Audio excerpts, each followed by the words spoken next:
You are listening to RudolfSteinerAudio.com. If you are listening to the podcast of this, it is located at RudolfSteiner.podbean.com. Please consider becoming a patron. As well, there are two publishing houses, SteinerBooks.org in America and RudolfSteinerPress.com in England, who are the sole publishers of Steiner into English and have given me permission to do these recordings. Please consider patronizing them as well. This is a reading of Collected Works, Volume 193 by Rudolf Steiner, entitled Problems of Society, an Esoteric View, From Luciferic Past to Ahrimanic Future. 10 lectures held in Zurich, Bern, Heidenheim, and Berlin between the 4th of February and the 4th of November, 1919. Translated by Matthew Barton. Lecture 1 given in Zurich on the 4th of February, 1919. Since I am giving public lectures here on the social question, it may be a good idea for us in these branch evenings to consider more inward aspects of the riddle of society, which is of such importance and concern today. Whenever we meet another person, perceive him with our body-bound faculties of perception and feeling, we must of course acknowledge his intrinsic, deeper-lying inner nature. We can only perceive this more inward reality of a person when we realize that basically it is connected with everything that streams and weaves through the world as we experience it, informing our whole life. Our anthroposophic worldview is really very different from ordinary views of the world. If you take a look at my title, Occult Science, where I attempted to summarize this anthroposophic view of the world, you will find that not only is our nature connected with evolution on Earth, but this Earth itself has emerged from former planetary embodiments, from moon evolution, which in turn proceeded from Sun evolution, and this again from Saturn evolution. But if we study these larger contexts and trace these great spans of evolution right up to our current developmental stage, we also find that the human being is intrinsic to them, is everywhere present. We regard the whole cosmos with all its forces and with everything that occurs in it as intrinsically related to the human being. The human being in this view stands at the center of the cosmos. In one of my mystery plays, in a conversation between Capasius and the initiate, I gave special emphasis to this foundation of our whole anthroposophic worldview and its relation to human sensibility. The impression it inevitably makes on us when we see that all generations of the gods, all forces in the cosmos, have ultimately been invoked to create us, to place us at the center of creation. At the same time, I have stressed the great need for humility, specifically in relation to this absolutely true idea. We have to keep reminding ourselves that if we were actually able to manifest our whole being, living in and around us as we lead our lives on earth, if we were able to experience and realize this being, we would embody a microcosm of the whole of the rest of the world. But how much of it can we experience? How much can we manifest of what we are as human beings in the loftiest sense?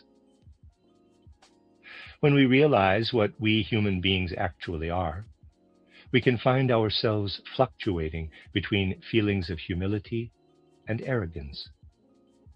Certainly, we should not puff ourselves up in pride, but nor should we let ourselves dwindle into abject insignificance. We would do so if we did not set our sights as high as possible, our human task, remembering our true nature as an all-encompassing worldview discloses it. Basically, we can never have lofty enough ambitions about what we should be.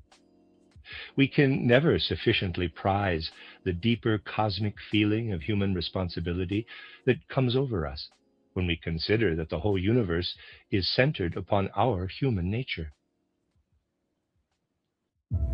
Our intel chain is compromised. How long have you willingly been committing treason against the United States government? What? You're the mole, Alexander. Someone's been watching and listening. But rather than remaining a more theoretical idea in an anthroposophically oriented science of the spirit, this should become a feeling, a sense of holy awe toward what we should be as human beings and yet can scarcely ever be. And when we meet another person, we should often have a sense that they bring something to expression in this present incarnation. There they stand, and passing from one incarnation to another, a quality of the infinite informs the succession of their lives. There are other ways, too, in which we can broaden and deepen such feelings. Founded on a science of the spirit, this feeling gives rise to a proper sense of the value of humankind, a sense of the dignity of the human being. This feeling can fill our whole soul, expanding fully within us, and this alone will imbue us with the right mood in our individual dealings with other people. The mood I have here described is one we can regard as a first essential achievement of a modern, anthroposophically oriented spiritual science. A proper estimation of humanity in the world. That is the first thing.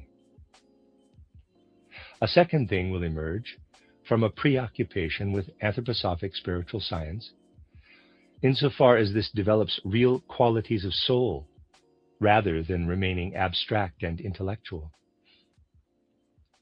And it is this: as we encompass all phenomena in the world, the elements of earth, water, and air, everything shining down to us from the stars, the breezes that blow, everything conveyed to us by the different realms of nature, an anthroposophic outlook shows these to be related to us in some way.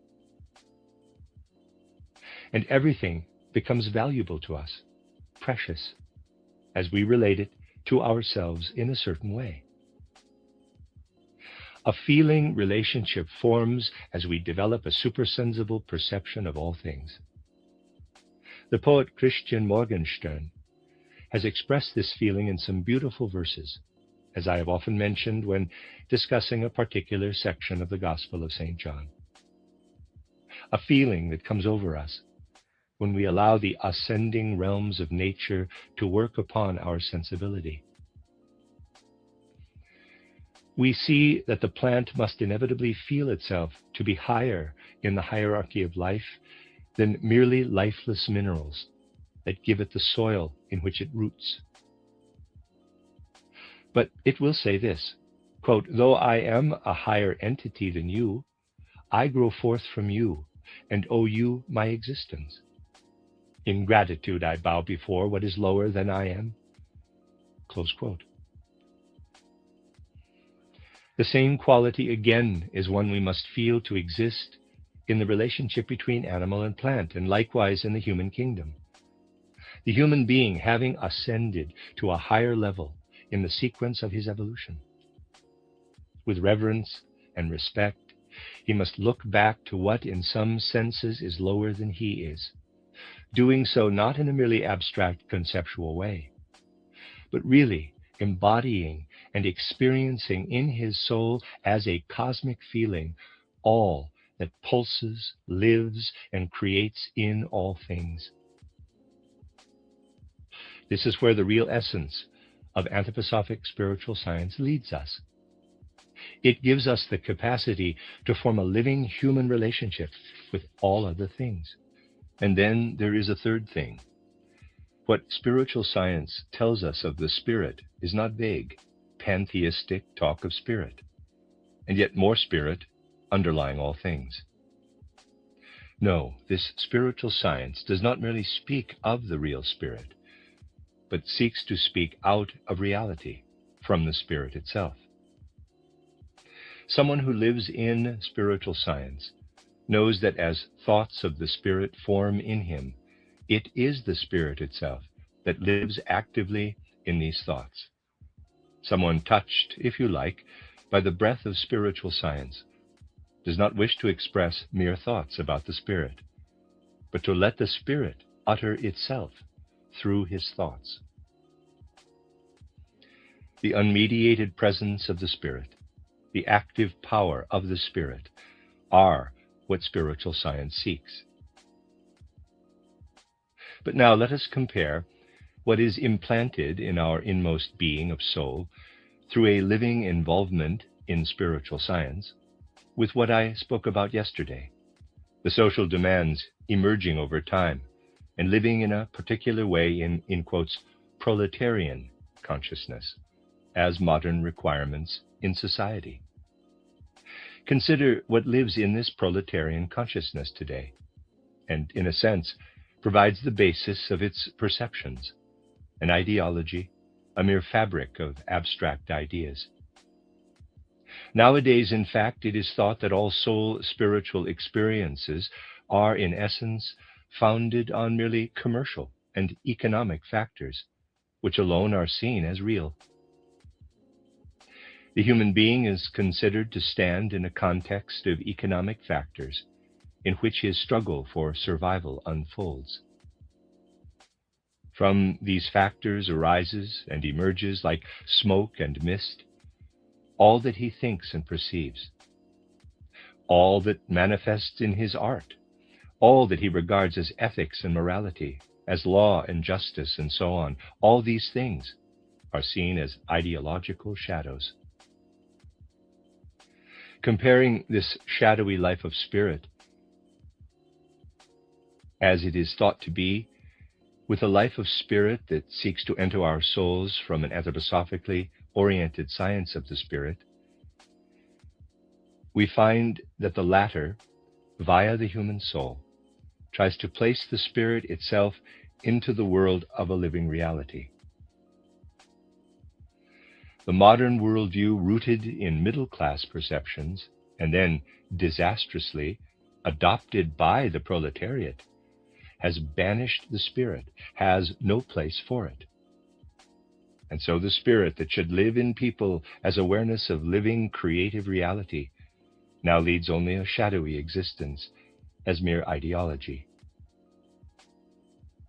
How much of the deeper reality of human life, whose whole context we see only by looking back before Earth evolution to Moon, Sun, and Saturn stages, is contained in this narrow view of earthly life, perceived only through the senses, through our ordinary bodily perceptions.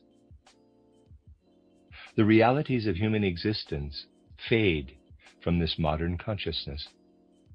Only anthroposophic spiritual science gives us a true sense and feeling of human dignity, enabling us to find a proper relationship with others whom we encounter, as one individual meeting another.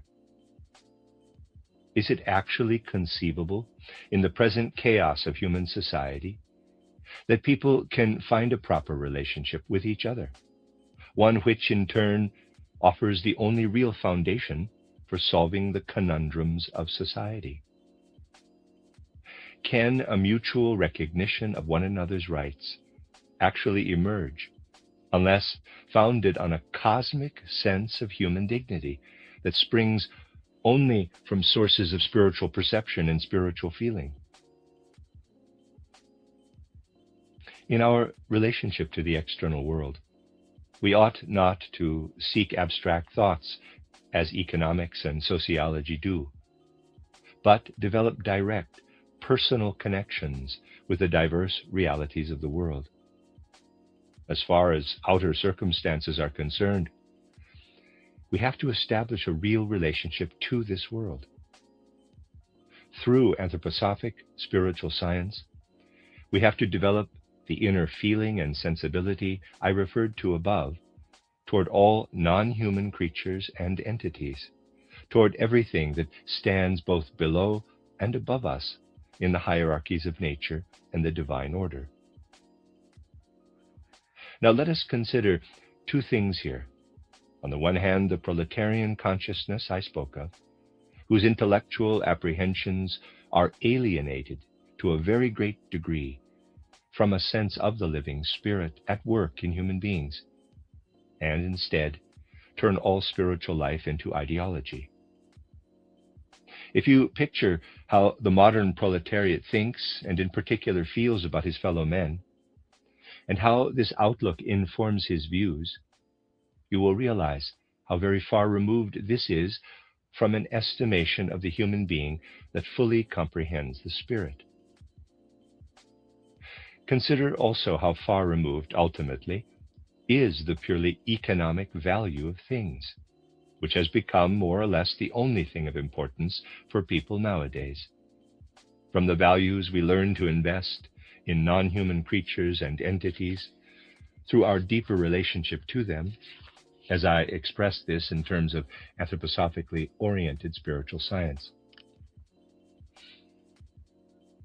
Here we have two different things. On the one hand, the condition which the unspiritual nature of recent centuries has bred in humanity, affecting human souls to a very marked degree, and on the other, the hopes that can awaken at the prospect that a true science of the spirit can today enter humanity. If we put these two things side by side, it becomes apparent, surely, that in a human soul really imbued with what spiritual science can give it, the right light will be shed on the riddle of society. If you bring the right sensibility to bear on these two perspectives, one hopeless, the other hopeful, then your work on behalf of anthroposophically oriented spiritual science will become what it needs to be for humanity today. An existential necessity which should pervade all other work and creativity. No doubt you will say that nothing appears more comprehensible in the whole context of humanity's recent development than the emergence of the social problems that beset us, and that at the same time there is nothing more comprehensible than people's sense of helplessness before these problems. You see, at the very time that these social ills are knocking so audibly at the doorway of our understanding, of our views of the world, humanity is also passing through one of its severest trials. The need to turn toward the Spirit through each person's inmost strength. Nowadays, no revelations will be vouchsafed to us if we do not ourselves seek them in freedom. For since the middle of the 15th century, we have been living in the era of the consciousness soul, in which everything must be drawn into the light of awareness. There is no point lamenting the, quote, terrible catastrophe, close quote, that has broken over humanity, or asking why the gods have allowed this to happen. There is no point in asking why the gods do not lead us safely out of this situation in which humanity finds itself so pitifully ensnared. Instead, we must remember that we live in an age when inner human freedom must unfold and manifest, in an age when the gods may not reveal their most intrinsic intentions to us, except insofar as we approach them by our own free resolve. willingly accepting them into our inmost soul. We stand at a turning point today in relation to the most vital aspects of human evolution, in relation also to Christianity.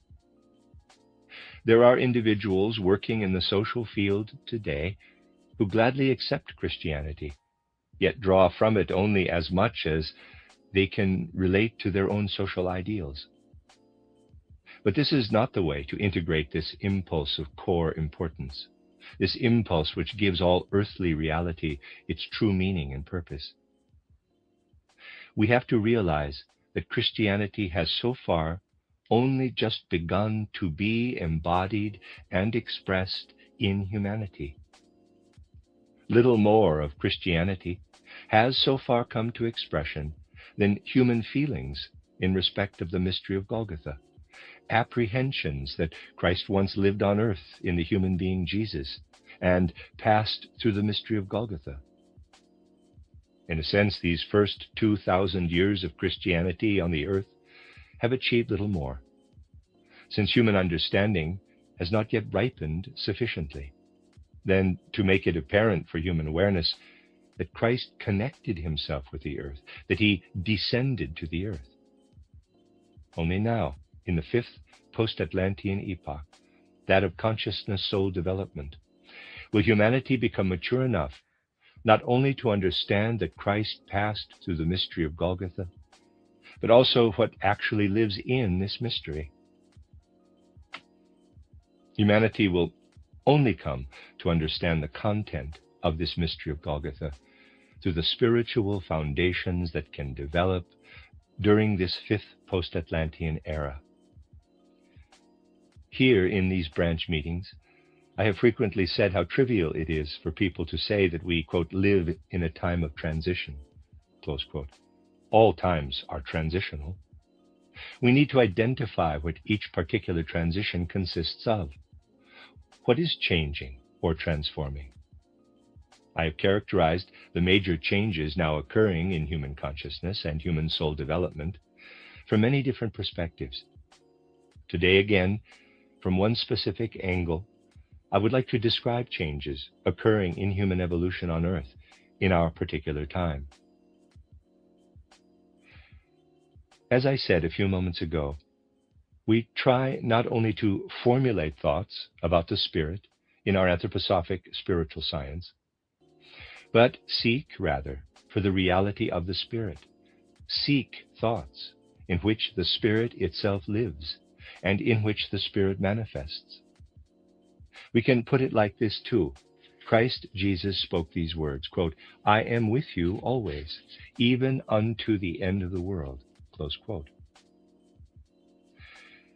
While the Gospels are not the sole exhaustive source of Christianity's content, we can acknowledge the truths of anthroposophic spiritual science by realizing that Christ really is here and will remain with us always to the end of earthly times, not just as a finite power we are obliged to believe in, but as a living power that continually reveals more of itself.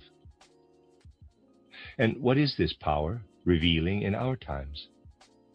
It reveals the content of modern anthroposophically oriented spiritual science, which seeks not only to speak of Christ, but to express what Christ is at present trying to tell us through human thoughts.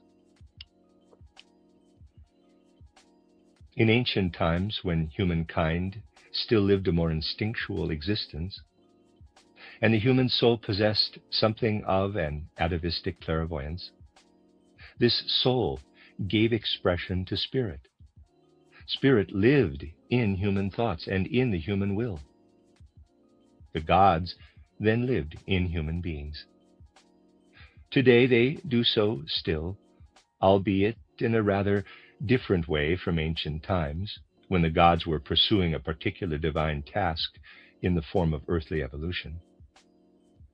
They attained this goal by inspiring human beings with their powers, endowing the human soul with imaginations. However strange it may sound to you, The divine worlds achieved and fulfilled their most intrinsic aims for earthly evolution, doing so basically by the end of the fourth post-Atlantean epoch. For this reason, the spiritual beings of the higher hierarchies, whom we call the gods, now have a different relationship to the human soul than they did formerly. In ancient times, the gods sought out human beings to realize their goals on earth with their aid. Today, by contrast, we must seek the gods, must raise ourselves to them out of our inmost impulse. Today, we must seek to realize our aims, our conscious aims, with the help of divine powers. This is the fitting stance for people from the age of the consciousness soul onward. In former times, human aims were unconscious, instinctive, because divine aims lived within them. Human aims must now become ever more conscious, thus possessing powers that raise these aims to the gods, and enable us to seek fulfillment of human aims with the aid of divine powers. Think these words through carefully. They are of great importance. These words express a need for us to embark upon an original, elementary striving out of ourselves, which we can seek in diverse realms of the soul, above all at a deeper social level. Here we must consider interpersonal relations from a more spiritual scientific perspective. They took me through the perfect fit zone and set me up with a 3D foot scan, which showed I was wearing the wrong size shoe and also needed more arch support. With the right size shoe and custom insoles, poof, my ankle pain was gone. Now I'm back and able to care for my patients pain-free.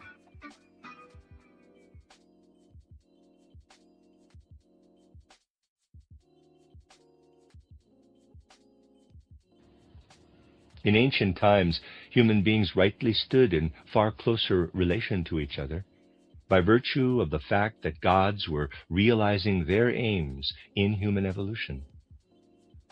Today, people are, in a sense, driven asunder and have to seek and reconnect with each other in a quite different way. People still need to learn how to do this. Even superficial observation can show this to be the case everywhere. Nowadays, people know little about each other. In its cosmic apprehension of human dignity and human nature, spiritual science is as yet only in its infancy. People do not generally penetrate to the depths of each other's soul, but this is what must be found in a deeper social organism. New insight into human nature must enter human evolution. But since the prevailing outlook today, devoid of spirit as it is, sees the human being only in terms of flesh and blood, we need to start perceiving the activity of gods in other human beings if we are to forge a really spirit-filled social organism. And this will only happen if we ourselves do something about it. One thing we can do here is to seek a certain deepening of our own life of soul. There are many ways to do this. I will only outline one meditative path here. We can look back on our life for all sorts of reasons, asking ourselves how we have developed as an individual from childhood onward. But rather than focusing primarily on our own experiences, joys and sorrows, we can consider the people who affected us in some way, as parents, siblings, friends, teachers, and so on. Instead of placing ourselves at the center of our thoughts, we can place there those who intervened in our life in some way. Then we will find, for a while at least, that our self has developed far less, really, from what we ourselves possessed, and much more from what flowed into us from others. If we honestly and vividly picture this in a review of our life, our relationship to the world will actually become quite different. This review will leave us with feelings that act as germinal seeds in us, seeds of real insight into human nature. Someone who repeatedly examines himself and his life with a view to perceiving the part played in it by others, who may have died long ago or are now no longer close to him, will approach other people and form individual relationships with them in a way that allows an imagination to rise up in him of the true being of this other person. This is necessary, now and in the future, as an inner social requirement for human development. In this way, anthroposophic spiritual science must become eminently practical in a way that engenders life and makes it fruitful. I would like to offer one further perspective. In former times, all self-knowledge, all self-reflection and observation of one's own soul was relatively easier, a good deal easier than it now is. And this is because a profoundly inward social impulse is now emerging, not just in relation to people's awareness of relative poverty or wealth, which comes to expression in the following way, for instance. Nowadays, we take little account of continuing maturation throughout a human life. Inwardly authentic people such as Goethe still felt this ever-developing maturity. Even in advanced old age, Goethe wished to go on learning, knowing that he was still not all that he could become. He looked back to his youth and young adulthood and saw that all that had occurred then was a preparation for what he could now experience in old age. People today scarcely think like this, especially when they consider people as social beings. Today, everyone thinks he is ready to be a public servant at the age of 20 and make, in quotes, democratic decisions.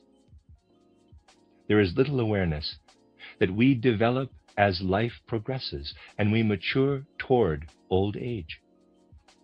People do not think of this. That is one thing we have to relearn, that the whole compass of life brings us something, and not just the first 2 to 3 decades. And then there is something else we need to learn. Besides considering ourselves, we look around us at people of differing ages, above all the child who enters life at birth. In the same way, as human evolution on Earth was once instinctive, a given, but is now no longer so, things that formerly arose by themselves and became manifest in the human soul are now only available through our extreme exertions and efforts to gain supersensible knowledge, or at least real knowledge of life. As for humankind in general, much that belongs intrinsically to the child's nature remains hidden from him. Yet, it is not only what the child will come to perceive as he matures toward old age that initially remains hidden from him, but a great deal else that was revealed in the past to humanity in ancient instinctive times, when people still possessed an atavistic clairvoyance. This too remains hidden from us if we reflect only upon ourselves. Between the cradle and the grave, there is something that cannot reveal itself if we only seek knowledge within ourselves. And this is one of the peculiarities of the consciousness soul age. We can seek clarity of consciousness, but much in the field of vision that this clarity should illumine, in fact, remains concealed. This is a peculiarity of our times. In childhood, we enter the world, and there is something in us that is important for this world, for humanity's social relationships, for historical insights. But we fail to discern this if we seek no further than ourselves, whether as child, man, woman, or in advanced age. But it can be perceived in another way.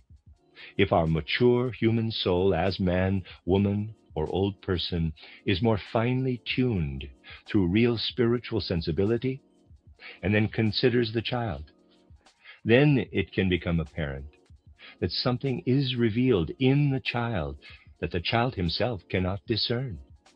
and will never be able to by his own devices, however long he lives, but which can be discerned in another's soul when the latter, in old age, looks back to this child. Then there is something that can be revealed through the child, not in the child himself, and not in the man or woman into whom this child develops, but in another, who looks back lovingly from advanced age to the earliest life of this child. I indicate this especially because in such a characteristic of our times, you can discern the social impulse, in the broadest sense, that flows through our age. Surely a profoundly social trait is implicit in this necessity for something fruitful to enter life solely by virtue of the fact that an old person learns from an infant to coexist for the highest good. Not just any person with any other, but specifically an old person with an infant. This social coexistence is something that shows us the inmost spirit and meaning of our age. Anthroposophic spiritual science can disclose such things to people whose familiarity with other aspects of spiritual science has prepared them to study deeper aspects of the social problem. All of you face a social task of great dimensions. If you are to draw on the social sensibility we can kindle here to benefit modern humanity, you are especially fitted to do so through anthroposophically oriented spiritual science. In the context of current debate on issues of social coexistence and socialism, you can try to kindle a deeper social sense, a deeper understanding of human relations. If you succeed in doing this, you will be drawing on anthroposophy to fulfill a vital social task. Next week, we will speak further of these matters in the branch lecture between the two public lectures, the end of Lecture 1. You are listening to RudolfSteinerAudio.com. If you are listening to the podcast of this, it is located at RudolfSteiner.podbean.com. Please consider becoming a patron. As well, there are two publishing houses, SteinerBooks.org in America and RudolfSteinerPress.com in England, who are the sole publishers of Steiner into English and have given me permission to do these recordings. Please consider patronizing them as well. This is a reading of Collected Works, Volume 193 by Rudolf Steiner, entitled Problems of Society, an Esoteric View from Luciferic Past to Ahrimanic Future, translated by Matthew Barton, 9 lectures. This is Lecture 2, given in Bern on the 8th of February, 1919. The public lectures I have been giving deal with the social problem, the social needs of today, not just as a theoretical appraisal shows them to be, but as they actually manifest in the realities and occurrences of modern life in the world. Anthroposophy can shed further light on all these things relating to human life, which nowadays require reflection of the broadest possible kind and in the widest possible circles. If we feel ourselves to be part of the anthroposophic movement, we ought never to forget the vital importance of considering everything in the world, all outward phenomena, as something requiring further penetration by insights drawn from the world of spirit. Everything acquires its proper aspect of reality only when we are able to conceive it as pervaded by spirit, by an essence which is initially invisible within the external earthly world, but which, nevertheless, really does live in this world. When I was here with you last time, I made some remarks from an anthroposophic perspective about the social impulses at work in human life. We were trying to consider the human being as a social being, with both social and anti-social instincts. But we must never overlook the fact that as earthly human beings, we introduce into earthly life effects that are the outcome of experiences we have between death and a new birth. Into each life, we lead, here we bring the fruits of our previous sojourn in worlds of spirit, in a purely supersensible world. And in fact, we cannot fully comprehend this earthly life of ours if we do not remember that whatever we do here, what occurs here in the world, in our coexistence with others, at the same time bears something of the signature of effects brought about by our life in the world of spirit, from which we emerge at birth, and whose traces and powers we bring with us into this life. On the one hand, we have here what originates in the world of spirit for us, and informs our life in the physical world. But there is another aspect too. In the life we lead on earth, things happen that we are not initially fully conscious of, that happens to us and around us without us taking real cognizance of them. And yet it is these experiences particularly which remain in our subconscious during life between birth and death, which are of the utmost importance when we carry them with us through the portal of death into the supersensible world, leaving the earthly world again. There are many things that happen during our life on earth that are not of direct importance for this life itself, but instead are significant as preparation for our life after death. I am making a distinction here, therefore, between life before birth and life after death. My reflections in yesterday's public lecture are of a kind that only come to full and detailed clarity if we also know how to illumine them with the light drawn from the supersensible world. Today, therefore, I want to study this highly topical theme in more depth with the help of anthroposophic insights. I wish to consider the social problem as a problem of all humanity. However, humanity in its totality is for us not just the sum of souls who are living at any one time in social coexistence upon the earth, but also includes those who, at the same time, are living in the supersensible world, for they are connected by spiritual bonds to those on earth. And, together, they form the full scope of humanity. Let us therefore first reflect on what we call human culture in an earthly sense, the life of the human spirit. In its earthly meaning, human culture or spiritual life is not the life of spiritual beings, but something humankind experiences together in its social coexistence. This cultural life includes, above all, everything that encompasses science, art, and religion.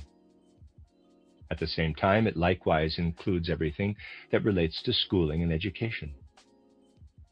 We will therefore first consider what human beings experience as cultural life in their social coexistence. From what I said yesterday, you will have gathered that this life of the human spirit, all schooling, education, all science, art, literary life, and so forth, must take shape in its own distinct sphere of society. To make clear to the outer world why this is so, we have to formulate it in ways that this outer world itself can accept. It is clear that healthy human common sense has to be sufficient to fully fathom these things, although we can only gain a really tangible sense of them if we embrace an anthroposophic view of the world. If we do, then what is called human culture appears in a very distinctive light. Modern developments have led this cultural life to fall under the sway of an intellectual bourgeoisie and become diluted into mere ideology. The proletariat have adopted this schematic ideology into their worldview, in which all the realms I listed above arise simply from economic factors. The proletarian worldview today pictures things roughly in the following terms: all religious conviction and religious ideas, all artistic accomplishments, all views of justice and morality are, they say, a superstructure, something like a spiritual puff of smoke that ascends from the only true reality, that of economics. In these terms, human culture on earth becomes mere ideology, something that is simply conceived intellectually. But for someone acquainted with the foundations on which anthroposophically oriented spiritual science originates, the cultural and spiritual life in which human beings are embedded as a gift of beings of spirits themselves. In this view, it does not simply rise up like mist from underground economic factors, but streams down instead from the life of the spiritual hierarchies. An intellectual view of the world, developing from the 15th and 16th centuries, and its legacy in the proletarian outlook, according to which the spiritual world is an ideological construct, a vaporous emanation from harmonious and disharmonious economic factors, is radically different from the worldview that must now make headway, which alone will bring healing and lead us out of the chaos of modern life. In this outlook, we can draw on the world's true life of spirit, which descends to us, streams down upon us. We belong to this world just as fully as we belong to the earthly, physical world through our senses and rational mind.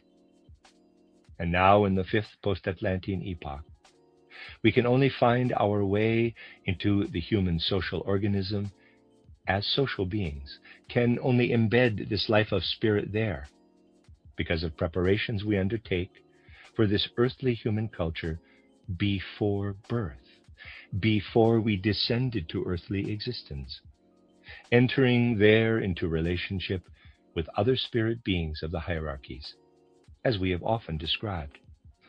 At birth, we enter into relationship with other human beings in two ways. And it is important to distinguish these clearly.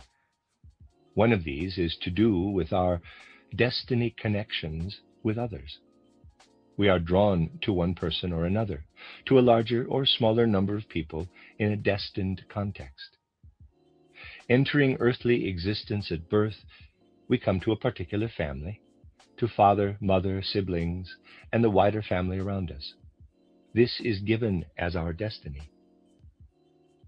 We also enter as individuals into destined connections with other individuals, living out the karma we have with them. How does this karma arise? How do these connections of destiny come about? They arise, or were prepared, by factors and circumstances that existed in our previous life on earth. Let's be clear about this. Through birth, you enter into relationship with others. You connect as one individual with other individuals and live out the destiny that corresponds to your life with these individuals in previous lives on earth. This is one way in which you enter into relationships with others, through destined connections. But you develop other relationships too. You belong to a group of people who together form a nation, and you are not connected with all of them by destiny. You are born into a particular race and nation, into a particular territory, as it were. No doubt, this is also to do with your karma, yet at the same time, it means that you are forged into a social organism with many others to whom you do not intrinsically belong by destiny. In a religious community, too, you may share the same religious feelings or sensibility with many others with whom, however, you do not have a common destiny at all. Cultural life on earth creates the most diverse social and communal contexts between people, without these all being rooted in destiny. These connections and contexts are not all prepared in advance in previous lives, but instead in the period you pass through between death and a new birth, especially toward the second half of this life after death, when the prospect of a new birth arises. Then you enter into a relationship with beings, above all of the higher hierarchies, and are influenced by their powers in a way that melds you spiritually with diverse groups of human beings. The spiritual, cultural life you experience in the context of religion, art, nation, or even by virtue of sharing a common language, or through a very specific form of education and so on, is all prepared in pre-birth life, but in a way that is distinct from purely karmic factors. At birth, you bring with you into physical life on earth what you previously experienced in your pre-birth life. And these pre-birth experiences come to expression in cultural life, the life of spirit in this earthly realm, albeit in a quite different way from how you experienced them before birth. A very specific question will arise here for someone who is able to give all due seriousness to this kind of spiritual reality. How do we rightly serve this earthly culture of ours, in a higher sense, when we know that it is an earthly reflection of what we actually experienced in our spiritual existence before birth? We can only properly serve it if, instead of regarding it as ideology, we know that the world of spirit indwells it. We only develop the right stance toward this life of earthly culture if we are aware that the powers of the world of spirit are everywhere active within it. Take it as an hypothesis, if you like, that the thoughts of beings of spirit belonging to the supersensible world, whether beings of the higher hierarchies who never assume an earthly body, or unborn human beings who have not yet entered upon their future life at birth, are alive, that their soul life lives in a kind of dream reflection within our earthly culture. And so it is quite legitimate for us to ask ourselves, what lives in any artistic or religious or educational impulse that we encounter? We do not meet here something that humankind has simply created on earth, but rather something that lives in it, streams into it from powers, thoughts, impulses, from the whole soul life of the higher hierarchies. We never see the world in its entirety if we deny that our earthly culture is informed by the reflected thoughts of spirit beings not embodied on the earth, who either are never embodied or are not so at present.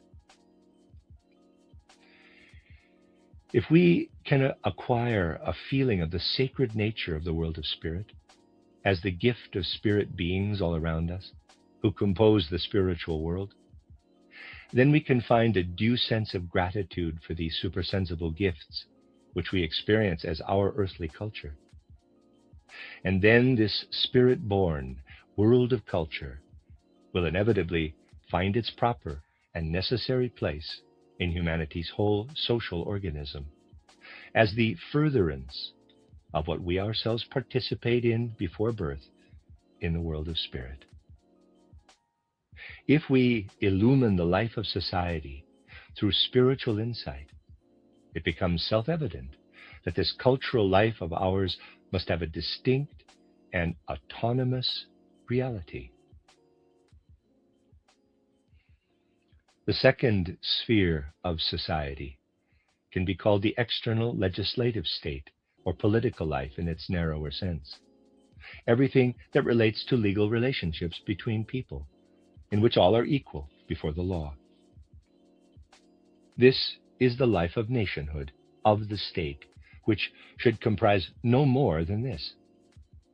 Here again, certainly, our healthy common sense can show us the need for this state legislature, this life of public justice, which concerns the equality of all before the law, the equal rights of all human beings, to be an autonomous sphere of the social organism.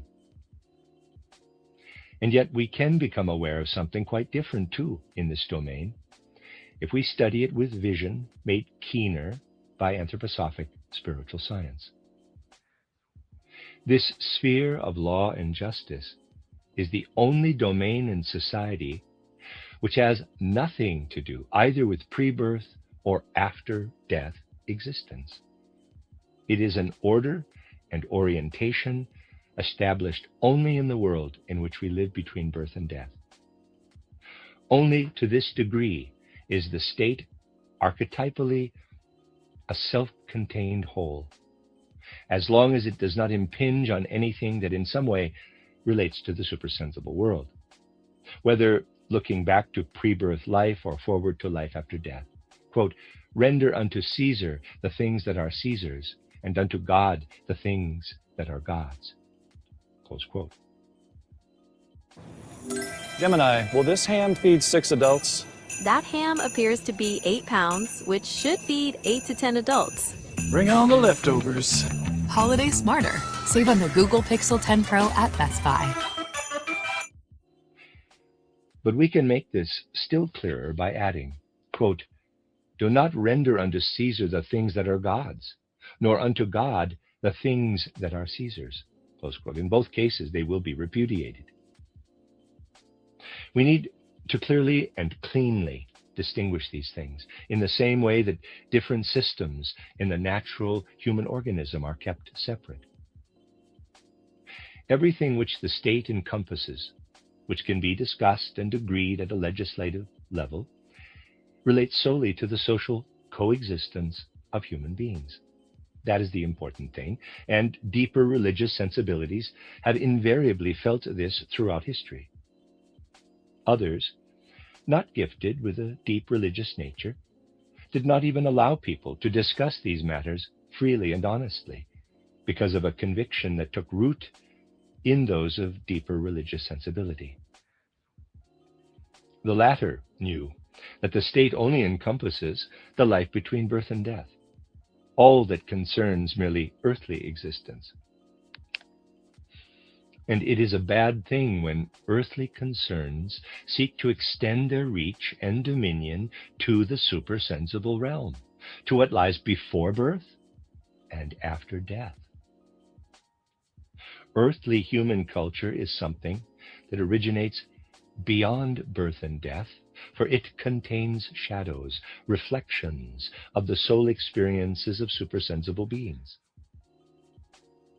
When impulses living in the life of rights and legislature sought to take over the life of spirituality on earth, of human culture, people of deeper religious sensibility saw this as a power exercised or usurped by the iniquitous prince of this world. This phrase, quote, "the iniquitous prince of this world," close quote, relates to what I have now described. And this was also why the circles interested in confounding and confusing the 3 distinct spheres of the social organism do not like hearing it spoken and frown upon this expression. Something different, again, holds true in our thinking, feeling, and inner impulses, insofar as we are evolved in the economic sphere of the social organism. There is something very curious and distinctive here, though by now schooled as you are in anthroposophically oriented spiritual science. You will be used to grappling with seemingly paradoxical realities. When we speak of the economic sphere of the social organism, we have to be clear that in the terms we mean now, it is characteristic of the 5th post-Atlantean epoch only. In former ages of humanity's evolution, these things were different. What I have to say, therefore, relates to our life today and in future. In earlier times, humankind engaged more instinctively in economic life, whereas now this must become ever more conscious. As I have said previously, in the same way that we learn our times tables in primary school and other basic things, in future we will have to learn at school the things that relate to the social organism, to economic life. We have to be able to feel that we are a part of the economic organism. Naturally, some will find this uncomfortable, since they are used to other habits of thought and feeling, and these habits must change entirely. If someone today does not know what 3 times 9 is, he will be considered uneducated. In some circles, you will be thought uneducated if you do not know who Raphael or Leonardo was. But you are not generally regarded as uneducated if you are unable to define the nature of capital, production, consumption, and the way these interrelate, or what the credit system and banking involves, and so on. Not to mention the fact that very few people indeed have any clear idea of the meaning of a, quote, Lombard business, close quote, and such like. As social conditions change, these concepts will no doubt change too, and it will become easier in future to seek and find clarification of such matters. Nowadays, people feel rather flummoxed if they try to fathom economics. Picking up a book on economics by an acknowledged expert in the field for what could be more natural when trying to understand the subject, you will be confused to find that different economists all give quite different definitions of capital. What would you think about the subject of geometry if you were to read 3 books about it and find that the theorem of Pythagoras is presented quite differently in each?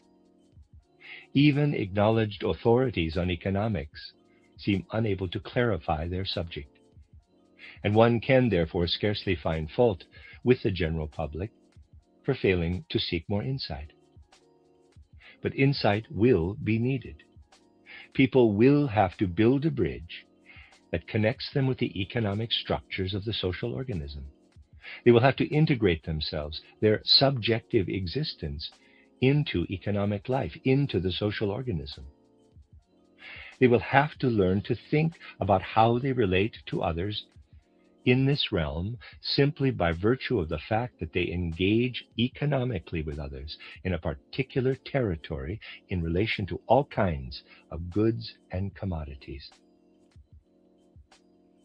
The thinking we develop here, informed by our whole relationship with the natural world, is quite different in kind from, say, the thinking that develops in the world of human culture. In this other realm of spirit and culture, you gain an experience of the thinking of beings of the higher hierarchies, and of what you yourself experienced in your pre-birth life. In the thinking you develop as a participant in the economic struggle for survival, as paradoxical as this may seem, another person, a deeper person, is always thinking alongside and within you. Specifically, when you feel yourself to be part of an economic entity, a deeper person is thinking in you and alongside you. Here, with your thinking, you are obliged to compile and conflate diverse factors of outward life. What will the right price be for this or that? How do I obtain one or another commodity? And so forth. Here your thoughts, in a sense, flit from one outward fact to the next. And your thinking is not informed by spirit, but by outward material things. And it is precisely because outward material factors live in your thinking, which has to be alert here to what is happening in economic life, and not merely instinctual experience as in the animal, that you can say that another deeper human being is continually thinking within you about these things. He is the one who perpetuates these thoughts, creating connections between them and giving them a provisional conclusion. And this deeper person within you is an essential participant in everything you carry with you into the world of spirit at death.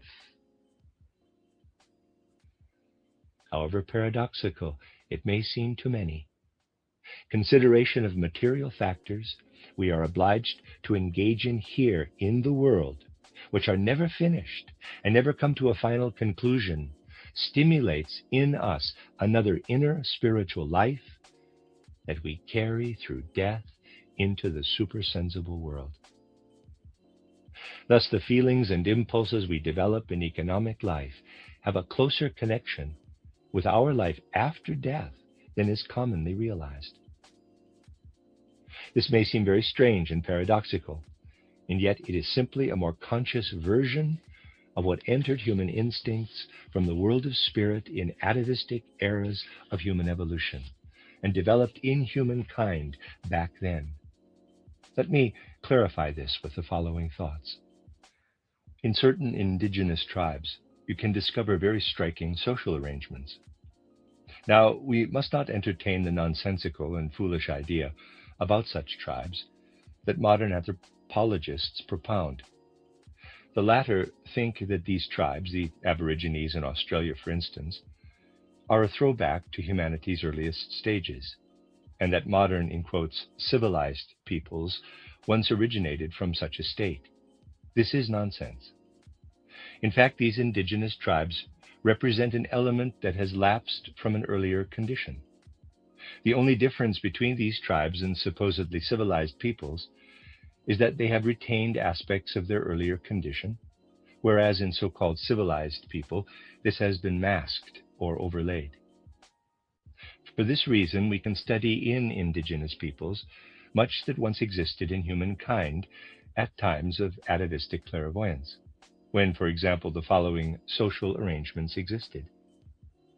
The members of a particular tribe formed small groups, each of which had a certain name taken from a plant or animal of that region. This delineation of smaller groups within larger social contexts was connected with the following.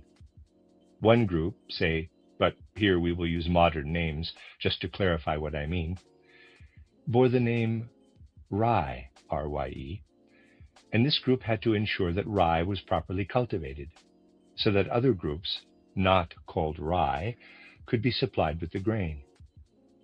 Thus, these people had to supervise rye cultivation and distribution, while other groups with different names could depend on supplies of rye from them. Another group might be called cattle and had the task of husbanding cows, supplying produce from them to the other groups. Besides supplying the product for which they were responsible, as designated by their names, at the same time it was forbidden for other groups to cultivate a product not assigned to them. This was the, in quotes, totemic right, as it was called, of each group. This is the economic meaning of totem, which was at the same time part and parcel of a mystery culture in the regions where these totemic practices existed. Mystery culture was not, as modern people imagine, something altogether lofty and removed from daily life, but drawn from the resolves of the gods, which participants in the mysteries could decipher. It played into the smallest everyday details of existence as a socially organizing influence. It ordered the tribe according to totemic forms, totemic groups, and thus brought about a corresponding economic order. At the same time, in specific ways, it disclosed to people the intrinsic nature of the world of spirit, showing how this world enters into and informs earthly culture in a way that was appropriate at the time, as well as governance through the life of rights, with its solely earthly character. People here on earth prepared themselves through their economic arrangements and institutions so that at death they could once again enter a world in which they must develop connections that they could only previously prepare on earth through their engagement with the non-human elements of nature. These ancient tribes learned, through the guidance of their initiates, to include in their life on earth a sphere of economics with its due relationship to the cosmos. Later, this grew less and less clearly distinguished, although it is not too difficult to trace an instinctive threefolding of the social organism up to ancient Greece and even into medieval culture, and in its vestiges discernible up to the 18th century. Ah, modern people think in such superficial ways. They prefer things to be presented so easily and comfortably. A deeper study of former times, rather than commonly accepted legends that nowadays make up much of what is thought to be history, will show that threefolding was practiced instinctively, and that in one sphere of the social organism, that of spiritual life, everything originated from a spiritual center and was thus separate and distinct from state governance. When the Catholic Church was at its height, it created an autonomous sphere, which in turn organized the rest of earthly culture as an autonomous domain, founding schools, organizing education, including the first universities. It made earthly culture autonomous, ensuring that the state was not pervaded by the iniquitous prince of this world. And in economic life, even in later times, a sense at least prevailed of a fraternity between people as a preparation for something that will be perpetuated in the life after death. The idea that brotherliness will be rewarded after death is in fact an egotistic reinterpretation of the higher insights that once lived in totemism, but shows at least some residual awareness that fraternal life in human economics will be perpetuated in a realm of spirit after death. Even perversions in this realm must be judged from the same perspective. They lie in human nature. The medieval sale of indulgences was one of the worst excesses, and yet it too sprang from an awareness that the economic sacrifice a person makes here in physical life has significance for his life after death. Although a caricature of the truth, it was a caricature originating in a true perception of what we experience when we relate on earth to the natural realms of the minerals, plants, and animals. By entering into relationship with other creatures, we acquire something that only fully unfolds in life after death. As far as our after-death condition is concerned, you see, we are still related here to lower forms of life, to animals, plants, and minerals. And precisely in this experience of non-human entities, we prepare something that will only grow up into our human nature after death. Our experience of animals, plants, and minerals is an encompassing element for us on earth, surrounding us like a spiritual atmosphere within the earthly realm. Whereas what people experience amongst each other is the basis only for a purely etheric element between birth and death. What we experience below the human level in economic life only becomes human as such, is only raised into an earthly human element once we have crossed the threshold of death. For someone with an anthroposophic orientation who seeks to deepen his insights into life through anthroposophy, this ought to be of the very greatest interest. To acknowledge that this threefold social organism is tangibly founded in our own threefold being, and this because we bear something with us of what we experienced before birth, as we grow into the physical world in childhood, and bear also in us something that only has meaning between birth and death, and as it were, below the veil of ordinary physical life, prepares something that will have meaning in our supersensible existence after death. What appears here as the lowest realm of life, you see, our life in the physical economy, which seems of a lower order than the sphere of rights and justice, nevertheless compensates us by gaining time for us to prepare ourselves for life after death as we engage in, quotes, lower economic activity.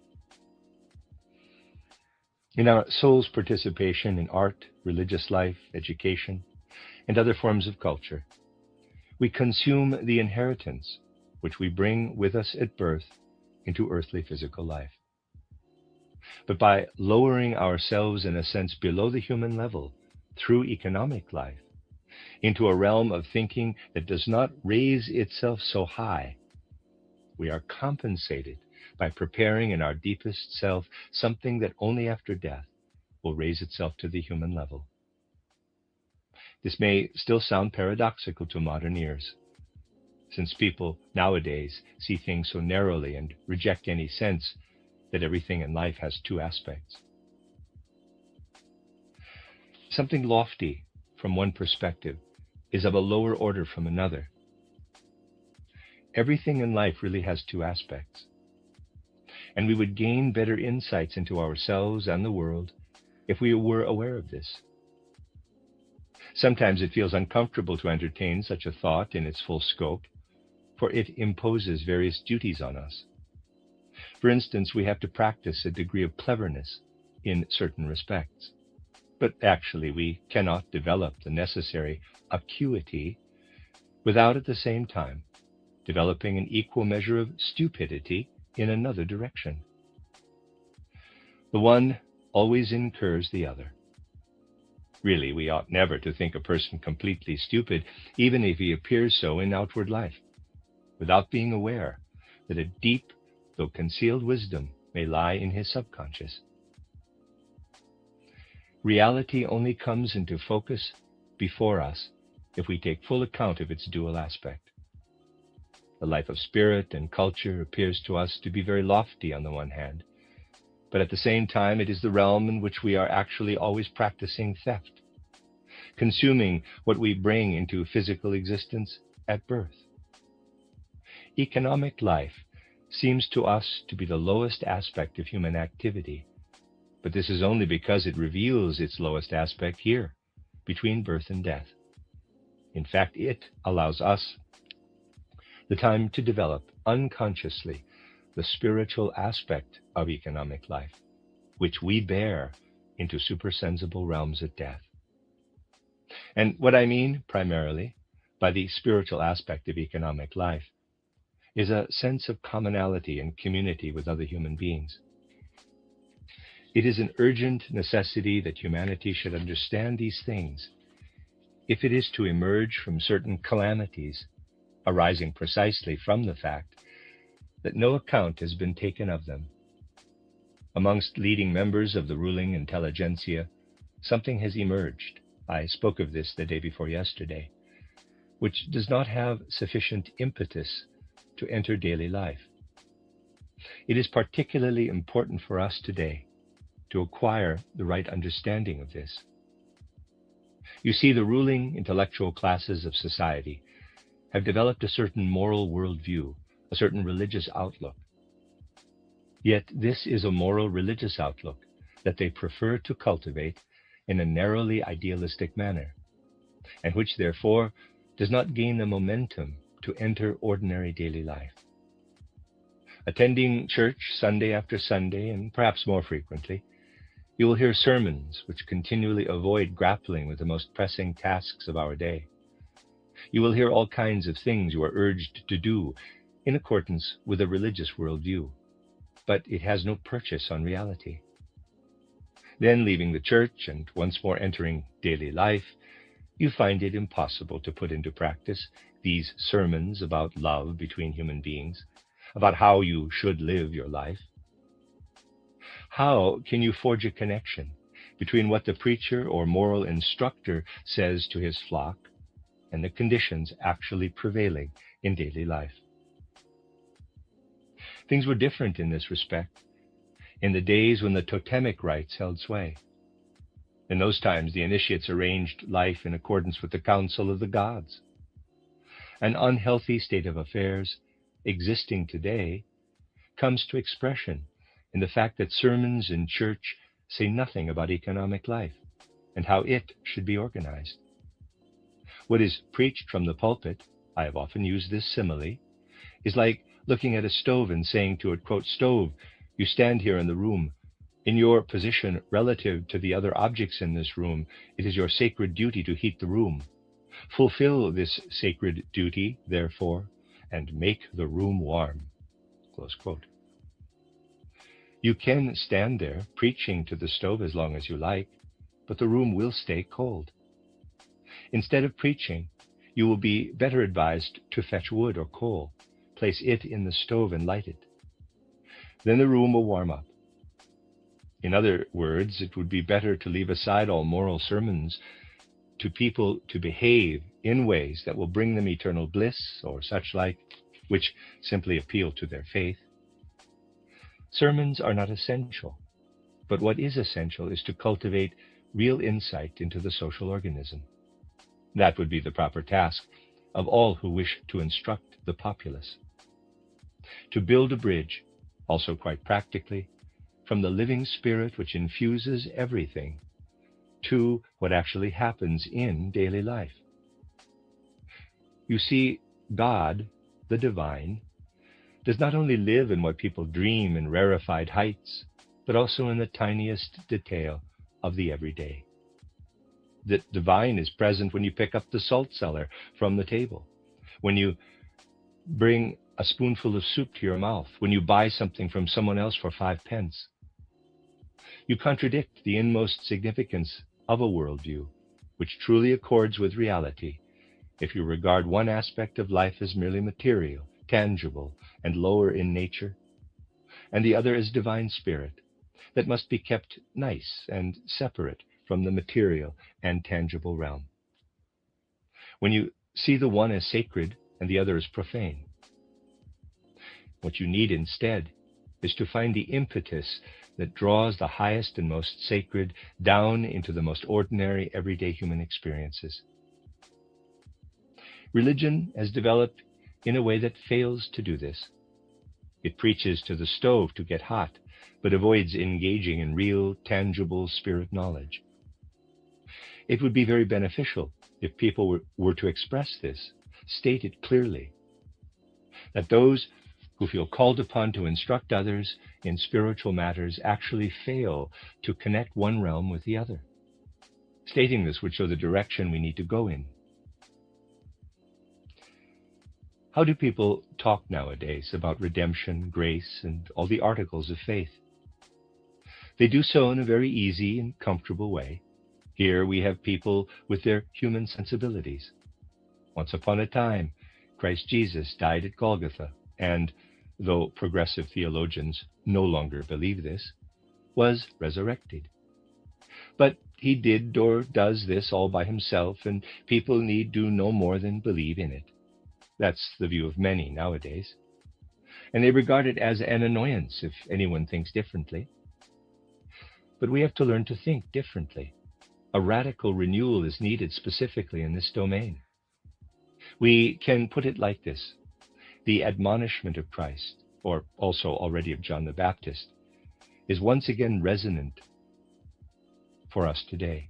Quote, change your ways, for the time of crisis is near at hand, close quote. People have become used to somehow assuming the Spirit exists in some realm where it takes care of them, to relying on preachers who tell of the existence of a world of spirit, but fail to describe it in any real way.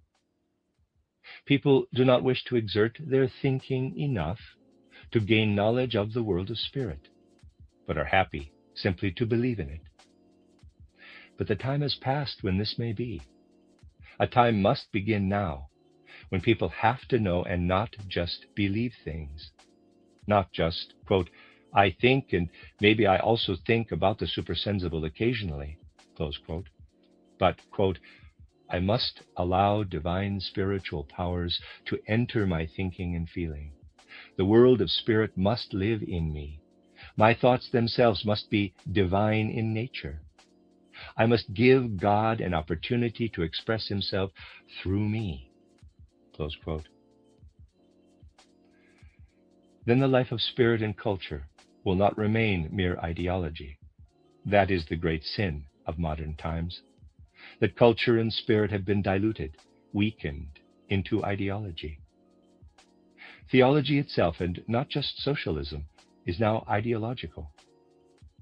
But people must recover from this ideology so that the spiritual world becomes reality for them. They need to know that the world of spirit lives as reality in one sphere of the social organism, as the legacy of pre-birth life, the world of spirit, and that another aspect of spirit is in preparation as we seemingly descend to lower realms and interact with other human beings in economic life. In this realm specifically, something is being prepared as balance to this submergence, which, when we enter the world of spirit again at death, will lead us in turn, if we fully and properly experience it, to more humane and fraternal knowledge here on earth. We need to start seeing life's reality again.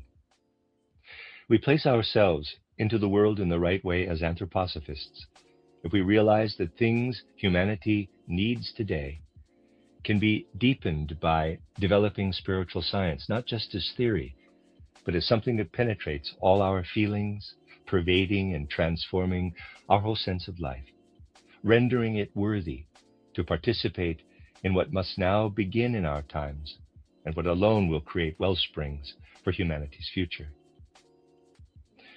What has been omitted and what is needed, only by engaging fearlessly and courageously with things that have been omitted, and what is needed, can anything healing for the present and near future come about. It is for this reason that I have tried here, in this more intimate circle, to add anthroposophic perspectives of a deeper kind to what one can say in public about the social problem, including here aspects of the immortal, supersensible life of disembodied human souls in their interaction with earthly life. Only one sphere of the social organism, relating to the state's outward organization, is purely earthly. The two other spheres are quickened by two aspects of super-terrestrial reality. On the one hand, we have an earthly cultural life with which we are endowed as a superfluity, garnered in a sense from a pre-birth super-terrestrial life of spirit. And on the other hand, as corporeal human beings, and as such connected with the other creatures of the earth, we must submerge ourselves in merely economic activity. But we are not only corporeal. Within this body of ours, the soul is being prepared for subsequent lives on earth and subsequent super-sensible life. In economic life, something is being prepared that will raise a part of us that is not yet wholly human, the part of us that must be embedded in economic life, into the domain of the human. Within us, in a sense, we bear a partly superhuman aspect, insofar as we can move toward a social context that is interwoven with earthly culture, with spirit on earth. We bear something merely human in us as citizens of the state, and we bear in us something that compels us to descend below both these, which the world of spirit at the same time compensates us for, however, by preparing within this apparently lowest sphere of social experience something that will in turn lead us back and reintegrate us with the supersensible. Reality is not superficial enough to be easily comprehended, even though many would prefer it to be so. Human life passes through the most diverse phases, and at each phase, new momentum, new ingredients, new impulses enter life that can only emerge in the particular realms where they are given. We can observe how the threads of life, which we spin here between birth and death, are interwoven with the threads spun in the life between death and rebirth. Everything is meaningfully interwoven in this totality of human life. The threads spun between one human individual and another here in earthly life. What we do to someone by giving him pleasure, by inflicting an injury on him, by enriching his thoughts or impoverishing them, by teaching him something or other, prepares our karmic destiny in a subsequent life on earth. But we must distinguish this from what we need in order to prepare ourselves for supersensible existence immediately after death. Here on earth, we are led into certain social communities from which we must be led forth once more. We are led forth from them by virtue of the fact that something surfaces from our merely economic activities, from mere economics, that guides us through the portal of death into the world of spirit, so that we do not remain in the social community we found our way into here, but can depart from it and be received into another in our next life.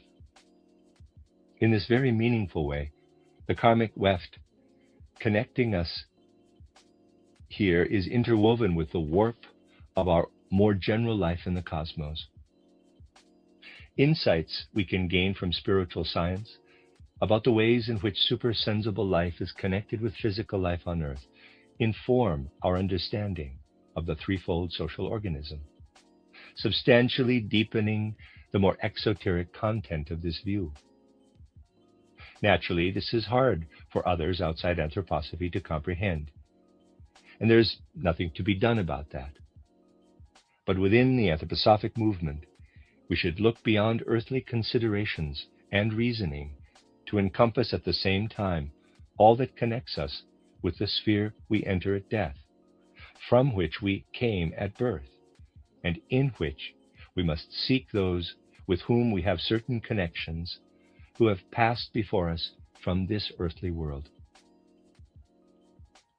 Deepening our insights into life through anthroposophy will lead to this finest of human achievements, an understanding of the two great mysteries of earthly life, birth and death, and the building of a bridge between sensory and supersensible reality, between the so-called living and the so-called dead. Then the dead can live amongst us, and we can see that life in the supersensible realm, which was ours before birth and will be ours again after death, is nothing other than a different form of existence. This existence is, in quotes, dead as far as sensory reality is concerned, just as sensory reality is dead while we live in the supersensible realm. Everything in the world is related and interwoven. And only when we understand these two aspects of every reality can we fully fathom it. I wanted to offer these thoughts today to enlarge on more esoteric aspects of issues we so urgently need to discuss in public. It is very important that people close to the anthroposophic movement should participate in these public debates. And that is the end of the lecture. There is an answer to a question right after it.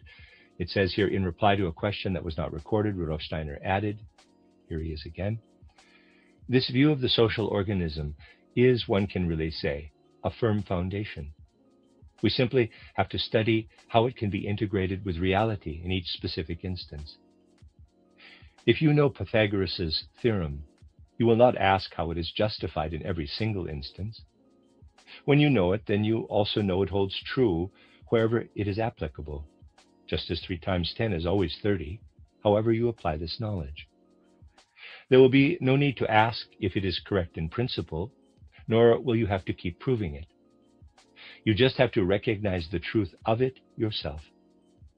In the same way, in relation to this view of society, we start from a certain firm foundation that is simply true, and other things will follow and relate to this primary insight in the right way. The tax system, the capital ownership system, everything will accord with this primary insight. All this will become clear if we comprehend the nature of the living social organism. And so, for instance, people will not hold back from sending their children to the free Waldorf school. On the contrary, they will want to send them. They will have an interest in doing so. And likewise, in the sphere where each person develops a relationship with every other, the rights sphere, it is necessary to form correct judgments. And no one could be elected to join a representatives association of this second sphere of the social organism without this capacity for judgment. Naturally, this has to be checked. But relationships between people, this active interest, this conscious involvement in life, is something that will certainly be self-sustaining in the free and ever healthier social organism. The end of Lecture 2. You are listening to RudolfSteinerAudio.com. If you are listening to the podcast of this, it is located at RudolfSteiner.podbean.com. Please consider becoming a patron. As well, there are two publishing houses, SteinerBooks.org in America and RudolfSteinerPress.com in England, who are the sole publishers of Steiner into English and have given me permission to do these recordings. Please consider patronizing them as well. This is a reading of Collected Works, Volume 193 by Rudolf Steiner, entitled Problems of Society, an Esoteric View from Luciferic Past to Ahrimanic Future. 9 lectures translated by Matthew Barton. This is Lecture 3, given in Zurich on the 11th of February, 1919. As people interested in the anthroposophic movement, as I said a week ago, we are in a position to substantially deepen and more fully comprehend the burning social issues of today, and to recognize what humanity needs at present. We can find a proper view and stance toward these issues, one deeper than is possible in the broad public domain. If I may speak in biblical terms, we can see ourselves as a kind of leaven, with each person, wherever they live, contributing something especially needed at present out of their deeper feelings and impulses. Recalling the basic tenor of the public lectures, we see the need today to seek for a certain division and structuring of the social organism. The word seek is important, indicative not of some kind of revolutionary program we want to realize as soon as possible, but an effort to create a certain organized division of what has become centralized under various modern influences.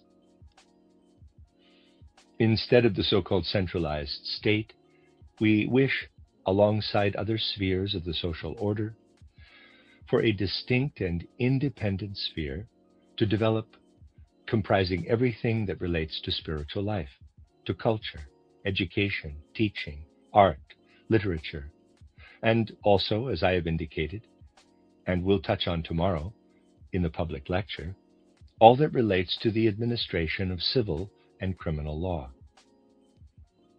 A second sphere of the social organism should encompass more strictly what has so far been called the state, which in modern times, influenced by the preceding 4 centuries, has been invested with all kinds of diverse tasks, state education, and so on. Under the influence also of socialist and social ideas, people seek nowadays to weld together economic life and what one can truly call the political life of rights into a single unity. Both need to pull apart again. As a second autonomous sphere of the social organism, the political state must be distinct and separate from the third sphere, an independent, relatively independent economy comprising the circulation of goods and commodities. Today, I would like to consider this subject from a perspective that will not be so easy to understand for someone not affiliated to our movement. I wish to bring it to a certain conclusion and culmination, from which can emerge a deeper understanding of the situation for modern humanity in general. Let us first consider what people call culture in an earthly sense.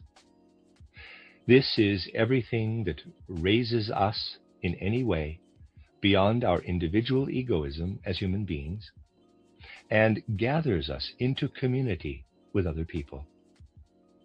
Let us take the area of culture and spirit, still of most significance for the majority of people today, one which aims to convey our connection with the life of spirit that is not of this world, religious life, in other words, of whatever denomination or confession.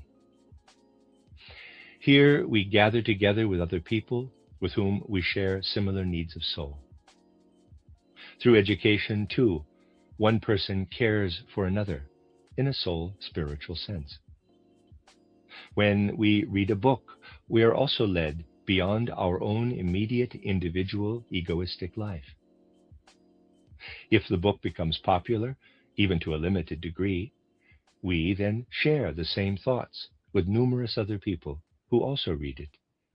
And this likewise places us in a certain group of people who experience something similar in their souls.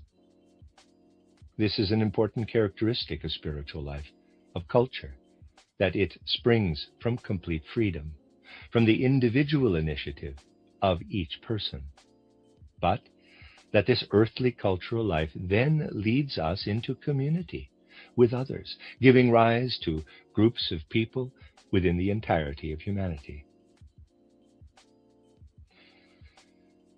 But for someone who seeks deeper understanding, such commonality at the same level leads us closer to the key event of all earthly evolution, the mystery of Golgotha. Since the mystery of Golgotha took place within the Earth's evolution, everything that relates to human community, in a sense, also belongs to this Christ impulse. This is the thing of chief importance, that the Christ impulse does not belong to each separate individual, but to human community. In accord with the nature of Christ Jesus himself, it is a great error to think that an individual as such can have a direct relationship with the Christ. Essentially, Christ lived, died, and was resurrected for humanity in its entirety. And therefore, since the mystery of Golgotha, the Christ event is, as we will return to later, always of immediate relevance whenever any kind of human community develops. If we really understand the world, we find that earthly culture too, springing from the most individual aspect of us, from our personal potential and gifts, also relates to the Christ event. But now, let us consider this earthly culture of ours in its own terms: religious life, education and schooling, art, and so on. Through this culture, we enter into a certain relationship with others. And here we have to distinguish between what brings us into relation with other people through our own destiny, our karma, and what is not intrinsically or intimately connected with this karma. On the one hand, we have certain relationships with people that arise in our life. We form new connections with certain people. We have relationships that are nothing other than the outcomes of other relationships we formed in previous lives on earth. And here in this life, in turn, we forge relationships that will give rise to karmic developments in succeeding lives. This produces a whole range of individual relationships with other people. Such connections, intrinsically related to our more intimate karma, must be distinguished from further relationships we enter into through commonality and community. For instance, by virtue of our membership of a religious community, a faith community, or because we are educated in the same way, read the same books, and so forth, enjoy the same works of art. These people with whom we are in community on earth are not invariably connected with us through relationships in former lives. There are, however, communities of people who are related to each other karmically, sharing a common destiny. But this is not usually the case with cultural and faith communities.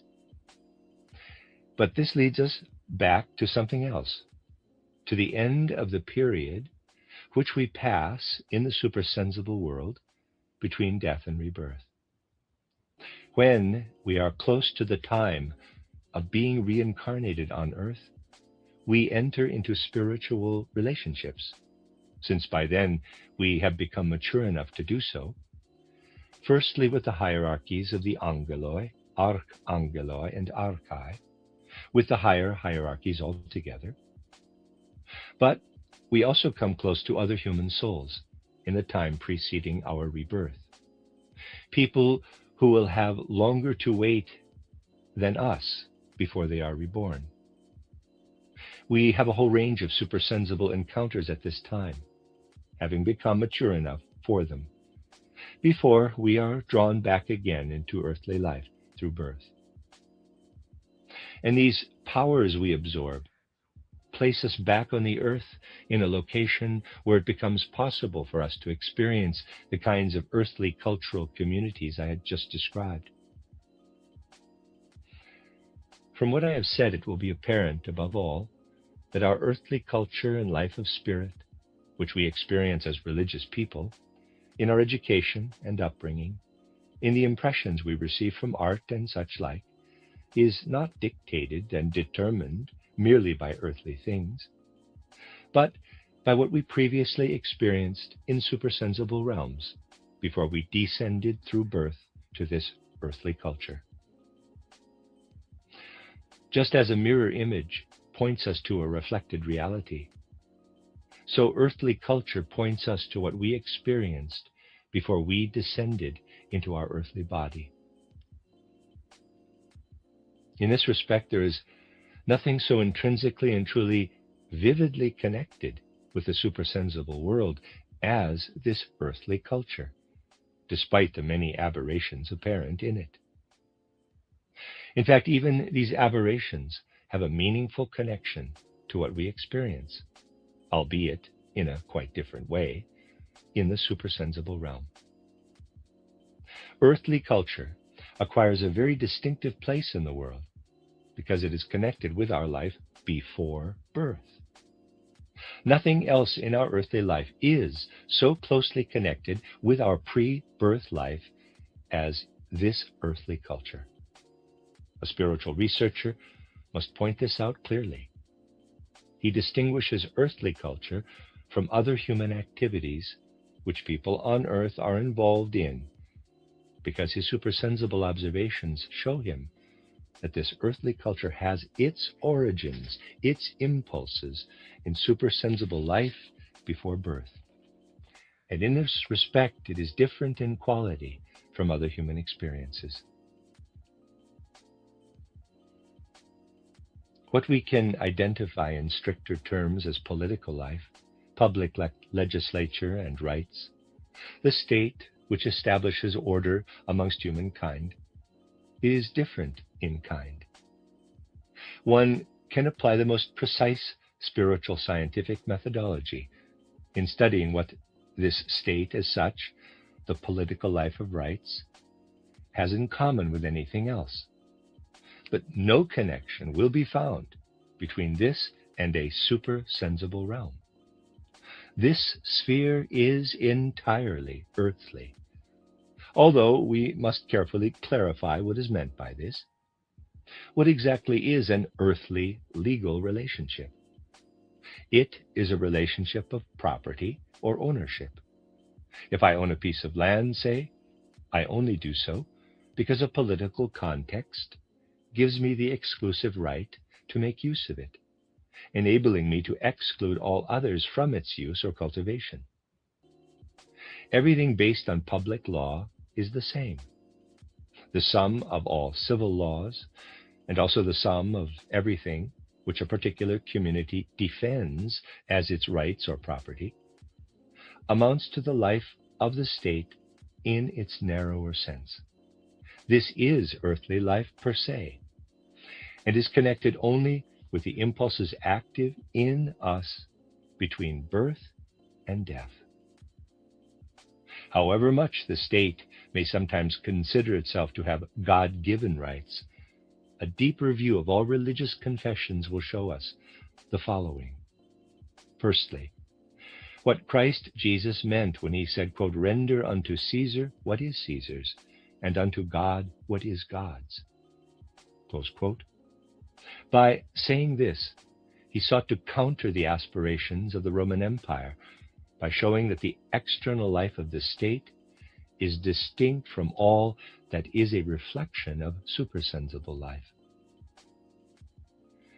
But everything that seeks to introduce a supersensible impulse into the merely earthly life of the state, for instance, trying to make the state responsible for religious life or education, the latter, sadly, now regarded everywhere as the right approach, was regarded by deeper religious sensibilities in the past as an invitation to the iniquitous prince of this world to hold sway.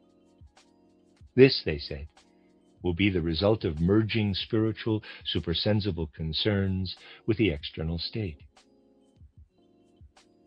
What is meant by the iniquitous prince of this world is not something you will fathom without the aid of spiritual science.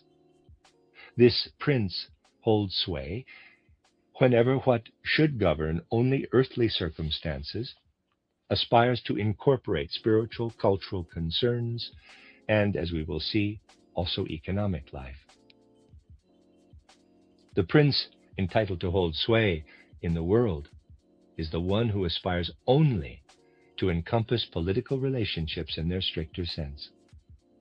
All that relates to and draws its impulses from our life between birth and death alone. Thus, we have understood the second sphere of the social organism in terms of spiritual science. It is oriented only to the impulses active in us between birth and death. And now, we come to the third sphere, that of economic relations. Picture the fact that economic life places us really into a certain relationship with the world. You will easily come to see the nature of this relationship if you imagine how it might be possible for us to become entirely and exclusively absorbed in it. What would we be if our whole being and all our activity was involved in nothing but outward economic life? We would be nothing more than thinking animals. We only avoid becoming thinking animals by virtue of the rights life that we also engage in, a political life, the life of the state, and also a life of the mind, an earthly culture and spiritual life. Through economic life, we are more or less pushed downward below the human level.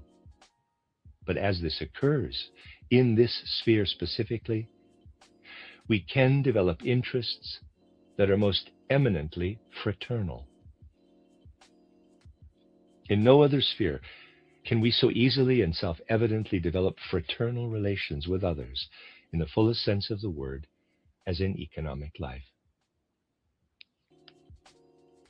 What really holds sway in cultural, spiritual life on earth? Basically, it is a personal interest, inner preoccupation of an egoistic nature. People wish religion to save or bless them or make them happy. Education exists to develop a person's particular potential. We enjoy art or practicing art and look to it to enhance our life or bring joy to it, or also to nurture our life forces. It is invariably so that egoism of a subtler or grosser kind leads us, for our own sake, to earthly culture. This is quite understandable. In rights life, political life as such, we have something that makes us equal before the law. Here we are concerned with interpersonal relations and the ways they are governed. We are concerned with our rights. Rights do not exist between animals, and this is because that elevates us over them already here in earthly life. In the circumstances obtaining in a religious community, an educational community, and also in a legislative community, we have something that in a sense is based on something to which we lay claim in a self-evident manner. But in the sphere of economic life, precisely if we can overcome our own perspective, something can emerge that is not founded on our own interests and volition. Fraternity, consideration of the other, a way of living that enables the other to experience something through and alongside us. In a spiritual relationship, we receive something because we wish it. In a legal or rights relationship, we lay claim to something if we wish, as we inevitably do, to maintain a dignified life as one among equals. And in economic life, there unfolds something, fraternity, that connects the feelings of one person with those of another. The impulses of fraternal life arise when we create a certain relationship that bridges between what we possess and what the other possesses, and between what we need and the other needs, and so forth. When we increasingly develop this fraternity in economic life, then something else emerges from it. This fraternity in economic life, this fraternal relationship between people, which must illumine economic life if it is to become wholesome and healthy, in a sense rises from it like vapor, so that having developed this fraternity in economic life, educated ourselves to do so, we take it with us through the gate of death and bear it on with us into supersensible life after death. In our earthly perception, economic life seems to be the lowest form of human activity, but within it there develops something that pulses forth from earthly life, passing through the gateway of death into the supersensible. Thus we have considered the third sphere of the social organism in spiritual scientific terms. It develops something that pushes us down into a subhuman realm in a sense, but we are compensated for this by the fact that we take the fraternity we develop in economic life with us through the gate of death. It stays with us when we enter the world of spirit. Just as earthly culture, the life of the mind, develops, as I described earlier, as a mirror image of pre-birth supersensible existence, so economic life, with the social interest, feelings of human community and fraternity it develops in us, points us forward toward supersensible life after death. Here, therefore, we have distinguished three separate spheres: spiritual cultural life, pointing back to pre-birth supersensible life; the state, in its strict sense, related to impulses that unfold between birth and death; and economic life, that points us toward what we will experience after we have passed through the gate of death. The human being is not just an earthly being, but also at the same time a super-earthly one. He bears in him the fruits of what he experienced in his life before birth in the supersensible realm. And he develops the seeds of what he will experience in his life after death. Human life is threefold, and alongside these two forms of reflection of supersensible life, there is a third realm we experience between birth and death that is specifically of the earth. Just as our life itself is threefold, so the social organism in which we live must be threefold in nature if the human soul, in its entirety, is to find its firm and stable foundation within this social organism. If we recognize our place in the cosmos through spiritual science, we discover far deeper reasons for acknowledging that the social organism has to be threefold. We can discern that human beings will degenerate, and in fact have done so in a sense in modern times, leading to the terrible catastrophe of the last 4 years. If everything is centralized, and everything in the outward life of society is informed by chaotic, anarchic disorganization, gradually, through anthroposophic deepening of our insights, we should come to recognize the nature of human life and grow aware that the entirety of human nature must find its place within humanity and the world as a whole in the way I have described. At the same time, this embodies the right form of Christ knowledge in our day and the near future. This is what is revealed to us if we wish to hearken to the Christ. He himself said, as I have often reiterated, quote, "I am with you always, even unto the end of the world." Close quote. This means that what he uttered was not spoken only in the times when he walked upon earth, but that he continues to speak to us, and we should continue to hearken to him. Besides reading the Gospels, which of course we always continue to do, we should try to attend to what his living presence amongst us can reveal. In the modern era, he reveals to us, as his forerunner John the Baptist said, that we should change our ways. And this will show us a vision of threefold humanity, which also requires us to structure in threefold form the earthly conditions in which we live. People rightly say that Christ died and was resurrected for all humanity, that the mystery of Golgotha is an event concerning all mankind.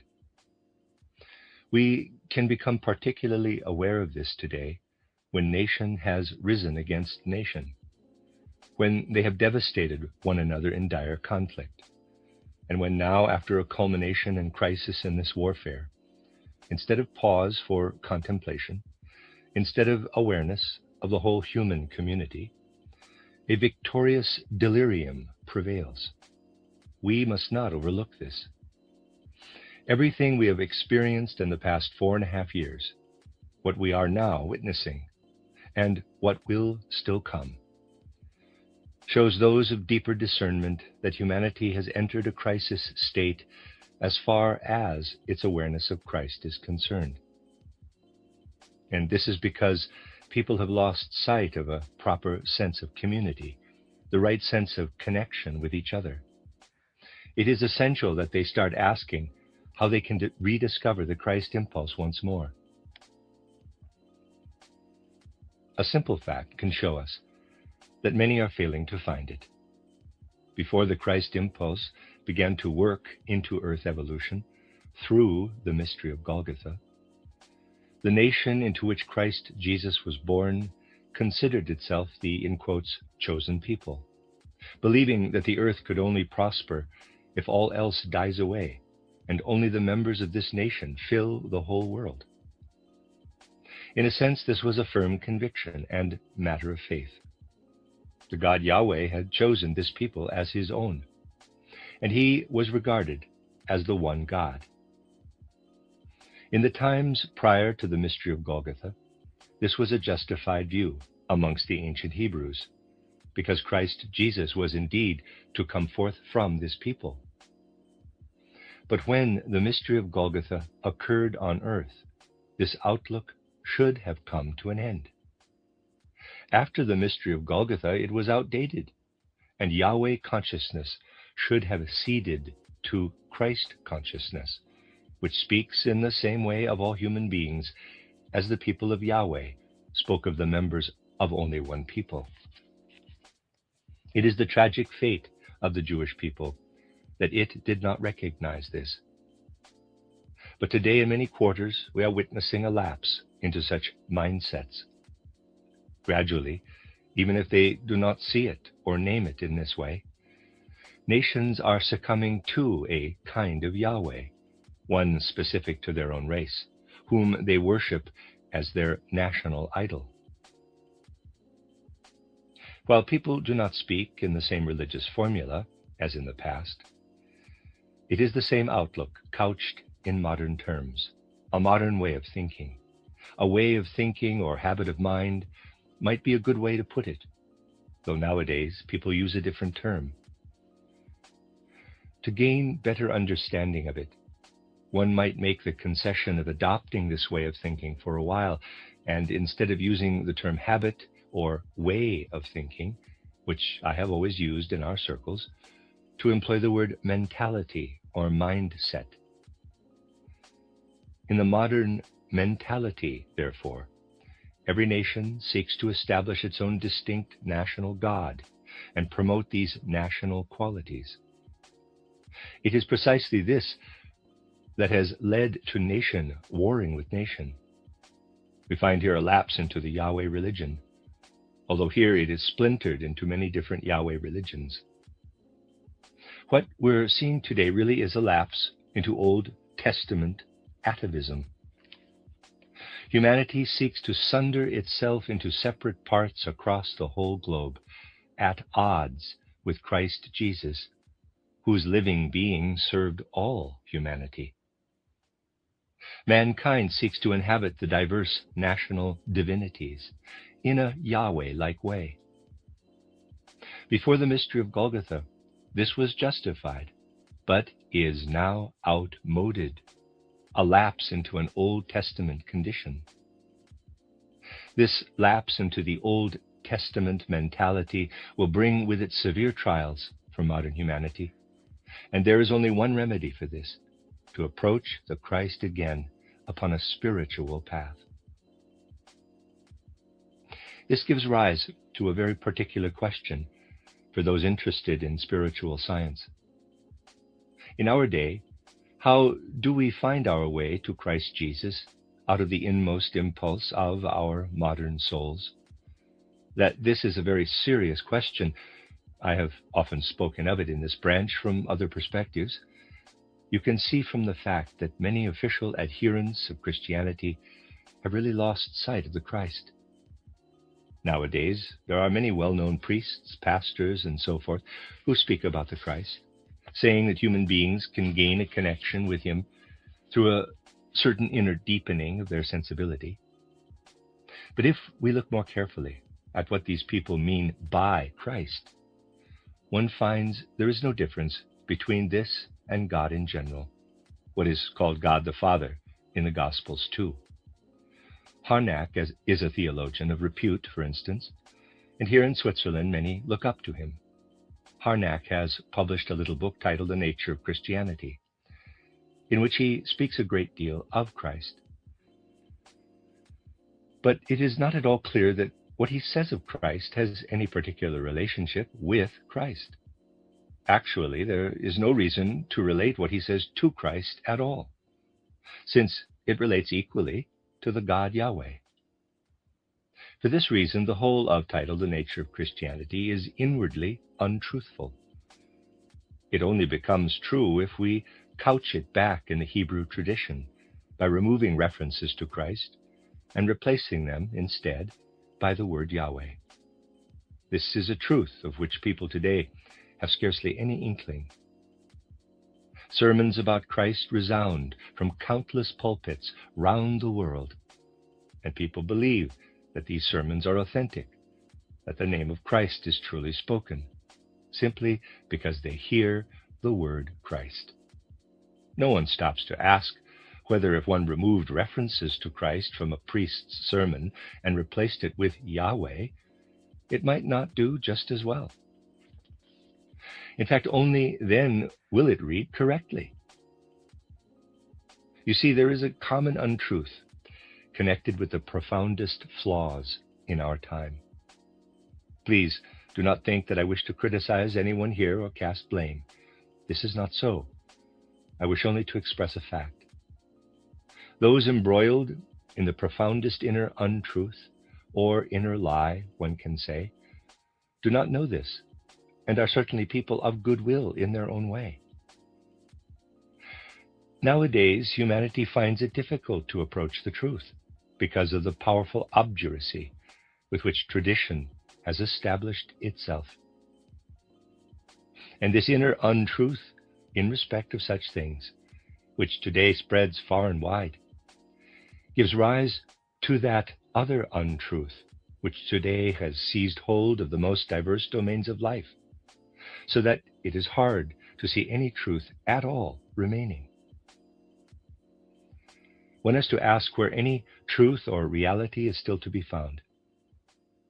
For someone who seeks spiritual scientific insights, the question of how we can find the true path to Christ, to this distinctive divine being to whom the name of Christ rightly belongs, is therefore a very serious one.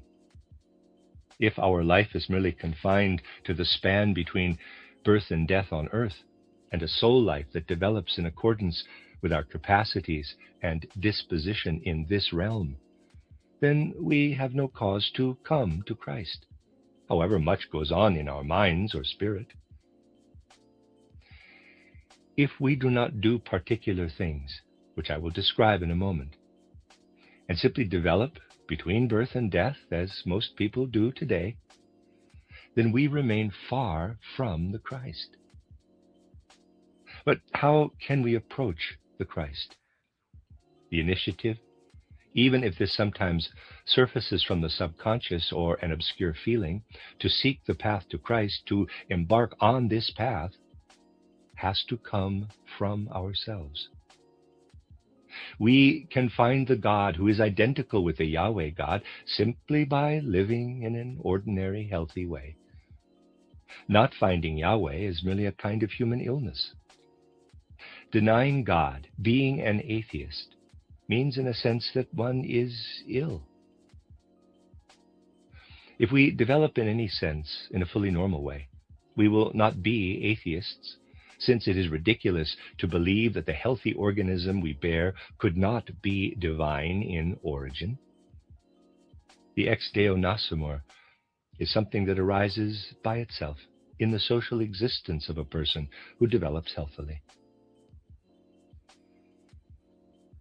You see, if he does not acknowledge that he is born out of God, he inevitably has a certain defect which comes to expression in his atheism.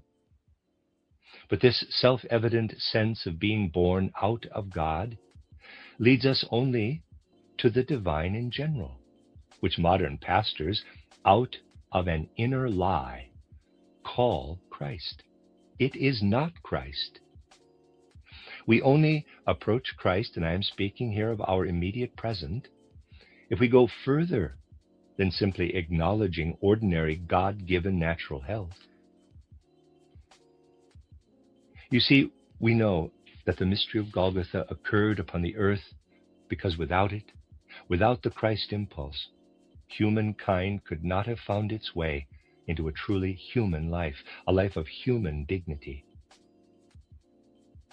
In a sense, we can say that it is not enough to find our human nature between birth and death, but we must also rediscover it if we wish to be Christians in the true sense, if we wish to come close to Christ. We have to rediscover this, our human nature, in the following way.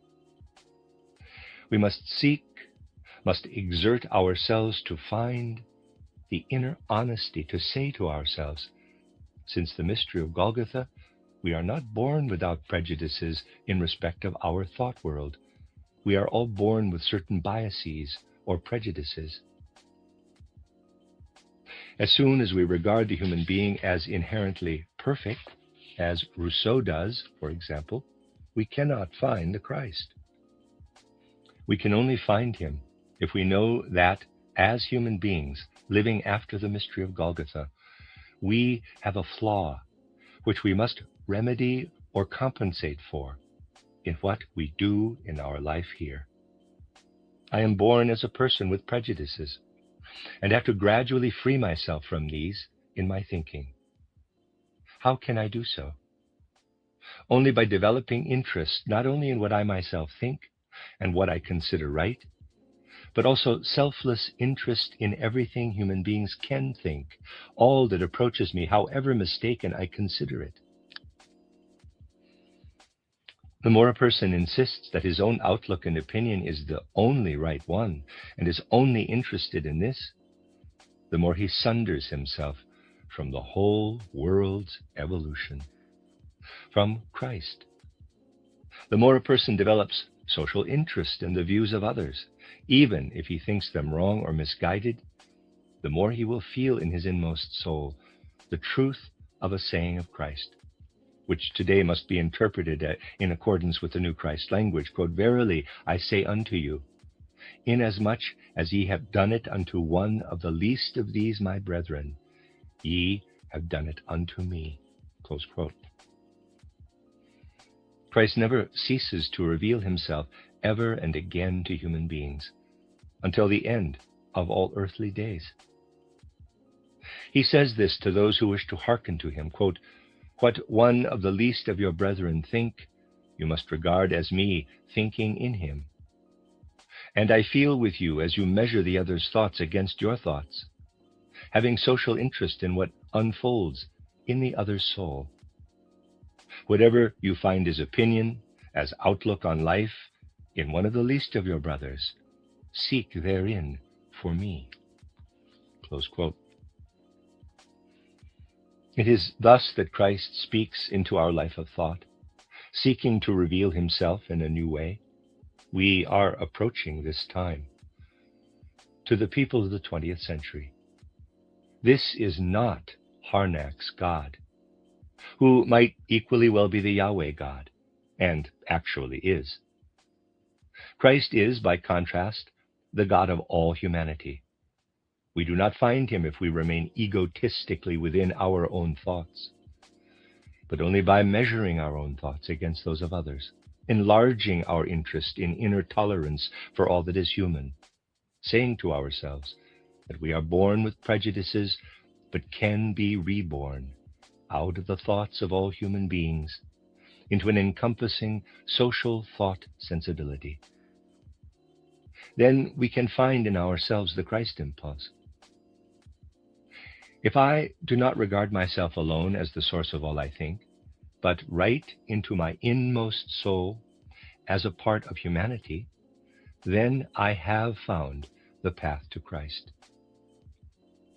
This must today be called the thinking path to Christ. We can develop and educate ourselves in vital ways by acquiring a sense for the importance of how others think, thereby correcting the outlook we bear intrinsically within us through dialogue with others. This has to become a serious life task. If this task were not to make headway amongst humankind, people would lose the modern path to Christ, which passes through thoughts and thinking.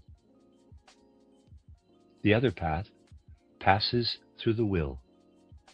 Here, too, people have embarked in a very misguided direction that does not lead to Christ, but away from him.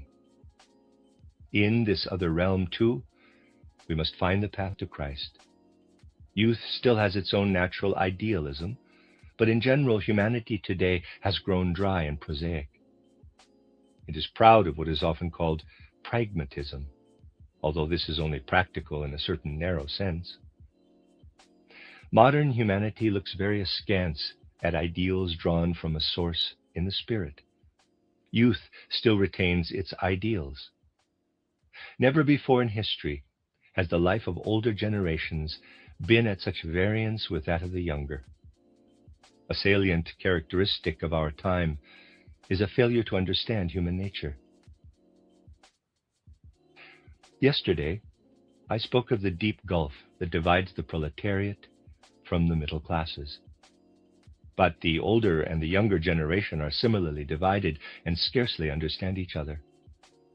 We should pay very great attention to this. Let us try to understand the idealism of youth. Fine, you may say, but in fact great efforts are made nowadays to quash this idealism. And this is done by depriving young people of an education that addresses their imagination through fairy tales, legends, through all that leads them away from arid, external sensory facts and realities. Actually, it is very hard to successfully quash this natural, youthful, elemental idealism. It is a lovely, vital quality, and yet cannot be the only human attribute, since really this idealism emerges from the ex Deo Nascimur, from the divine ground of being that is identical with the Yahweh God. This must be complemented and enlarged ever since the mystery of Golgotha took place on the earth. Alongside it, there must be something else too, an education, a self-education for idealism. Alongside the innate idealism of youth, we have to ensure that an acquired, self-developed idealism emerges in human communities. Not just the idealism of young blood and enthusiasm, but something we acquire by some kind of initiative. This is self-instilled idealism, which is not lost as we age, and which opens the way to Christ because it is something that has to be acquired through our endeavors between birth and death. Try to sense the great difference between idealism of the blood and acquired, self-instilled idealism. The great difference between the fire of youth and the fire that comes from taking hold of the life of spirit and can be continually rekindled because we have developed it within us, independently of our bodily development. This is the second idealism, the acquired or reborn idealism, rather than the one inherent in us. This is the path of the will to Christ, while the other is the path of thought. Do not think abstract paths to Christ, but seek these tangible ones. The path of thought, through which we become inwardly tolerant of the views and outlooks of all humanity, gaining social interest in the thoughts of other people, and the path of the will that I have described. Nothing abstract, but acquiring, developing idealism. In developing this idealism, or instilling it in young people as they grow, which is especially necessary, you will find that people thereby develop a sense for doing not just what the outer world impels them to. Out of this idealism spring the impulses to do more than the sensory world impels them to act out of the Spirit. In what we do in acquired, self-developed idealism, we realize what Christ wished. He did not descend to earth from non-earthly realms to fulfill merely earthly aims, but to realize super-earthly ones. But we only grow one with him if we cultivate idealism in ourselves, so that Christ, who is super-earthly within the earth, can work in us. Only in this reborn idealism is realized the intent of the Pauline phrase, quote, "Not I, but Christ in me," close quote. If we do not seek to acquire self-developed idealism as our inner moral rebirth, all that we can say is, quote, "Not I, but Yahweh in me," close quote. But if we develop the idealism we must acquire and nurture, then we can indeed say, quote, "Not I, but Christ in me," close quote. These two paths I have described are the way to truly find the Christ, and pursuing them, our speech will no longer be inwardly untruthful. Then we will speak of the Christ as the God of our inner rebirth, as opposed to Yahweh, who is the God of our merely physical birth. This difference and distinction is one we must discover today, for this alone is what will lead us to truly social feelings, real social interest in others. Developing acquired idealism in ourselves, we will also find love for others. You can sermonize as much as you like about loving your fellow human beings, but it is doing no more than telling the stove to heat itself. However nicely you speak to it, it will not get hot unless you put coal or wood in it. Then there will be no need to impress upon it its duty to warm the room. Preaching about love, love, and more love is mere words. But working to help people experience a rebirth of idealism that sustains them in life, you are kindling neighborly love too in the human soul. As you develop idealism within you yourself, your soul will lead you forth from egoism into self-reliant interest and feeling for others. However, one thing you will find as you pursue this twofold path of thought and will I have described in relation to the renewal of Christianity is an enhanced sense of responsibility toward everything we think and do, arising both from thoughts that are inwardly tolerant and interested in the thoughts of others, and from the reborn will emerging through self-developed idealism. Someone concerned to develop inwardly will, if he pursues both these paths, feel an enhanced, refined, inner sense of responsibility toward all that he thinks and does. And this will be different in quality from the ordinary sense of responsibility of someone who does not pursue these paths. Can we discern an inner sense of responsibility which asks us whether we can justify a thought or action, not just in regard to those closest to us, our immediate environment, but also in terms of our connection with a supersensible world of spirit? Can I justify something, knowing that everything I do here on earth is inscribed in an Akashic record of eternal significance, where it goes on taking effect? Ah, how strongly you feel this supersensible responsibility toward everything.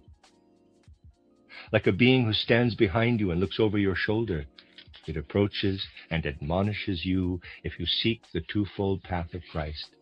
It continually tells you that you are responsible for all that you think and do, not just as regards the world, but in relation to the divine spiritual realm. This being who looks over our shoulder, enhancing and refining our feelings of responsibility and making them quite different in nature from what they used to be, is what leads us very close to the Christ who passed through the mystery of Golgotha. I wanted to speak today about this path to Christ, about how it can be found and how it becomes apparent in the being I have just characterized. You see, this Christ path is intimately connected with the deepest social impulses and tasks of our time. And I wish to impress this on you in our gathering today. The end of Lecture 3. You are listening to RudolfSteinerAudio.com. If you are listening to the podcast of this, it is located at RudolfSteiner.podbean.com. Please consider becoming a patron. As well, there are two publishing houses, SteinerBooks.org in America and RudolfSteinerPress.com in England, who are the sole publishers of Steiner into English and have given me permission to do these recordings. Please consider patronizing them as well. This is a reading of Collected Works, Volume 193 by Rudolf Steiner, entitled Problems of Society, an Esoteric View, From Luciferic Past to Ahrimanic Future. 9 lectures translated by Matthew Barton. This is Lecture 4, given in Zurich on the 9th of March, 1919. The way in which certain people feel prompted to speak about the current situation of humanity is really very significant. In a feeling way, at least, they try to grasp the nature of our social circumstances. To illustrate this, I would like to start our reflections today with some sentences from a talk which Kurt Eisner gave to a group of students at Basel shortly before his death. Some of you may have heard these words already, but they are highly significant for a symptomatic evaluation of certain phenomena today. Picking up on things said previously, his words were as follows, quote, "Am I deaf to these things, or do I in fact see clearly that a longing is deeply rooted in our life and seeks air and light, recognizing that the kind of life we have to live today is clearly only the invention of some evil spirit? If you imagine a great philosopher who knew nothing of our age and lived around 2,000 years ago, say, dreaming what the world would look like in 2 millennia's time, he would never in his wildest fantasies have conceived of the world in which we are condemned to live. The conditions that exist at present are the real illusion, and what lives as longing in us is the profoundest ultimate reality. Everything else is horrendous. We are confusing dreaming and waking. That is all. Our task must be to shake off this old dream of our current social existence. If we take a look at the war, we have to ask whether human reason could conceive of such a thing. If this war has not been what people call real, perhaps we have dreamt it all and are now awakening again." Close quote. Steiner again. So you see, in order to try to understand our present condition, this man resorted to the idea of dreaming. He poses the question whether the reality that now encompasses us can be seen as anything other than a bad dream, rather than reality.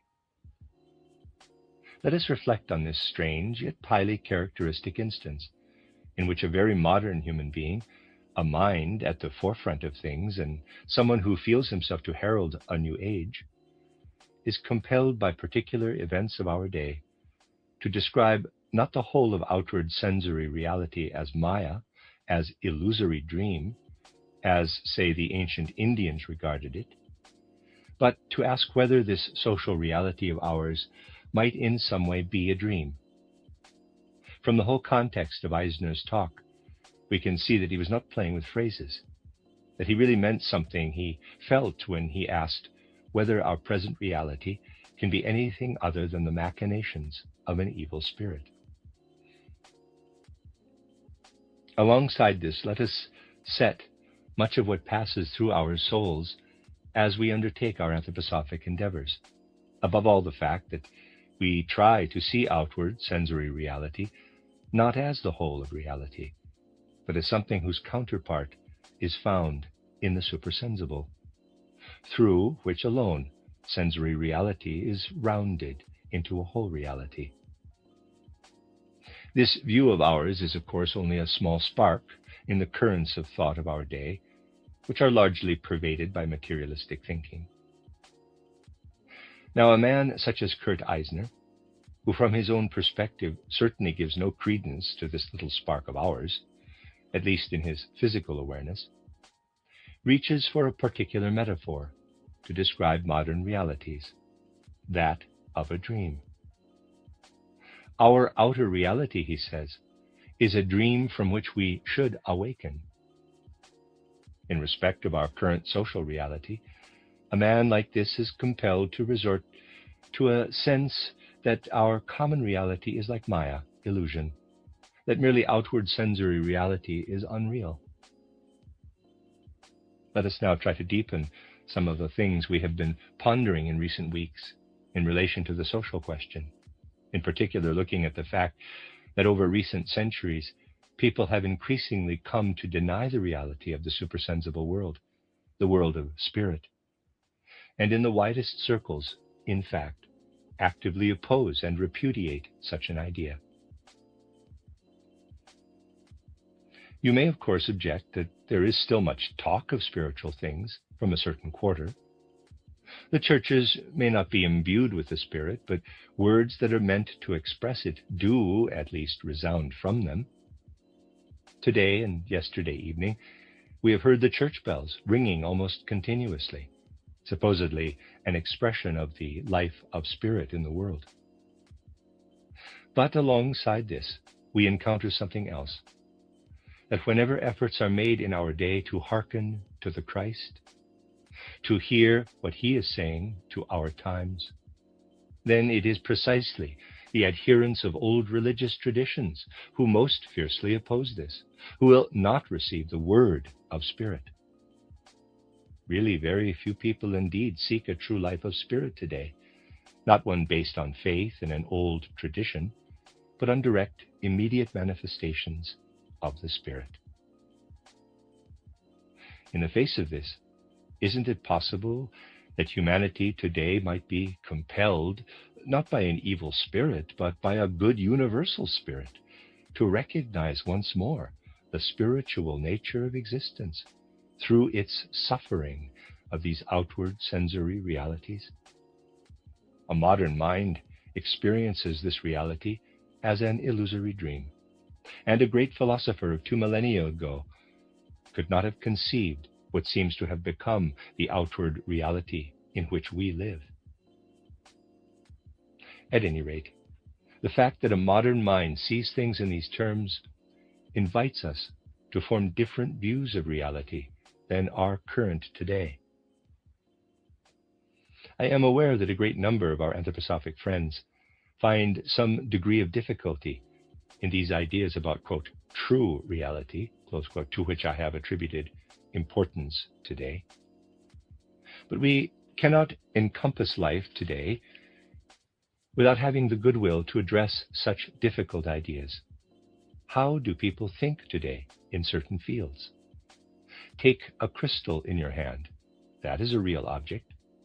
Likewise, if you pick a rose from a rose bush and hold it in your hand, you will say this is a real object too. But are they both real in the same sense? Scientists in all the universities and institutes, in all laboratories and clinics, see the crystal and the rose that is picked from a rose bush as sharing one and the same reality. But there is surely a huge difference between them, implicit in the fact that the crystal retains its form through long ages, while the rose, having been picked, will lose its form after a relatively short time, will die. It does not have the same degree of reality, in quotes, therefore, as the crystal. And even the whole rose bush, if we pull it up out of the ground, does not have the same degree of reality it has when it is rooted in the earth. This suggests we ought to regard things in the world in a different way from the external mode employed today. We ought not to speak of the reality as such of the rose or the rose bush, but at most of the reality of the whole earth in which it is embedded, and upon which it grows from this reality, as hair does on our heads. You see, therefore, that there can be things in outer sensory reality which, when divorced from their source or foundation, cannot be called real in the true sense. In other words, we must penetrate the great illusions of outer reality to find its true realities. Modern scientists make such errors in relation to reality. But making such errors and habituating oneself to them over many centuries, as humanity has done, means that it is very difficult indeed to cultivate social thinking in accord with reality. The major difference between human life and the life of nature is that the latter allows things to die when they are no longer invested with their full reality, like the rose plucked from a rose bush. An outward appearance of reality can also possess an unreality, something that is a lie as such. Something that has no intrinsic reality can, however, be realized in the life of society as if it were reality. It may not die immediately, but it will gradually become pain and torment to humanity. Whereas our wholesome well-being will only arise from something whose full reality has been felt, conceived, and implanted into the human social organism. It is not just a sin against the social order, but a sin against truth itself when, for instance, our modern outlook still assumes that human labor, I have often said this here, can be a commodity.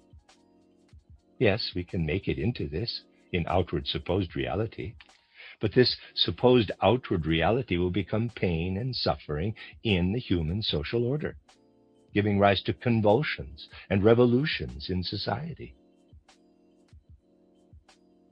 In brief, today humanity needs to reconfigure its habits of thought, no longer seeing as sole reality what comes to expression in apparent outward forms within narrow limits, and seeing in fact that this can be illusion or untruth. This difference between truth and lies in life ought to inscribe itself very deeply in our modern sensibility. As more and more people become aware of this distinction and awaken within them a feeling that they must seek the truth in life and not lies or distortions, the more healthy the social organism will become. But what is necessary for this to happen? It is not a self-evident thing to discover the true or only seeming reality of an external object. Imagine an alien arriving here from a planet where conditions are different, so that he could never have made the distinction between a rose growing on a rose bush and a crystal. If you then placed both before him, the rose and the crystal, he might think they were both of one common reality, but would be very surprised to find that the rose fades so quickly while the crystal retains its form. On earth, we can only discern the nature of things because we become acquainted with them over longer spans of time. Yet we cannot trace the truth or otherwise of everything we see in outward reality simply by observing it like this. We can do so with the rose, but there are other things in life which require us to create a foundation before we can discern their reality. As far as human social coexistence is concerned specifically, how do we create such a foundation? I have characterized some aspects of this in the 2 preceding lectures here, and today I want to add a little more to this. From my books, you will be familiar with the accounts I give of the world of spirit, of the world we pass through between death and rebirth. In describing this life in the supersensible world of spirit, as you know, we must take into account the relationships that hold sway there between one soul and another. Here, the human being is free of the body and not subject to the physical laws of this earthly world that we experience between birth and death. And we can speak in this respect of the powers or forces playing between souls. You can read in title Theosophy about the powers of sympathy and antipathy unfolding between death and rebirth, inner forces in the interplay between souls in the soul world. One soul will bring antipathy to bear in relation to another, but this is assuaged by the opposite power of sympathies. Here, harmonies and disharmonies arise between the inmost impulses souls experience. And this interrelationship between the inmost experience of one soul and that of another constitutes the true condition of the supersensible world. What one soul can experience with another here in the physical world is only a reflection, a vestige, if you like, of this supersensible experience. But this reflection is something, in turn, that we must properly judge. We can ask this: in terms of social coexistence, how does what we experience here between birth and death relate to life in the supersensible realm? We have often spoken of the necessary threefolding of society, and now we must turn our attention to the middle realm, as I have often described it, the political state as such. People who have thought about the political state in our times have always attempted to discern what it actually is. But you see, modern people with their materialistic ideas have no proper foundation for their reflections. The picture is complicated by the fact that in line with the interests of the different strata of society, the different classes, all sorts of things have been coupled with the modern state. And so one can no longer simply assume that this state is a reality rather than a kind of lie. In our times, a gulf has opened between the view of the German philosopher Hegel and that of Fritz Mautner, the philosopher and dictionary compiler. Hegel sees the state more or less as the realization of God on earth, whereas Mautner says it is a necessary evil. It is an evil in his view, albeit one we cannot dispense with, which is necessary for human coexistence.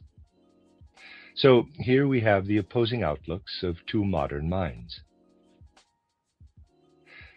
Since a great deal that used to be configured instinctively is now the subject of conscious reflection, all kinds of people have tried to formulate ideas about the nature of the state and what it should be. One finds the most varied nuances and divergences in their ideas. On the one hand are the pious proponents of the state as it is, who do not wish to intervene in its workings, and yet seek to shape it in a way that will, if possible, not ruffle the feathers too much of people who do indeed have cause to complain. And then there are the others who want to radically reshape society, so that it might develop into a form of existence which would satisfy human beings, But what we first have to ask is this: how can we gain a view of what the state actually is? We only gain insight into the reality of the state, its possible reality, if we consider with an open mind the threads that can be spun between one person and the next within the state, and compare this with threads spun between one soul and another in supersensible life. You see, the relationship founded on the deep, inmost powers of the human soul, on sympathies and antipathies in supersensible life, contrasts with the very external, rights-based relationship between people in the life of the merely political state. Here, one person encounters another in the most external framework of common rights. If you think this through carefully, you will see that the state is the very opposite of supersensible life. And this state is all the more perfect in nature, the more it is the exact opposite of life in the spirit, and the less it aspires, wrongly, to introduce something of supersensible life into its structure. It should only encompass the most external aspect of rights relationships between people, and the way they conduct themselves toward each other. Here all men are equal, that is, equal before the eyes of the outward law. This truth is one that can become an ever deeper conviction in us, that the state's perfection consists precisely in the fact that nothing in it is sought except what belongs to the life between birth and death, and is part of our most external form of interaction. But then we have to ask this: if the state reflects supersensible life only by virtue of being the opposite of the latter, how does this supersensible realm enter the rest of our sensory life? I did describe this to you recently from another perspective. But today I wish to add this, that certain residues remain of the antipathies that develop in the supersensible realm between death and rebirth, residual antipathies which we carry with us into physical existence at birth.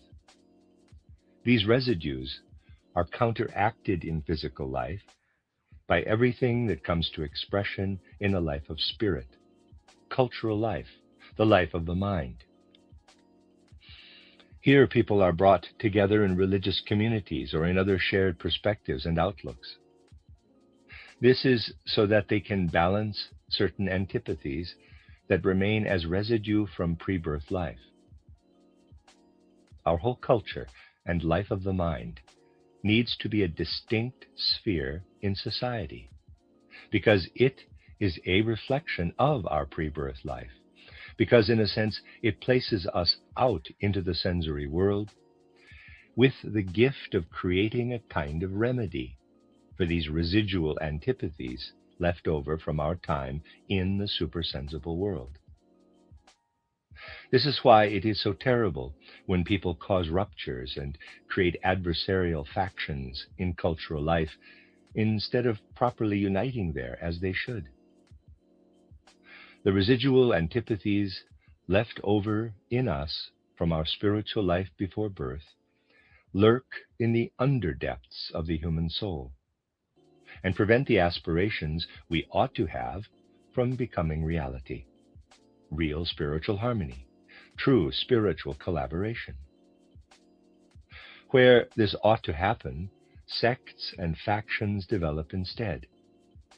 These partisan groups and sectarian divisions are the sign, the reflection, of remaining antipathies from which all spiritual life emerges, but for which it should here provide a remedy.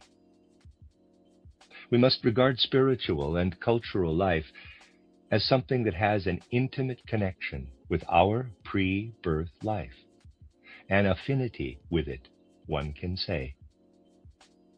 We should therefore not succumb to the temptation to establish this spiritual life of culture in any other way than as a free, independent life outside the state. The latter ought not to reflect supersensible life, but be a counter-image of it. And we only gain a true idea of what really belongs to the state and what really belongs to the spiritual life of culture if we complement our sensory life with supersensible life.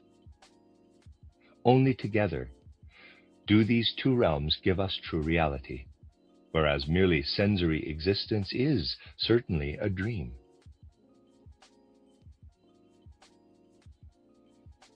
Economic life is again quite different in nature. Here one person works for the other. Usually he does this because by doing so he finds advantage or benefit for himself, as the other does. Economic life arises from human needs and involves satisfying them. We elaborate on the physical plane everything that can satisfy or meet natural, mundane human needs, or also subtler and yet largely instinctive needs of soul. Unconsciously, there develops within economic life something that in turn works on beyond death.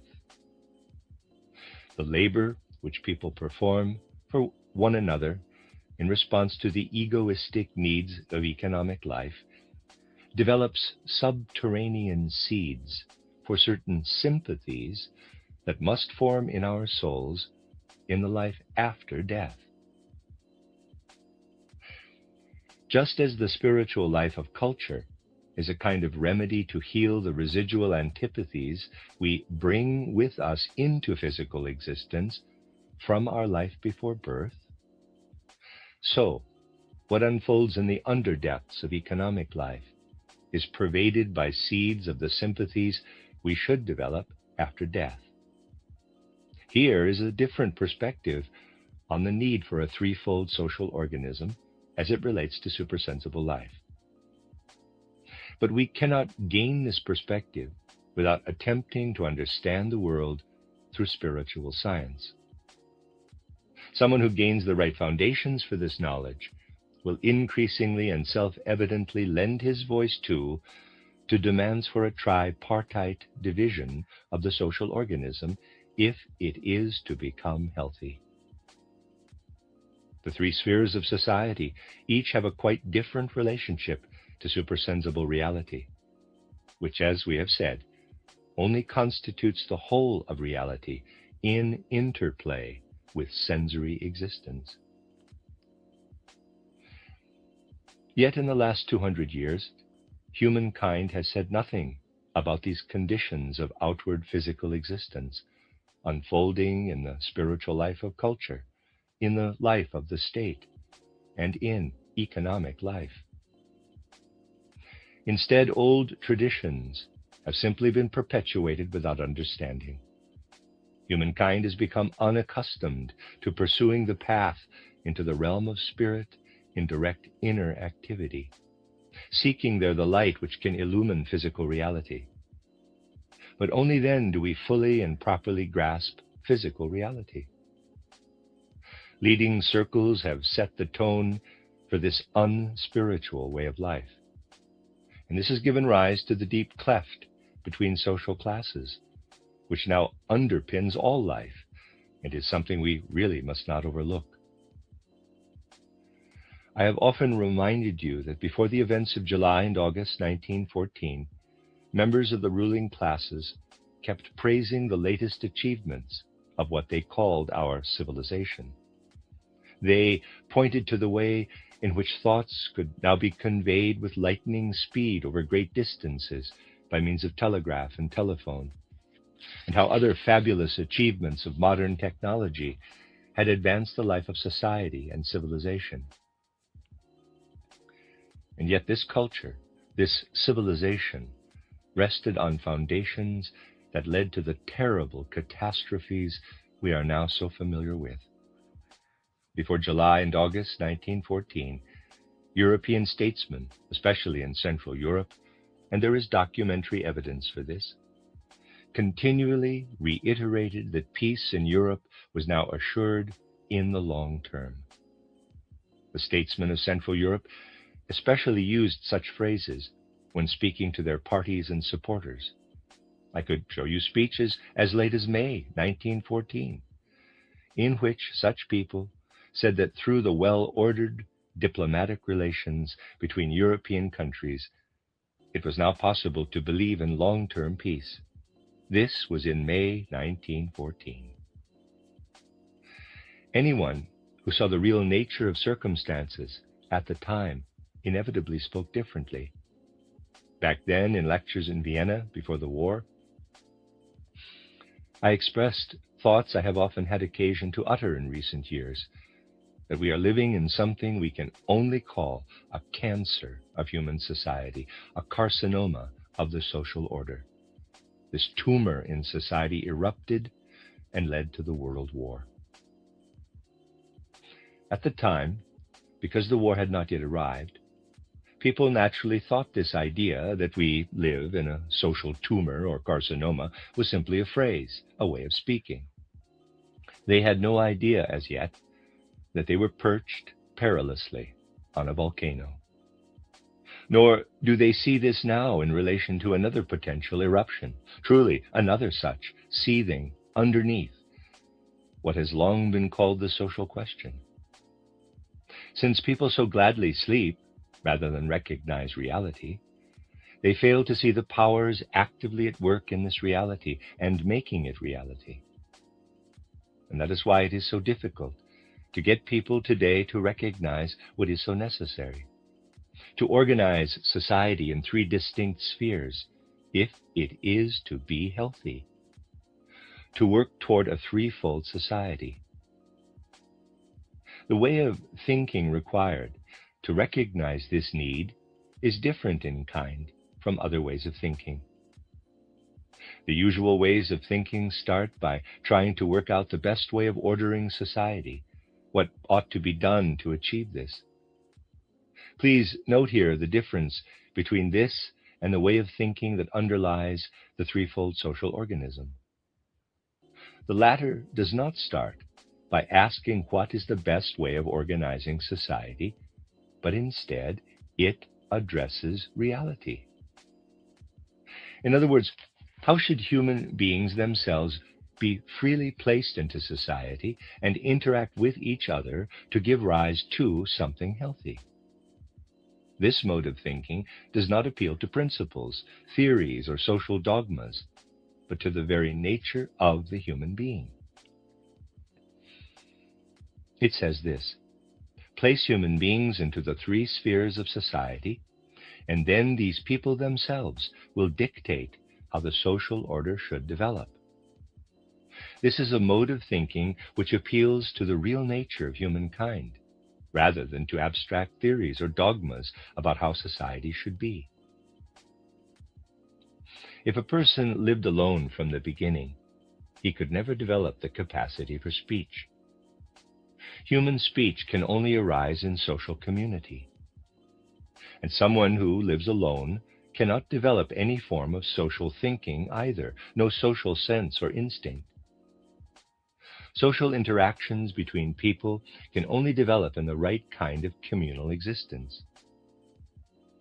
But a great deal now counteracts this socialization in our time. The materialism which has developed in the last few centuries has alienated people from true reality. Human beings have been sundered from it and have grown inwardly lonely. Most lonely of all are those who have become detached from life, torn from its living context, and are now related only to the arid machine, the factory on the one hand, and on the other to soulless capitalism. A wasteland now exists in human souls. Yet from this inner wasteland there struggles free something that can emerge from each individual person, inward thoughts and ideas, inner visions of the supersensible world, visions that also explain outer sensory nature to us. And our loneliness, when we are thrown back entirely on ourselves, is actually the best inner state to recognize our individual relationships with the world of nature and spirit, as opposed to the social thinking that should develop. Only by pondering this will we be able to judge the important historical moment we now find ourselves in. In the course of world evolution, human beings had to become lonely enough to seek the life of the spirit in the loneliness of their souls. The loneliest of all have been the great thinkers, living in seemingly very abstract heights, but who in their abstractions were seeking the path to the supersensible world. Yet we must, of course, not only seek the path to the supersensible world and to the natural world, but also in our thinking to the life of society. Since social interaction cannot be developed in loneliness, however, but only in real experience of others, the lonely individual of modern times was not well fitted to develop social thinking. In seeking only to express his inner life, the individual developed anti-social rather than social thinking. We are living, you see, in the most contradictory conditions. Humankind's recent inclinations and longings are an expression of spiritual powers founded on loneliness. But these are powers which the influx of Ahrimanic materialism has directed on false paths. We can fully appreciate the weight and dimensions of this if we ask people what they mean by Bolshevism, which is something that often greatly alarms them. Well, they will reply by speaking of Lenin and Trotsky.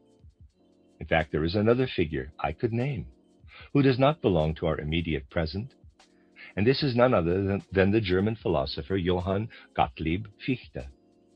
No doubt you will have heard a thing or two about the ideal spiritual mode of thinking of Fichte, but it is unlikely that you will have thought of how he expresses himself in human terms, even though you may know of the views he recorded in his title, The Closed Commercial State, available for a few pence in the Reclam edition.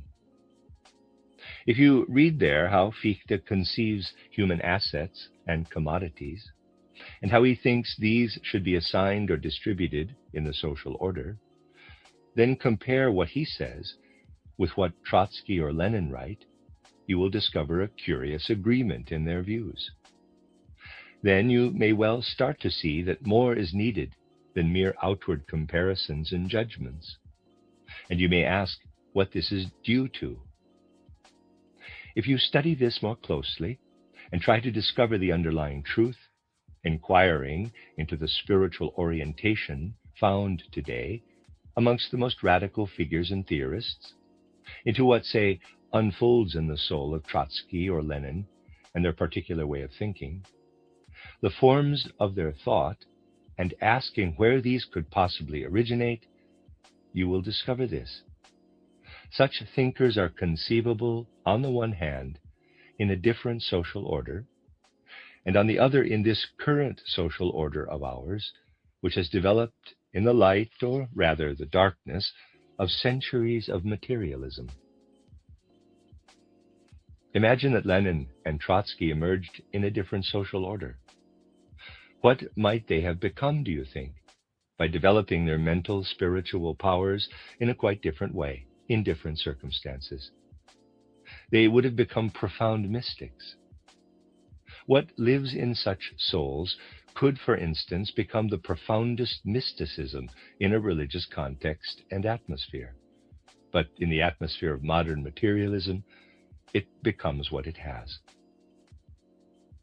If you read Johann Gottlieb Fichte's title, The Closed Commercial State, you find there the social ideal of someone who truly sought to pursue the loftiest paths of knowledge, developing a form of thinking that always inclined toward the supersensible world.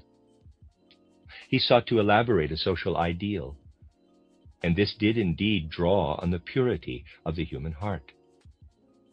And yet what fits us to attain the highest ideals of knowledge upon inward paths renders us unfit for developing a social way of thinking, if applied to the life of society.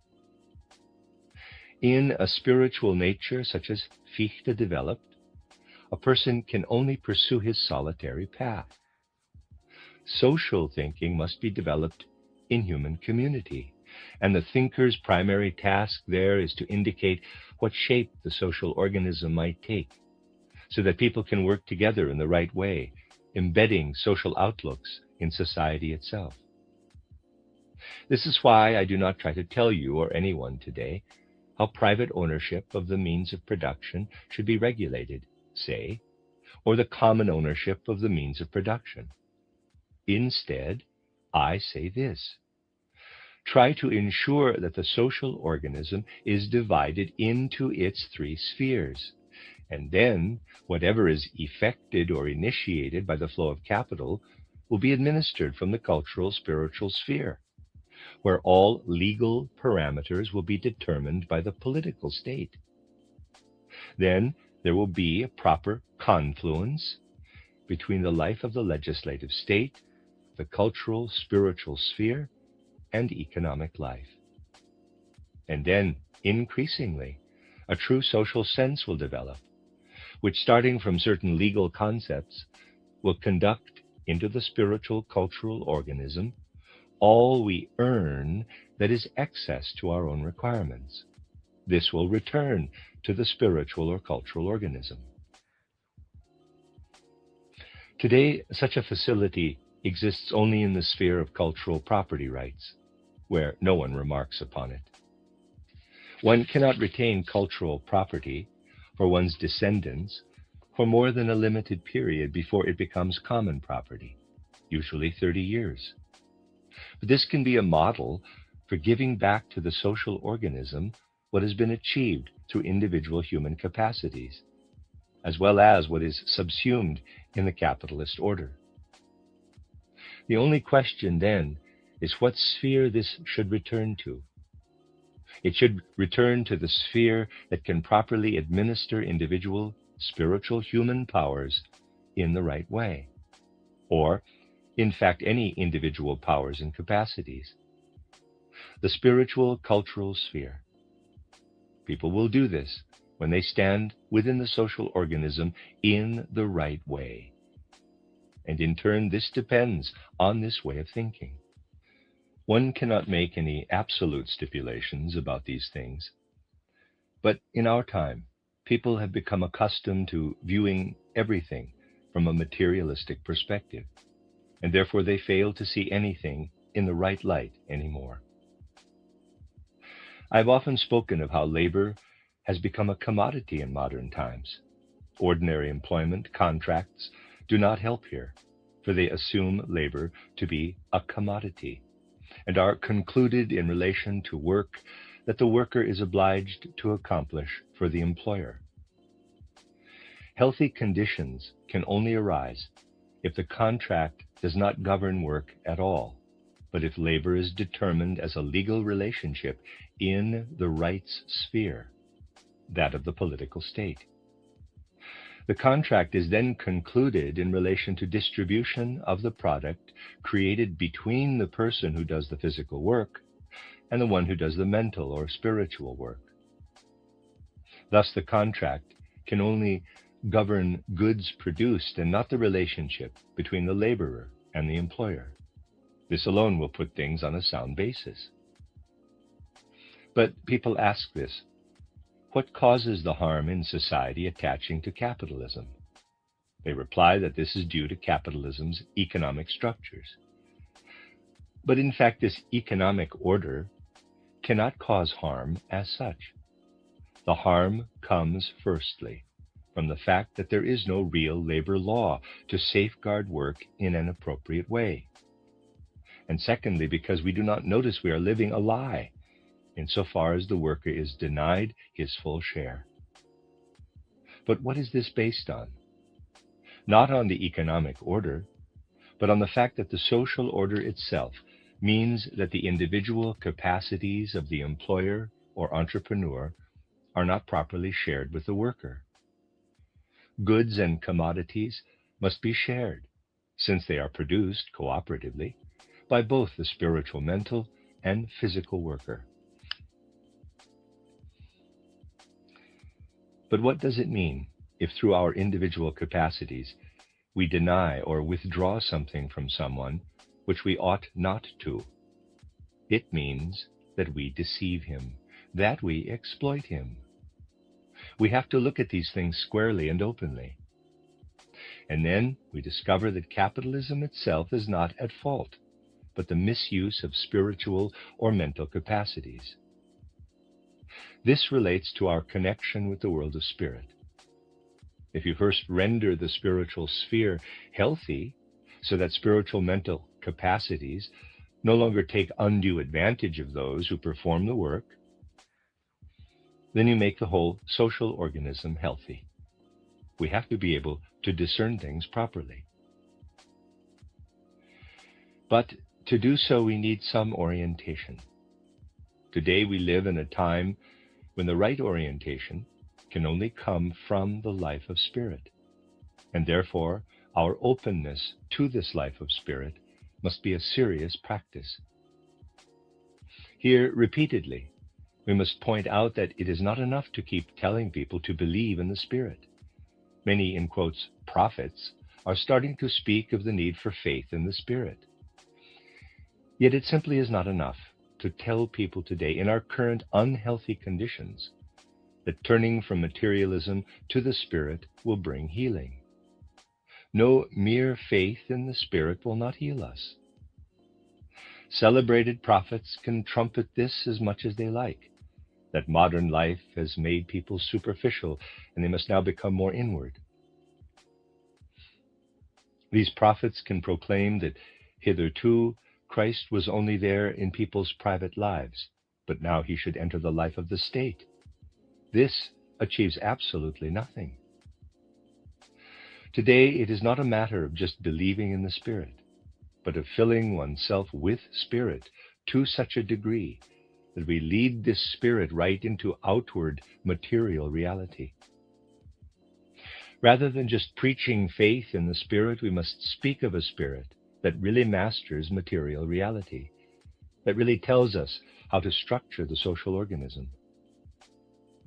Today's unspirituality is not due to people's failure to believe in the Spirit, but to their inability to connect with it in a way that enables it to get to grips with material reality. Lack of belief in the Spirit is not due merely to denying this belief, but also because people assume matter to be merely that, devoid of Spirit.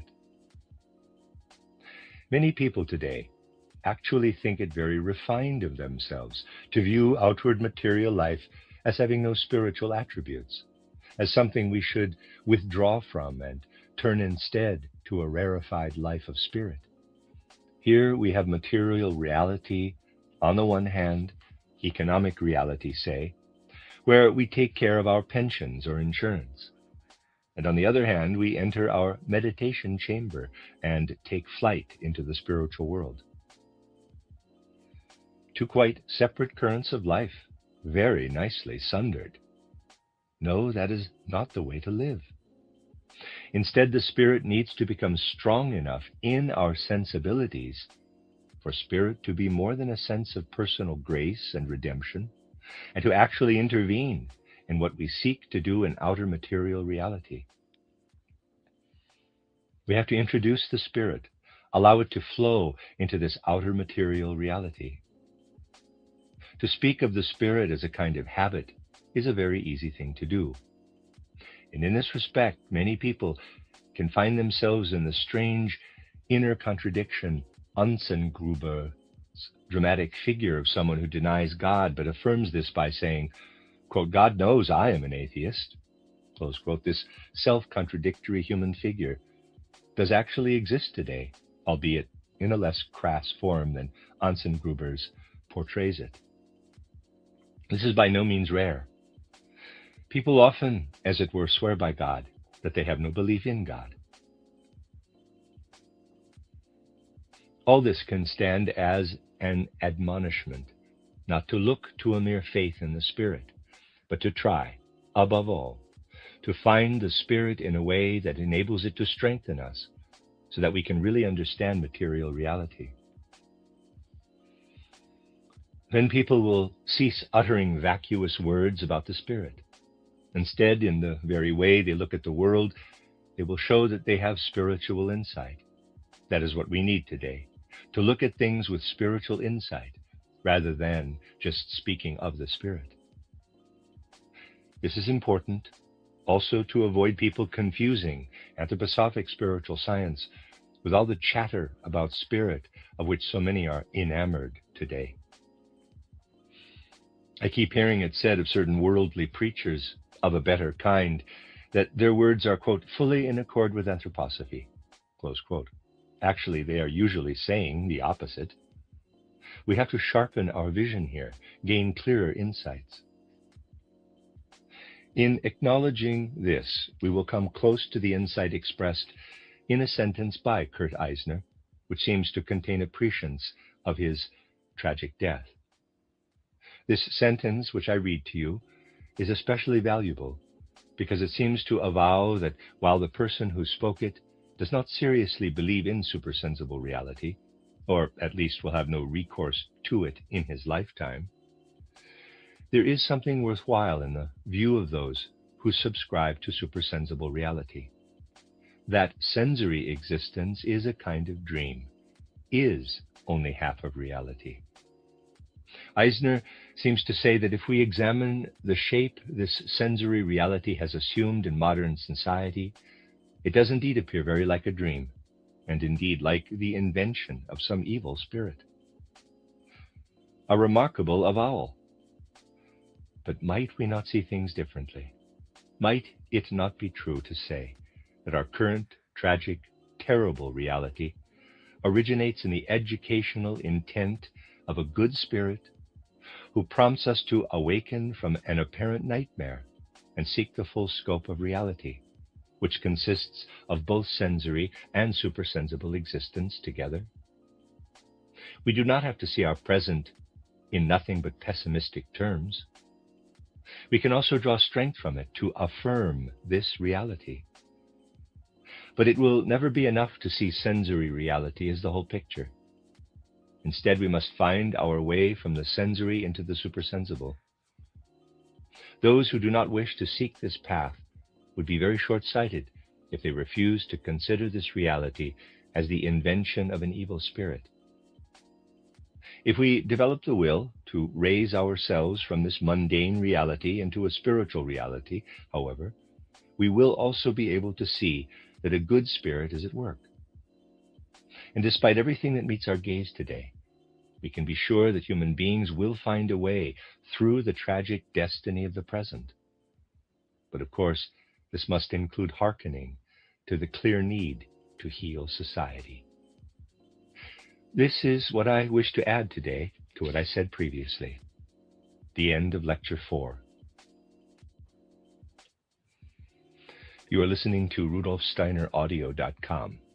If you are listening to the podcast of this, it is located at RudolfSteiner.podbean.com. Please consider becoming a patron. As well, there are two publishing houses, SteinerBooks.org in America and RudolfSteinerPress.com in England, who are the sole publishers of Steiner into English and have given me permission to do these recordings. Please consider patronizing them as well. This is a reading of Collected Works, Volume 193 by Rudolf Steiner, entitled Problems of Society, an Esoteric View, From Luciferic Past to Ahrimanic Future. 10 lectures, excuse me, I've said 9 before, but there are 10 lectures in this, translated by Matthew Barton. This is Lecture 5, given in Heidenheim on the 12th of June, 1919. We live in a time in which people might recognize, if they wished, what anthroposophic spiritual science has been seeking to achieve for many years. It would actually be the very finest fruit of anthroposophic endeavor if in the hearts and souls of those involved in this movement, a conviction could arise that the fiery signs of our time offer proof of the need for these long-term endeavors.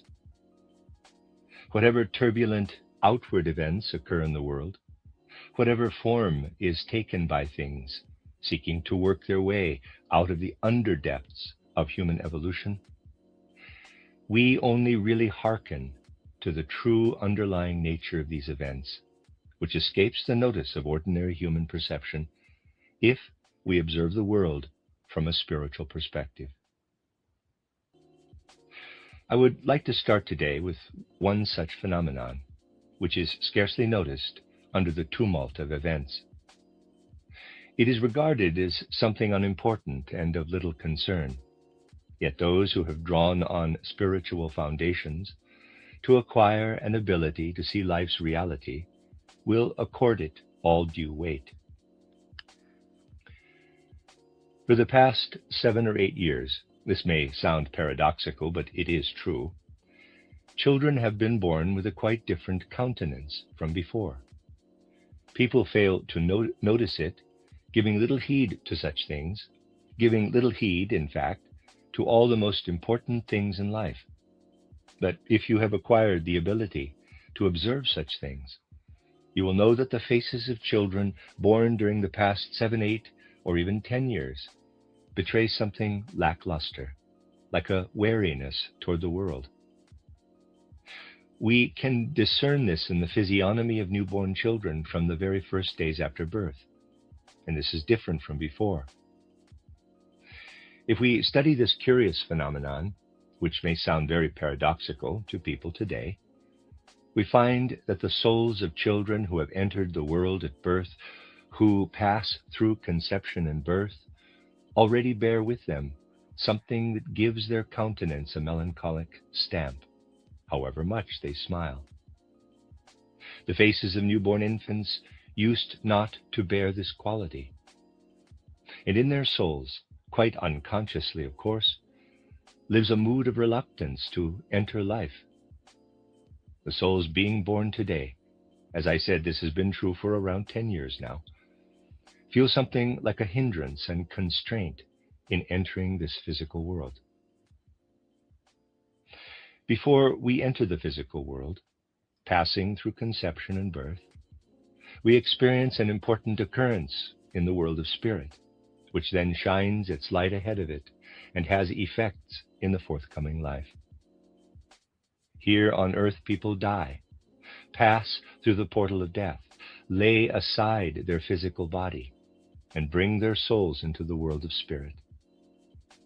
The soul still bears within it the effects of all it experienced here in the physical world. In passing through the gate of death, basically, the soul looks like these effects themselves, like the experiences it underwent in earthly life. Having crossed the threshold of death, these souls encounter the souls who are preparing to descend into a physical body. This occurrence is a reality that I can only describe to you because it is available to the seer's experience and perception. It is an important thing, this encounter between the souls of those who have just died and those who will soon enter the physical world through the portal of birth. It sets a tone. In a sense, it infuses descending souls with an idea of what they might meet here. This encounter gives rise to the impulse that impresses an odd melancholy on the faces of infants from birth. They do not really wish to enter the world they have learned of through this encounter, for they are aware that their spiritual plumage will be badly ruffled by the experiences of a humanity plunged in a materialistic view of the world and immersed also in materialistic actions. This encounter, which of course we can only ascertain spiritually, also sheds a strong light on our whole modern era, which we can only properly understand by acknowledging such hidden phenomena. Yet this is something we must try to understand. This is something to start with that can, of course, only be perceived through spiritual vision. But other phenomena today speak loud and clear to us and could be discernible without spiritual vision for anyone who does not sleepwalk through life. The global catastrophe of the past 4 or 5 years has had its dire impact on the world, and we keep looking back, as I think every wakeful soul must do today, to the palpable, perceptible origins of this terrible human catastrophe. We study the course it has taken and finally can examine what has emerged from it now on a worldwide scale. Here, one thing ought to be apparent for anyone who is awake. Take the curious fact that this world war broke over Central Europe, and yet, and this is true, no one wishes to know what really gave rise to it. People wonder what its origins were, blame this party or that. But ultimately, whatever blame they assign, come to the conclusion that this was not the whole cause, that other factors must have been at work too. People say that a great social movement emerged from this catastrophic world war. Whether partisan or not, they try to understand what should now be done in these great social upheavals. And yet their thoughts relate to reality as an embalmed body does to life. Their mummified thoughts are not adequate to grapple with the turbulence of events, with its real nature. If we study these things more closely, now that a series of memoirs have been published by figures directly involved in the origins of the World War, we have to ask whether these people really took part in the events of 4 or 5 years ago that they describe. Did they really know what they were doing? Did they have any inkling of the scope of what their rational minds concocted? Increasingly, it must become apparent that they did not, as we see from the confession of Russian Minister Sukhamlinov. In his court testimony, in relation to the 3 or 4 hours during which he had to make his most vital decisions, he said that he must have lost his mind, that he must have been mad. Such phenomena tell us a great deal. They indicate that mental confusion reigned in the minds of many of those involved. Anyone equipped to see into the terrible nature of current world events will see, and increasingly people will see this, that the events originated less in moral failure than in an intellectual inability to understand world events. Things are still the same today. The majority of people are basically helpless in the face of these world events. And we have to ask very seriously indeed what this is due to. There is an underlying factor here that is extraordinarily difficult for our time to grasp, pervaded as it is by a materialistic outlook. Since the turning point in world history, when the materialistic worldview reached its highest tide, the strongest spiritual power that has ever sought to enter human life from the world of spirit is seeking entry. This is the characteristic nature of our time. Since the beginning of the last third of the 19th century, the spirit, the world of spirit, is seeking to reveal itself to humankind in the strongest possible way. Yet, human beings have gradually reached a point in their evolution where they wish only to use the tool of their physical body to grasp anything. In their materialistic outlook, they have become accustomed to asserting the theory that the physical brain is the tool for thinking and even for feeling and will. They have persuaded themselves that the physical body is the tool for all spiritual and mental activity. It is not without reason that they have done so, for as human evolution progressed, people indeed gradually reached a state where they can only use the physical body as a tool for mental activity. Today, therefore, we find ourselves in the midst of a vitally important knot in human evolution, where the world of spirit seeks to reveal itself as if in tempest and turbulence. And on the other hand, people must find the strength to free themselves from the warp of materialism and work their way through to new receptivity to spiritual revelations.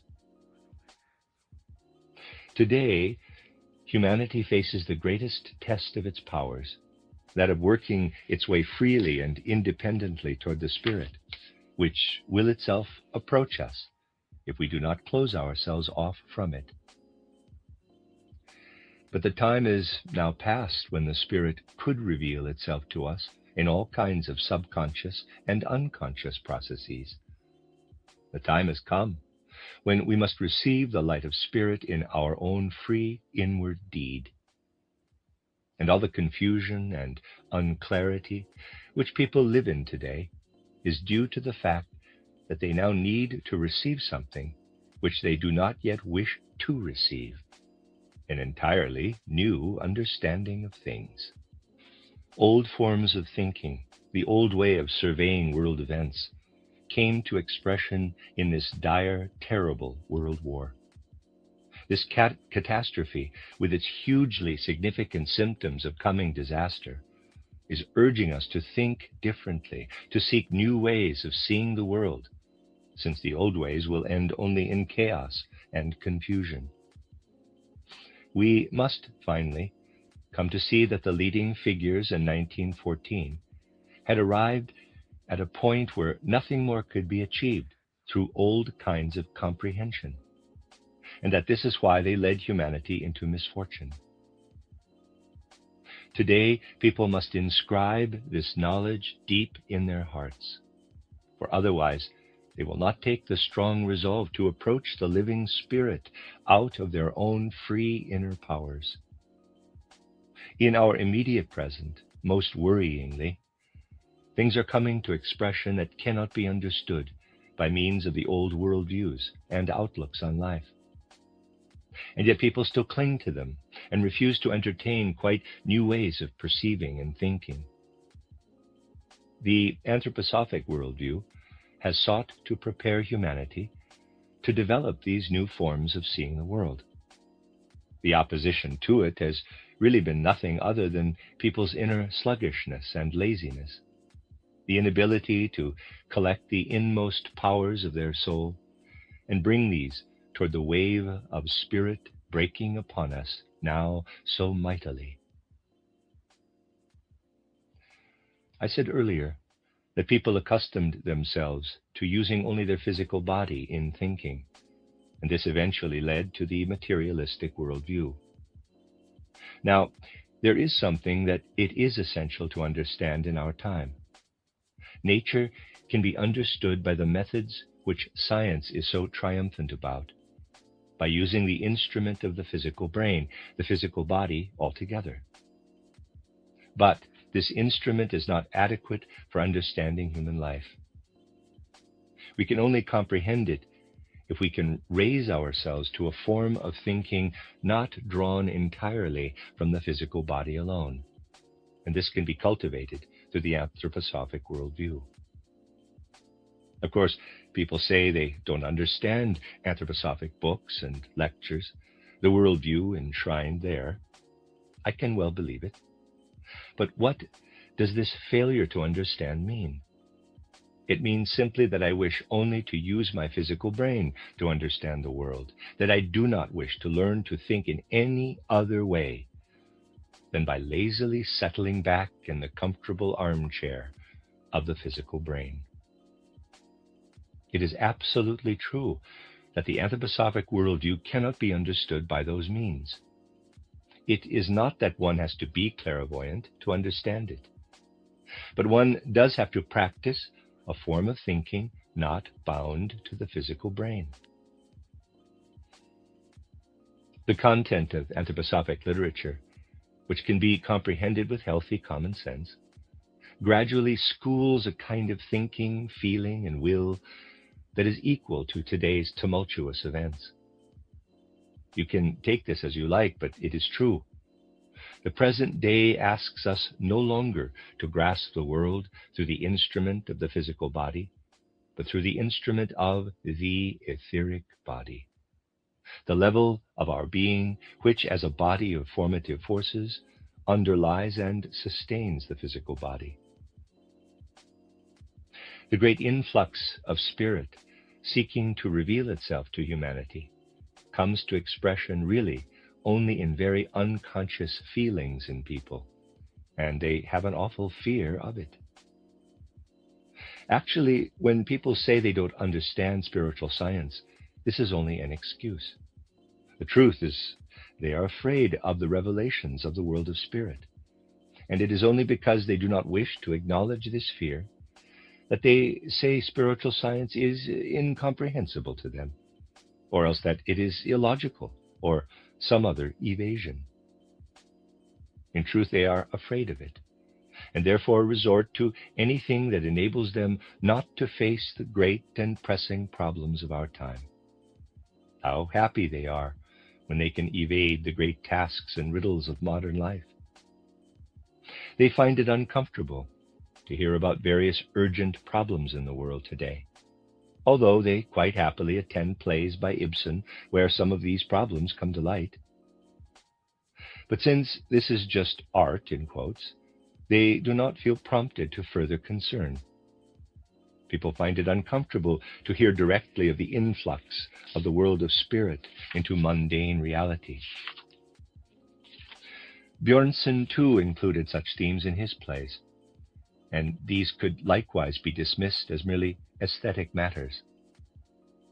People had an awful fear of addressing these things seriously, but all the while class conflicts were increasing, a gulf opening between the ruling classes and the proletariat. The social question presented riddles, and this was regarded as an uncomfortable subject for discussion. Yet people went to the theater and watched Hauptmann's title The Weavers, got a little inwardly exercised about the depths of human depravity portrayed there, but not seriously enough to take a stance on such matters. It was, after all, in quotes, just art. They escaped into something they did not need to take seriously, a characteristic trait in the contemporary psyche. And what underlies this characteristic phenomenon? That given the revelations of the world of spirit, they needed to try to take certain things seriously which cannot be comprehended by means of the instrument of the physical body alone, which can only be understood through imaginative powers, in the same way that art itself can only be understood in this way. The human physical body is a product of nature, while the human etheric body is like a work of art in form and pattern, really like a sculpture, except that it is in continual movement. What people otherwise accept in their enjoyment of art has to consolidate, grow brighter, and become serious vision, imagination, inspiration, intuition. And then people will understand what is trying to reveal itself to them today. Behind events, you see, lurks something that can only be spiritually comprehended. We must develop a deep awareness, a real feeling, that what is seeking to enter the contemporary world as spiritual revelation can only be comprehended through spiritual science itself. That is, through thinking, feeling, and inner impulses of will that can be schooled through the science of the spirit, and which unfold in the same region of life that artistic endeavor occupies, albeit often as mere reflection without serious content. A good many years ago, in a particular field, I tried to point to something that is of urgent necessity today. Naturally, it was not understood by the banal and Philistine monstrosity that is called academia. My title, Philosophy of Freedom, published in 1894, contained a chapter entitled Moral Imagination. In terms of spiritual science, we could also say, quote, imaginative moral impulses, close quote. I try to show that the domain, which is otherwise only imaginatively comprehended in art, must now necessarily be taken up seriously by humanity, since this is the level which people must attain in order to allow supersensible reality to inform them in a way the physical brain cannot grasp. At least in relation to our grasp of morality, in the early 1890s I sought to show that comprehending the supersensible is an important and serious matter.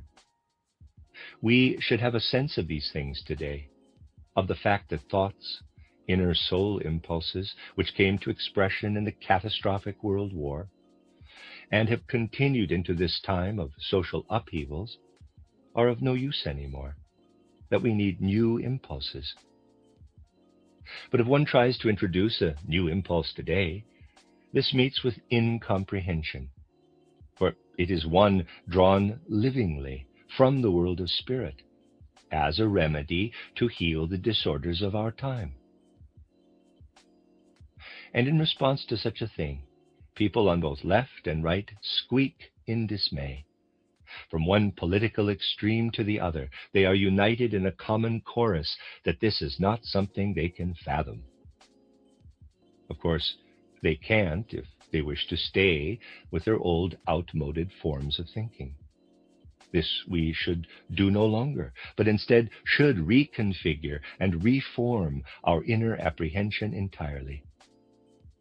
All outward revolutions, however much they accord with the desires of any party or class of society, will lead us up the creek and bring dire misery over humanity if they are not illumined by an inner revolution in the soul, by a will to depart from immersion in a purely materialistic worldview and open ourselves to the spiritual wave seeking to break over humanity as a new revelation.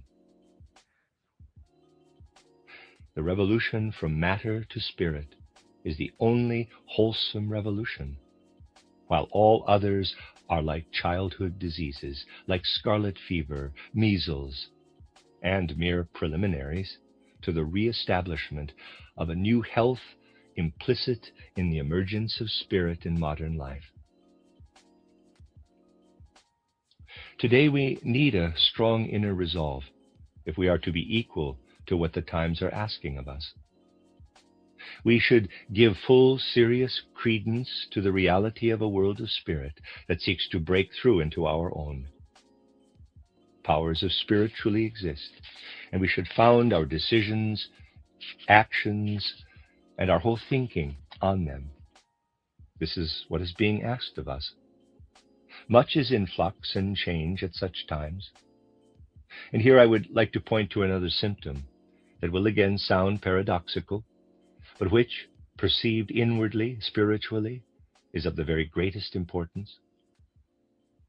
As you know from your studies of spiritual science, apart from our physical body and our etheric body, which I mentioned just now as an instrument we need to spiritually comprehend what may otherwise remain a mere reflection of reality in art, we also have our soul nature as such.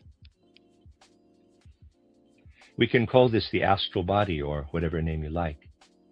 It is substantially more spiritual than the etheric body, and therefore is something from which, during the period of materialistic developments, people were still further removed than from the etheric body. You see, underlying the physical body, the etheric body has a kind of shape and form, albeit one in continual motion, while the astral body is intrinsically formless. In speaking of it, we are speaking really only pictorially, in a metaphor, a picture that only represents what we are referring to, since it has no form as such. Over the past 300 to 400 years, this astral body has changed a great deal in modern humanity. In the past, the astral body was still relatively permeated, pervaded, interwoven by all kinds of spiritual forces. And human beings' spiritual feelings and impulses still originated in this spiritual immanence within the astral body. Now, by contrast, human astral bodies have really become empty, since the power of the world of spirit is seeking, in a sense, to approach from without and reveal itself. And so we must absorb this outer spiritual world into us. And therefore our astral body has gradually become empty and must now begin to fill again with the revelations approaching it from without. This has a very specific effect on people. And now I come to the thing which, as I said, will seem very paradoxical, just as much so as the melancholic countenance of children born today, but it is true nevertheless. The most important occurrence in the origins of the First World War, insofar as this concerns events in Berlin, occurred on 1 August, between the afternoon and the evening, roughly between 3:45 in the afternoon and 11 or 12 at night. Various people were involved, naturally people belonging to our materialistic era. This time of day is the least favorable for human decisions to be made if they are embedded in a materialistic outlook.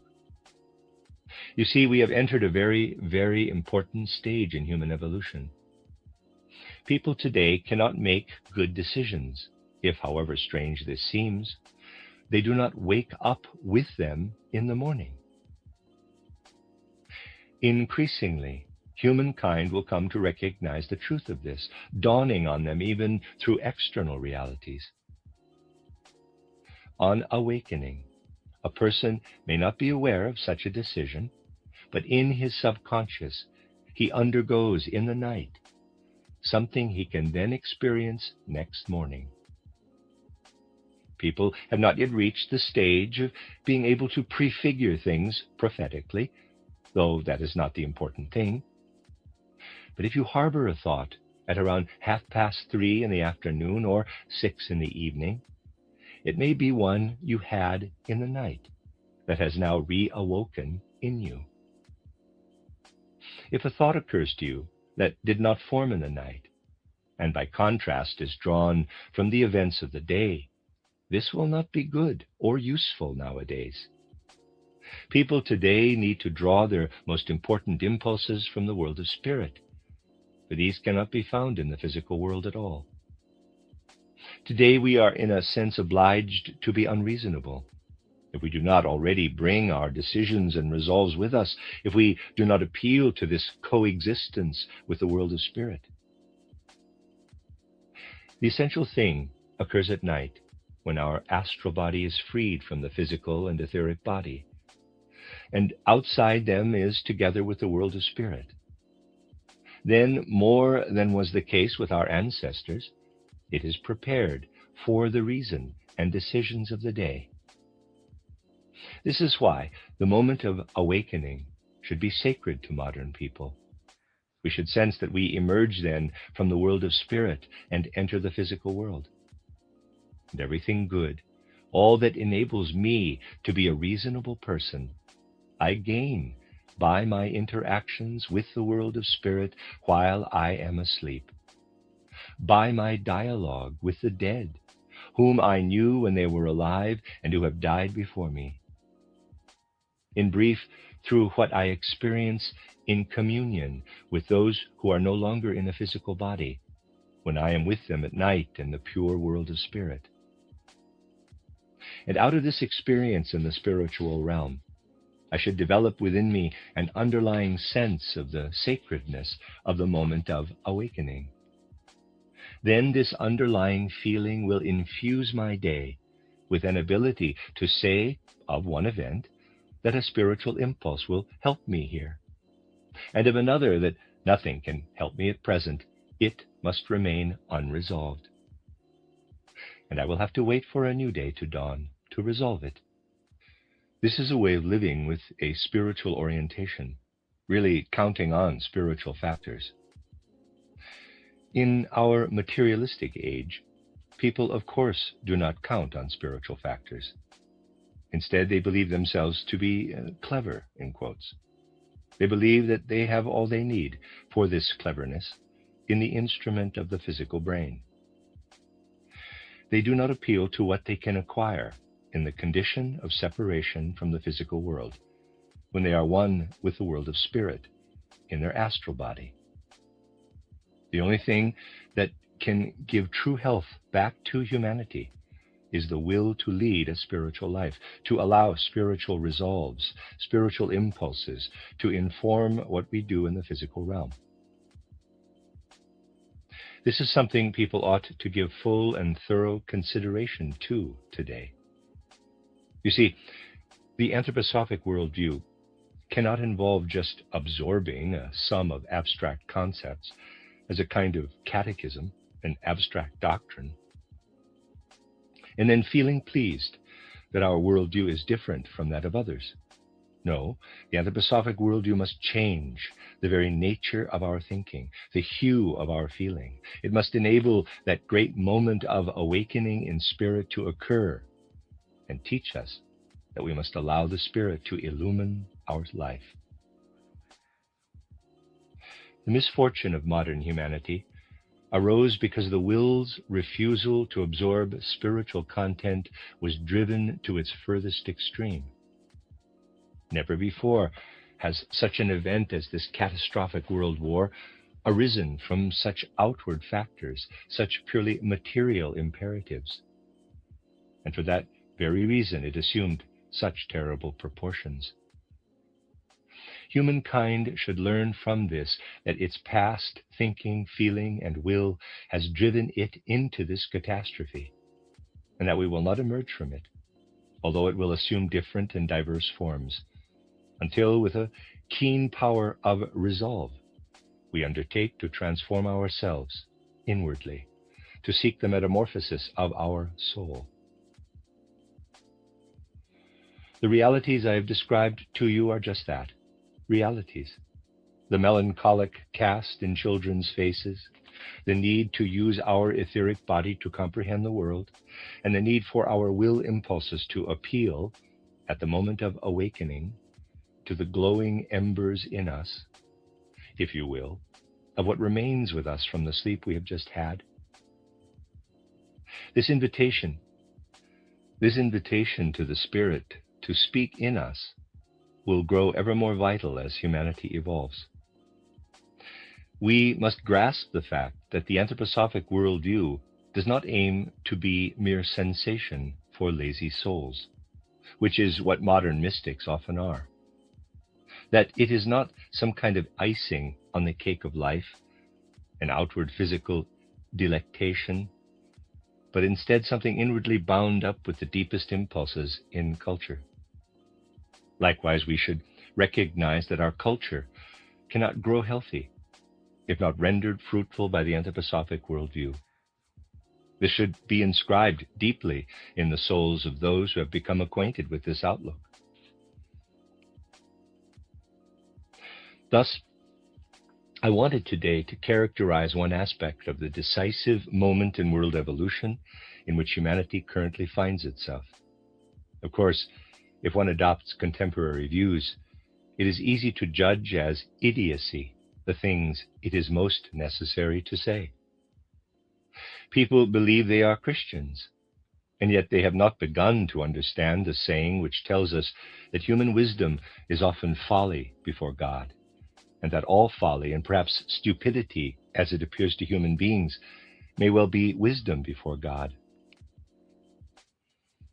In the same way, people today so easily forget the inward impulses underlying reality and hold fast instead to empty phrases.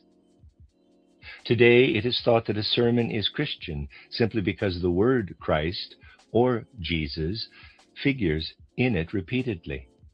Never mind that the actual content of what is said is not Christian at all.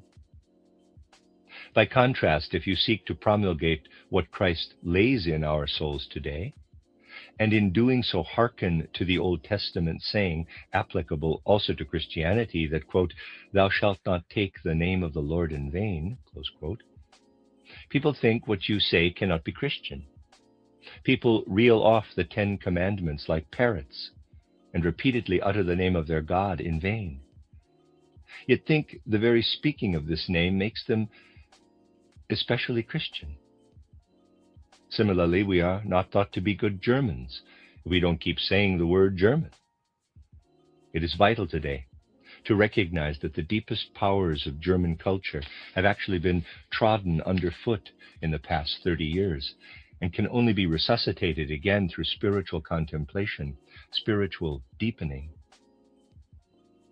Looking toward the West, we find a culture in the process of making itself entirely materialistic, but which nevertheless has a certain inner instinctive assurance and therefore cannot succumb entirely to materialism.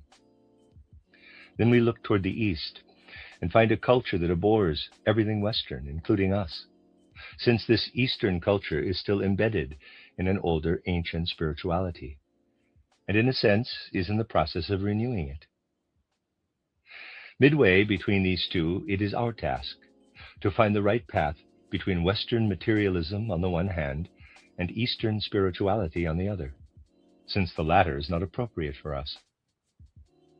Here at the center of Europe, we should become aware of our great responsibility, at the same time acknowledging that we have to a very great degree lost sight of this sense of responsibility in recent decades. What has the life of spirit, cultural life, become? A mere appendage to the state, an appendage to economic life. When the state administers cultural life, especially education, this spells its ruination. We need a free spiritual and cultural life, for what the world of spirit seeks to reveal to humanity can only flow through the veins of a free cultural life. This wave, this surge of spiritual life has to descend amongst us. It will never ever reveal itself to those who are hamstrung as servants of the state officials, or who even in cultural life are beholden to economic life. It will reveal itself only to those who are immersed in the free life of spirit and culture, those who daily wrestle with a life of spirit. The times themselves are asking for spiritual cultural life to be freed from its bondage to state and economy. These things, which in another form are propounded today as the, quote, threefolding of the social organism, close quote, are in fact Christianity, spiritual revelations clothed in outward forms. They are what humanity needs, what alone can offer a sound foundation and the real possibility to change our thinking, to relearn what humanity so urgently needs. We have been compelled to wage war with a country that possesses a very highly developed instinctive political life, with many established colonies, along with colony-related industrialization. We waged war as a country whose industrialism is still emergent, that was still seeking to acquire colonies. Instead, we should have invoked spirit in these endeavors. What has occurred in Germany in the economic life of the past 30 years has been the very greatest disservice to the spirit, a program that rejected spiritual cultural life, that entrusted itself to random chance, random unspiritual accident. It is as if the spirit of the cosmos, by laying the greatest trial on the German people, wished to teach it something vital, that nothing can work without the spirit, and that this nation must realize this. Yet it seems the Germans are very reluctant to embrace this insight, since they still appear willing to condemn anything and everything other than their lack of sense of responsibility toward the spirit. Today we are witnessing this complete failure of awareness or self-reflection amongst people, very unqualified for this, to whom the West has entrusted governance of the destiny of the German people. The whole undertaking of those involved in this is nonsensical. There is no will to examine things properly, to look at what is really happening. This testifies still to sleepwalking souls. They should long since have said that what happened at Versailles, what they agreed to there, is completely unfit and inadequate to meet the current world historical situation. But these things can only properly be judged when one develops awareness of responsibility toward the spirit, acknowledging that this is indeed a vital moment in world history, and that one has a responsibility, therefore, not to regard things superficially, as usual, but to accord them their full importance. In certain fields today, you can talk until the cows come home, but it will do no good. And so people find it easier to shrug their shoulders and leave it to those in charge, whether the old aristocrats, decadent aristocrats, or Marxists. The latter know least of all what is needed, may at the most have read a little of Marx's title Das Kapital. But if they do not find the will to accomplish the great transformation of soul which would enable them to think in new ways, nothing good will come of it. The revolution of 9 November 1918 was not one, for what changed then was only skin deep. All that changed really was that those who bore office were replaced by others who now bear office instead. We have to look deeper, but to do so, we need to think. And to think, we need goodwill, which arises only if we school it through preoccupation with the world of spirit. It is this preoccupation with the spiritual world which is the real balm needed to heal humanity today, the only effective one. Given this opportunity to speak together again today, this is what I wish to present to you in relation to contemporary events, as these inevitably appear to me. I offered these thoughts in the hope that increasingly in our anthroposophic movement, and in ever wider and wider circles, people will endeavor not only to secure inner comfort and peace of mind, but also develop something that can bear fruit for the whole cultural life of humanity. I am very pleased indeed to see how many more friends, members of our anthroposophic movement, are sitting here now than were here a year ago.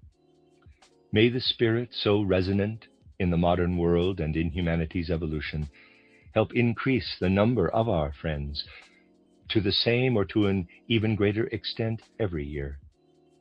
The more human souls upon whom this spirit impresses a conviction of the need for new thinking, feeling, and will, and for a new sense of responsibility, the better it will be for the world. The end of Lecture 5. You are listening to RudolfSteinerAudio.com. If you are listening to the podcast of this, it is located at RudolfSteiner.podbean.com. Please consider becoming a patron. As well, there are two publishing houses, SteinerBooks.org in America and RudolfSteinerPress.com in England, who are the sole publishers of Steiner into English and have given me permission to do these recordings. Please consider patronizing them as well. This is a reading of Collected Works, Volume 193 by Rudolf Steiner, 10 lectures entitled Problems of Society, an Esoteric View, from Luciferic Past to Ahrimanic Future. Lecture 6, given in Berlin on the 12th of September, 1919. Today, the first time I have spoken to you about anthroposophic matters here in this space, I wish, first of all, to express my gratitude to the friends who, while I was away from Berlin, put such devoted effort into preparing these premises to serve our anthroposophic reflections and work. We live in a time when the human soul must engage with great encompassing events in the cosmos and in human evolution. If we seek to fully understand our place as human beings in the world, these great, far-reaching events require our keen will to such an extent that we cannot so easily attend to outer beauty, such as the furnishing of these rooms, as perhaps we did in former, calmer, or at least seemingly calmer times. These rooms are to be dedicated to ideal goals, spiritual goals, and here people can work together socially and communally. But if we reflect a little, we can see that there is a certain connection between the great events pulsing through the world today and premises such as these. The significant demands which human history and evolution now make upon us will, after all, increasingly tend toward the transformation of a past aesthetic, in which human beings sought beauty in and for their own private and egoistic enjoyment, toward spaces and dimensions in which they collaborate socially. We do not properly judge the future aims seeking to unfold in human evolution if we see them in terms of the cultural phenomena sometimes apparently surfacing today. The social movement of today bears apparently a, quote, more democratic, close quote, character, though we need only grasp its transient nature to discern what is inherent in this movement and recognize its true characteristics. At the same time, this movement also bears in it something that could strike alarm into us. It seems that the aesthetic beauty, the art, which is such a part of our earthly culture, will not meet in future with the same understanding as in the past, when materially prosperous circles had the luxury of devoting themselves to the pursuit of beauty. A time of transition may lead to aesthetic sensitivity receding somewhat, but precisely when our life assumes more social forms and dimensions, it will be indispensable that outward spatial forms are aesthetically informed by the character and needs of the times, for otherwise humanity would succumb to Philistine banality. Thus the simple beauty in which our friends sought to express the serious tenor of matters to be aired here in future is something we can see as symbolic of the great events that pulse through our times. And I believe I speak for all of you when, with such feelings, I offer my warmest thanks at this grave time for the work our friends have accomplished here. It would also be wrong to believe that developments in preparation today are such that, in quotes, objective events in the world might lead to a diminution of the value of individual personal attributes and all that originates in them. This is not so. It is only during the centuries up to the end of the 19th, the last 3 to 4 centuries, that it has appeared justified in terms of overall human evolution to see the human being as a cog in the universal mechanism. In the near future, it will be a human task to work our way out of this universal mechanism again. And therefore we can certainly say that the great movement of the present day has a mostly egoistic character, is thoroughly egoistic. Yes, people strive for socialism, but they do so out of entirely anti-social drives and instincts. We should not overlook this, that today we strive for socialism, basically because people have grown so inwardly anti-social. If the social instincts were more self-evident, we would not need so many social programs, which have arisen only as a reaction to our antisocial feelings. But precisely in such an era, when things remain so muddled and unclear, when a social element is seeking to be born out of egoism and antisocial instincts, a very particular effect emanates from what has been accomplished through noble, selfless dedication to an ideal, sustained by authentic, true, unegoistic human feelings. And it will be good if we celebrate this in a sense, though not in an external way, by turning our thoughts in these grave times to an appreciation of what I have just expressed, to the great value of finding, alongside the rampant egoism of our time, a means to create what has been created here, albeit in very limited scope, in the form of ideal spiritual work. Today, it seems to me that the most festive means of celebrating this is to engage in reflections which address the seriousness of the times, on the one hand, so that the sense of seriousness can invoke feelings in our soul that accompany us in the work to be undertaken here in these rooms, for as long as these times continue to allow this work here, and, on the other, to keep allowing thoughts to work upon us, which, because so intimately connected with humanity's evolution, can be worthy of our inner contemplation whenever we enter these premises to fulfill the tasks that they aim to serve. If we give critical attention to our time, but not critical in a disparaging sense, we cannot help but see, if we are honest, the numerous signs and currents of decline apparent in every sphere of life. If we are not to lose our sense of seriousness, we must not forget what a gulf commonly exists between the usual content of people's awareness, to which they give verbal expression, and all that is inwardly true and real. Broad swaths of the population today have lost any sense or feeling that the words we speak are so often far removed from the truth. An elemental outflow of truth from the human soul has, one can say, been replaced by generalized phrases. Empty phrases are best characterized as speech not inwardly connected with the source of truth. And the connection can, after all, only be an inward one.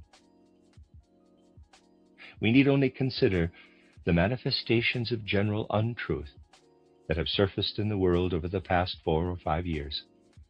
And we will see, beyond doubt, that in departing so generally from authentic reality, people have instead come to express themselves in empty phrases, in formulaic utterances. If nothing were to counteract this, the trend would keep increasing. In modern times, along with such phrase-mongering, great indulgence has developed toward this untruthfulness, a kind of easy tolerance of it and inclination for it. Wherever people speak empty phrases, you find also a great tolerance of it and of the untruth it embodies. Those who tolerate it so easily ascribe the best intentions to those who speak it, and there is very little conscientious sense of truth, which would require someone who opens his mouth to examine the basis of what he says and to refrain from speaking until he has done so. The time must come when it is no longer sufficient to say that someone who says something untrue is well-meaning. We must instead develop a very sharp sense of responsibility toward the truth, toward testing and verifying it, realizing that we should not merely be lenient with ourselves when we discover that something we said in good faith does not correspond to reality. We need to realize that as far as objective knowledge of the world is concerned, our subjective belief that we have spoken the truth is not what counts, and that for this objective world knowledge, it does indeed matter whether we say something objectively true that corresponds to reality, or something that is not and does not. Specifically, because of these grave times, we will have to learn the difference between true utterance and empty phrase. Nowadays, though they are not fully conscious of this, people have a feeling that they can say whatever they feel like. You can see this, and I have studied it, in the stance people take toward contemporary events. We have overlooked things of great seriousness, which people judge only as they are inclined to, rather than according to the real significance of these events for humanity's whole evolution. In our midst have been figures directly involved in and responsible for what has happened over the past 4 to 5 years.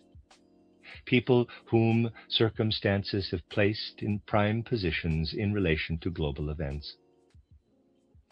The destiny of these people has now overtaken them, but very few are willing to seek an objective judgment of what has actually happened, to ask by what means, by what kinds of choice and selection these leading figures secured their leading positions, and wrought the disaster that they did. Nothing is more important today than to wrestle our way through all subjective opinions, to find a certain objectivity in respect of these things. Many people think it is an easy matter today to speak the truth. It is not easy, since truth has so many enemies, and because those who do speak it are quickly marginalized. You will often court disfavor if you speak the truth today. In recent months, when it was so often said to me that the ideas I expressed about society were so hard to comprehend, that people could not grasp what I meant, I repeatedly countered this by saying that comprehension of this social impulse required a different mood of soul than that prevailing in Central Europe over the past 4 or 5 years, or culminating then and in fact already present long before.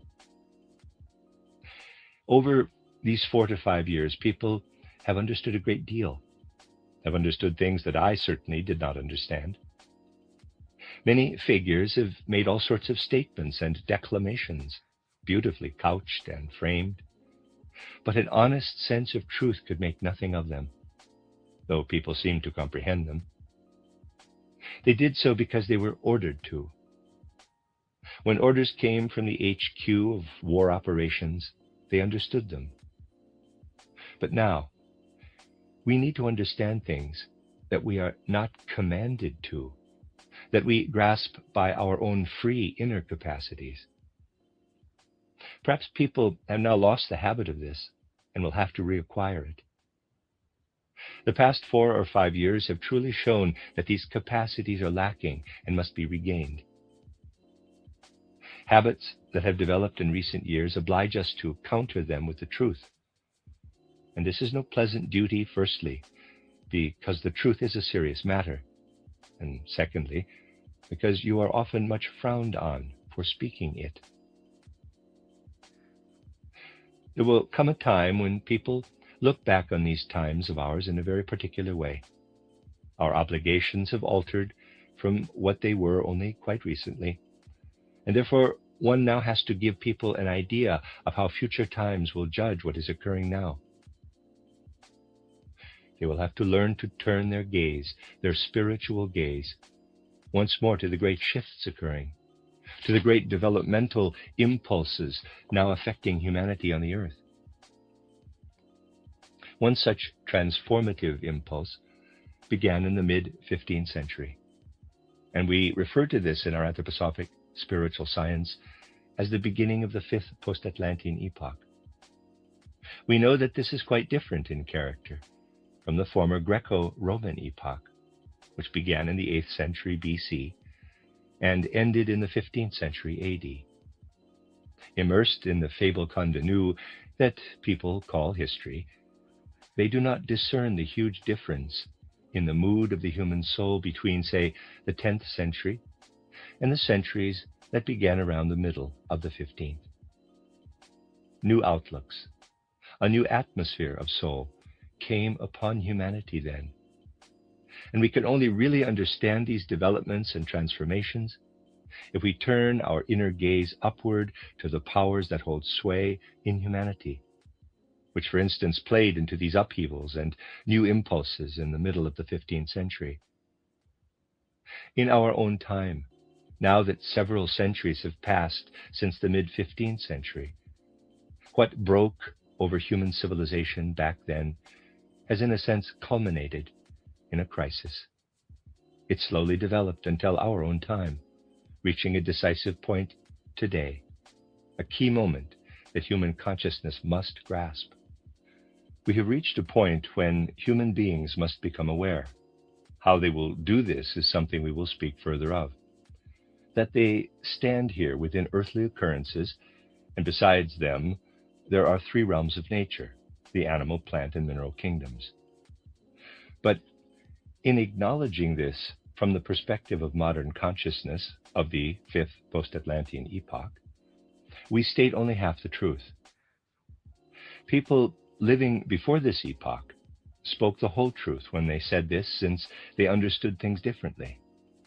They saw spirit at work in these animal, plant, and mineral kingdoms, whereas people today have lost this awareness.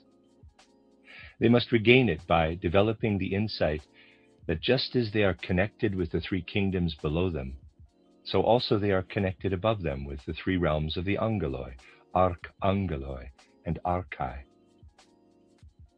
Just as our physical body has a certain relationship with the animal, plant, and mineral kingdoms, so our soul and spirit are related to the nature of these three heavenly hierarchies. A time has arrived when, just as our relationship with the three natural kingdoms has undergone great changes, so we are likewise changing our relationship with the three realms of the hierarchies above us. Today I want to speak to you about this serious aspect of humanity's evolution, acknowledgement of which is the most fitting and festive way to celebrate the inauguration of these new premises. If we look back to what happened in human evolution in previous epochs, ending around the middle of the 15th century, and for now leaving higher hierarchies to one side, we have to say that the beings of the angeloi, archangeloi, and the archai have always been preoccupied with the human being, insofar as he passes through an existence between death and a new birth, and also an existence between birth and death here on the earthly plane. But in our era, this preoccupation of the beings of these three hierarchies with the human being, in a sense, came to a conclusion. The manifold activities which the beings of these three hierarchies were obliged to undertake included this: to collaborate on the image underlying the physical human being on earth, his physical organization. At birth, we enter upon physical existence and grow within earthly conditions, a process during which the image of humanity, of humankind, comes to expression in us. In ancient times, this human image was very different and has undergone much change. You need only remember what emerges when we look back to ancient Atlantean times, or even just back to Egyptian culture. People were different in their outward form and structure. The image of the human being has changed, and the task of the beings of these three higher hierarchies was to work upon it. Their tasks included elaborating this image, developing it from what it was in ancient Lemuria, then Atlantis, through to what it became in the various post-Atlantean epochs. Thus, the beings of these three hierarchies gradually created the image that now underlies the earthly human being through transformation from more ancient images. But here we come to the remarkable thing, revealed to a truly spiritual observation of human evolution. In our age, these three hierarchies have now largely concluded the fundamental development of this human image. Insofar as it underlies the human physical organism, this image of humankind is finished and complete. Try to gain a feeling for this significant fact. The beings of the hierarchies, the angeloi, the archangeloi, and archai, have worked upon the human image through many, many millennia. And this image is the foundation and pattern, if you like, of our human physical organization. And now we live in an age when these beings of the three higher hierarchies say to themselves, quote, "We have worked upon the image of humankind, but now this work is done. We have placed the human being into this earthly world as a physical entity, and this work is now finished." Close quote. In studying this fact through spiritual vision, we can be struck and shaken to discover that the interest of the beings of these three higher hierarchies in creating this physical image has not only lessened in our age, but disappeared entirely. If we look back to the Greco-Roman period, these beings of the higher hierarchies still had a lively interest in creating this image of the physical human being on earth, whereas now their interest is gone. Their feeling is that they have done their part on behalf of the physical human being on earth, and from this perspective, their interest has faded altogether. We human beings can regard this as an especially significant fact with decisive effects on human nature. To realize its scope, people need only take the time and leisure to observe the outward characteristics of humankind's evolution. If we look back to former times, we can tell from much that has occurred and has been passed down to us that certain thoughts surfaced instinctively in people of earlier times. Those in whom certain thoughts surface instinctively in this way are regarded as geniuses. Or at least it is believed that this happens still today. But there is little of genius left in human beings on earth. You see, the forces of genius no longer surface from the body's organism, since the beings of the three higher hierarchies no longer work upon this organism. They have lost interest in the corporeal form of the human being. In certain respects, the fact that the form of the human body is now finished renders modern human beings arrogant. Throughout the rest of earthly evolution, we will no longer perfect our physical earthly form. No further perfecting of our organism will occur in corporeal terms. What once surfaced instinctively in the traits of genius in the human soul arose from the body, and at the same time, because it was the work of gods, exerted an organizing effect on the body. When Homer created his epics, for instance, his poetry drew on a power which in the ancient Greeks was at the same time an organizing power that shaped and configured the Greek body. Emerging with tangible force and momentum, this simultaneously had body-forming powers. By contrast, the laws of nature we deduce today, of which we are so proud, are largely abstractions and have no power to shape and to configure the body. We, therefore, form abstract thoughts that are unable to exert a mastering influence on society and abstract laws of nature. And this is because the beings of the three higher hierarchies no longer work upon us, and therefore thoughts with organizing power no longer surface within us. Our being of soul has grown abstract.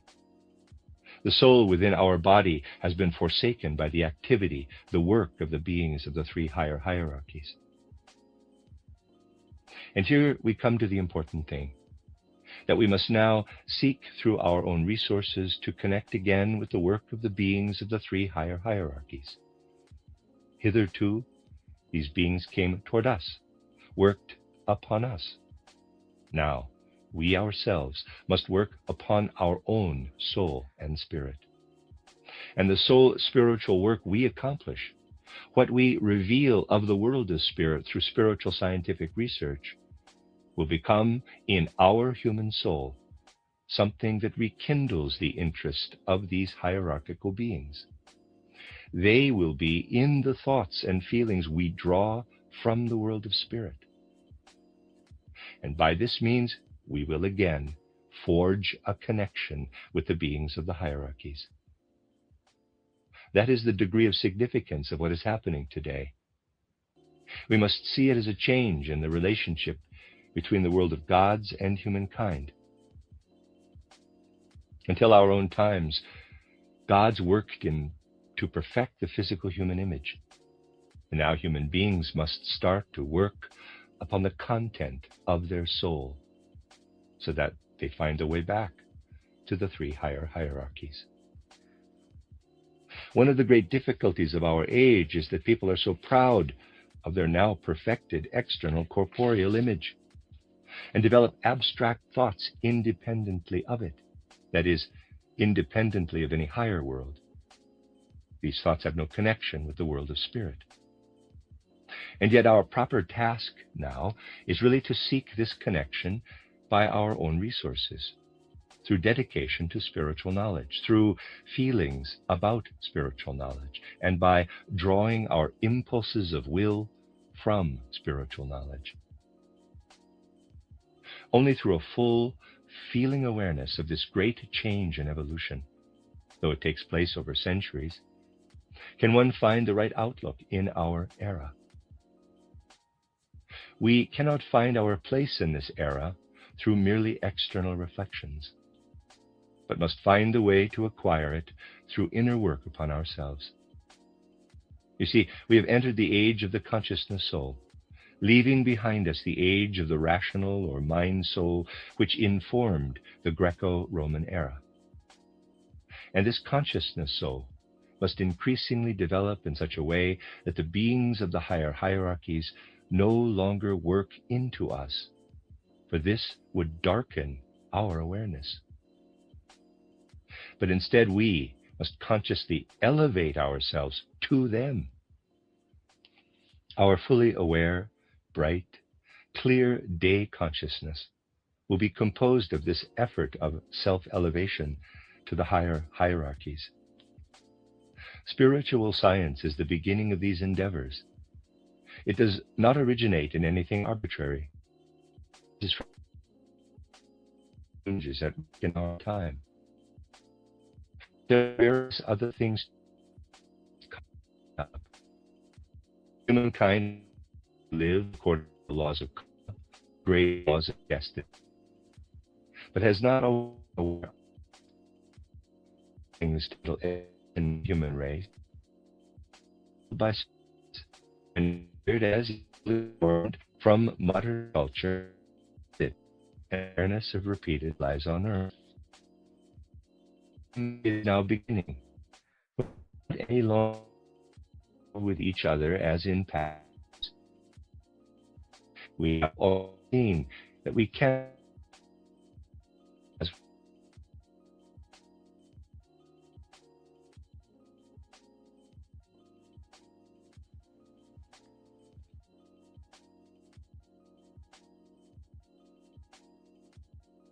neglect our duties to the modern age if we do not emphasize the need for a new form of relationship between people. So far, this did not matter, since human consciousness was not obliged to take itself in hand in the past. And in former times, people related to each other without knowing that a soul lives within us, which before its latest birth lived another life on earth. A time will come, and is dawning already, when it would be an inner flaw in us to be ignorant of something living in another person's soul that originates in a former life on earth. Until now, it did not matter that people were unaware of this. But now a time begins when it should not be ignored. Let me illustrate this with an example. Among the social impulses we sought to develop was a school founded in a really new human spirit. The Waldorf School, affiliated for the time being with the Waldorf Astoria cigarette factory. Last Sunday, we celebrated its opening, preceded by a seminar that I gave for teachers. Here, the primary emphasis was on founding a pedagogy, an art of education and teaching which takes full account that within the child is developing a soul originating in a former life on earth. Hitherto, teachers, even very progressive ones, saw their task as developing certain emergent skills and capacities from the child's soul. And yet, they could only see, more or less, what could be drawn forth from the body of the child. This will not be sufficient in future for fulfilling the teacher's profession. Instead, a teacher will have to have a fine sense of what is emerging in the growing child from former lives on earth.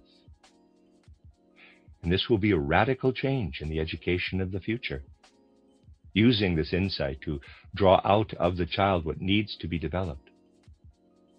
But before this can happen, social conditions must arise that are founded on our spiritual relationship with other people, an awareness that a resurrected soul, in a sense, is there before you in another human being and originates in a previous incarnation. It is not enough to possess this as theoretical knowledge only, a kind of conceptual worldview, but it must also become practical, so much so that it forms the sound basis for an art of education, an art of teaching. That is what makes this approach a living and life-enhancing one.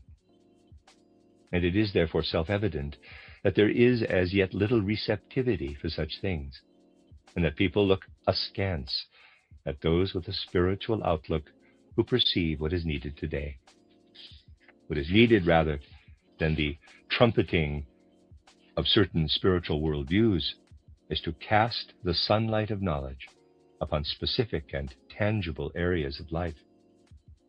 It is not about formulaic utterances, but about implementing such knowledge in the very life of humanity. In founding a new pedagogy, we discern very clearly how the past, with its empty phrases, collides with a new age. I have taken pains to inform myself thoroughly about modern educational approaches. Often, I will give only one example here, people ask whether the form or content of education is more important. Should we educate people with certain professions in view so that they find their proper place in civil life? Or should we pay more attention to human nature itself, drawing out of children more generally human attributes in a humanistic approach? There has been much debate about this in educational circles, but this is only phrase-mongering, since there is such divergence here between what people say and any inwardly comprehended truth. Are people anything other than the conditions they grow into? Take modern civil servants as an example. By what means are they dedicated to public office?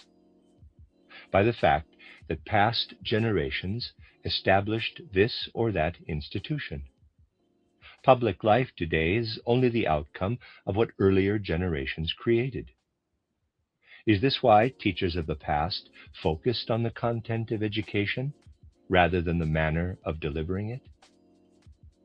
It is true that they did so, and yet the two approaches are one and the same. And so the debates that rage are about things that amount to the same thing. Something else is important. That in the children born today, we find the tendencies and inclinations that will develop and mature in the next generation and the one after that. That, in other words, we are educating for the future. Whether we teach people with an emphasis on content or form, the latter being seen as humanistic, is mere phrase. But that we must educate for the future, must predict and prefigure the tasks of coming generations, is a serious and important matter, and intrinsic to the life of the world.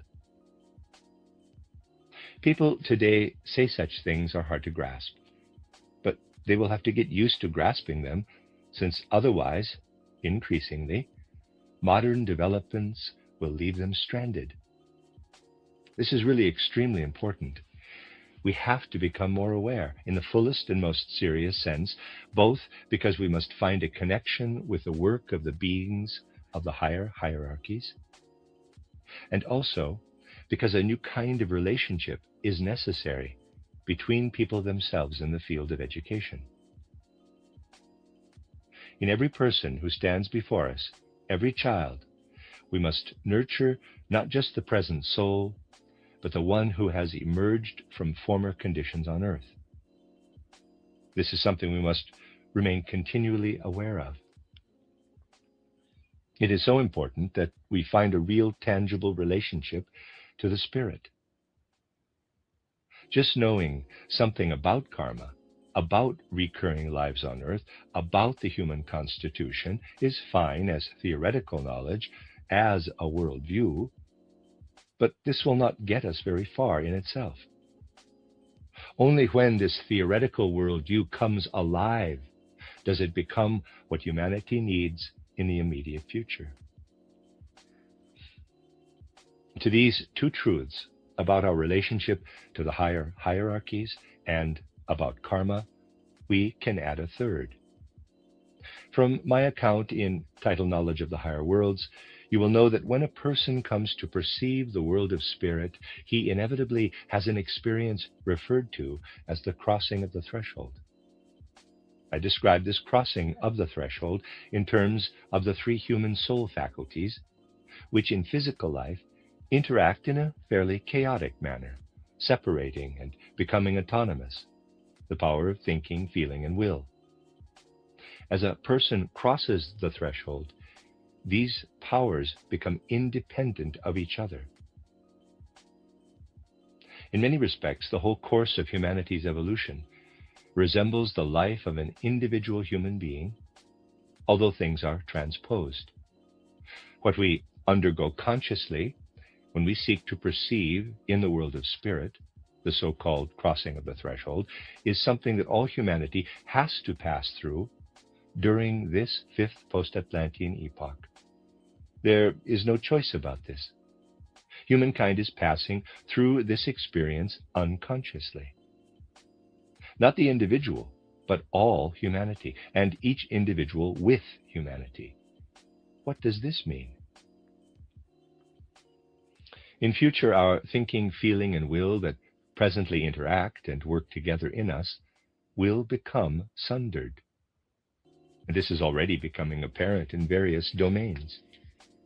Humanity is in the process of passing unconsciously through a significant doorway that is clearly perceived by the seer. In this transition, over the threshold, the realms of thinking, feeling, and will diverge. But this obliges us to shape external life in a way that allows the human being to undergo this radical inner change in his outward life as well. As thinking in the life of humankind becomes more autonomous, we must establish a foundation on which it can unfold and develop in a sounder way. And the same is true for feeling and for will. The chaotically interwoven fabric of public life, as it has been until now, must be divided into three spheres: economic life, the life of rights or the political state, and cultural or spiritual life. This demand for social threefolding is connected with the secret of humanity's evolution in our era. Please do not think that this threefold social organism is an arbitrary invention. It is born from the most intimate perception of humanity's evolution and from what must happen if the aims of this evolution are not to be thwarted. We have suffered the terrible catastrophe of the World War in recent years because people found it so hard to discern a goal of a spiritual nature, and were so far removed from even acknowledging that such goals exist. We must now work our way out of such chaos as the very course of humanity's evolution itself dictates. However, it seems to me that the need for social threefolding will only be thoroughly understood on an anthroposophic basis through feeling and awareness of what is actually happening in our evolution. In our day, people dislike acknowledging such things. They much prefer dealing with immediate, short-term issues rather than delving into the deeper secrets of existence. Someone who gazes into these secrets is much saddened by this, finding humanity so completely disinclined to engage from what is most needed. But there is much more to be said. All pessimism is wrong. This does not mean that all optimism is right either, of course, but appealing to the will is certainly right. We should will and seek to realize what accords with humanity's rightful evolution. And in doing so, we have to remind ourselves continually that the old era is past, and we must draw a line under it. We can only gain true insights today if we draw a line under a past age, and can only count on a new era by making a spiritual reckoning. We should not deceive ourselves that we can carry forward into the new era what we have become so comfortable and familiar with in a past one, but instead must begin to turn to effective new ideas in outward life. Humanity stands at a crossroads. One path leads through mechanization of the mind and spirit, which has become very mechanical in modern times, especially in abstract laws of nature, which have then also been applied wholesale to the life of society. Mechanization of the spirit means a vegetating soul. Vegetables sleep, and the human soul also inclines to sleep. People are sleepwalking through the most important events. It is true to say, indeed, that people have slept through the most important events of recent years, and they continue to do so now. Standing where I do today, I want to say this, that the people of Central Europe have allowed leading figures to speak untruths to them day after day, and are continuing in this blindness without being aware of it. People see that the mark has fallen on the currency exchange to 2.15 centimes. But I haven't yet found a single person who understands the relationship between the falling currency market and other events of pressing importance. A word of 3 syllables, I won't tell you what it is right now, will give you the answer to why the value of the mark is falling. But souls love to sleep so much that we allowed a great disappointment to come over us in Central Europe, one to which, as you might say, people were looking forward beforehand. It was thought that when women get the vote in parliamentary elections, things will be twice as reasonable as before. But then came the National Assembly, and we found that this doubling of common sense, compared to the old German parliament, was nowhere in evidence. Instead, the old parties continued, perpetuated old ways, at a time when these parties should have vanished lock, stock, and barrel. People have no clue what this means, since souls are sleeping. Mechanization of the spirit, vegetation of souls. And if we look eastward, we see a very marked increase in the animalization of bodies.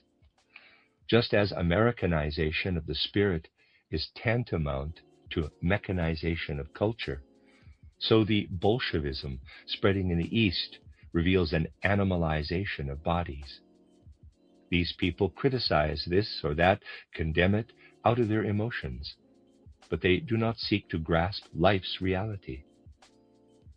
And so humanity today faces a choice, either to move toward a mechanization of the mind and spirit, the vegetation of souls, the animalization of bodies, or, on the other hand, to try to find a path toward an awakening of the spirit, to find it in impulses that accord with the age of the consciousness soul and connect the human soul to the work and activity of the higher hierarchies. They can seek to acknowledge that the conscious human soul originates in former lives on earth, and that a threefold society is needed. These things belong together. And those who unite in the moment we call anthroposophic spiritual science should feel themselves to be a core, a kernel, from which emanates the strength for social renewal. True social reform can only emerge from spiritual impulses. And for this reason, we could have expected the best understanding for our social circumstances and conditions to come from those who belong to this movement. Here, then, in these new premises, we have spoken of some of the factors at work in modern life, along with pressing needs. I would like to think that this festive occasion will extend to an ongoing awareness, whenever we meet here, of these truths that are so vital to human evolution. The more we inform our anthroposophic work with such awareness, the more of a festive, sacred hue we lend to this work. And these premises will best be inaugurated through feelings we summon from such sources. The end of Lecture 6.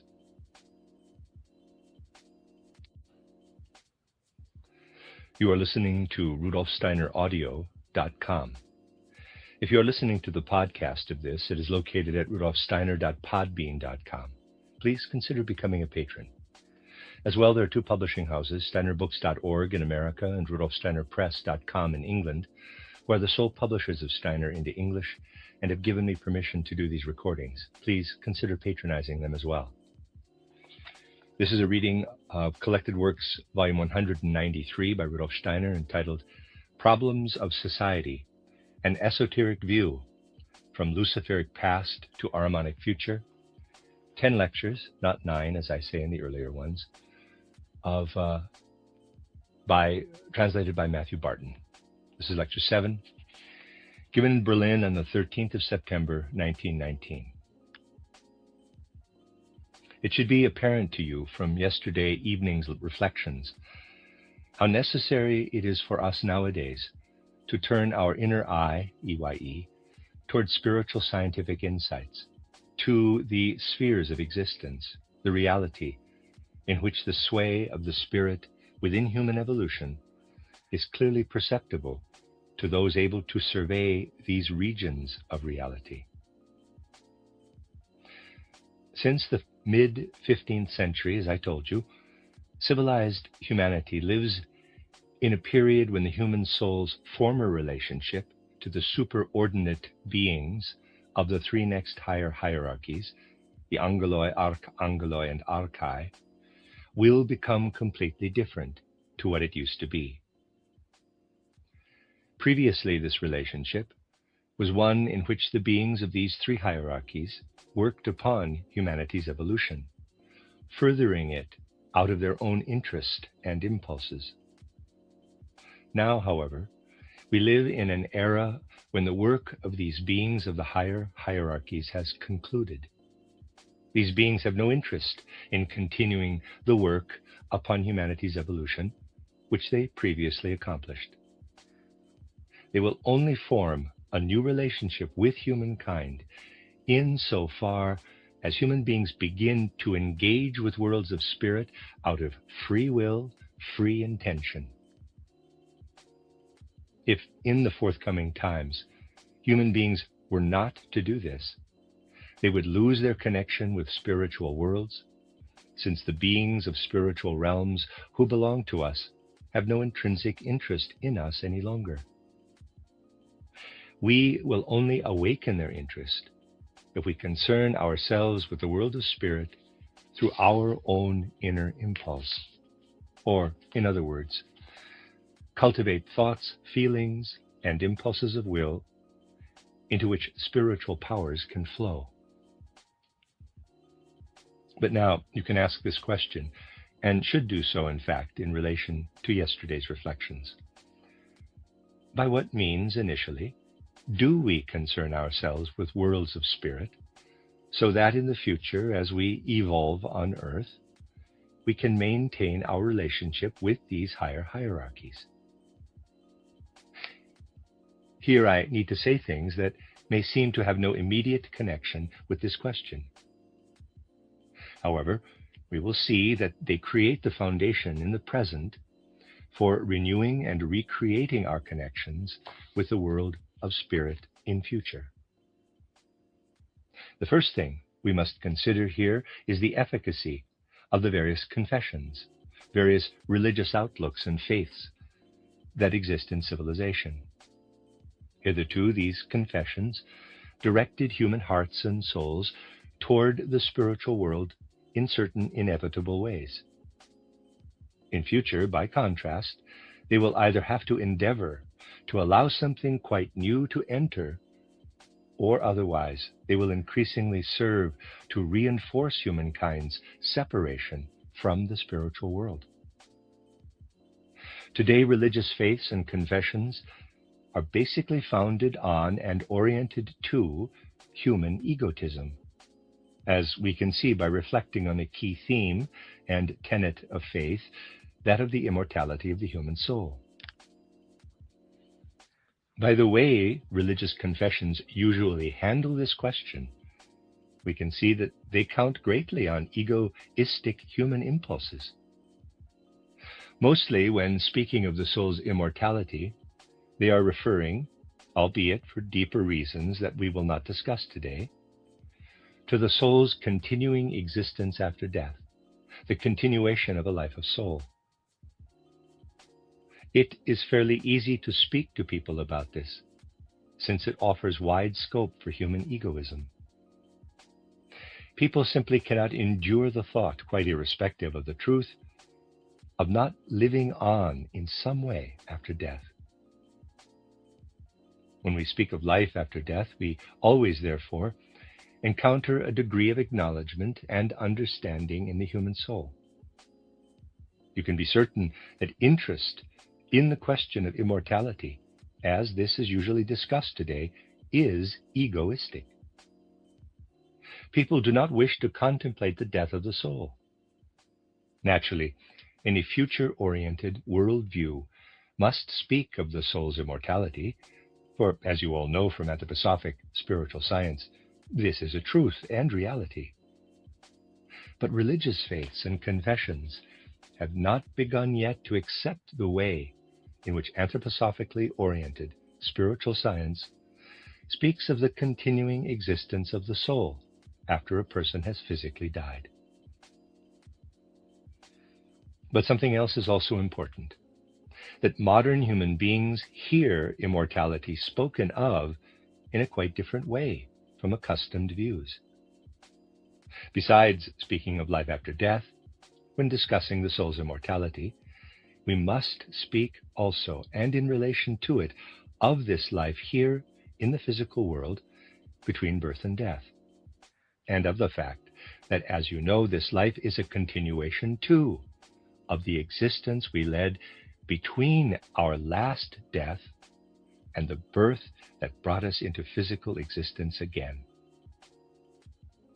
Humanity will need to learn to see this physical life of ours between birth and death as the continuation of a spiritual existence prior to birth or conception.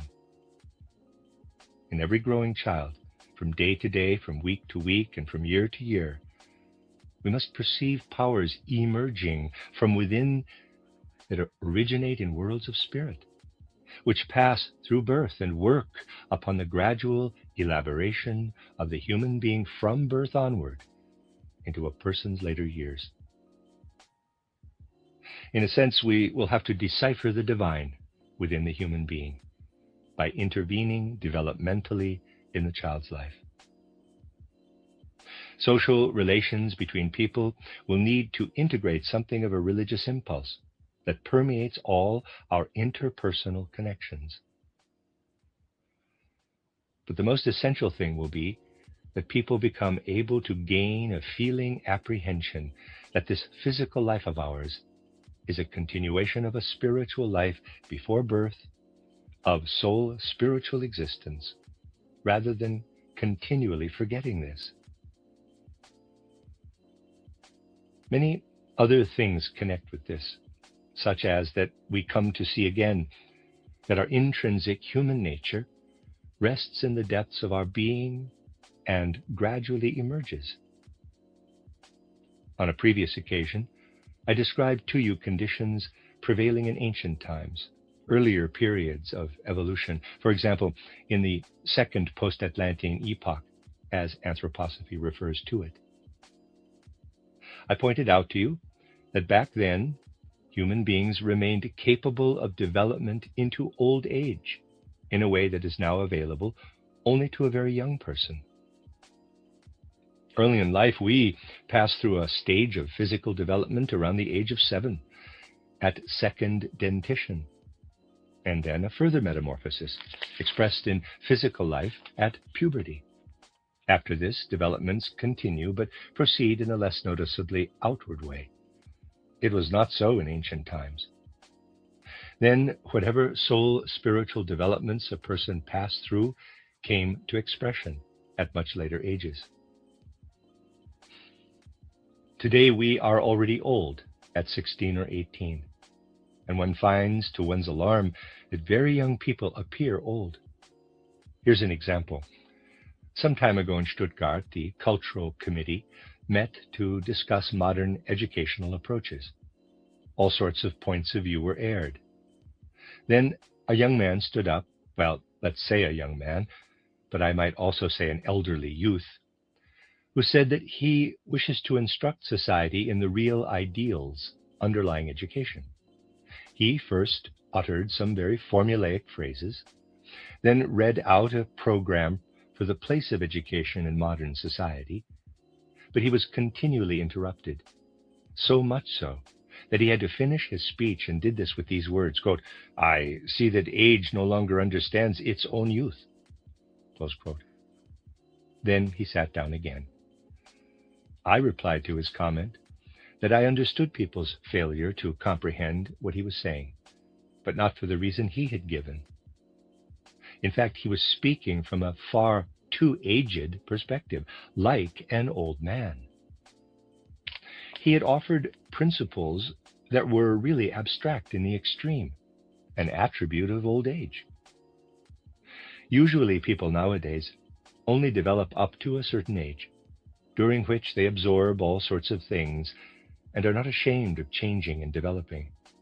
But then, sometime in their 20s, they start being ashamed of changing and developing any further. It is a very rare thing today that people with gray hair and lined faces still look forward to the arrival of each new year, because it will give their organism new developmental opportunities, will enable them to learn something new that they could not learn before, because their organism was not yet ready for it. Nowadays, people do not let their organism develop. They are ashamed to go on learning, to remain capable of development once they reach the youthful age of 30 or so. It would be important for a person to retain the capacity throughout life to look forward to each new year, because each year conjured forth anew and differently the divine spiritual contents of his inner being. This is something we must really learn, not just to change and develop when young, but to experience ourselves as capable of development throughout our lives between birth and death. Naturally, this will require a new form of education. When old people today think back to their school days, this is not usually a pleasant memory. We must come to shape schooling so that when we recall it later in life, we find in it a continually renewed source of vitality. You can see from this that here too we can find the means to really perceive the divine spirit within us, to experience in ourselves something above and beyond a life arising in us merely through external stimulus. Other things too must be acknowledged today. People are as yet unaware of a secret of life, intimately connected with our present evolutionary moment. In older times, before the mid-15th century, there was no need to pay much attention to this secret. But today we must do so. It is this. As we are presently constituted in body, soul, and spirit, each night, in a certain way, we perceive the events of the coming day, albeit without these events coming to full waking consciousness. It is our angel who has this prevision. In other words, what we experience during the night in community with the being we call our angel is a preview of the coming day. This is not said to awaken mere human curiosity. That would be quite mistaken, but for practical purposes, to enrich practical life. Only when we are inwardly pervaded by this knowledge and outlook will we make decisions in the right way. Will we draw thoughts from the night and bring them properly to bear on the course of our day. Let us assume in very specific terms that a person is meant to do a particular thing at midday. His angel and he have already spoken together in the night of what he is to do then. This has been true for people since the mid-15th century. We do not have to be aware of it, and it is not a subject for mere curiosity. But we ought to be pervaded by a sense that what we discuss with our angel in the preceding night should be made fruitful by us during the following day.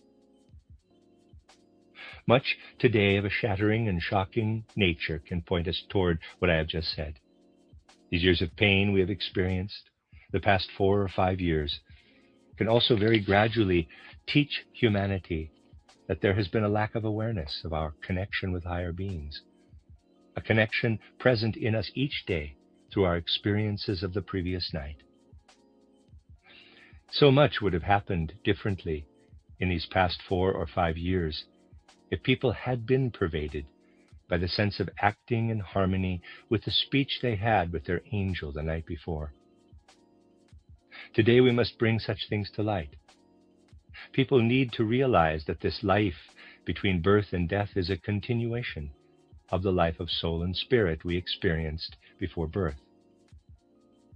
We must speak of the importance of people experiencing the revelations of the divine in their being throughout their lives, and of bearing through waking life a strong sense that what they do from morning to evening is something that has been discussed during sleep with their angel.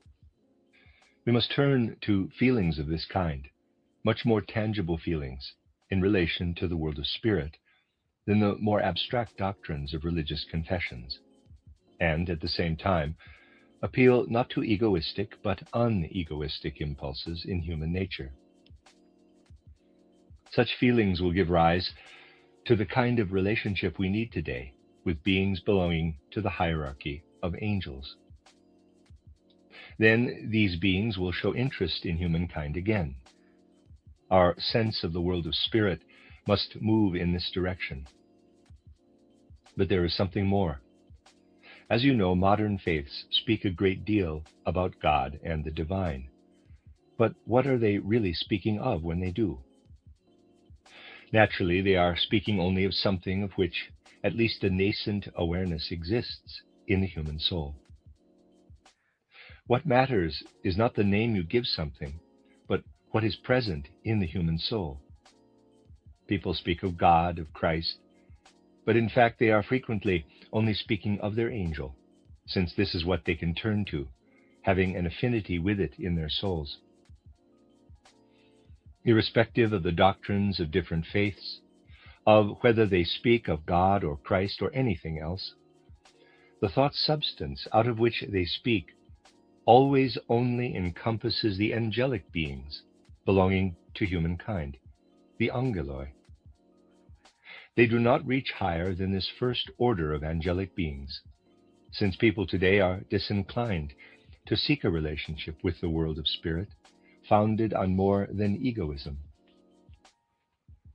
A connection with the archangeloi, the hierarchy of archangels, must be sought in a different way, by substantially widening human interests, so that people's feelings can ascend from an inclination to the angeloi and reach as far as the archangeloi. People must have roughly the following inner experience, saying to themselves, in the past 4 or 5 years, we have experienced terrible events across the civilized world. Many have wondered what the real cause of these events was, and many have laid the blame at each other's door. There has been much talk of guilt and innocence. And yet, if we look deeper than the most superficial of veneers, we will have no interest in this talk of, quote, causes and origins, close quote, of guilt and innocence, simply because it will be apparent that what has risen to the surface of life over these recent years is like a wave brought to the surface of the ocean by the powers at work in its depths. As year succeeded year, the powers at work in the depths of humanity grew ever more turbulent. One nation after another participated in the great human idiocy of these past years. And all one can say is that elemental forces were swirling toward the surface. The ocean of human life had grown turbulent and restless. But for what reason? We will not gain any clarity about this turbulence without seeing it as a really new development in human history. People will have to acknowledge that the battle that has raged over recent years is only the start of events that will unfold in a quite different domain, but which have never before been seen in humanity.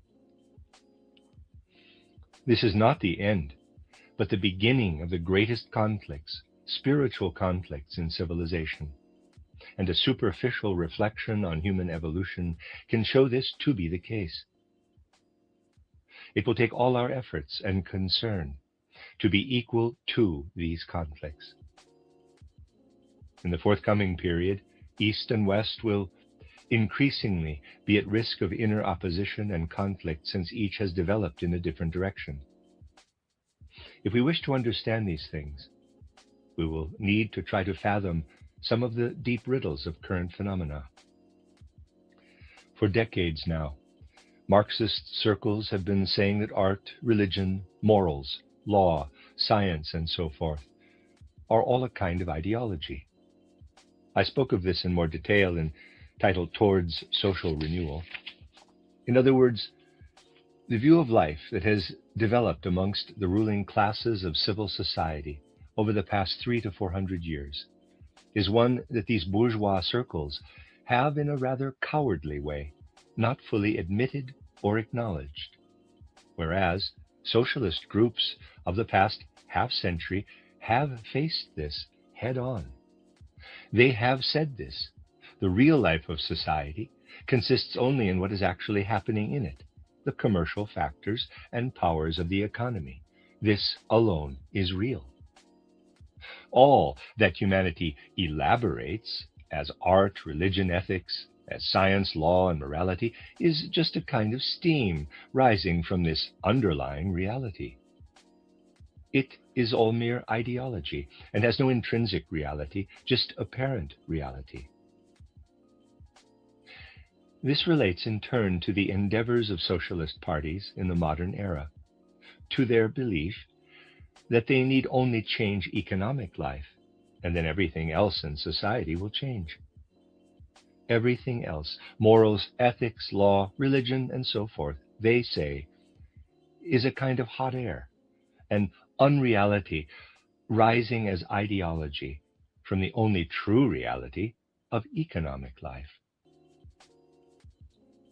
But if we broaden our view of things from such a narrow focus, we will take issue with this view of ideology, which the ruling classes too could have held for the past 300 to 400 years if they had not been too cowardly to do so.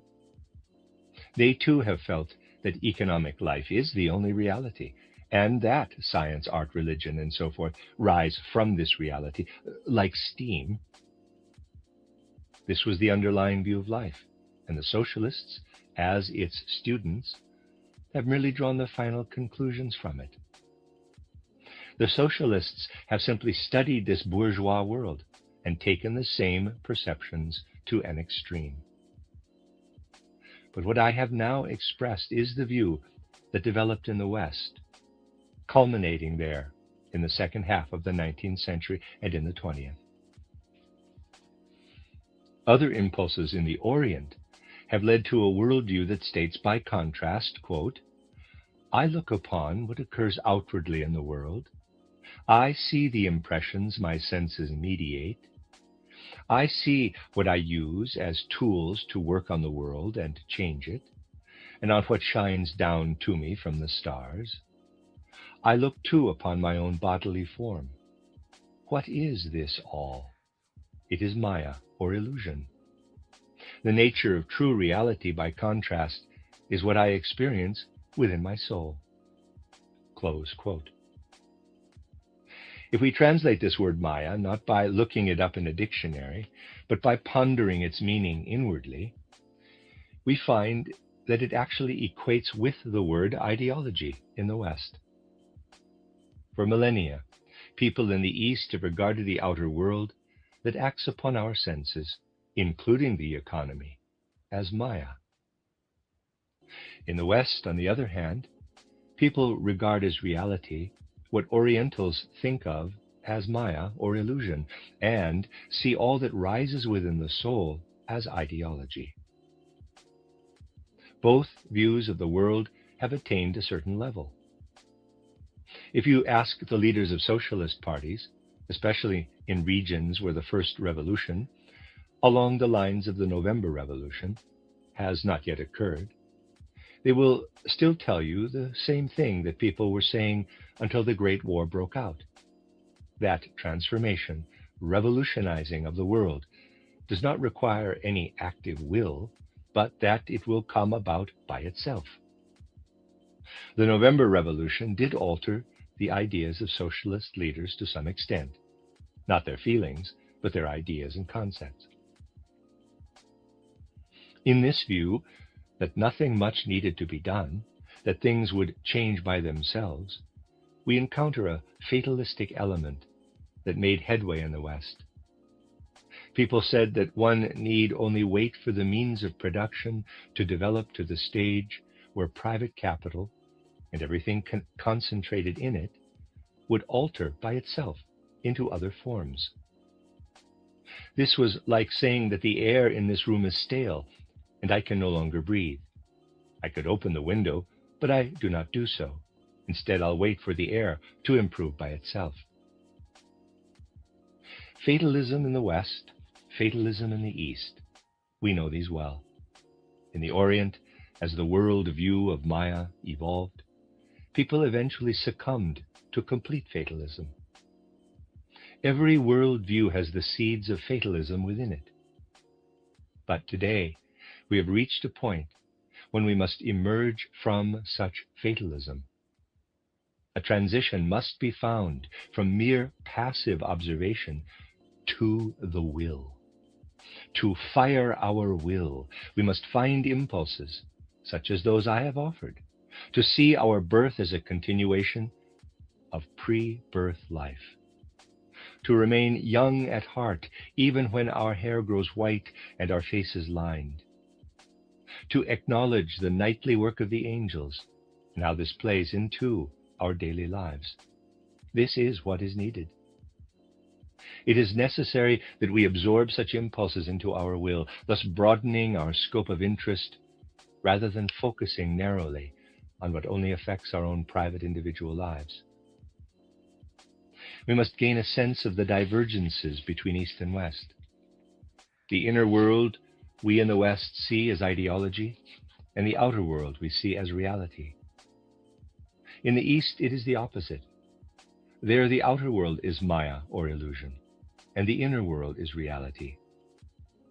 Faced with this collision between East and West in the modern world, we need to invoke our will in order to emerge from what has become fatalism in these worldviews. We must seek this path, but we'll only find it if we can subscribe seriously to something that the rest of humanity still finds terribly irritating. On one occasion, in a lecture in a city in southern Germany, I said something that greatly irritated people, but which elicited a curious echo. I had uttered one of the truths that must be spoken today. It is not possible to frame the things one speaks in a way that people like. The truth must be spoken. In the context of my lecture, I said that the ruling classes of today have a decadent physical brain. As well as being disagreeable to hear this, it is also an unpleasant thing to say. And yet it is necessary for people to hear it. Specifically, those who have shaped the times we now live in possess a decadent physical brain. This is simply a fact. Today, in some respects, we are in a similar situation to the people of Europe at the time of the migration period and the spread of Christianity. From the Orient came the Christian impulse, passing first through Greece and Rome. The Greek and Roman world was, of course, more highly developed than the Teutonic. The Teutons were barbarians, yet the brains of the Greeks and the Romans were decadent.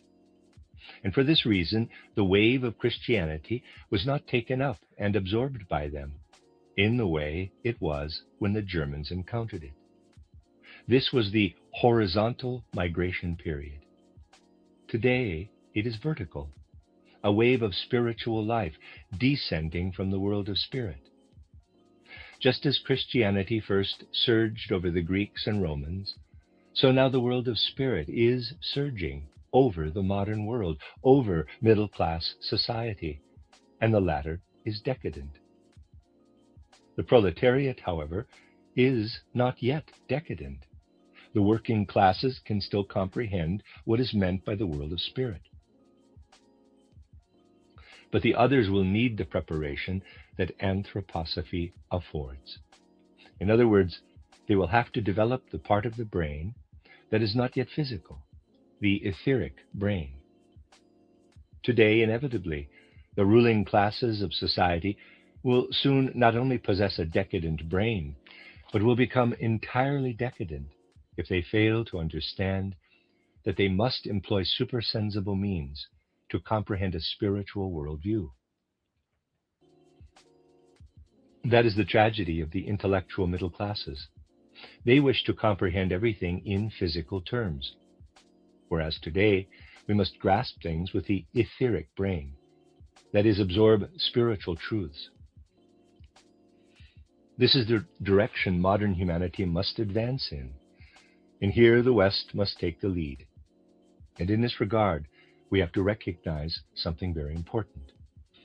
If you study philology, the development of language across the globe, and in particular, examine the German language, you will find that it is subject today to terrible misuse.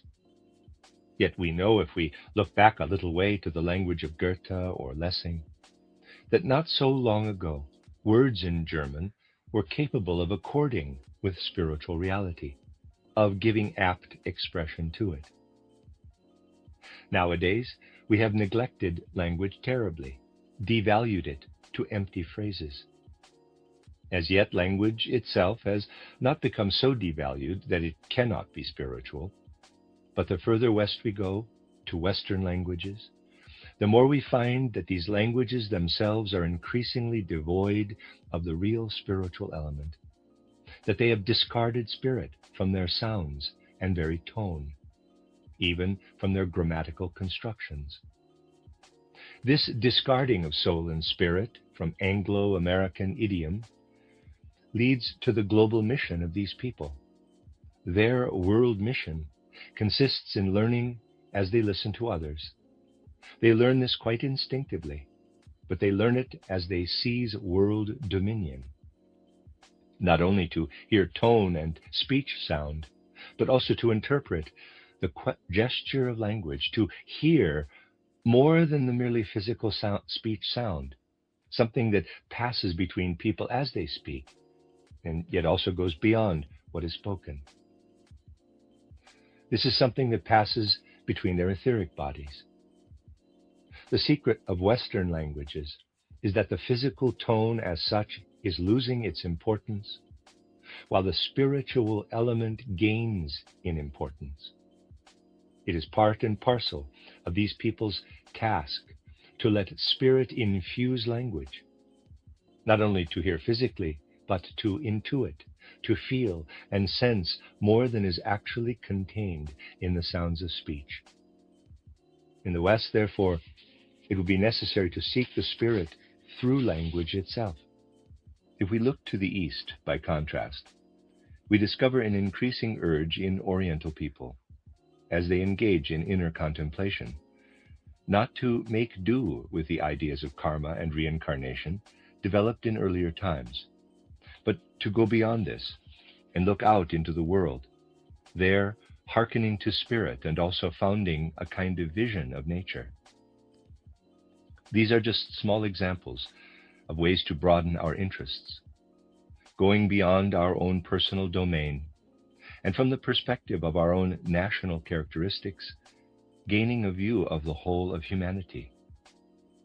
We can look westward and see ideology at work there, though of a different kind from that in the East. But at the same time, we see how these contrasts give rise to a turbulence of elemental power that is stirred up within humanity. We learn to perceive our place within the whole civilized world, and developing such perception, we can also invoke in ourselves feelings by means of which we can ascend to the sphere of the angeloi. The scope of our interests is simply broadened to such an extent that we become inclined to concepts that rise to the sphere of the archangeloi. You see, everything I have told you now about the contrast between ideology and Maya and so forth is something whose primal powers unfold in the sphere of the archangeloi, the archangels. Here, we pass beyond the sphere of the angeloi. And from this, you can see what modern humanity really needs. If someone speaks, as I have done now, about Maya and ideology and so forth, and even of the primal powers in the sphere of the archangeloi, in which these powers originate, clever folk will think him a half-wit. This is because the mentality, the intellectual acuity people have achieved has closed them off from the great interests of humanity. We can only broaden the scope of our interests from a spiritual perspective by penetrating the sphere where work unfolds in relation to matters of great concern for humanity. Now, I have given you an idea of how we can work our way upward into the sphere of the archangeloi. We can work our way up still higher, and this is also something that modern humankind must learn. Our educated classes have been compelled to look back to Greek times, that is, insofar as they were men, though the same thing now holds true for the education of young women. They had to have a grammar school education, during which they absorbed aspects of ancient Greek culture. This enabled them, increasingly, to feel their way back into the world of ancient Greece, motivated them to do so. This is highly significant for our civilization, that in our most formative years, we learn what the Greeks achieved. The Greeks themselves did things differently.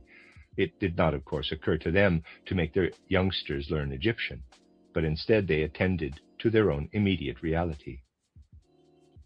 The Greeks had a sense for immediate reality, whereas we occupy our young people with anything other than the reality of their surroundings.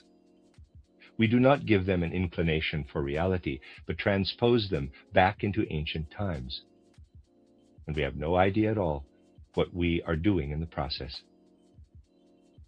You see, we are not just teaching young ladies and gentlemen ancient Greek language, but also something that lies in the very sounds and grammar of that language, the whole character of a nation and people.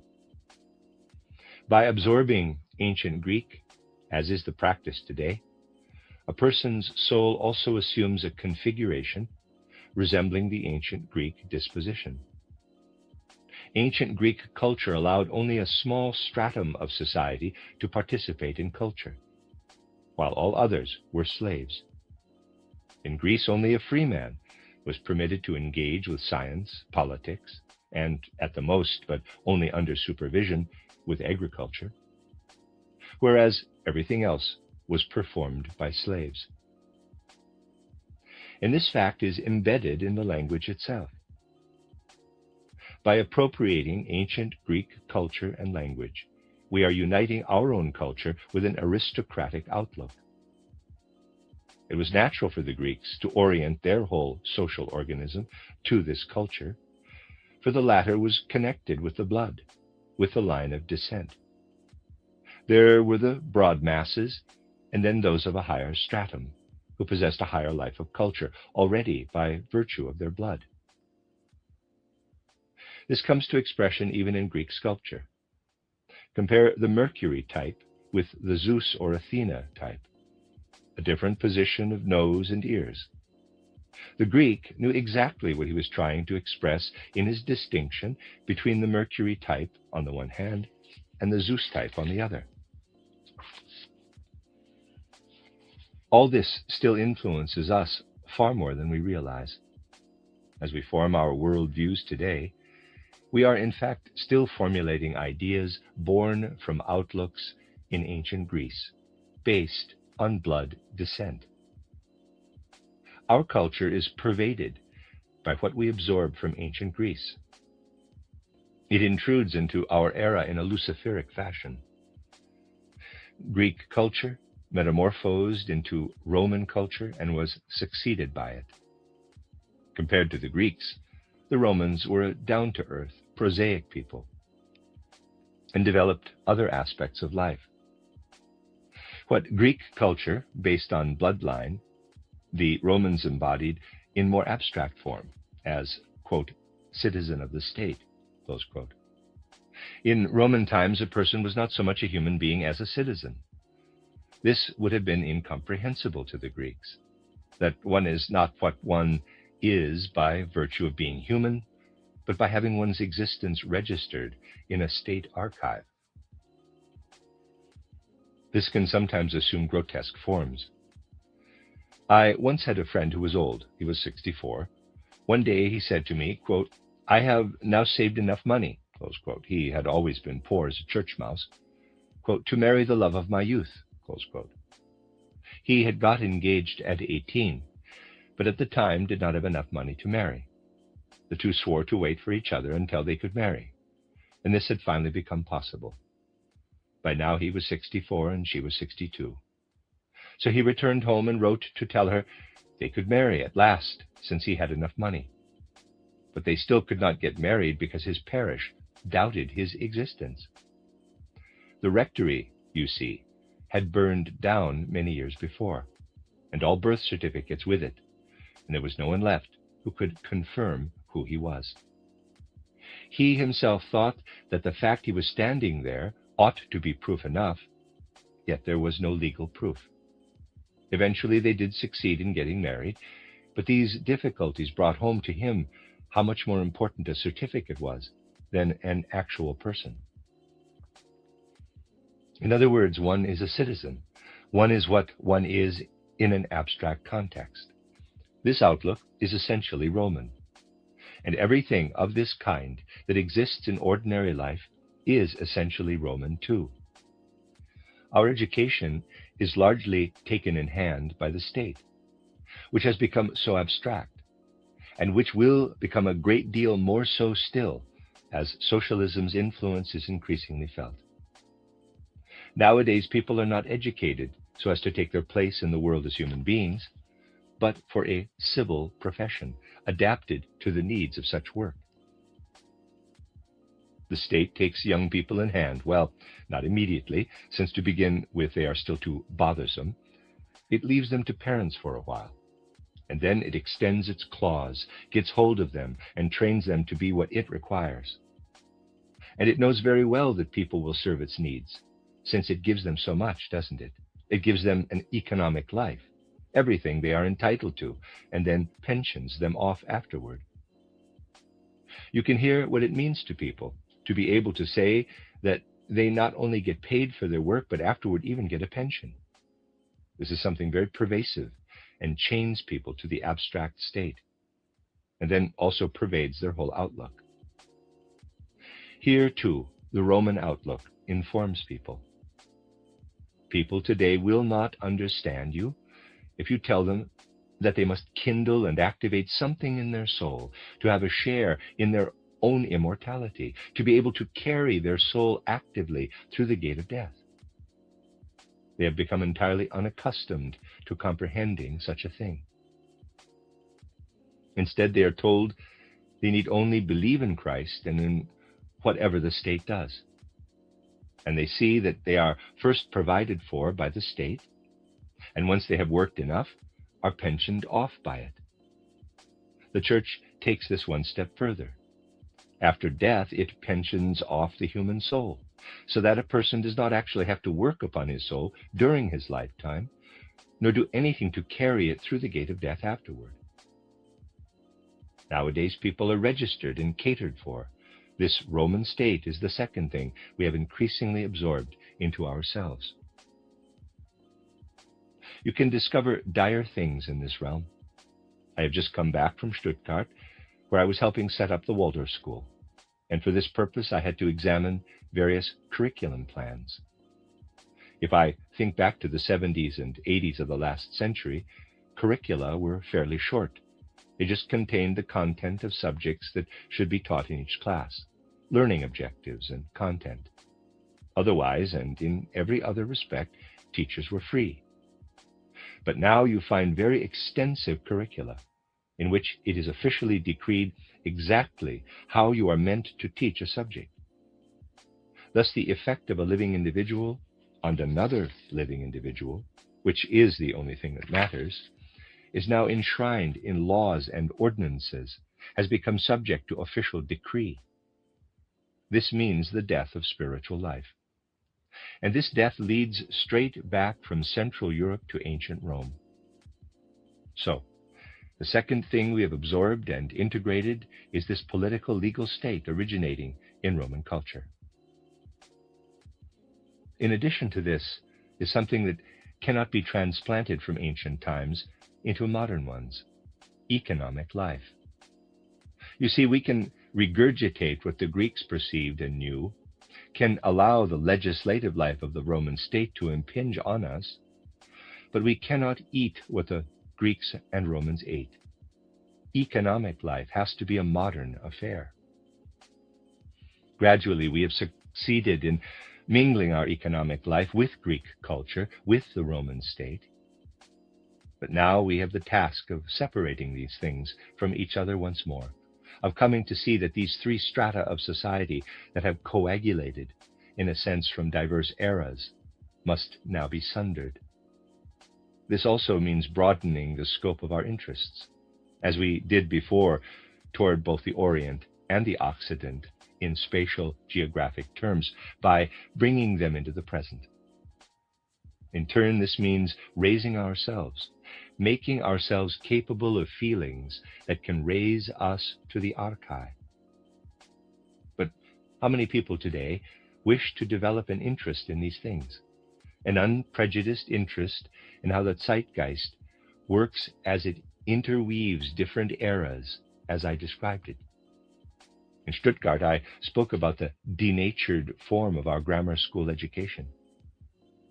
I don't know if this was merely accidental, but a few days after my talk, big announcements appeared in the Stuttgart newspapers, signed by all kinds of important figures, professors, and so on, stating that a grammar school education should not be undervalued, and that it made fine contributions to the greatness of the German people, which had come so gloriously to the fore in recent times. It is hard to credit, but this was literally what was said by the educators of our youth in April 1919, just a few months after October 1918. In our time, such things are possible.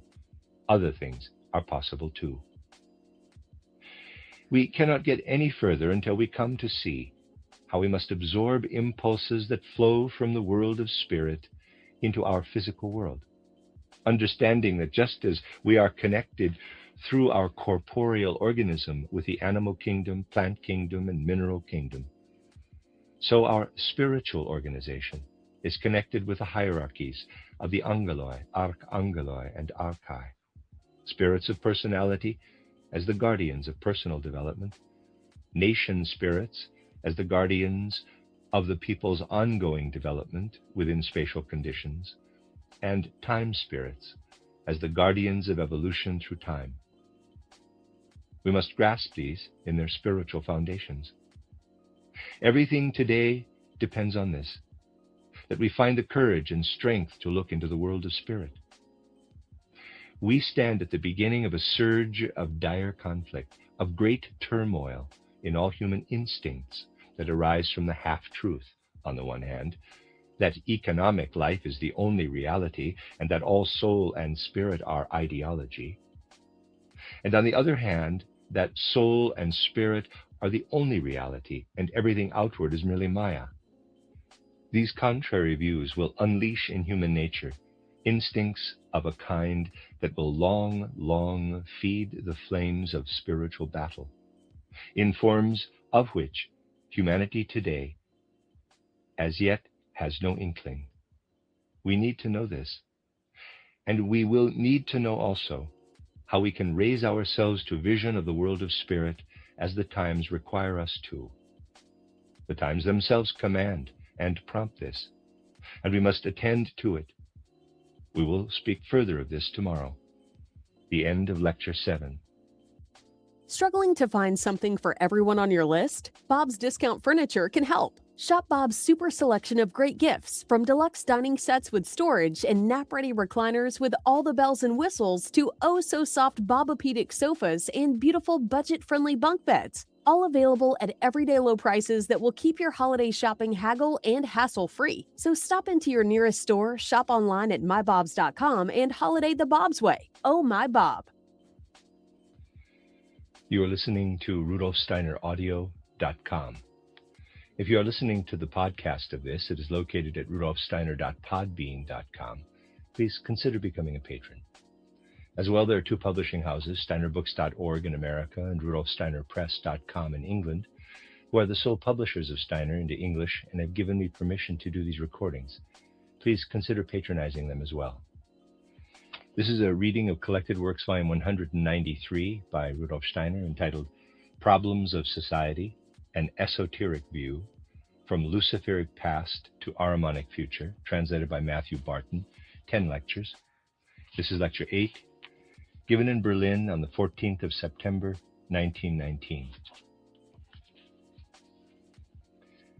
As I said, our current era in humanity's evolution is one that faces us with great trials, even if a great part of what undergoes these trials unfolds in the subconscious depths of the human soul. People know and must know what it means to cross the threshold into the invisible world when they undergo a form of initiation and really do enter this invisible world. Yet something similar is also at work, though naturally not all at once, but over longer spans of time, with the whole of humanity. The interwoven powers of thinking, feeling, and will gradually become independent as humanity crosses the threshold into supersensible worlds. These powers will separate, in a sense, will extricate themselves from each other in human experience. All this is connected with significant changes in our deepest human nature, changes which must begin to be integrated into our awareness. Yet today, people are drawn instead toward the comfort of ignoring what is actually happening within humanity. They give themselves up to illusions and mere dreams, really, about life. And this is a tendency we have to overcome. What I wish to say to you today is something best comprehended if we recall realities of existence that have long been familiar to us. The departure of our I, capital, and astral nature from physical and etheric bodies when we fall asleep, and our return to them when we awaken. This is a general and in some respects schematic way of describing what happens. In general, we can say that on awakening, we re-enter our physical body and ether body. But in a sense, this re-entry occurs to diverse degrees. If, for instance, we consider a young child, we can never say that his I and astral body completely immerse themselves in the physical and etheric bodies, and that their action is merged entirely with that of the physical and etheric. In a sense, something of the I and astral body does not unite with the physical and etheric. And if we look back to earlier times of humanity's evolution, Before that incisive turning point in our evolution, which, as I said, lies in the middle of the 15th century, then we can see that until then the I and the astral body did not fully immerse themselves during waking life, during periods of waking consciousness. It is of huge evolutionary significance in our post-Atlantean era that our soul and spirit, our I and astral body, can now fully immerse themselves in our physical and etheric bodies. In our present times, and later on these circumstances will again change to some degree, this happens from around the age of 27 or 28. This is a very important secret of humanity's evolution. Only now, really, do we experience ourselves as fully inhabiting the physical body, and only when we reach the mature age of 27 or 28. What is the significance of this complete immersion in the physical body? By this means, we become able to develop thoughts, unfold ideas that embody materialistic science as it has come to the fore since the time of Galileo and Copernicus. Our physical body is the right tool for these ideas, for this scientific view of the world. In former centuries, this condition was not attained in waking life, and therefore scientific thinking in its present form did not exist. It is entirely bound up with the physical body. And this relates to everything I have been saying to you recently about the activity we must develop in terms of spiritual scientific insights, so as to reawaken the interest of the three hierarchies of beings immediately above us, as I described them. These beings of the three hierarchies have brought us to the point of being able to immerse ourselves in our physical body, and thus acquaint ourselves scientifically with the dead mineral world of our external environment. In our present times, it is, quite simply, the task of humanity to know about such things. Without being aware of them, we are, in a sense, sleepwalking through our era, failing to perceive the real nature of events occurring around us. These tangible realities are ones we must allow to work upon our soul so that we become aware of the nature of forces currently holding sway in humanity's evolution. In our age, by which I mean, of course, a long span of time, much renewal is needed. Above all, such things as the aims of education must find renewal, as I have suggested previously. We have to educate people from childhood on, so that, at the age I indicated, they become able to immerse themselves fully in the physical body. We must make it possible for this to happen. Our efforts to transform and renew education are needed in order to prepare people to experience and undergo a new stage of evolution. If we observe life, we will know that there are many broken human beings today, people who cannot cope with life. Why can they not?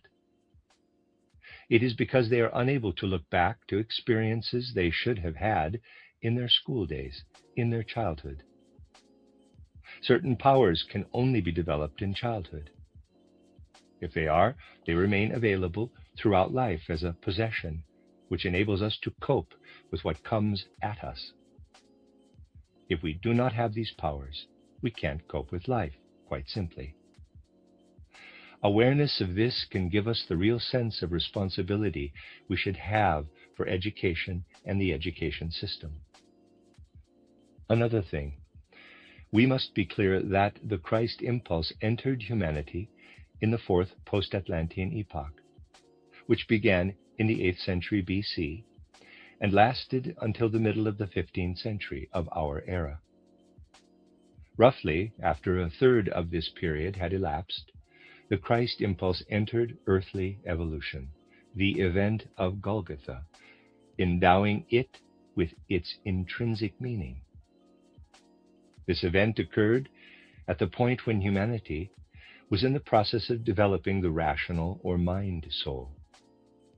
This stage of evolution, during which human thinking and feeling was more instinctive than today, was followed by a stage from the 15th century, during which the consciousness soul developed. That is the stage we still find ourselves in today. The way in which the event of Golgotha entered humanity as a world historical impulse was initially adapted to the instinctive understanding of the fourth post-Atlantean epoch, and was thus absorbed by the people of those times. It was quite natural for people with this kind of instinctive comprehension to think of the Christ being living within the individual Jesus of Nazareth, to conceive that this being had descended from cosmic heights in order to unite with the body of Jesus of Nazareth.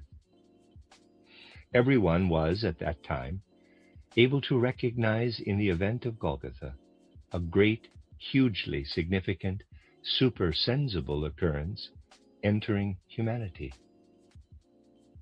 But as time continued, this recognition increasingly faded as the powers at work in the rational or mind soul dimmed. Understanding of the event of Golgotha that still prevailed in the early Christian centuries could not endure, but was superseded by a quite different inner state amongst civilized humanity. As the age of the consciousness soul dawned, the event of Golgotha itself was perceived in ever more material ways. Over the past 400 or 500 years, therefore, as civilization has developed, understanding of what actually happened at Golgotha, the indwelling of Christ in Jesus of Nazareth, has continually diminished. This great mystery, instinctively perceived and acknowledged in the early Christian centuries, has receded ever further from the grasp of our understanding. It has become ever more materialized, to the point when, in our own day, people no longer give any credence to the supersensible cosmic Christ, and this is regarded as progress. Instead, people have begun to speak of Jesus of Nazareth as a person who, albeit extraordinary, was otherwise just like any other person. Here, too, we find ourselves at a point of transition. A new understanding of Christ must dawn. This new understanding can only dawn, however, if it is sought with the means offered by spiritual science, with supersensible means which alone can discover something that, while manifesting in the sensory domain, could only in fact be accomplished in the supersensible realm. This new understanding of Christ must emerge from depths of human nature in which all religious divergences and disagreements that otherwise fracture humanity fall silent. These confessional differences are all rooted in a realm of the soul that is closer to the surface, more superficial than everything which, drawn from deeper underlying regions, must, through spiritual science, lead to a new understanding of the Christ within Jesus. And this understanding will not be complete, will not really satisfy the thirst of the modern human soul, if it does not at the same time bridge the divergences in humanity which the different confessions have bred. Of this new Christ impulse, we may hope for something that we all must yearn for, really, if we think of humanity in a serious and worthy fashion. This is sought today in other domains, but with very little understanding. Nowadays, people pin great hopes on a so-called League of Nations. It is curious how people today are drawn to abstractions as they seek to understand reality. Where should the impulses originate that can work within and between nations and connect them in a so-called League of Nations?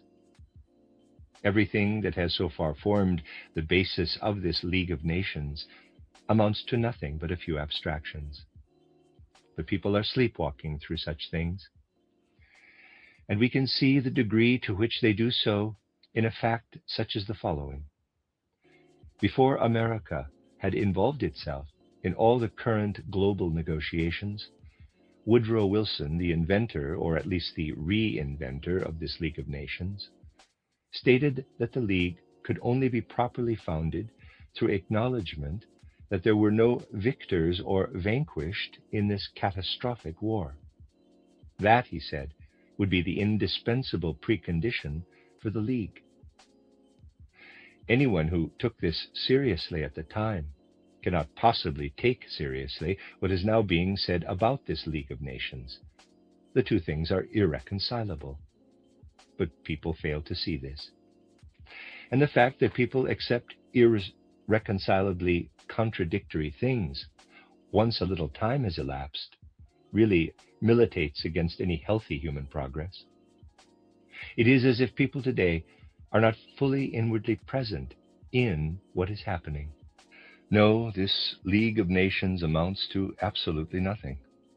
And this, you see, is because things that must be established in humanity must flow to the surface from the depths of human nature. Only a new recognition of the Christ impulse can develop in us something established through all civilized humanity that is not founded on the differences between nations, and only this accords with contemporary needs. This Christ impulse, comprehended in a new spiritual scientific way, is the only thing that can reunite different peoples fractured by hatred and misunderstanding. And this is something that must inscribe itself very deeply in our souls as strong conviction. Everything that tends in another direction will inhibit and obstruct humanity's evolution. Basically, it is frivolous to speak of the needs of human evolution today in any other way than out of its deepest foundations. If the earth and humanity's evolution received its true meaning and purpose through the event of Golgotha, today the time has come when this meaning and purpose must be grasped again in a new way. Unless humankind feels obliged to develop such understanding, no healing will come for the wounds of our age. The things that have to happen today cannot be seen separately from each other, but belong together. You can't, in quotes, do politics externally. You can't just set up an outward League of Nations. These things must be internalized through the Christ impulse, the deepest impulse at work in humanity. Anthroposophically oriented spiritual science is obliged to focus on what every person can and must activate within himself, simply as a single individual. You see, the moment we touch on these things, we must feel the whole seriousness of our age. It is profoundly painful to experience how little sense there is of the gravity of our times, that people avoid approaching insights of great scope and importance, which very definitely must be integrated into human awareness. We have passed through an era that has greatly diverted us away from the inner motivation that can lead us to the insights we need today. If you ask a modern scientist or someone whose thinking runs along modern scientific lines, what would have happened in Earth evolution if the human being had not been a participant in it, he will inevitably tell you, if he draws the necessary conclusions from his views and hypotheses, that the Earth would have simply evolved without us, would have evolved its mineral, plant, and animal kingdoms, irrespective of our absence. In his view, the Earth would evolve more or less as it has done in the absence of the human being. And there would therefore, of course, be no houses, cities, and such like. If we take the modern scientific perspective, we inevitably assume that the Earth would have evolved without the human being. And yet this is entirely erroneous. If you survey all that we have discussed on various occasions over almost 2 years now, you will feel that what I now have to say is self-evident, and yet our attention does still need to be drawn to it.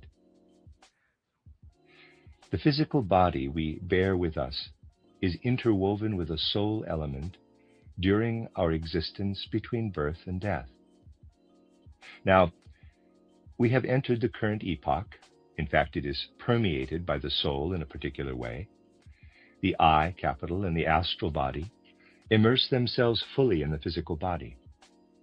And whether our physical corpse is assigned to fire at cremation or to the earth through burial, modern science sees this merely as the diverse substances that composed this body returning to the earth at death, in accordance with principles we can study in organic and particularly inorganic chemistry. But all this is nonsense. The truth, rather, is this: that the body we inhabit from birth to death is far from untouched by the human being's soul and spirit, which leave their imprint in the body. And we assign our corpse to the earth in a form and condition that it can only have acquired because it was inhabited from birth to death by the entelechy that lived as human soul spirit in the world of spirit prior to our conception.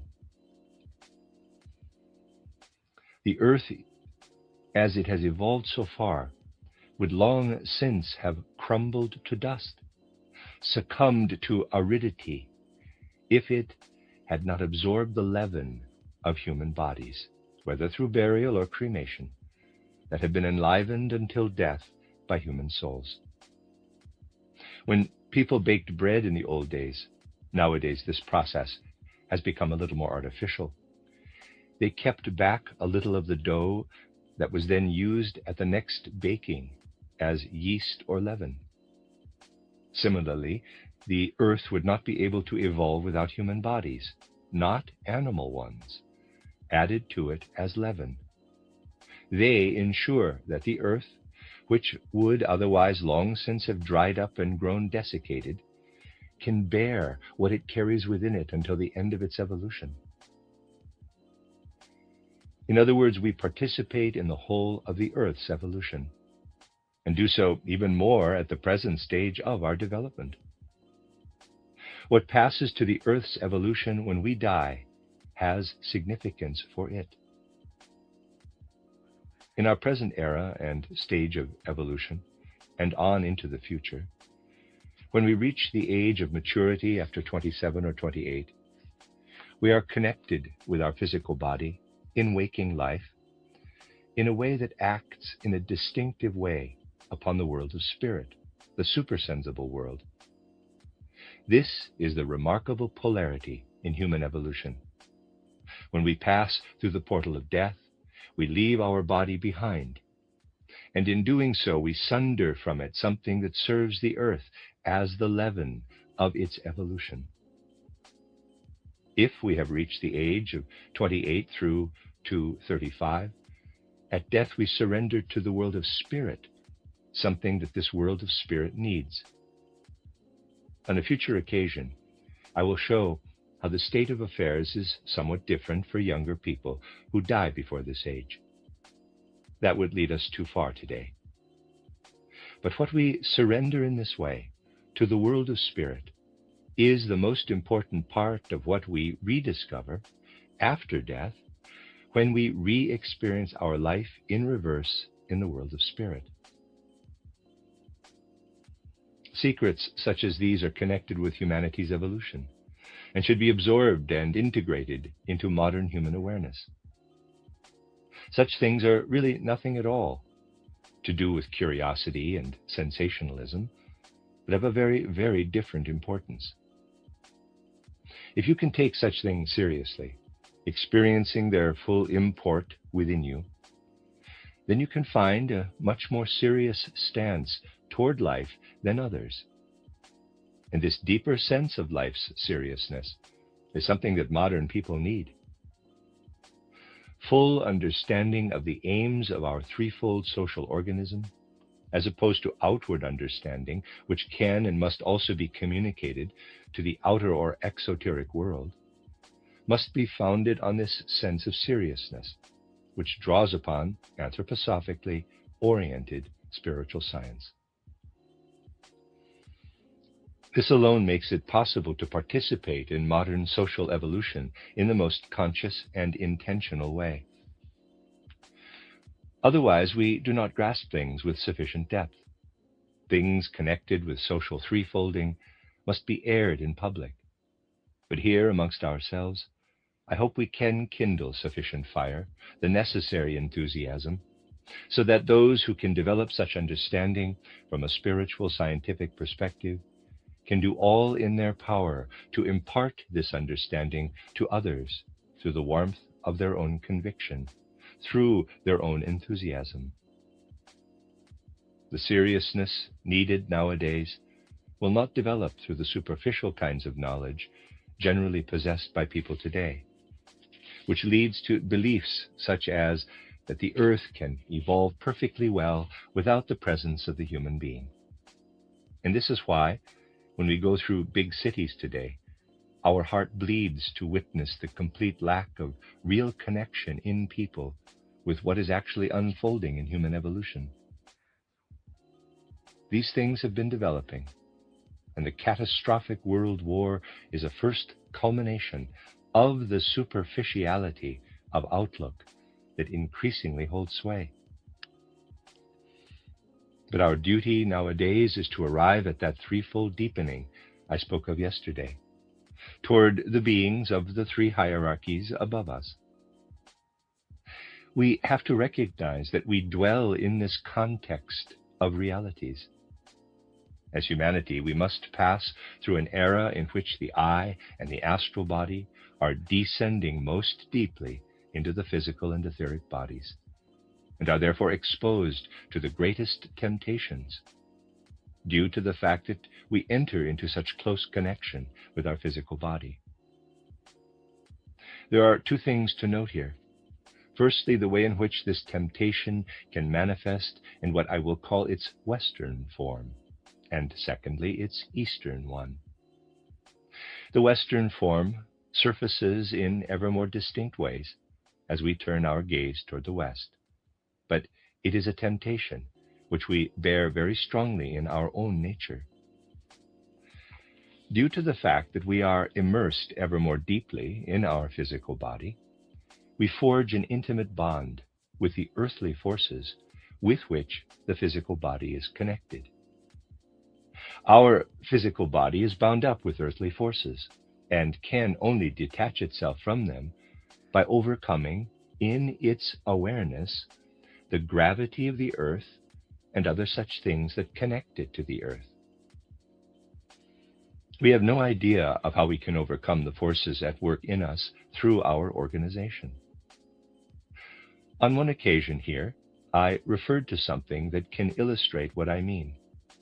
I said that the human brain is so heavy that if its whole weight came to effect, it would crush the blood vessels immediately below it. But in fact, our organism is so remarkably configured that this brain of ours floats in the cerebrospinal fluid. In line with the Archimedean principle, a body is lightened by an amount equal to the weight of the water it displaces. For this reason, the pressure of the brain on underlying blood vessels is reduced accordingly, because the brain floats in the cerebrospinal fluid, and we can therefore overcome the brain's weight. We overcome many things in this way. These forces, to which so little attention is paid, reveal that in the physical realm too, the human organism testifies to cosmic wonders.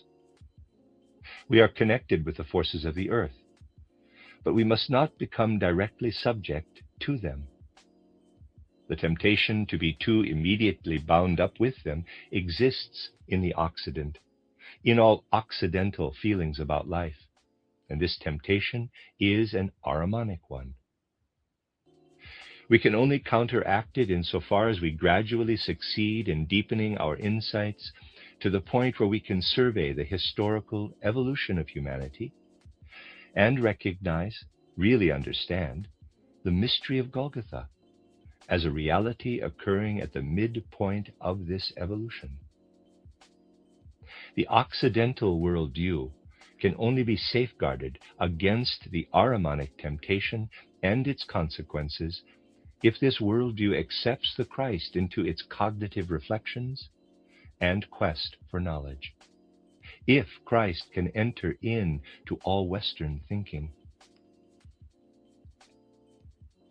The Oriental worldview is in the opposite position. In some respects, Orientals retain a childlike perspective by holding back their eye and astral body from fully descending into the physical and etheric body, even in the current age, when humanity is destined to engage in this descent. The Oriental flees this immersion. It is interesting to examine from this perspective some of the most salient phenomena of modern times. Rabindranath Tagore has given some very fine speeches, which have been translated into German and other languages. If you read these and have a sense for such things, you will discover that they have a quite different flavor from anything we find when we read Western authors, a different spirit entirely. Just as Oriental paintings and drawings are different in quality from those by Westerners, so the whole mood of soul of Rabindranath Tagore is different from that of a European or an American. And this is because even an educated modern Oriental, if he has been schooled in the Orient, evades this deeper connection with the physical body. Here lies a temptation, one now of a Luciferic kind, to fail to make full use of the human physical body. Whereas an American strives to employ the full scope of the physical body, the Oriental seeks to employ it too little. This is how we should understand the psychology of diverse peoples nowadays. Decades ago, the global catastrophe might have been avoided if people had considered the relationship between the people of Western and Eastern Europe. Back in 1910, I had very good reason for speaking of the folk spirits. This lecture cycle contains various insights into elements that have contributed to the catastrophic world war of the last 5 years. In all these things, it is really a matter of preparing oneself very seriously, so that we do not evade reality but comprehend it fully, that we place ourselves into evolution in a way that goes beyond the confines of self-involved egoism, in which we consider only our most immediate surroundings.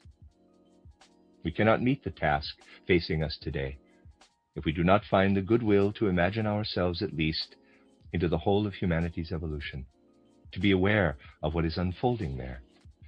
This is not meant to be a critique of the past. I've often said that such a thing must inevitably appear foolish from a spiritual scientific perspective.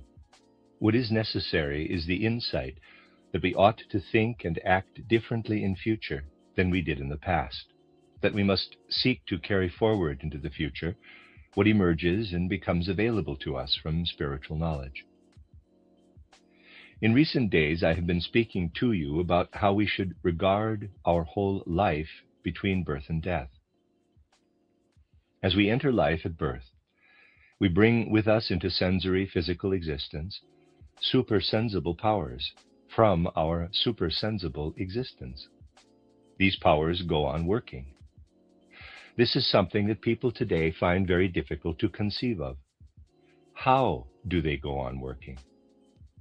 They do so in everything we develop in this physical world as the life of the mind, of human culture and spirit. If we could not bring with us at birth impulses originating in pre-birth life, there would be no possibility of having poets amongst us, or of developing a worldview or science or a human education. Spiritual cultural life originates in pre-birth existence. By contrast, What we develop from will impulses within economic life, all that we do in a sense unawares simply by participating in economic life, fraternity, love of humanity, thinking not just for ourselves but for others, working not just for ourselves but for others, supplies us with the most important impulses we bear with us back into the world of spirit. Just as we bear with us from the world of spirit powers which primarily constitute our life of spirit here on earth, so we carry back into the world of spirit the powers we develop in economic life as human love and fraternity. They accompany us and become important impulses for us there. If we study what emerges year by year in a child's life, we can find in it the legacy of what originates in the world of spirit, so that a person can unfold here his spiritual inclinations. And if we study what occurs in economic life, in the form of work performed for others through our will, at the same time, we discover in it what we bear back with us into the world of spirit when we pass once more through the gate of death. And what develops only between our birth and death appears to someone who can perceive the world of spirit as the opposite of what develops only in the spiritual world between death and rebirth. If you read what I say entitled Theosophy about soul and spirit land, you will find there an account in terms that originate entirely in living vision of conditions there. But everything that constitutes the right's state, by contrast, is the opposite of impulses at work in the life between death and rebirth. We establish our life of culture and spirit with powers that originate in the time prior to birth or conception, while we develop economic life so that we can bear the powers thus engendered into the world of spirit again. And what is developed only here and belongs to the earth alone is the political dimension, the legislative life of the state. And this has no connection with the world of spirit at all. People generally make things easy for themselves by interpreting the things involved in these domains in the way they are capable of doing. Many people today apply to present conditions the biblical phrase, quote, render unto Caesar what is Caesar's, and unto God what is God's, close quote, possibly in order to hearken back a little to monarchical values in these republican times. Yet this is a phrase that cannot easily be applied to our modern times, but can only properly be understood in its intrinsic context. The Roman Caesar was himself a god in those days, and required worship owed to the divine. Caligula even demanded this divine worship by having the Greek statues brought to Rome. Only the statue of Zeus was saved, and ordering that their heads be struck off and replaced with the head of Caligula. He thought this was a fitting thing to do. When Jesus of Nazareth spoke this phrase, he intended it to mean this: give to Caesar what belongs to Caesar, yet hold back something for the God you must seek in a being other than Caesar's. Many gospel passages have to be transposed rightly into our own times and interpreted somewhat differently from usual. Then we can increasingly wrestle our way through to a grasp of reality that we need today. Over these days, I undertook to highlight various aspects of our human task in the modern era, to wrestle our way through to this perception of reality, which we can only attain by regarding spiritual reality as something of equal validity alongside sensory reality. The greatest harm nowadays is caused by shutting our eyes to reality. For a long time now, people have not run politics in a, in quotes, politic way, but shut their eyes to what is real. Anthroposophically oriented spiritual science seeks something of vital importance, an opening of our eyes to reality. As one can witness nowadays, these eyes have mostly still hardly opened at all. People say the most extraordinary things, which testify to their lack of any sense of reality. Please, do not misunderstand me. I have to draw your attention to these things because they illustrate our times. Various individuals closely connected with the events that have brought such misfortune over Central Europe, which has not ended, in fact, but is only in its infancy, only revealed their true colors during the terrible events of the summer of 1918, especially also the autumn of that year. Various people who are responsible for much of this misfortune finally showed their true countenance at this point. These people found themselves in strange situations. Strange because their situations had changed. I have met people who now contemplate with some regret the current situation in which these responsible individuals find themselves, but do not think of asking whether there are not, after all, countless millions of people in the world today who are suffering far more, both bodily and psychologically, than merely altered circumstances. In relation to such things, it is important to open our eyes and give serious attention to the need to perceive truly. Pie-in-the-sky-ism means pursuing certain preferred ideas that are easy and comfortable to entertain without actually taking any account of what reality is telling us. It is not easy or comfortable to speak the truth about such things today. But having had to witness with a bleeding heart how things have taken their course, how pie-in-the-sky-ism had such devastating effects, whereas what looked reality squarely in the face was regarded as mere utopian idealism, I am obliged to focus on these things. Now that things stand fully revealed in the light of day in our tormented Central Europe, our sympathy and compassion should not prevent us from pointing to fantasists such as Ludendorff, who never wanted to see reality as it is, but sought to make it conform to his own ideas of how it should be. In this realm, too, we must be clear-eyed in our perceptions of reality, of the great scope of these matters, which are not of small importance. All these attempts, in bad taste, to justify oneself before the world amount to the bitterest accusations and complaints. No healing will come until people realize the importance of these things and the vital need to see their reality. I did not come here in order to hint at them in a subtle, tactful way. A spiritual scientific movement is of serious import, and I feel obliged to speak plainly. Our mouths have been locked as Papageno's was, and we had to stand by silently as Michaelis played out his arts of governance over the last 4 or 5 years, appointing people of utter inability to ruling posts. These things are all part of the picture, and stand there like shadows alongside the great truths which inevitably stream through all humanity.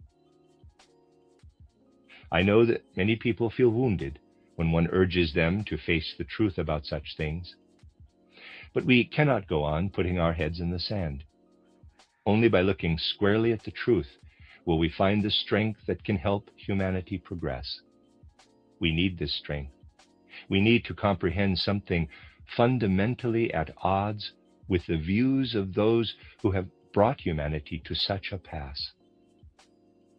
We have to have the courage to grasp things anew.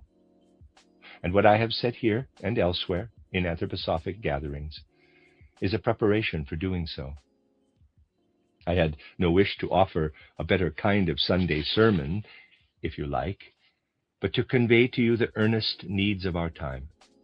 To be an anthroposophist, in the real meaning of the word, means to be at the very pulse of contemporary developments, to seek the truth and not to make do with lies, which have so gravely entangled us at present. I trust I have been able to reach your hearts with a few words with which I sought to characterize the opposite, the shadow aspect of what is needed. I was not speaking to your rational minds alone, but above all to your hearts. For the broad understanding of our age that we need must come from the heart. We must find the impulses that can set humanity upon its feet again. But to do this, we must first recognize the depth to which empty phrases have entangled us in all realms of life. Truth will come from the Spirit. Wisdom can be found in truth alone. This is something we should inscribe deeply into our souls.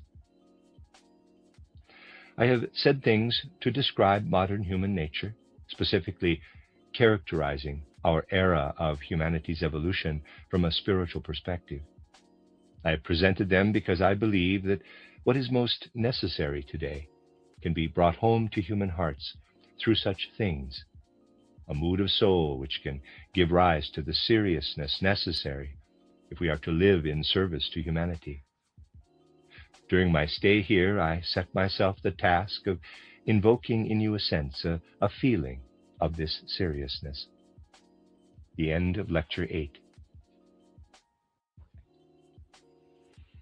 You are listening to RudolfSteinerAudio.com. If you are listening to the podcast of this, it is located at RudolfSteiner.podbean.com. Please consider becoming a patron. As well, there are two publishing houses, SteinerBooks.org in America and RudolfSteinerPress.com in England, who are the sole publishers of Steiner into English and have given me permission to do these recordings. Please consider patronizing them as well. This is a reading of Collected Works, Volume 193 by Rudolf Steiner, entitled Problems of Society, an Esoteric View, From Luciferic Past to Ahrimanic Future. 10 lectures translated by Matthew Barton. This is Lecture 9, given in Zurich on the 27th of October, 1919. In speaking to a larger audience of the most important questions of our time, much will depend on whether or not we know something of the deeper powers at work in world historical developments, or, in other words, of the science of initiation, as we may call it. Nowadays, it is relatively easy to discuss contemporary issues based on all kinds of outward knowledge that one may consider to be scientific and practically useful. But it is extremely difficult to speak of these questions today once one knows something about this science of initiation and bases upon it, as one must, everything that we discuss on such occasions as this. Someone who addresses contemporary issues from the point of view of initiation science will be aware that he is opposed not only by the subjective opinions of most of those to whom he is speaking, but that a large portion of humanity today is in one way or another also subject to the very powerful and ever-growing influence of Ahrimanic forces at work in the world.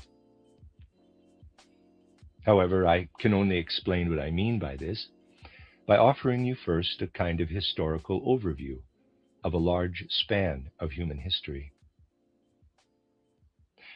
From diverse reflections we have engaged in together here, and from various published lecture cycles, you will know that the middle of the 15th century marks the beginning of our current era as modern human beings. We have always referred to this period, starting around the mid-15th century, which is still basically in its infancy, as the fifth post-Atlantean epoch. It succeeded the previous era, which we reckon from the middle of the 8th century BC up to the middle of the 15th century. Looking still further back, we come to the Egyptian Chaldean epoch. I mention this in passing, only to remind you of the larger context of our modern developments as we experience them. Now, as you know, the mystery of Golgotha occurred after the first third of the Greco-Roman epoch. We have described from many different perspectives what occurred through this mystery of Golgotha and what significance it had for all human evolution, and in fact, for the whole evolution of the earth. Today I want to connect certain things relating to this mystery of Golgotha to this broader historical context. To do so, let us look back to much more ancient times. Let us say to around the beginning of the 3rd millennium BC. As you know, outward historical records have very little to say about this early evolution of the human race on Earth. External documents point us to the Orient, to Asia. And from various anthroposophic reflections, you will know that the further back we look in humanity's evolution, the more different we find the human psyche, and that in a sense we find an ancient primordial wisdom underlying all human evolution at that time. You know that traditional wisdom was preserved within small secret circles until the 19th century, and then, albeit with little correspondence to the primordial wisdom of ancient traditions, until our own day. People today who become acquainted with one or another aspect of this ancient primordial wisdom of humanity are astonished at the depths of reality to which it points. At the same time, you will have seen from our reflections over the years that these widespread teachings of ancient times contrast radically with the outlooks of the ancient Hebrew peoples, the Jewish people, which are quite different in character. In a sense, therefore, it is valid to say that the former widespread primordial teachings are a heathen element contrasting with Hebrew and Jewish teachings. As you know from extant historical records and documents, the Christian element subsequently emerged from this Jewish tradition. From these historical facts, you can see something that I wish to consider today, that in the course of human evolution, it became necessary to oppose an ancient heathen element and its primordial wisdom with the Jewish element from which Christianity, at least partly, later developed. In other words, this ancient heathen wisdom was not granted sole influence over humanity's further evolution. And this will lead us to ask why it was that this ancient primordial heathen wisdom, which in many respects can elicit our wonder, had to acquire a new shape, had to be transformed through Judaism and Christianity. This is a question we need to ask, but for initiation wisdom, it can be answered only by a very, very important fact, an occurrence in the Far East at the beginning of the 3rd millennium BC. Looking back to these times in inward vision, the seer discovers there, too, the human incarnation of a supersensible being, like the incarnation of a supersensible being occurring through the mystery of Golgotha, when Christ entered the human being, Jesus of Nazareth. The incarnation that occurred at the beginning of the 3rd millennium BC is extremely hard to perceive, even with the spiritual scientific vision made possible by initiation science. It endowed humankind with something extraordinarily luminous, extraordinarily incisive, basically that ancient primordial wisdom which I referred to. From an initially outward perspective, one can say that this influx of wisdom, deeply penetrating reality, was cold, intellectual, little colored by a content of feeling or sensibility. But that is an external appraisal. We can only inwardly judge the nature of this wisdom if we look back to the incarnation that occurred in the Far East, in Asia, at the start of the 3rd millennium BC. Here, we discover by clairvoyant vision that the power of Lucifer did truly incarnate into humanity, and that this incarnation, accomplished in a certain way, gave rise to a primordial wisdom that spread amongst human culture in the 3rd post-Atlantean epoch. what this Asiatic and Luciferic cultural impulse spread amongst humanity worked on into the ancient Greek era, a Luciferic wisdom that was certainly of benefit to humankind at that phase of evolution, and was in some ways illustrious. It manifests in a range of nuances, depending on the different peoples and races amongst whom it spread, clearly discernible throughout Asia and still apparent in Egyptian and Babylonian culture, but as I said, also underlying the foundations of Greek culture. Everything that human beings could think, compose, and will at the time was in a sense determined by this Luciferic impetus in human culture. It would, of course, be extremely narrow-minded to say that since this was an incarnation of Lucifer, we should want nothing to do with it. Such Philistinism would lead us to flee all kinds of things of great beauty and grandeur that emerged in humanity from this Lucifer stream. As stated, the ideal of Greek beauty also arose from this developmental stream. At the time the mystery of Golgotha unfolded, all Gnostic thinking and knowledge then existing was a penetrating wisdom that profoundly illumined the world and drew on the impulse of Luciferic powers. We cannot therefore say that this Gnostic thinking was misguided. To say it was imbued with Luciferic impulses is merely to characterize it.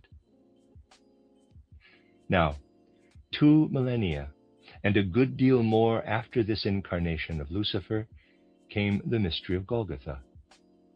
We can say that the thinking, feeling, and sensibilities of those amongst whom the impulse of the mystery of Golgotha spread were still fully endowed with the quality of this Luciferic impulse.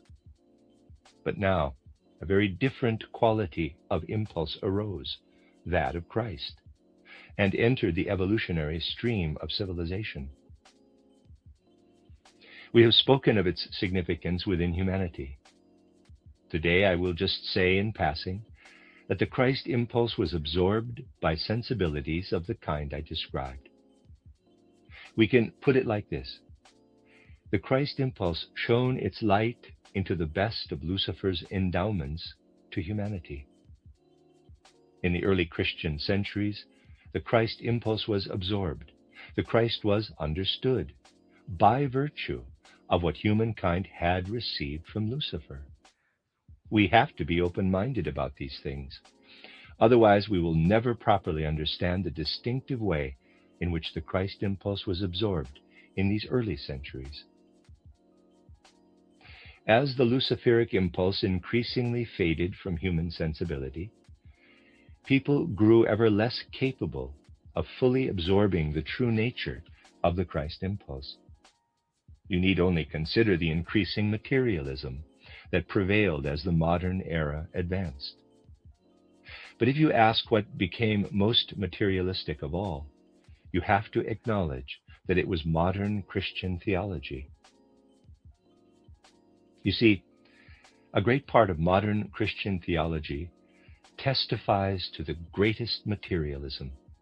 It no longer sees the Christ living in the human being, Jesus of Nazareth, but refers to him as, quote, the simple man of Nazareth, close quote, a figure more easily understood. The more people accepted the human being, Jesus of Nazareth, as an ordinary mortal, albeit one amongst the ranks of other renowned historical individuals, the more this pleased a certain materialistic school of modern theology, which wishes to have very little indeed to do with the supersensible nature of the Golgotha event. The Luciferic influx into human sensibility gradually faded in the human soul, making way increasingly for what we call the Ahrimanic impulse, which will grow ever stronger in the near and also the further future.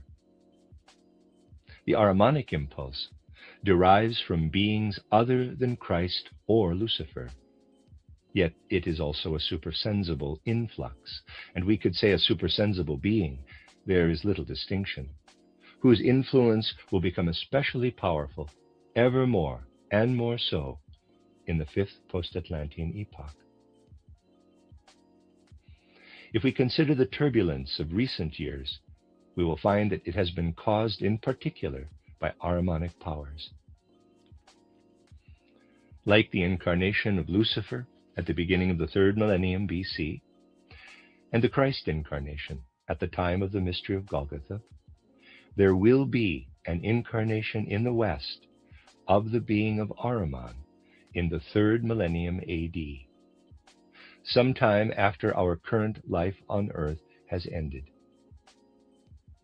We only properly comprehend the course of history and human evolution over almost 6 millennia if we see it in these terms: a Luciferic incarnation at one pole, the Christ incarnation in the middle of this period, and the incarnation of Ahriman at the other pole. Lucifer is the power in us which stirs up all quixotic and fervent powers, all false mysticism, all that seeks to elevate us arrogantly beyond our actual capacities. In a sense, it brings our blood into chaotic disorder in order to lift us out of ourselves. Ahriman, on the other hand, is the power that makes a person prosaic, hard-headed, Philistine, that ossifies us and persuades us of the illusory truth of materialism. Basically, our human nature is the effort to maintain equilibrium between the Luciferic and the Ahrimanic power. And in modern times, the Christ impulse aids us in creating this balance or equilibrium. These two poles are always present in us, the Luciferic and the Ahrimanic. But in historical terms, we find that the Luciferic impulse predominated in certain streams of cultural evolution in the pre-Christian period and through into the early Christian centuries, whereas Ahriman has been active since the mid-15th century and is growing ever stronger until eventually an actual incarnation of Ahriman will occur within Western humanity. Now, it is intrinsic to such things that they are long prepared beforehand. Just as Lucifer once appeared in human form in China, and Christ Jesus appeared in human form in the Near East, so Ahrimanic powers are preparing human evolution in a way that will allow humanity to succumb to Ahriman when he eventually appears in human form in Western civilization, which will scarcely any longer be civilization as we know it. There is no use entertaining illusions about such things. Ahriman will appear in human form. All that will matter is the degree to which he finds humankind prepared for his arrival. Whether his preparations will enable him to enlist all humanity, all civilization as we know it, to follow his dictates, or whether he will find a humanity that can offer him resistance. Illusions are of no help here. Nowadays, people try to evade the truth, and one cannot present it to them plain and unvarnished, because they would mock and ridicule such ideas. But nor can one present such things to them as I tried to do now in the form of the threefold social organism. The majority of them, at least, do not wish to hear about this either. In fact, this refusal to countenance such things is one of the means that Ahrimanic powers can employ to ensure that when Ahriman appears in human form, he will have the greatest possible number of adherents on earth. This refusal to engage with the most important truths will pave the way for Ahriman to thrive in his incarnation. You see, in seeking the right stance toward what will unfold in human evolution through Ahriman, nothing will help except an open-minded perception of the powers which Ahriman employs to act upon us, as well as the powers that can arm humanity against the temptations and ensnarements of Ahrimanic powers. Today, therefore, let us cast a look, at least from various perspectives, on the kinds of things that would consolidate people's adherence to Ahriman, and which now especially the Ahrimanic powers are sending down from supersensible worlds, sending also through human sensibilities, in order to secure as great a following as possible. One such means is to obstruct people's understanding of the importance for the human being of certain prevalent types of thinking. You know that there was a huge difference between the way a person felt in relation to the whole cosmos in, say, Egyptian times, and still in Greek times, and how he felt at the beginning of the modern era, after the medieval period had ended. If you imagine an ancient Egyptian fully versed in these things, he would have known that he is not only bodily constituted of substances found here on earth, manifest in the animal, plant, and mineral kingdoms, but that his being was informed by an influx of powers that he saw above in the stars. He felt himself to be part of the whole cosmos. He felt the whole cosmos to be not only animate, but also ensouled and spiritualized. And in his awareness there lived something of the spiritual entelechies of the cosmos, the soul nature of the cosmos, the life of the cosmos. All this was lost in the course of modern human history. Today the human being gazes up from his earth to the starry world, where he sees planets, stars, suns, comets, and so forth. But what means does he use to observe everything he sees up there in the cosmos, all that gazes down upon him? He uses mathematics, and at most also mechanical laws. Everything that encompasses the earth is now void of spirit, soul, and even life for him. The cosmos is now seen really as a great mechanical construct that can only be understood with the aid of mathematical and mechanical laws. Employing these laws, we understand it wonderfully well. This is not to say that a spiritual scientist will not fully value the achievements of Galileo, Kepler, and others. But what enters human comprehension and human awareness through the teachings of these great figures reveals the universe to be nothing but a vast mechanism. What this means for our view of reality can be seen only by someone able to trace the full scope of human nature. Astronomers and astrophysicists posit the universe as a mechanism that can be comprehended and calculated through mathematical formula, and a worldview such as this is one people can certainly credit from the moment they wake up in the morning to when they fall asleep again at night. But in the unconscious depths, people do not reach with their waking consciousness, but which belong to their existence nevertheless, and in which they live during sleep, a quite different sense of things, a different comprehension of the universe flows into the human soul. A knowledge then lives within us that we are not consciously aware of, but that lives below in the depths of our soul and configures it. A knowledge of the spirit, of the life of the soul, of the life of the cosmos. And while people are unaware in their waking consciousness of what occurs in them in community with the spirit, soul, and life of the universe, from the time they fall asleep to the moment they wake up, these things nevertheless live in the soul. Much of the split in modern human beings is caused by the disharmony between the soul's experience of the universe during sleep and its avowed view of the universe in waking awareness.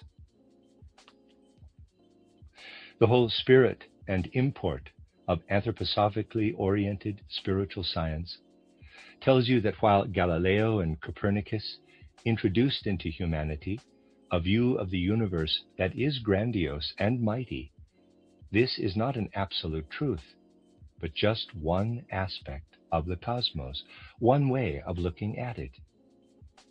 It is arrogant of modern humankind to say that the Ptolemaic system is childish, that people thought like this when humanity was still in its infancy. The idea that we have now attained some kind of absolute truth through our, quote, glorious advancements, close quote, is mistaken. This worldview is no more absolute than the Ptolemaic system was, just one perspective.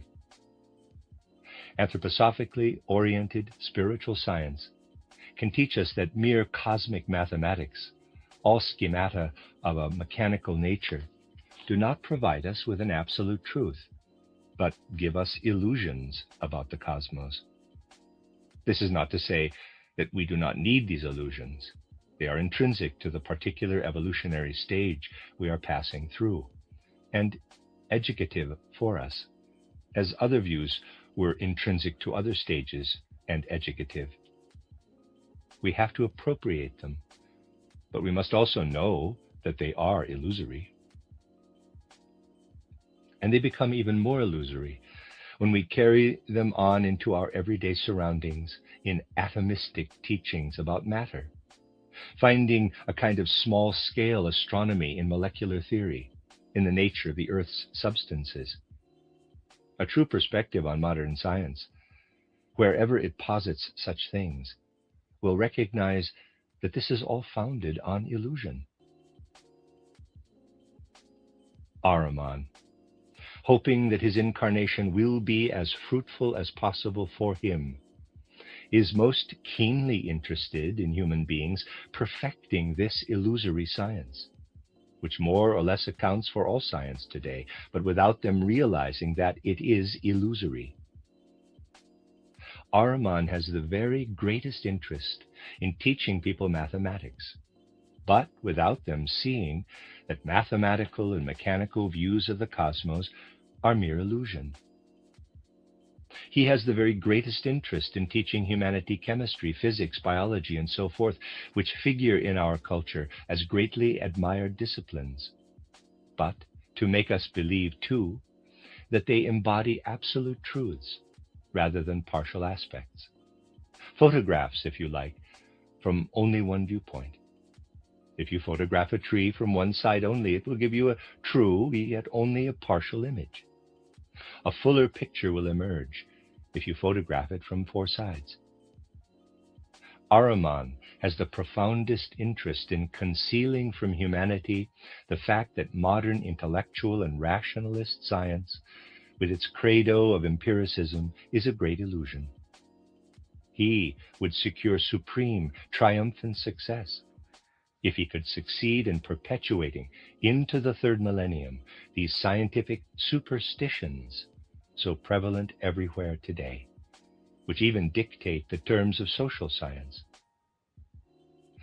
Born then as a human being, he would rejoice to find these scientific superstitions living within Western civilization. But do not draw the wrong conclusions from what I have now said. It would be mistaken to simply avoid and evade modern science. That would be the most misguided thing you could do. We should fully acquaint ourselves with it, but with full awareness that it offers us an illusory aspect, albeit necessary and educative for us at this stage of our evolution. We do not defend ourselves against Ahriman by avoiding modern science, but rather by acquainting ourselves with its true form and nature. This science inevitably gives us an outward illusion about the cosmos, and we need this. Please do not think that we do not need this outward illusion. But from a quite different angle and perspective, through spiritual research, we must fill it with true reality, advancing from its illusory character to the real truth. Numerous lecture cycles I have given emphasize what I am saying again today.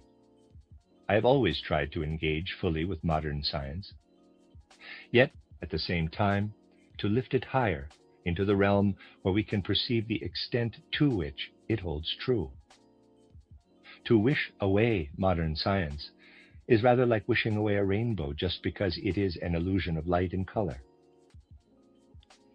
To understand it fully, you will first have to comprehend its illusory character. And the same is true of all the ideas and concepts of the world which modern science offers. It offers only illusions, and we must see through them. By the very fact of penetrating these illusions, we educate ourselves to comprehend the world's reality. Keeping humankind locked in its scientific superstitions is one of the means employed by Ahriman to make his incarnation as effective as possible. The other means, a second means, is to encourage everything that divides people today, sunders them into small cliques and groupings at odds with one another. In the political arena, we can see this clearly today in all the parties and factions. If we study this phenomenon with an open mind, we can see that these parties feuding with each other cannot be explained by mere differences in human nature. You can't explain the Great War by referring to human disharmonies between different types of person or differences of nation and race. Here, it is very clear that non-sensory powers, Ahrimanic powers, have been exerting their influence. And these Ahrimanic powers are at work wherever disharmonies between groups of people arise. Let us take a very characteristic example to show what most of these things are based upon. Our modern proletariat now looks to Karl Marx. It is worth studying how the teachings of Karl Marx spread amongst the modern proletariat and how they gave rise to a never-ending flood of Marxist literature. This literature fully embraces the scientific mode. Everything is rigorously supported with proof and evidence, so rigorously, in fact, that many one would have thought immune to Marxism have in fact succumbed to it. The fate of Marxism was to spread, first of all, through the proletariat, while academic institutions disputed and rejected it. Now there are a number of academics who can no longer resist the logic of Marxism, who acknowledge it and can no longer escape it, because Marxist literature, as has gradually become apparent, offers subtly congruent conclusions. With a modern scientific outlook and mode of thinking, the propositions of Marxism can be very nicely proven. The middle classes did not have their own Karl Marx to prove the opposite, but it would have been possible. You see, just as one can prove the ideological character of law and ethics, etc., and the theory of added value, and axioms of materialistic history from a Marxist perspective, so one could equally well prove exactly the opposite about all such things. It would be perfectly possible for a bourgeois Marx to prove exactly the opposite in the same rigorous way, without any distortion or underhand aims. Such evidence would certainly stand up. And this is because modern human thinking, the modern intellect, lies in a stratum of our being that prevents it reaching down to access realities. This is why one can prove one thing and then its opposite equally well, both with an equally rigorous procedure. Today, it is possible with equally valid logic to prove the truth of spiritualism on the one hand and materialism on the other. These conflicting perspectives can feud with each other with equal right, because modern intellectualism lives in an upper stratum of reality and does not plumb the depths of existence. The same applies to partisan viewpoints of all kinds. If we do not comprehend this, but simply absorb such things through our upbringing, family, through the particular conditions we live in and the politics of the day, we may honestly believe our partisan view to be well-founded, and yet we have just fallen or slipped into it and find ourselves in conflict with people who have likewise slipped into their own partisan position. Both positions will be equally valid, and this brings chaos and confusion over humanity. The convulsions it causes will continually increase if humanity does not come to see this. And this confusion is something that Ahrimanic powers employ, again, to prepare their triumphant incarnation, driving humankind ever more strongly into something it finds so difficult to comprehend. That one thing and its very opposite can be equally proven with the same well-founded intellectual or scientific reasoning. We have to recognize that anything can be proven, that it is in this light that we should see the proofs hammered out in modern academic discourse.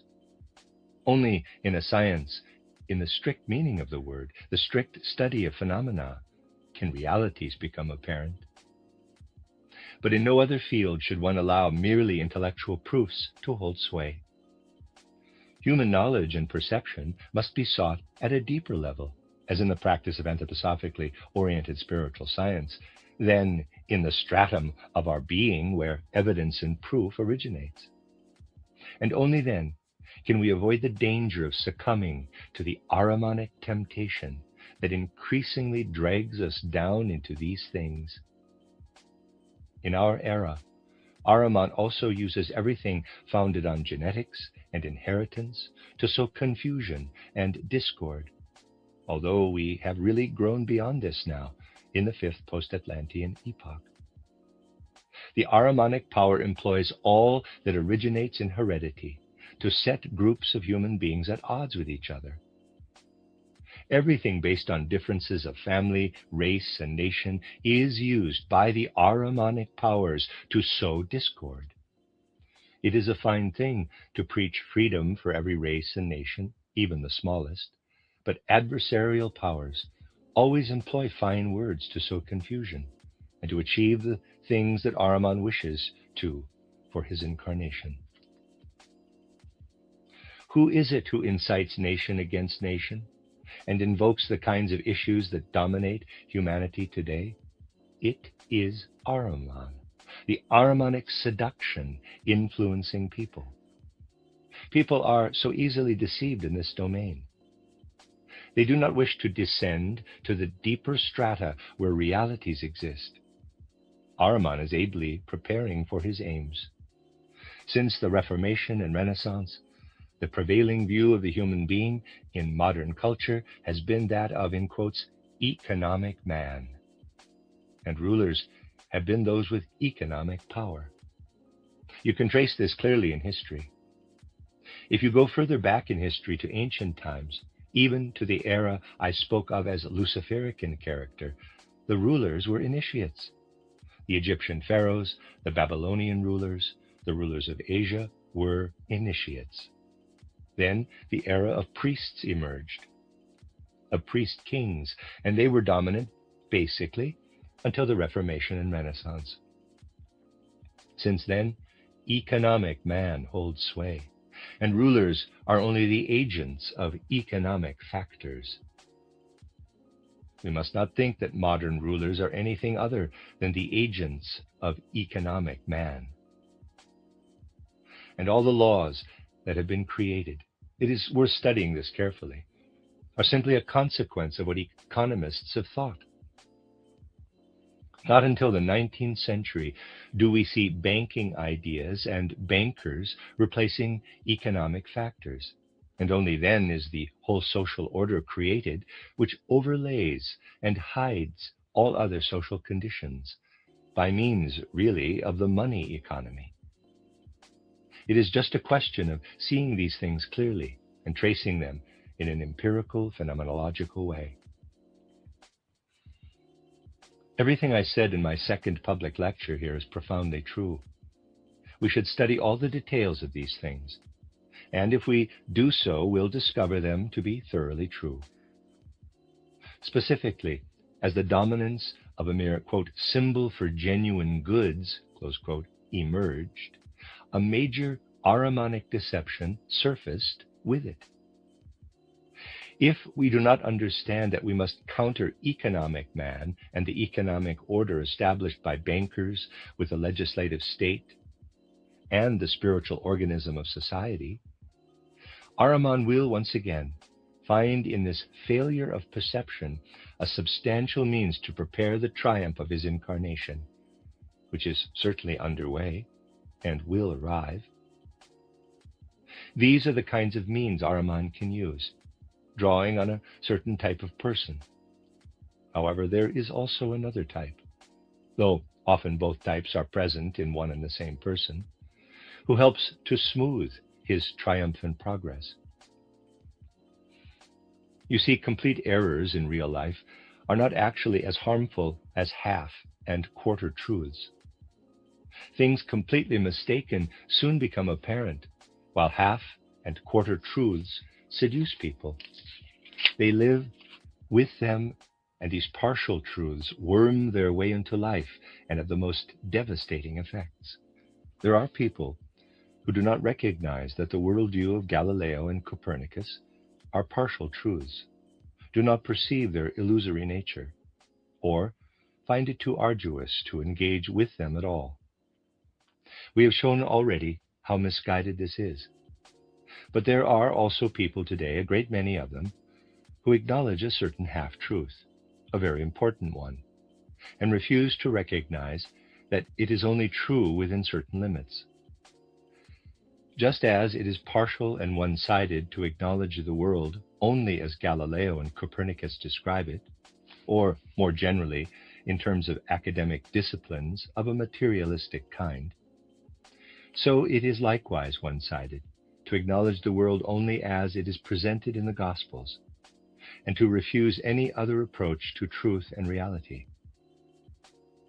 The Gospels were, of course, given to those who lived in the first centuries of Christianity. To believe today that the Gospels can give us the whole of Christianity is a half-truth, and therefore one that continually befuddles people, offering Ahriman the best means to achieve the goal, the triumphant conquest of his incarnation. There are a great many people nowadays who believe they are speaking in Christian humility when they say that they have no need of spiritual science. In fact, this is terrible arrogance. The simplicity and plain speaking of the Gospels, they say, leads them to the eternal truths humankind needs. It is usually actually real arrogance that comes to expression in such seeming humility. And this proves very useful to Ahriman in the way I have suggested. Please do not forget what I said at the start of today's reflections, that at the time when the Gospels were written, people's thinking, feeling, and vision, their whole way of seeing things, was imbued with a Luciferic quality. They were able to grasp the Gospels in terms of a kind of Luciferic gnosis. But nowadays, we can no longer grasp the Gospels in this ancient way. To hammer on about the Gospels as they have been handed down to us will no longer give us a real comprehension of Christ. A true view of Christ is in fact nowhere less forthcoming than in the diverse religious confessions. For us to come to a real understanding of Christ today, the Gospels need to be deepened through spiritual science. Here, it is interesting to study the separate Gospels carefully and fathom their true content. But just to take the Gospels at face value, as many people are nowadays taught to do, is not a path toward Christ, but a path away from him. This is why the confessions are drifting ever further away from Christ. What view of Christ is found by someone who takes the Gospels at face value without deepening them through spiritual science? If he does really study the Gospels, he will ultimately arrive at a form of Christ, but one that falls far short of the reality to which only spiritual science can lead us. The Gospels as they are lead to a correct view of Christ in a sense, Yet this is only a kind of hallucination, a picture or vision, if you like, albeit a real inner one, but no more than a picture. We do not find Christ's reality by this means. And this is precisely the reason why modern theology has become so materialistic. Those who study the Gospels merely as theology arrive at the view that what can be gained from them is more or less the same as the conclusion they draw from Paul's Damascene experience. Wishing to establish Christianity, yet in fact undermining it, they state that Paul was sick, mentally ill, and this was why he had his vision at Damascus. The Gospels alone only enable us to form an hallucination, a vision. Through them, we can gain an inwardly true picture, but not the reality of Christ. To reach the real Christ, we have to fathom everything that we can today gain from spirit knowledge of the world. This is why those who reject any kind of true spiritual knowledge and perception, and in their sectarian confessions hammer on the truth of the Gospels alone, are already forming the beginnings of a flock for Ahriman, when he appears in human form within modern civilization. They reject all spiritual exertions that lead to detailed and tangible perception, and their circles will therefore produce hosts of adherents to Ahriman's cause. These things are developing and are at work amongst modern humanity. Someone who speaks to humankind today, whether of social questions or other matters, with knowledge of initiation science, is speaking in this context and addressing this situation. He knows where the adversarial powers are at work, that they dwell above all in the supersensible realm, and that human beings, poor souls, are succumbing to them, are being led astray. His appeal to humanity will therefore be this: let us try to free ourselves from the grave temptations that seek to enlist us in establishing and consolidating the triumph of Ahriman. There are many who feel something along these lines, but there is not yet enough courage to fully engage, as anthroposophic spiritual science must, with Christ and the historical impulses of Lucifer and Ahriman in the thorough way that is needed. People sense the need for this, but they hold back from going far enough. Where today can we find recognition of the need to penetrate worldly, materialistic science and its Ahrimanic character with the Christ impulse? And on the other hand, to illumine the Gospels through spiritual scientific insights. How many people are really working to do both the one and the other through true spiritual scientific endeavors? Yet humanity will only gain the right stance toward Ahriman's earthly incarnation by comprehending these things. At the same time, finding the courage, will, and energy to shine the Spirit into worldly science and to illumine the Gospels with this same Spirit. Otherwise, only half-truths will emerge. Think, for instance, of an enlightened figure such as Cardinal Neumann, who had clear vision of modern religious developments. When he was invested as cardinal in Rome, he openly stated in his address that to survive into the future, Christian Catholic teachings would need a new revelation. But we do not need a new revelation, for the age of revelations in the old sense has passed. Instead, we need a new science that is illumined by the Spirit. But people need the courage to engage with this new science. Think, for instance, of a literary series such as titled Lux Mundi, around the end of the 1880s, the beginning of the 1890s. Certain members of the English High Church, renowned theologians that belonged to it, sought to build bridges between worldly disciplines and religious dogma. But this amounted only to a tentative, tenuous effort rather than a keen grasp of worldly science, a real illumining of it by the Spirit, an open-minded study of the Gospels. Nowhere was it clearly stated that the Gospels alone are no longer enough, that they need illumining and clarifying. But that is what modern humanity needs, a two-pronged courage that says worldly science alone leads to illusion, and the Gospels alone lead to hallucination. We will only find a middle way between illusion and hallucination in a real, spiritually informed grasp of reality. That is what counts. It is important to penetrate these things with understanding.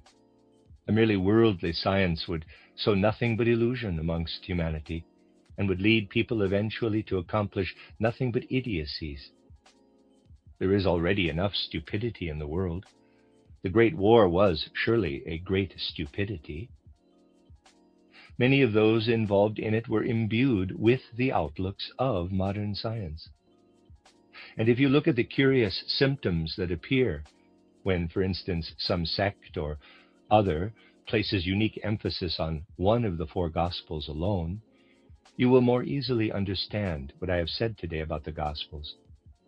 A sect that hearkens only to the Gospel of St. John, or another that does the same with the Gospel of St. Luke, tends strongly, as you can discover, to all kinds of hallucinatory symptoms.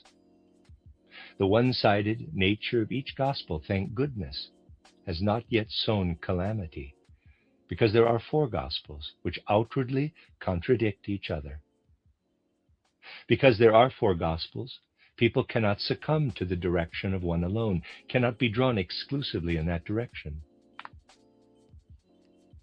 One Sunday a priest will read from one of them, the next from another, and this mitigates the effect of each, complementing and modifying it with that of the others. There is great wisdom in the fact that these four Gospels have come down to us, so that, unlike many adherents of sects, we do not succumb to a single current that would overwhelm us if we studied only one Gospel alone. If we allow only one of the Gospels to work upon us, it becomes especially evident that this will ultimately lead to hallucinatory symptoms. Yes, we have to shed a good deal of our subjective inclinations, a good deal of what we feel naturally drawn to, which we consider to be pious or clever. Of primary importance today is for us to develop an all-round sense of the truth, and for this, courage is required. That is what I wished to say to you today, so that you can realize that what we are trying to achieve within humanity does not have much deeper roots than merely subjective inclinations or prejudice. It is read from the signs of the times as something that must be undertaken. It has been a relatively long time since we met together here, and I was very concerned today to say what I now have. I hope that we will have a further opportunity to speak about such things again in the not-too-distant future. The end of Lecture 9.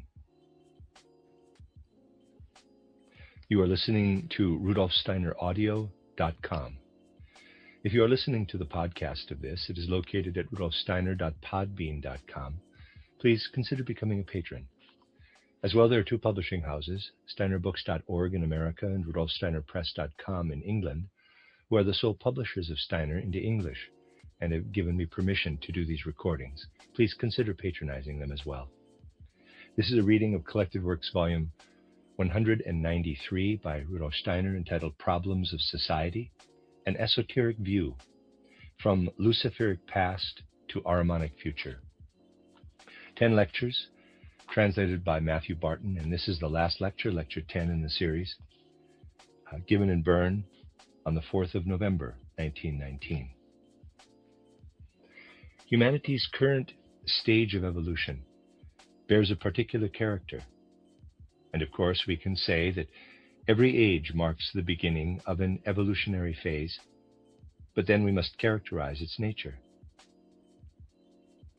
The character of this new phase into which we are now entering is one which into the far future of the earth will inevitably bring humanity an experience of decline and descent in the physical world, a reversal, a retrograde development. We have already passed the time when humanity advanced by virtue of ever more refined physical powers. In forthcoming times, humanity will still advance, but only through a spiritual evolution that raises itself above the processes of the physical plane.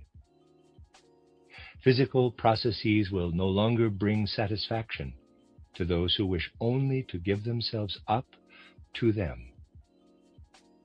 In the context of our spiritual science, we have long since indicated, as described in the lecture cycle on the Apocalypse, that humanity is heading toward a, quote, war of all against all, close quote. And from now onward, this is something that should be taken very, very seriously. It should not remain a merely theoretical truth for people, but must come to expression in their actions and whole conduct. The very fact that, to put it trivially, people will gain little pleasure from their evolution on the physical plane in future will increasingly lead them to see that further evolution must instead emerge from spiritual powers. We will only be able to gain full understanding of these things if we consider a broad span of humanity's evolution and apply the lessons we learn from this to what humankind will increasingly encounter in future. Then we can see what aims are at work in humanity, coming to expression in rhythmically recurring war and devastation, of which the present catastrophe is only a beginning. It would be very short-sighted to think that this catastrophic war will lead in some way to lasting peace enjoyed by humanity on the physical plane. This will not be so. What has to come on earth is spiritual development.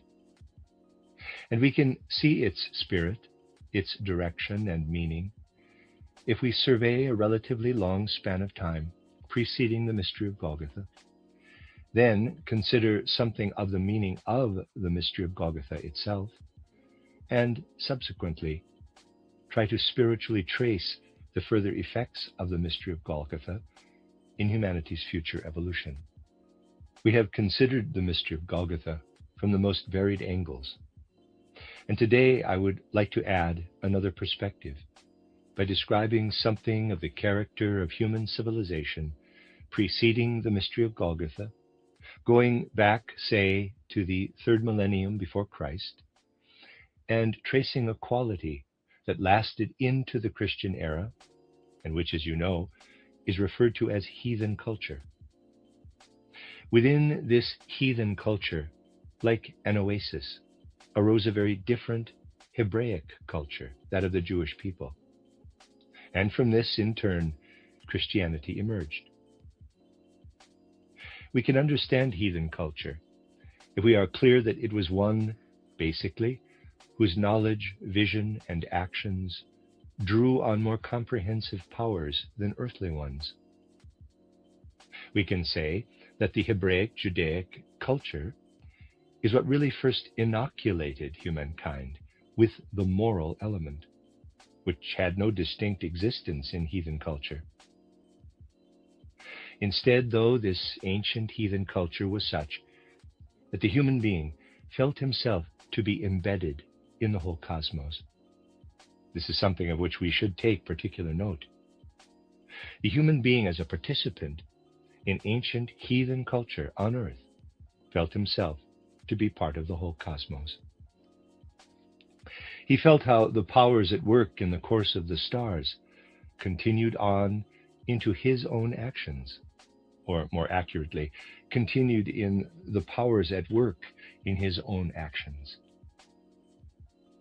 The study of astrology, as it later developed and as it survived into our own times, is only a pale reflection, and really a very misleading one, of this ancient wisdom that was drawn down from the course of the stars, and which, at the same time, dictated human actions. We only properly understand these ancient cultures if, from the perspective of spiritual science, we shed a little light on the outward course of human evolution in the 4th and 5th centuries BC.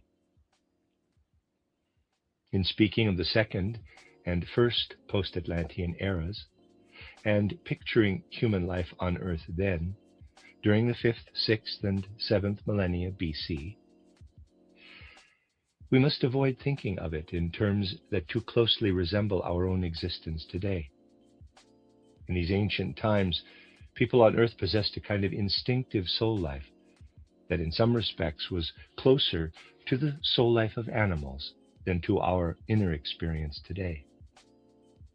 But it would be a very narrow way of seeing things to say merely that people were more animal-like in those times. The human beings on Earth in those early times were certainly more animal-like in their state of soul. But these animal bodies of humankind were used by spirit-soul beings, and therefore felt themselves to be very much part of supersensible and above all cosmic worlds. If we look back far enough to around the 5th millennium BC, human beings did not feel themselves so much to be inhabiting their animal bodies, but experienced the latter more as instruments. If we wish to characterize these humans more precisely, we must say that when they were awake, they did wander around with an instinctive soul life like animals. But into this instinctive soul life shone something like dreams from their sleeping state, something like waking dreams. In these waking dreams, they saw how they had descended into their animal bodies, but only to use them. The real nature of inner soul experience at that time passed down as a vision and rite to Mithraic rituals and worship, whose chief symbol is the god Mithras, riding upon a bull.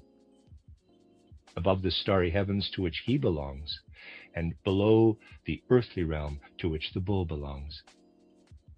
This was not really a symbol for these ancient people, but a vision of their reality. A person had this inner experience. Outside my body during the night, I belong to the powers of the cosmos and the starry heavens. On awakening in the morning, I employ the animal instincts in an animal body. Then, a kind of twilight shrouded humanity's evolution. The life of humankind became somewhat duller and more obtuse as the cosmic dreams receded and instinctual life gained the upper hand. The earlier soul state of human beings was preserved within the mysteries, principally those of Asia. But humanity in general, insofar as it did not participate in mystery wisdom, lived in a more or less dull twilight condition during the 4th and beginning of the 3rd millennium.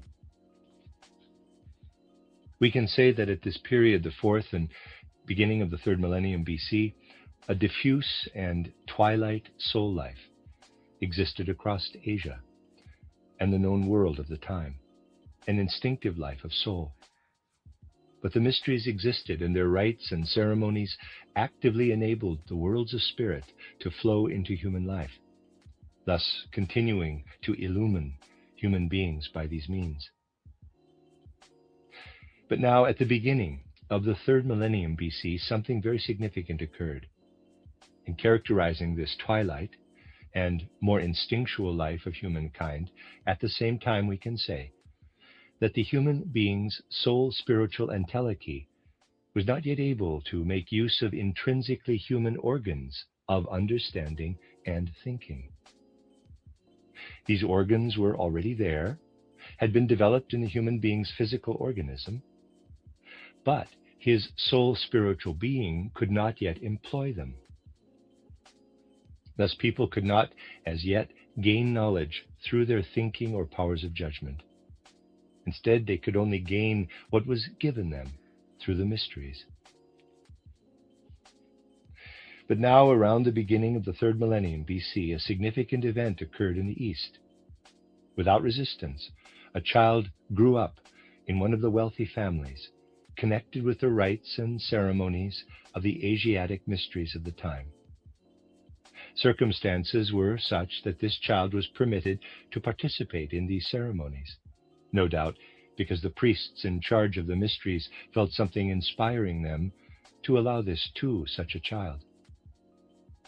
When the person living in this child had grown to be about 40, something remarkable occurred, and it has to be said that the mystery priests, in a sense, had a prophetic vision that this would happen. Around the age of 40, this person who had grown up within the mysteries of Eastern Asia suddenly began to grasp, by means of human powers of judgment, the meaning of what had formerly only entered the mysteries through revelation. He was, more or less, the first who might employ the organs of human understanding in this way, and only in relation to the mysteries. If we translate into our modern language what the priests of the mysteries said about this, we would put it like this: no less a being than Lucifer himself was incarnated in this human being. It is highly significant that in the third millennium BC, in Eastern Asia, Lucifer actually incarnated in the flesh in a real sense. This individual, Lucifer incarnate in the flesh, who also then taught others, was the origin of what we now regard as pre-Christian heathen culture, and lived too in the gnosis of the early Christian centuries. It would be quite wrong to speak in a derogatory way of this Lucifer culture. The beauty that emerged from Greek culture, its philosophical insights, everything at work in ancient Greek philosophy, and the tragedies of Aeschylus, would not have been possible without this incarnation of Lucifer. As I said, the power and influence of this incarnation worked on also in Southern Europe, North Africa, and Western Asia in the early Christian centuries. And after the mystery of Golgotha had occurred on earth, it was understood largely through this Luciferic wisdom. The gnosis, by means of which the mystery of Golgotha could initially be grasped, was certainly informed and made fruitful by Luciferic wisdom. This is what we must stress to begin with, that at the beginning of the third millennium BC, Lucifer incarnated in China.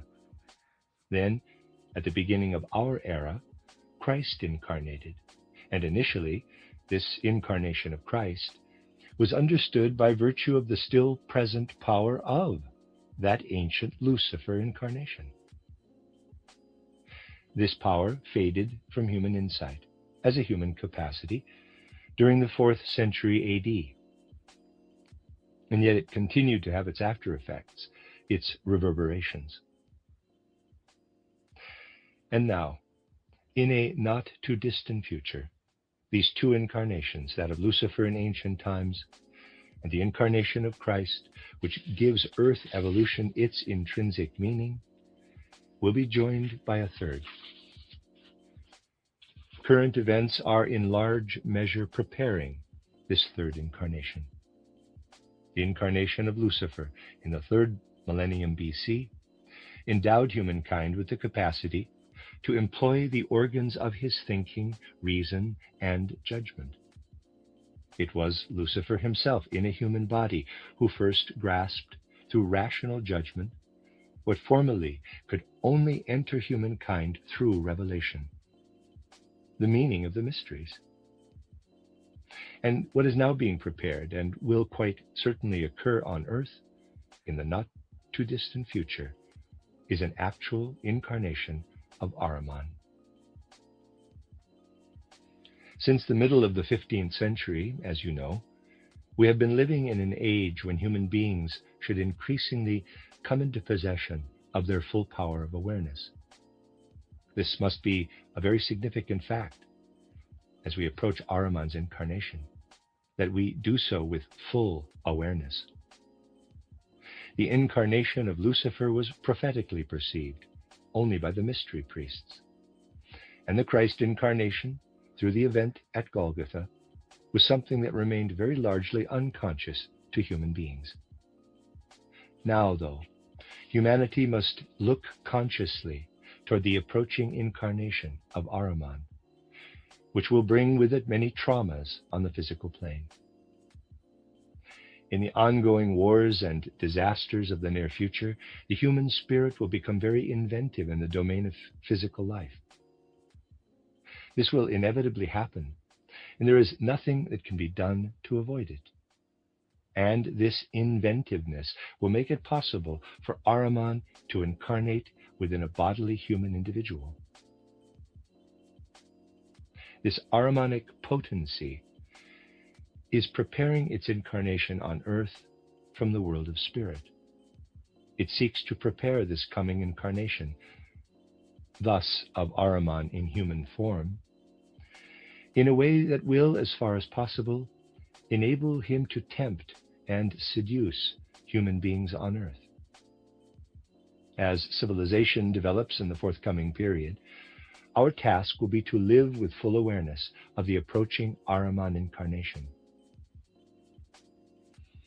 Then this incarnation of Ahriman can serve humanity through our cultivation of a higher spiritual evolution, so that we become aware, specifically through Ahriman, of what we can attain, or rather not attain, through merely physical existence.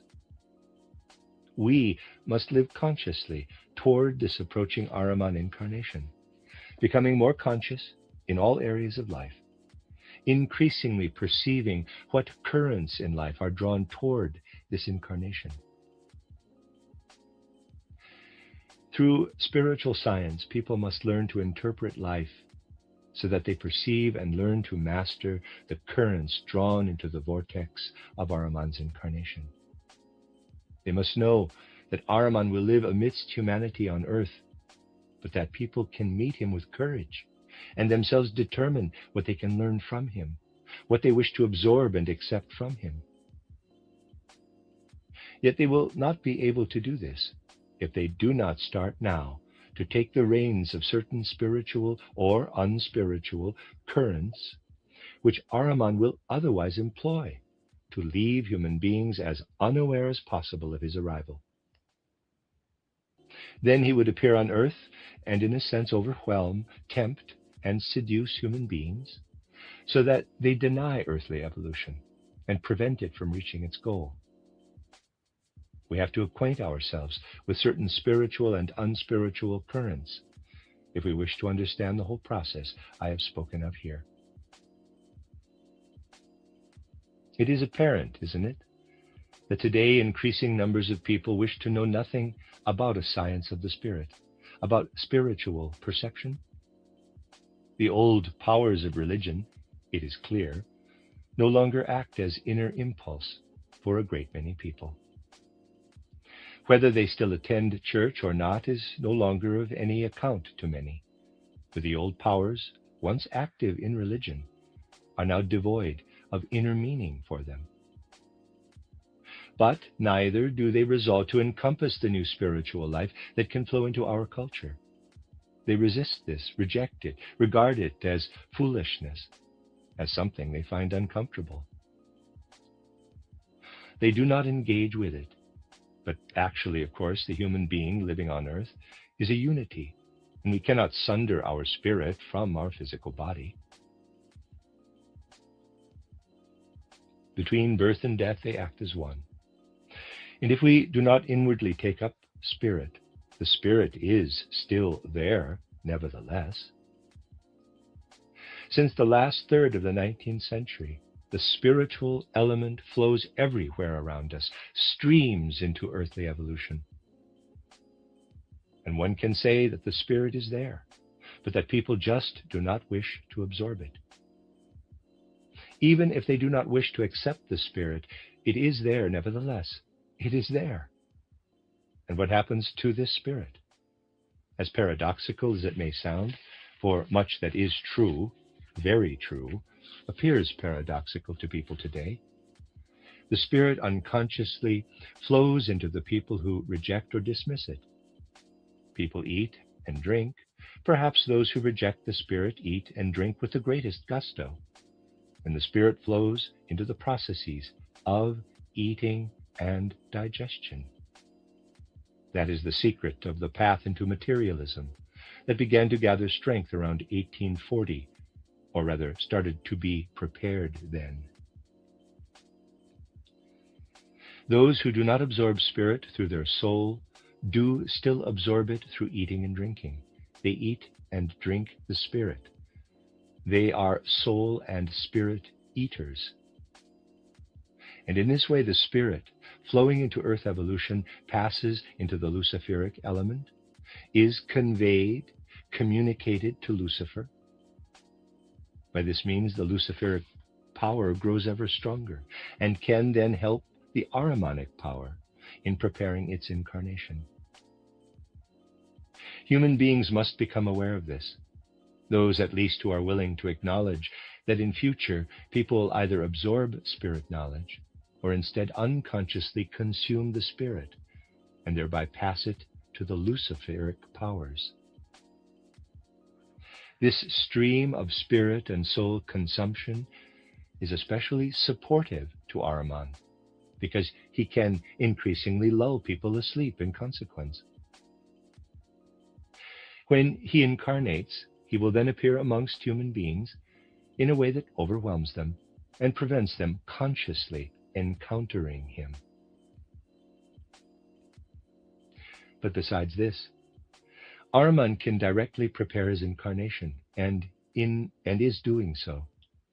People today have a life of the spirit, a life of the mind, but a purely intellectual one that does not refer or relate to the world of spirit. This merely intellectual life is spreading amongst humankind increasingly. It first took root in academic life and science, but is now also leading to all kinds of social aberrations in society. What is the nature of this intellectual life? It has so little to do with the real interests of human beings. Let me ask you this: how many professors or teachers are there today in centers of learning, schools and universities, who show no real inner enthusiasm for their subject, but pursue it simply as a career? The soul's immediate interest does not connect with the study or work undertaken in these places. This even affects children's learning. Just think how much people learn and absorb at various stages of life without having any real interest or enthusiasm in this learning. How superficial and external intellectual life becomes for many who dedicate themselves to it. Think how many people are hard at work producing all sorts of intellectual content that is then preserved in archives and libraries, but has no spiritual life. All this intellectual life of the mind, infused with no glowing warmth of soul, devoid of human enthusiasm, directly supports the incarnation of Ahriman and its intrinsic meaning. This lulls people asleep in the way I have described and can greatly benefit Ahriman. Alongside this, there are many other currents in spiritual or unspiritual life that Ahriman can employ if human beings do not themselves use them in the right way. In recent times, it has been trumpeted abroad and is still being proclaimed that nation states should be established, national realms. One hears a great deal about the, quote, self-determination of nations, close quote. And yet the time when kingdoms were founded based on blood and race is over now, has no more part to play in our evolution. When people appeal to distinctions of race and nation, which do not arise from the intellect or spirit, this cultivates disharmony amongst humankind. Such disharmony is something the Ahrimanic power can very especially use. National chauvinism, distorted patriotism, will provide the material for Ahriman to forge the conditions he seeks. As well as this, all kinds of party political views are aired today. These partisan views and opinions produce a kind of smokescreen that obscures the gaze for many who do not even wish to see things clearly. Nowadays, it is possible to prove anything, even the most radical statements, with great ingenuity. One can prove the truth of Leninism with ingenious arguments, but the opposite can equally well be proven, as well as everything that lies between two such extreme positions. The value of any partisan political program, and its very reverse, can be proven most rigorously. Both will be right in terms of their arguments. The intellectual spirit that holds sway today is nowhere near adequate for demonstrating whether something has inner vitality and inner value for life. It proves things, backs them up with evidence. But what is thus proven may still be very far removed from having any intrinsic value or vitality. Nowadays, therefore, people hold fast to their contrary opinions, their conflicting partisan views, since every such view can be asserted intellectually with equal validity. The nature of the modern intellect is to remain superficial in its grasp of things, rather than penetrating below the surface to where reality prevails. People need only recognize this fully and thoroughly. They love staying on the surface with their rational outlook, rather than penetrating more deeply into other strata of existence in a way that actually corresponds to reality. To confirm this, one need only look around a little. Even the most superficial glance can show that what human beings love today so easily deceives them. They love numerical values in science, and also in their study of social conditions. Take a look at socialist literature. It is almost entirely composed of statistics, or in other words, numbers, and these are used to resolve and investigate the most important aspects of life. Using numbers, anything and everything can be proven, and people can be persuaded of anything. Actually, numbers used in this way are not a means to prove anything, but a way of deceiving people. One can be most deceived the moment one no longer looks through and beyond numbers to perceive qualities and realities. Here is one apt example. There has been much dispute about the nationality of the Macedonian people. A great deal in the politics of the Balkan Peninsula relied on the statistical evidence compiled about it. The numbers involved here are as relevant as the numbers used in other statistics. Whether one is studying wheat and rye statistics or the number of people of Greek, Serbian, and Bulgarian nationality who live in Macedonia, what statistics can prove is all much of a muchness. Numbers are quoted from the Greek, Serbian, and Bulgarian population, and fine conclusions can be drawn from these figures. Or, alternatively, one can look beyond them and see what is really going on. And this will reveal, for instance, that in any Macedonian family, the father may be said to be Greek, while one son is recorded as a Bulgarian and another as a Serbian. How this happens is something you can try to imagine. Such statistics are compiled and quoted in different ways to support different partisan views. And that is all that these statistics are good for. It is obvious that if a father is Greek, then both his sons will be too. This is just an example of how the figures are massaged and how numbers are distorted to serve particular ends. Numbers are an element that most help Ahriman to achieve his ends when they are cited as proof and evidence. A further means that Ahriman can employ is one which is not likely to be immediately recognized as such. It will sound paradoxical. As you know, we have tried to study the Gospels more deeply in our spiritual scientific movement. But this deepening of our understanding of the Gospels, something really increasingly necessary in our time, is dismissed by a great many people, just as they reject spiritual science. People who often think, or at least state, that they are humble are in fact the most arrogant. Increasingly, it is said one should take the simple message of the Gospels at face value rather than, say, studying the mystery of Golgotha in the complex ways that spiritual science proposes. Those who say that they are humble in their search for truth in the Gospels are actually the most arrogant, since they disdain honest and authentic inquiry through spiritual scientific insights.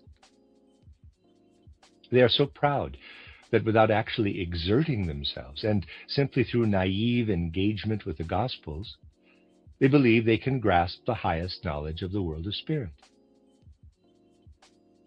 What nowadays appears to be simple and humble often clothes the greatest arrogance.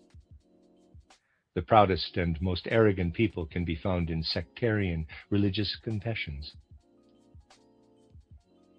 You see, the Gospels arose at a time when Luciferic wisdom still existed. In the early Christian centuries, people understood the Gospels in a quite different way from later on. Today, those who cannot draw on spiritual science to deepen their understanding merely feign understanding of the Gospels. In reality, they do not even know the original meaning of the words written there. The translations into various different languages do not give us the truth of the Gospels. These translations are basically no longer even faintly reminiscent of the original meaning of the words in which the Gospels were first written. Only through spiritual science can we gain real insight into the intervention of the Christ being in earthly evolution. Those who take the, quote, simple message of the Gospels, close quote, at face value, as it is often stated, do not succeed in inwardly comprehending the Christ being, but arrive only at an illusion, or at the very most, a vision or hallucination of this Christ being. Making a real connection with the Christ being is no longer possible nowadays by merely reading the Gospels. All one gains by this means is a kind of subtle hallucination of Christ. This is why there is such a widespread theological view that the Christ did not indwell the man Jesus of Nazareth at all, but that the latter was just an historical individual like Socrates or Plato. The, quote, simple man from Nazareth, close quote, has in fact become the ideal of theologians. And very few of them, of course, know what to make of Paul's vision at Damascus. It is regarded as an hallucination, since without spiritual scientific insights, people cannot come to a vision of the true Christ. The Gospels have to be deepened through spiritual science. You see, drawing to the very greatest degree on the dullness that overcomes those who wish to live only within the narrow confines of their confessions, Ahriman will seek to reach his goal, that of overwhelming and stupefying humankind through his incarnation. Those who think they are the most Christian because they dismiss any further development of views about the Christ mystery are actually the ones who will most further Ahriman's ends through their pride and arrogance. The religious sects and confessions are a breeding ground for Ahriman. There is no use in deluding ourselves about these things. Just as Ahriman's cause is furthered by the materialistic outlook, which dismisses everything spiritual and seeks to make a person into only what he eats and drinks, so his cause, not that of humanity, is furthered too by a rigid refusal of all spirit and a clinging to the literal words, the simple view, as people often say, of the Gospels. You see, to prevent people becoming too narrowly constricted by an individual gospel, the event of Golgotha is described from 4 different, only seemingly, contradictory perspectives in the four Gospels. This means that as long as people reflect just a little, they will be protected from too literal a view. But in the sects which base everything on just one of the four Gospels, there are actually a good many of them, full rein is given to the seductive, dulling, hallucinatory element that is induced by mere study of their words. At the time they were given, they had to act as a counterweight to the Luciferic gnosis. But if they are now taken as they were given, they do not serve human progress, but further the aims of Ahriman. Nothing is absolutely good in itself, but always only good or bad, depending on what use is made of it. The best can be the worst if people do not use it in the right way. The loftiest qualities of the gospel can have the most harmful effect if people are too self-satisfied to penetrate to a real spiritual scientific interpretation of these gospels. A great deal in the spiritual and unspiritual streams of today would necessitate people taking a clear view of it and adapting their inner conduct accordingly. Whether or not human beings wish to penetrate these things with their understanding will dictate how Ahriman's incarnation affects them, whether it induces them to completely lose their earthly goal, or whether this incarnation of Ahriman can make them recognize that intellectual life alone, unspiritual life, is of very limited importance. If human beings take in hand in the right way what I described as streams leading inexorably toward Ahriman, then simply through the incarnation of Ahriman in earthly existence, they will recognize clearly what is Ahrimanic on the one hand, as well as its polar opposite, the Luciferic. And then through discerning the contrast between the Ahrimanic and the Luciferic, they will become able inwardly to encompass the third, reconciling and combining element. Humankind needs to wrestle its way through to this trinity of Christ, Ahriman, and Lucifer, for without this, people of the future will not be able to progress in a way that can really fulfill their earthly goal. Things connected with the science of the spirit can really only be properly understood if one takes them fully seriously. Spiritual science is not something that seeks to inform humanity today with some kind of sectarian spirit, but is truly read from the needs of humanity's evolution. If we recognize these needs, we cannot just choose to engage or not engage with it, but we'll see that all of human life, both physical and spiritual, must be illumined and pervaded by a spiritual scientific perspective. Just as there was once a Luciferic incarnation in the East, and then a Christ incarnation at the midpoint, as it were, of world evolution, so an incarnation of Ahriman will take place in the West. This Ahriman incarnation should not be avoided. It must come, for human beings have to look Ahriman squarely in the face, if you like. He will be the individuality who shows humankind the enormous shrewdness and acuity it can develop by calling on the earth forces that support and cultivate this acuity. In the distress and hardships I spoke of, that will come upon human beings in the near future, they will grow very inventive. Much will be discovered in the forces and substances of the world to provide food for human beings. But these discoveries will also show how matter is connected with the organs of reason, not of the spirit, but reason. People will learn what one must eat and drink to become very clever and astute. One cannot become spiritual through eating and drinking, but very astute and clever. As yet, people are unaware of such things. Rather than only seeking them, though, these things will arise by themselves, through the hardships that will arise in the near future. By means of certain uses to which this knowledge will be put, secret societies that already exist and are making their preparations will pave the way for conditions that will enable the incarnation of Ahriman to occur on earth in the right way. And this incarnation should happen. For during our earthly evolution, we ought also to recognize how much can emerge from purely material processes.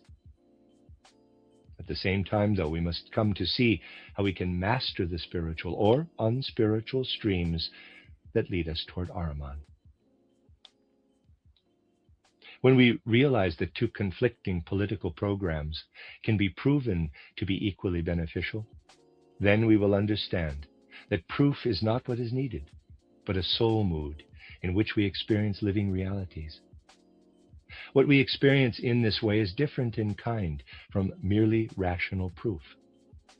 Likewise, we will realize that the Gospels must increasingly be deepened through spiritual science. Taking the Gospels literally at face value furthers Ahrimanic culture. For purely external reasons, we can understand that people today will no longer get anywhere by taking the Gospels literally. As you know, what is right for a particular period is no longer right for another.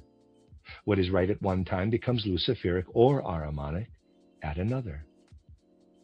There was a time when reading the Gospels was enough. Today we must draw on the Gospels in a different way as we seek for spiritual knowledge of the mystery of Golgotha. Many people today certainly find it extremely uncomfortable to recognize such things. But if you have an interest in anthroposophy, you should truly try to discern how strata of culture have gradually come to lie adjacent to each other, causing a chaos into which light must be shown once more. One should try to read or listen to what some very radical modern person has to say about a particular issue of contemporary life, and compare it with the sermon, say, of a priest still wholly rooted in the mode of thinking and thought forms of older times. Then you really do find yourself confronted by two different worlds, which you can only reconcile by avoiding clear-sighted scrutiny of the truth. Listen to a modern socialist speak about the social question, and then listen, say, to a Catholic spokesman on the same subject. It is very interesting to see how two distinct strata of culture live side by side, using words in quite different ways. A word used in one way by one of them has a quite different meaning for the other. We should examine these things, illumine them with the light we can find if we give serious attention to reflections such as those we have sought to engage in today. In the end, people belonging to the positive religious confessions feel a kind of longing for religious deepening. It is by no means unimportant that such an outstanding mind, a positive Catholic spirit, such as Cardinal Neumann, said when he was invested as cardinal in Rome that he saw no way forward for Christianity without a new revelation. Yes, Cardinal Neumann said this. He could see no salvation for Christianity without a new revelation. But of course, he did not have the courage to give serious credence to a new spiritual revelation, and the same is true of the others. There are countless pamphlets published today about what humanity needs, let us say in relation to social conditions. Another has just appeared entitled Socialism, written by Robert Wilbrand, the son of the poet Wilbrand. In it, he raises the social question and clearly has a good foundation of detailed knowledge of the field. His conclusion is this: nothing will work without the Spirit, and the course things are now taking shows this need for the Spirit. But where does such a person get with this? He utters the word Spirit as an abstract concept, yet dismisses anything that really seeks to elaborate it. Digging around in abstractions, however much they go on about the Spirit, is not yet spiritual. We ought not to confuse dull, abstract talk of spirit with a real positive search for the content of the world of spirit, a search in which anthroposophically oriented spiritual science should engage. Many people today speak about the spirit, but you who absorb spiritual science should refuse to allow yourselves to be fooled by mere talk of spirit. You should recognize that there is a difference between this vacuous talk and real accounts of the world of spirit as we seek to present them based on anthroposophy. These describe the world of spirit in as real a way as the physical world of the senses can be outwardly described. You should be aware of the difference between the one and the other, repeatedly remembering that abstract talk of spirit is in fact a diversion from real spiritual inquiry, and that there are many people today who speak of the spirit, but in doing so are distancing themselves ever further from it. Mere intellectual reference to the spirit does not lead to the spirit. What is intelligence, in fact? What is the content of our human intelligence? I can explain this best to you if I offer the following picture. There are many ladies present who will perhaps understand this still better. Imagine that you are standing in front of a mirror and looking into it. This image of yourself that the mirror gives you is not in fact anything real, but arises through the mirror's reflecting capacity. Now, all that you possess inwardly as intelligence, as intellectual content, is also only a mirror image. There is no reality in it.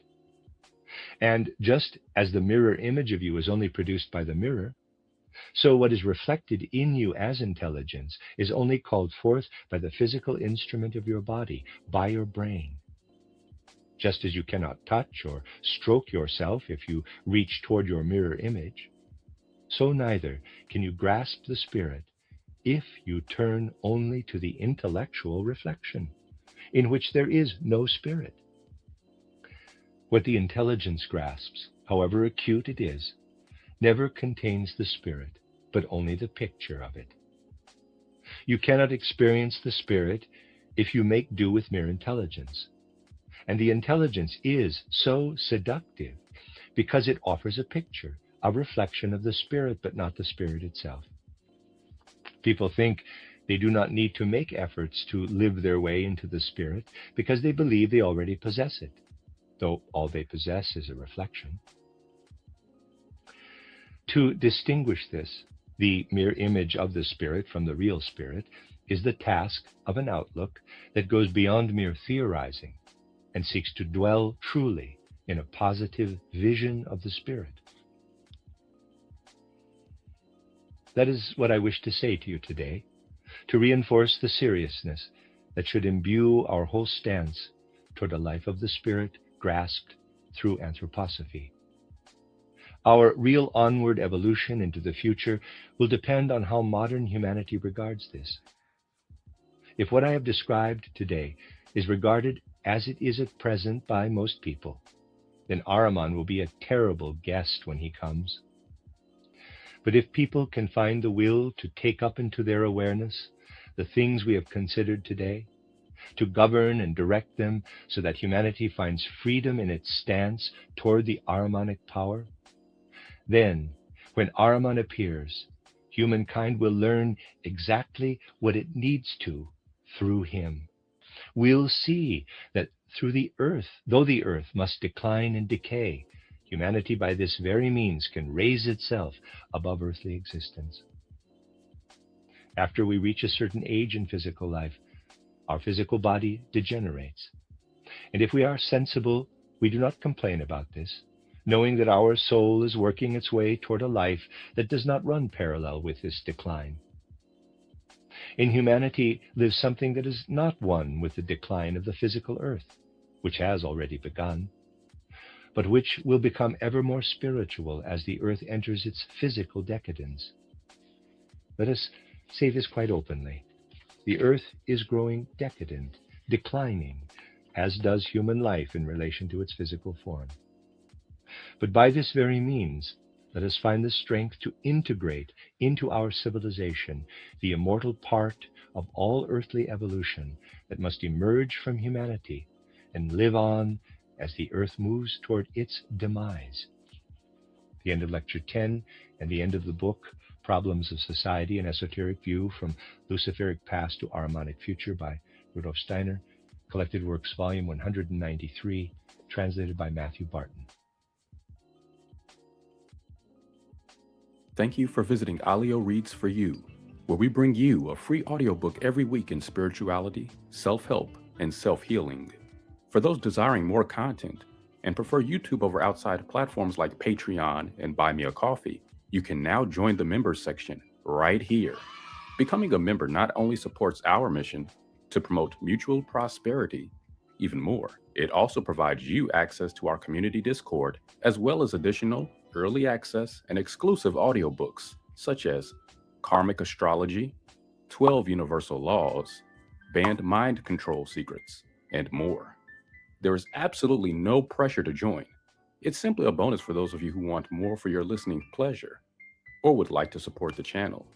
In either event, I thank you for being here, and I am sending you all the best. Alio, all life is one. So let's make it fun.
you know, a lot of times when people hear the word faith, they think that it's some, you have to be religious to have faith. But even an atheist has faith, right? And from an existential point of view, we all have faith. Some people just have bad faith. Some people are just living in bad faith, and some people are just living in good faith. Some people have good faith, and I think I think 90% of the population, they compromise every day, right? They do things they don't want to do every day, right? And from an existential point of view, that's living in bad faith, right? And so that's so I know the title is very crude, but it's a metaphor, right? And I know, Pop, you're living in bad faith. You work a job you hate. A lot of people. Who said that? Okay, I take that back, right? But the point I'm trying to make is that a lot of people are living in bad faith, and metaphorically, but most of the population suck dick. But let me let Kayon get in there real quick, and I'll let Art get in there. Shout outs to Head Crazy, shout outs to Mo and Anon and everybody. Shout outs to BJ. BJ, I don't know if I don't know, BJ, if you think you have unlimited PTO, but you haven't been in here for a while. Okay. All right, cool. Anyways, Kayon, go ahead. I understand metaphorically what you're saying. The problem I have with that is that so like when you suck dick, okay, dick is that's like that for near all men, right? That's the sword. That's the power sword. That's how a bit of where their ego comes from, and when you swallow that. Hello? When you swallow that, right, you're taking it in a way like it's either because you really, really want to and you want to swallow the sword, or you're just doing it. And either way, I mean, we all suck dick. Maybe better if we all eat shit. I mean, we all eat shit in the world. I mean, that's really, I don't know. I don't like necessarily to suck dick. So I'm just letting you know that right now. Absolutely. I totally get it. That's, at least you're honest about that. Before I even respond to you, I'm gonna let Art get in there. Greetings, everyone. I'm sick, so bear with me. My question is, Power, would you consider naming the space, metaphorically speaking, we all suck dick? No. Thank you. That was a great answer. That was a great question, but no. Look, listen. That was a great question, but no. Why did you ask that question? She left after that. She left. Power, okay. You really are just a shot jock. Okay, great, awesome. Look, listen, I hope everyone had a great day today. Shout outs to B. My apologies, guys, for getting emotional and stuff like that. So what are these, Power? What are the questions? Let's go. Let's go. Yeah, absolutely. Order around here. So do you think existentialism is what do they call it? Fatal atheism, or no? Fanatic atheism. Yeah, no, absolutely. So no, so there has been some existentialists who were atheists, and there has been some who believed in God, right? Who were Christian, right? And so it just depends. But essentially, existentialism is all about, individual freedom and choice, and taking responsibility, or assuming responsibility for your life, and not making excuses, right? And not thinking that you're a victim, right? And that's really what it comes down to, right? That's really what existentialism is all about. And not deceiving yourself as well. That's what bad faith is. That's what living in bad faith means, from an existentialist point of view. And so, yeah, great question. Have you ever read the book Man's Search for Meaning? Absolutely, twice. Fucking love. 3 times here. I love that book. That is an existentialist book, right? That exactly. Even if you go on Google and type in books on existentialism, that's going to be one of the that's going to be the first book that pops up. right? And so that's a great fucking book. Anybody who hasn't read that book, it was Viktor Frankl. He was like imprisoned in I don't know, Auschwitz or something during World War II, and but he was a psychologist, and while he was in there, he hid paper and pencil, and he did his own kind of study. And what he realized is that people who gave up mentally on surviving died the fastest. And it was a really profound study that he performed, and it survived the camps, and it, you know, made its place in the world. And it was true though. He's like, yeah, those who like gave up on believing that they're going to make it out of here alive, they died the fastest through one way or another. Oh yeah, absolutely, absolutely. I don't know if you guys ever read the book, but Pop Culture, I highly recommend A Man's Search for Meaning. Okay, Like, can we get to the questions that you have for us, please? Let's yeah, go. yeah.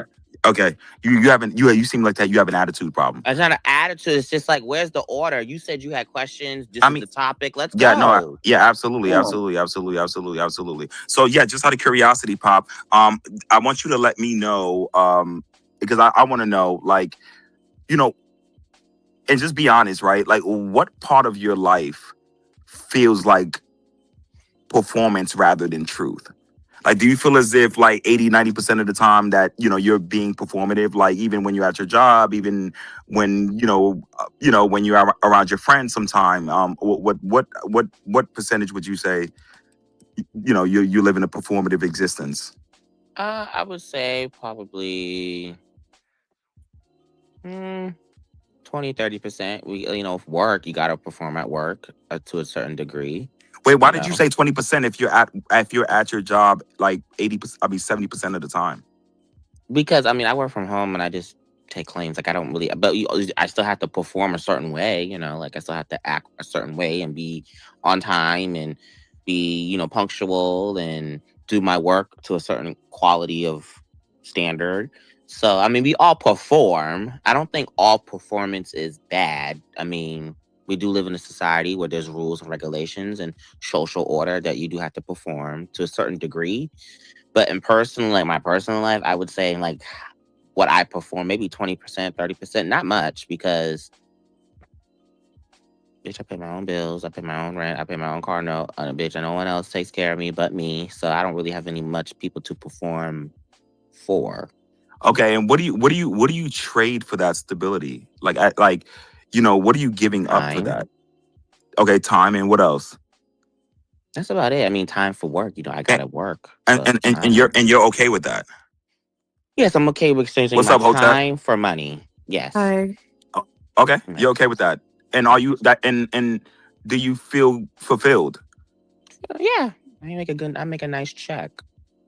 Oh shit! Okay, damn, that's crazy. Yeah. I mean, I'm not rich or anything, but like, the bills is paid and food in my stomach and roof over the head. So I'm grateful. Are you being honest? Because it's hard for me to believe that it's hard for me to believe that, you know, most people enjoy and love their jobs, right? And so that's work. Most people don't. Most people. How should I put this? Do I love the idea of getting up every single day and clogging into work? No. Who wants to work? But like, you have to work to pay your bills. That's kind of inevitable. So you find a median, you know, a happy median somewhere. But yes, I do like the job that I've chosen. Yes, I like the customers. I like the people. I like the pay, of course. So yeah, for the most part. Are there things that I roll my eyes about? Yes, but that's at every job. You know? What do you wish you were doing? In a perfect world? Yeah. If you could be anything, what do you wish you could be doing? I'd like to be an actor. Yeah, so that's what I'm saying. So his jobs though. Say that again. Well, they said in a perfect world, I would be like an A-list actor, you know, doing blockbuster movies. Even to be A-list, I mean, what's up, Kay? Right. So what's going on, guys? It's hard. It's hard to be an actor. Not only that, I didn't say it wasn't hard. The shit said anything about it being easy. If you're talking about a perfect world where the shit that happens in Hollywood is like removed, like all the negative aspects are removed, I can understand that, but at the same time, it's still hard work to go from D list to A list.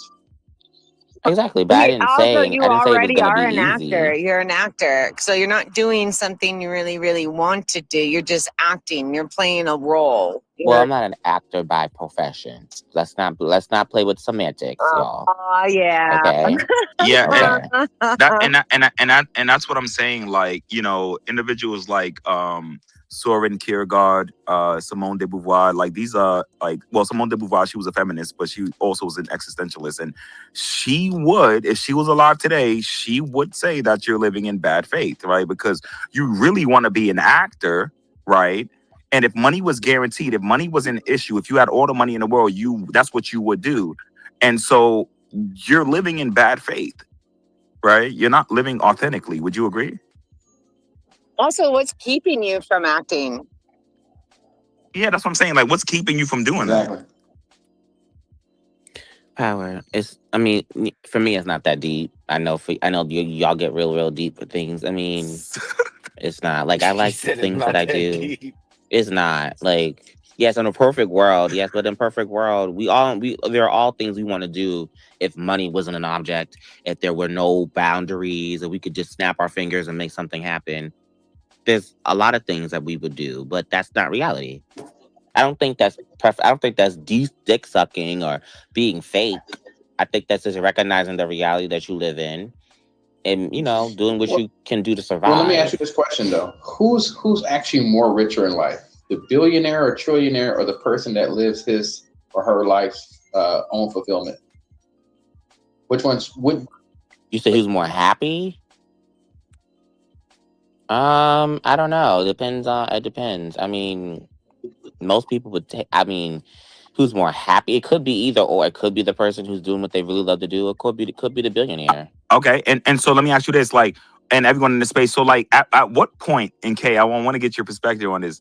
At what point does like survival feel or become spiritual death, like a spiritual suicide, right? Like almost like at what point, right? Because I get it, like we all need to survive, right? But at the expense of what? When it's right? But when it's a distraction from other things, like you're creative. If you can't focus on your creative because you are being sucked into spiritual death because you got to work your 9 to 5 and do the things that it doesn't feel like freedom. I would say chasing objects, right? Chasing objects, and what I mean by objects, I mean chasing money, chasing status, chasing notoriety, right? Chasing subs, numbers, whatever, right? But like anything, if you're not chasing the dream, then basically anything else you chase might be a waste. I mean, or it might just be the people that are not chasing those things, people that actually live off the land, people that hunt for themselves, people that don't have to pay bills because they live off the land. People like nomads. Nomads, I would think, are the true richest and happiest people in the world. Agreed. That's cap. Then why are they living their life to the fullest without any worries? What if they're not though? What if they have to do that because they have no other choice? It's more of a choice. Well, I mean, we all have to face those things. That's the thing. Like we all have to face those things, but the point in which you give up, you're God-given. That's it. You're God-given. You just said it. That's the point where survival becomes spiritual death, when you give up. That's the point, right? Like that's when it actually happens. It's not like if you're trying to survive itself. Like it's just when you actually give up on your dreams, that's actually when you have spiritual death, like in my opinion, right? I would say otherwise though. Once you have to put your dreams aside to live in society, to chase the things that society tells you to chase in order to survive, I think that's spiritual death.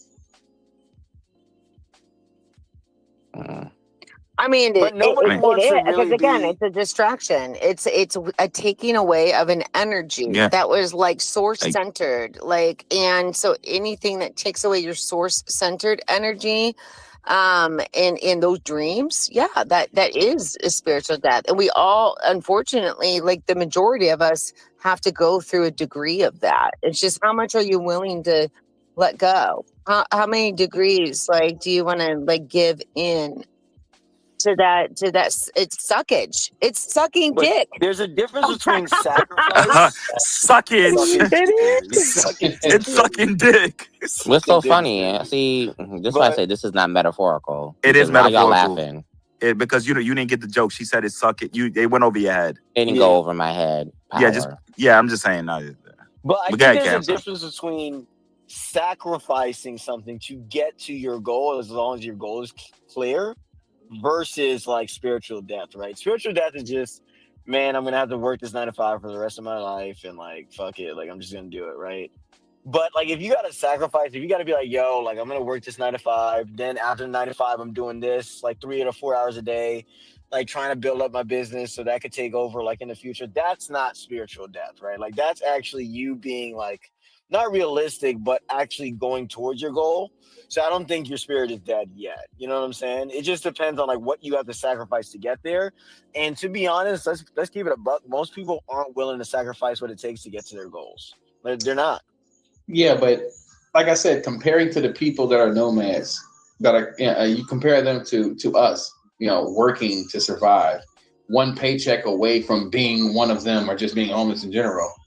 I mean, like I said, even when you describe that, I believe that's still spiritual death to a certain degree, because you have to keep going just to survive. Like if you start a company, that company. No, that's not true, because you have to be serious, right? Like, see, most people aren't actually serious people, right? So like when I first started a company, like I was just like, yeah, like I started a company, like I'm doing my thing, yay, like this is actually like my goal, right?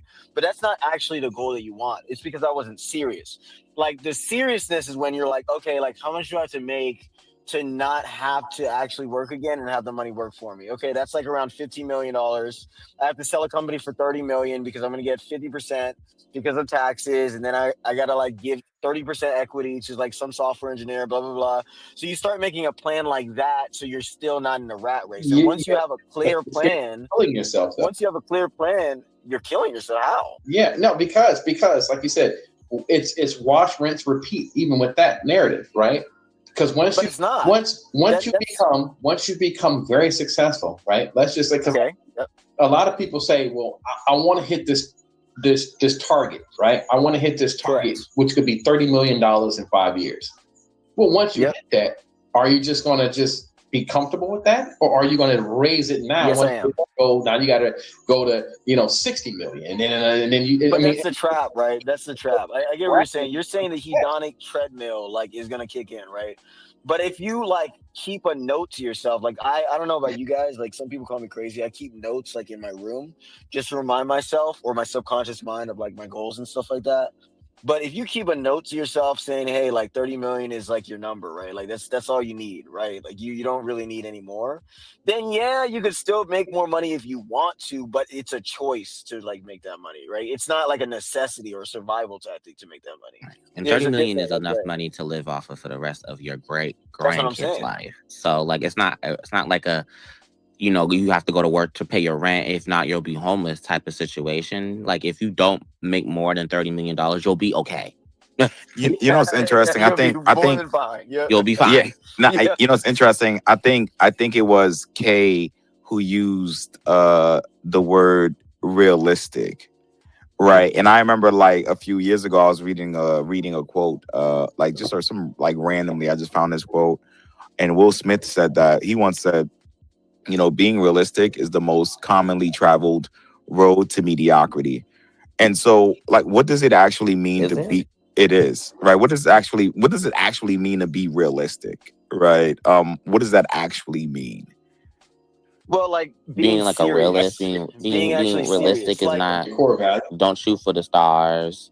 Well, shoot for the stars, but also know that like it's called a 1% for a reason, because most people don't achieve that like type of success or money or fame or whatever. So like it's okay to have goals and to have, want to be the next, I don't know, Michael Jackson, I don't know, LeBron James, but those are the exceptions to the rules. So in the meantime, let's be realistic and have a plan B, because most people are not going to be the biggest basketball star in the world. Most people are not going to be the biggest pop star in the world.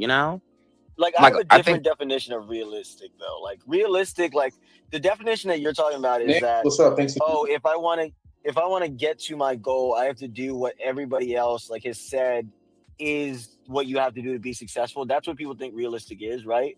And that's where it's a failure. But my realistic is actually being very serious about your goal, right? Like really defining what you want, not how to get there. How to get there, nobody fucking knows how you're gonna get there. That's nobody knows how you build $1 billion company. But that's not being realistic. Yeah, but if they did know how do you build $1 billion company, everybody would do it, right? But nobody actually does it. But realistic, but you just saying I want to be a billionaire goals is not realistic. No. I said nobody knows how to build $1 billion company, right? How nobody knows how to do it. Though? So there's no realistic way to build $1 billion company, right? Right. Nah, that's what I was gonna say, because I was thinking to myself, we was having a conversation last night about Elon Musk, right? I mean, head crazy. We were all in here having a conversation last night, and can you imagine if Elon decided to be realistic, right? Can you imagine, I think he was, but his vantage, y'all have to stop looking. Rich people's view on life is very different than the rest of us. That is true. That is really true. Their normal is our abnormal. Yeah, wait a minute. Even before they think in abundance, their vantage point is very different. But they will still. No, that's what I'm saying. No, that's what I'm saying. Oh, yeah, Yoshi, I'm sorry. Elon Musk is a terrible example. No, what? Why? He's a good example because he was us before he became rich. Yeah, but Elon Musk today is not the Elon Musk 40 years ago. It doesn't matter. Realistically, he set his goals realistically, and he met them. Right. So how is that a bad example? That's great, but because it's very much because he did it. We all can kind of argument. No, that's the no. We all can't. But the thing is, we all can't. We all can't. You can work, and that's the thing. Hard work does not always mean that you're going to be successful. Wake it up, and that is a fallacy. That is a fallacy. There are people, because the implication is that there are people that work hard every single day, and they will never make more than $50,000 a year. Wake it up. And they work hard every day. Most people are not going to be rich and famous. But they're still successful because most of us won't even hit $50,000 a year. Oh well, that's not my story, bro. If you can't hit $50,000 a year, bro. Okay, well, like I said, tell that to a lot of single mothers. Tell that to a lot of Pookies and Ray Rays. Tell that to a lot. Average person in America makes $65,000 a year. What do you what? That doesn't mean they get to also think of the cost of living, food. If you have children, rent, car, healthcare. It's a lot of money. So it costs a lot to be alive. So I don't think looking at rich people as the blueprint. They did not get there overnight. It took years. Unless you hit the fucking Powerball, it takes years to become. I mean, look at this picture. Look at this picture, right? This is Jeff Bezos looking at his rocket ship, and read what it says here. It says, "Never tell me the odds." And so when people tell me, "Well, you need to be more realistic," what's being realistic about being miserable, right? I don't think that's being realistic, right? I think that's crazy. I think that's insane. It's insane. But you also don't want to be delusional. Being realistic about what you actually want, right? Because most people don't know what they actually want. Do you when y'all say be realistic about what you want? People want a lot of things. It's how you get there and how you're going to achieve it is the hard part. Exactly. They know what they want. You just I want something is easy. That's easy to do. Wait, so hold on. You said people want a lot of things? People want to saying I want something is easy to do. And I can say I want in the next 5 years, I want to be worth $10 million. That's easy to say. Action, that's hard to do. Exactly. So that's why people say you got to be a realist. Most people are not going to. That's the 1%. Most people are not going to be filthy rich. But that's what I'm saying. What I'm saying is that, if you really think about it, everyone in our society is crazy, right? Because most people wake up every day, right? They, they say their little affirmations. They read a bunch of quotes. They read a bunch of quotes by T.D. Jakes, and then they go into a job they hate, right? And so, if that's being realistic, count me out, Yeah. right? Like if that's being realistic, I don't want to be realistic, right? Like I want to be as unrealistic as possible, right? Because that can't be life, right? There has to be another way, right? Wait, Power. The average salary in the U.S. is $66,000. You're never gonna be Jeff Bezos. Excuse you? You're never gonna be. That's the average. That's the Excuse average you? salary is $60,000. Jeff Bezos is worth what? Like $2 trillion? Excuse you? I Did don't you know. just I tell me think he I'm can never be. going to? I know. I really think he can be. Like it's. Jeff Bezos is worth. No. Listen, no. Give me a second. Did you know J.K. Rowling is a billionaire, right? And so, like, and how did she do that, right? She's a writer, right? She's a writer. She writes books, right? Right. The point that I'm making is that you can do anything you want to do. You just have to have the right strategy, right? You just have to have the right strategy, the right plan, right? And so when you tell me I'm never going to be Jeff Bezos, how dare you? How dare you? You're not gonna be a billionaire. How do you know that? Okay, there are about there are about 3,000 billionaires in the world. No, it's because you have a scarcity mindset. There are 3,000 billionaires in the world. I get more likes on Twitter. No, hold on, give me a second. Give me a second. Please. It's because you have a scarcity mindset. So how many billionaires are there? It says roughly about 3,000. That's a lot. That's not a lot. That's a compared lot. to how many human beings on planet Earth. That's not a lot. That's a lot. Pop. Right now, if you opened your computer and you built an app, right, and you pushed it out there, like you could make millions of dollars a year. I've seen this happen, like firsthand. Like this is not like as hard as you think. Like we're luckier than the past generation just because we have the internet now, right? And the internet scales, and with scale comes value, right? So this is not like hard. It's not as hard as you think anymore. Well, I have a question for you. If it's not hard, why are there not more billionaires? Since it's so easy. Because there is more billionaires now than there was in the past. They were, but do you know how many people live on Earth compared to how many billionaires there are? Exactly. Clearly, it's not easy to do. And not even like, it's like a stroke of luck that you become a billionaire. Especially like most of y'all are black too. Let's be serious.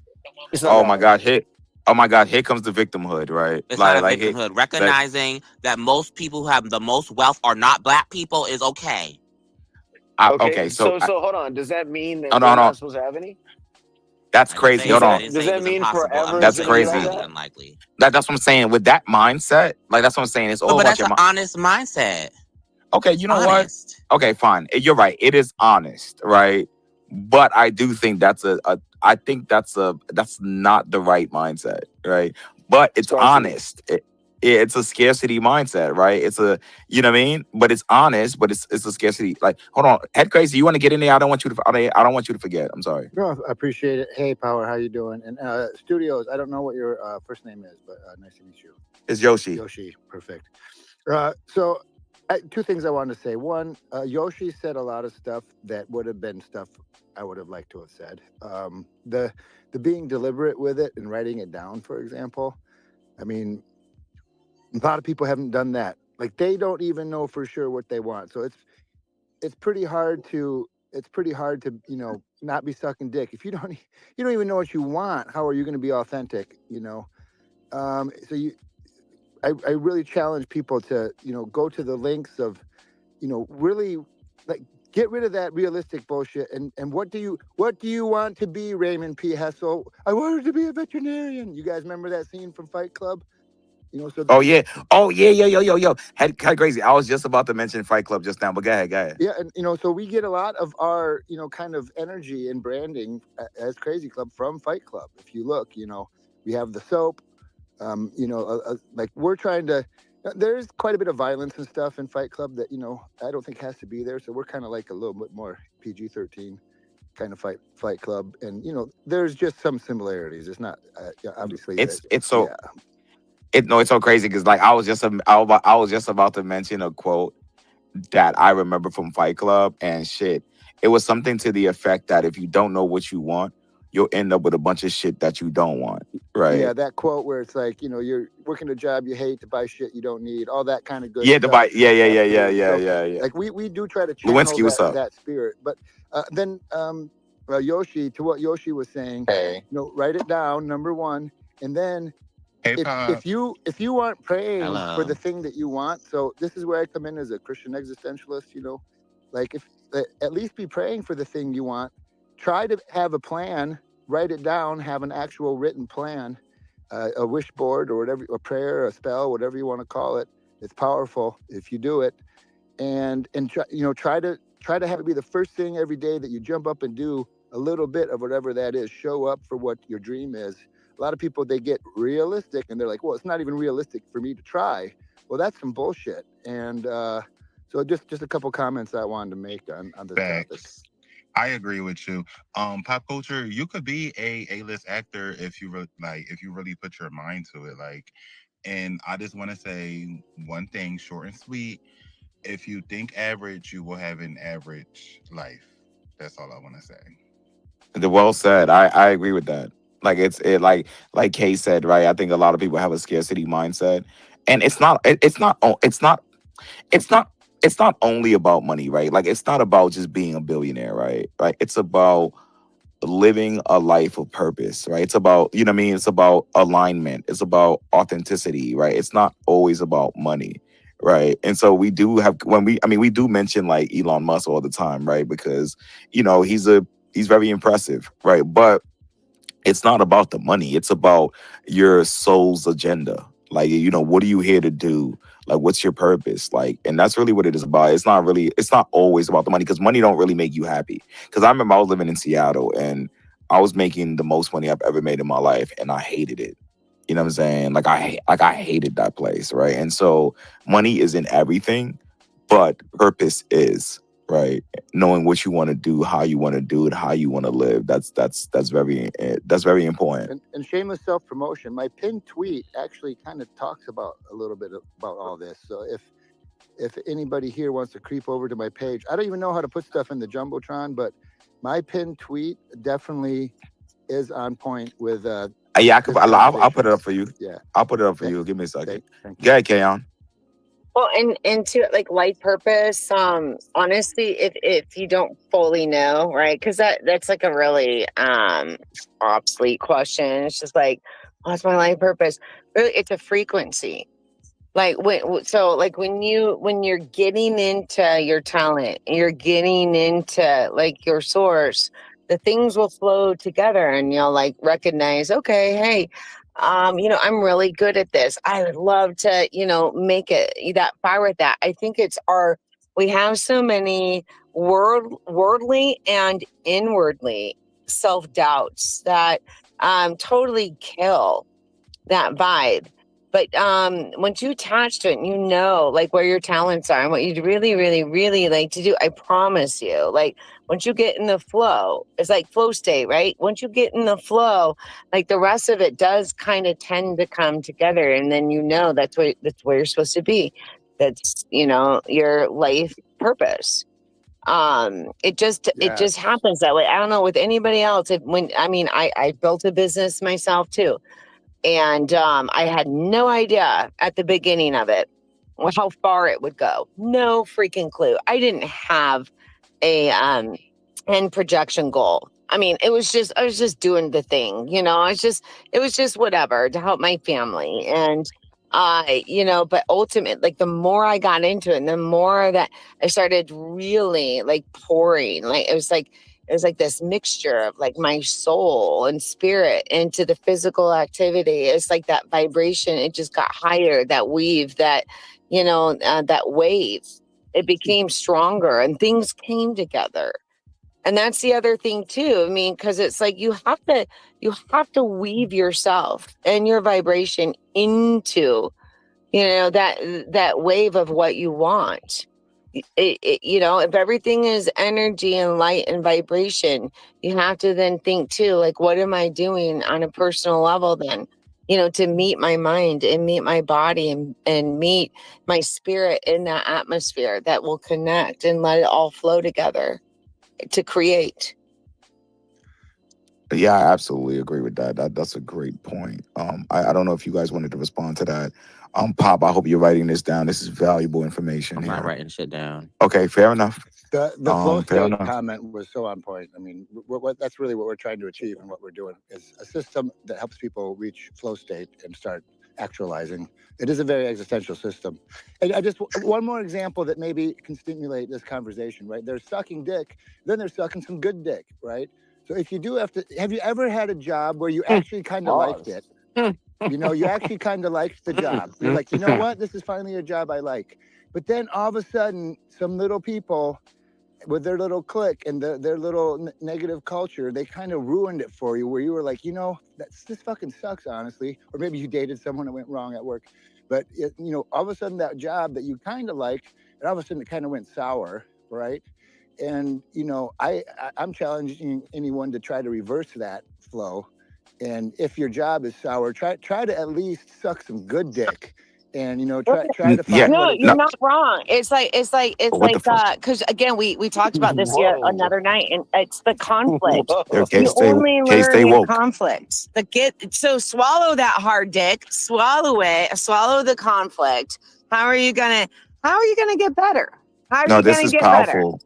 This is powerful. This is powerful. And I'm glad you mentioned that, Head Crazy. I didn't know you were like a existential Christian.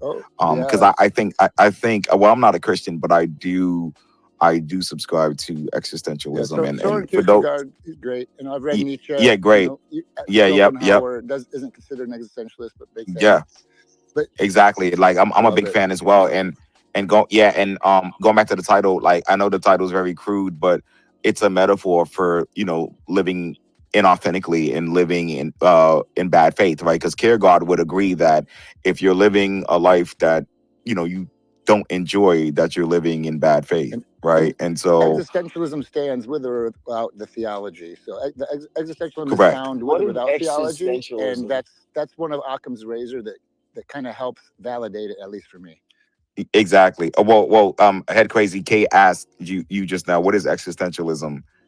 Well, it's a school of philosophy that, started developing, probably I would say it's hard to guess, like mid 1700s or 1800s.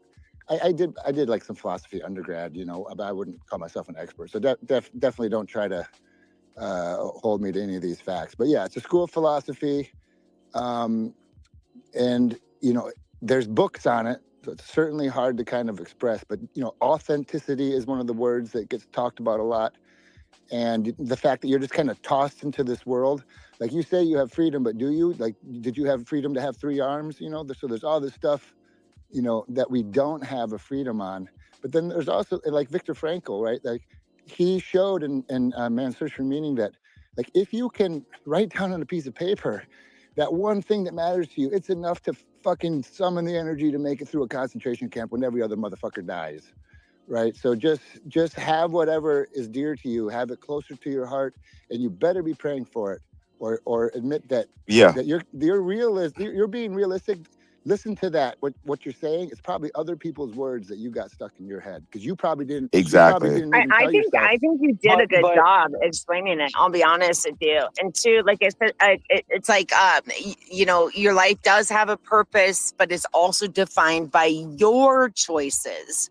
So your choices is what defines it. It's not the world. It's how you choose to perceive it, how you choose to accept the wounds, what you choose to do to heal. It's your victimhood. It's your strength. It's you. That's is there a possibility that we could not be at the top but still reverse the power? So let's say this: I may not be the CEO, but I get my dick sucked from down here. You dig? Hello? Yeah. How hard do you want it? Still metaphorical? So like I just want to remind you what my wisdom. It's a metaphor, right? Right. Please. That's what it's metaphorically. Listen, you accept white dick. So is the thing. So you like accept white dick. look, let me say this, right? I'm gonna say this, right? It's a metaphor, right? And so when I say that we all suck dick, it's really about how I believe 95% of the population are living in bad faith, right? They're not living authentically, they're compromising incessantly, and that's what the sucking dick is, right? And so I'd rather be the one yeah. getting my dick sucked than going to sucking. You know, Kanye West once said that he'd rather be a dick than a swallower. And I thought that was so powerful, right? I thought that was so powerful. Power. Wait, when are you gonna come out the closet? Give me not. Oh my God. Oh my God. I think it's time for you to live in your truth. Oh my God. Oh my God. Yo, look, listen. I literally just told you it's a metaphor, and now you're asking. Hold on, and now hold on. You're just projecting. Now you're asking me when I'm coming out the closet. I don't know. There's something about this homoerotic thing that you're just so obsessed with, brother. It's not an obsession. No, you're making it that way. We all suck dick. You're making it that way. It's a metaphor. I mean, I understand. Pop, okay. Pop, do you read the Bible and take it word for word? The or Bible. Do you read it as like a parable? Do you read it metaphorically? Is that the equivalent to this conversation? Kind of. Dick jokes and gay jokes are just funny.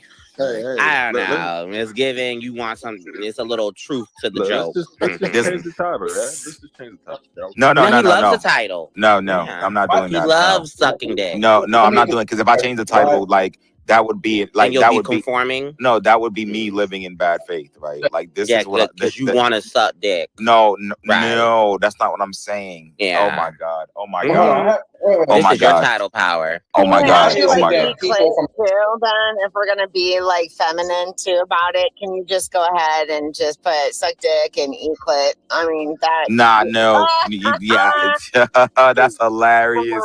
Yo, go ahead, you're funny. Go ahead, yo. No, I'm just saying, like it's. I do notice this, so like even with the title, because we understand what the title is for, we understand what it means. People from certain communities, I just don't. I don't know why they push certain narratives. In general, we know what it is. He stated what it was earlier. I mean, it's just that people are now over sexualized. We can't even have a title without people automatic like their brains. People's brains automatically go to certain things. It says we all suck dick. Yes, but he also explained what he meant. And you're still looking at it in a and more he said that he'd way, rather be a dick than a swallower. Way. No, I said Kanye West, right? And you agreed. I know that's not what I said, brother. I said Kanye Come on, West. Power. Yeah, but even Kanye was still talking metaphorically. He wasn't talking about physically. It's a double entendre. It's a double entendre. Exactly. So let me tell you, it was a double entendre, but he never said it was. See the difference? Sucking dick is a sexual act, but it also means doing things you don't want to do to get to where you have to be. It was not a sex. He wasn't talking about it in a sexual act type of context. Sure.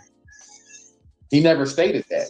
Yeah. So anyways, let me tell you. Well, hold on. Let me tell you what Kanye West meant when he said that. So Kanye West once said in the song, he'd rather be a dick than a swallower, right? And what he meant was that he would prefer to be assertive and controversial, right, than a passive. Swallow, right. Hold on, than a passive consumer, right? And so I get it. Like you have like you seem to have like a porn brain. Like no, it's not a porn brain. It's just it's in your face. No, like, it's a porn brain because like it's a metaphor. What don't you understand? But it's a metaphor, but it's a double entendre. Of what?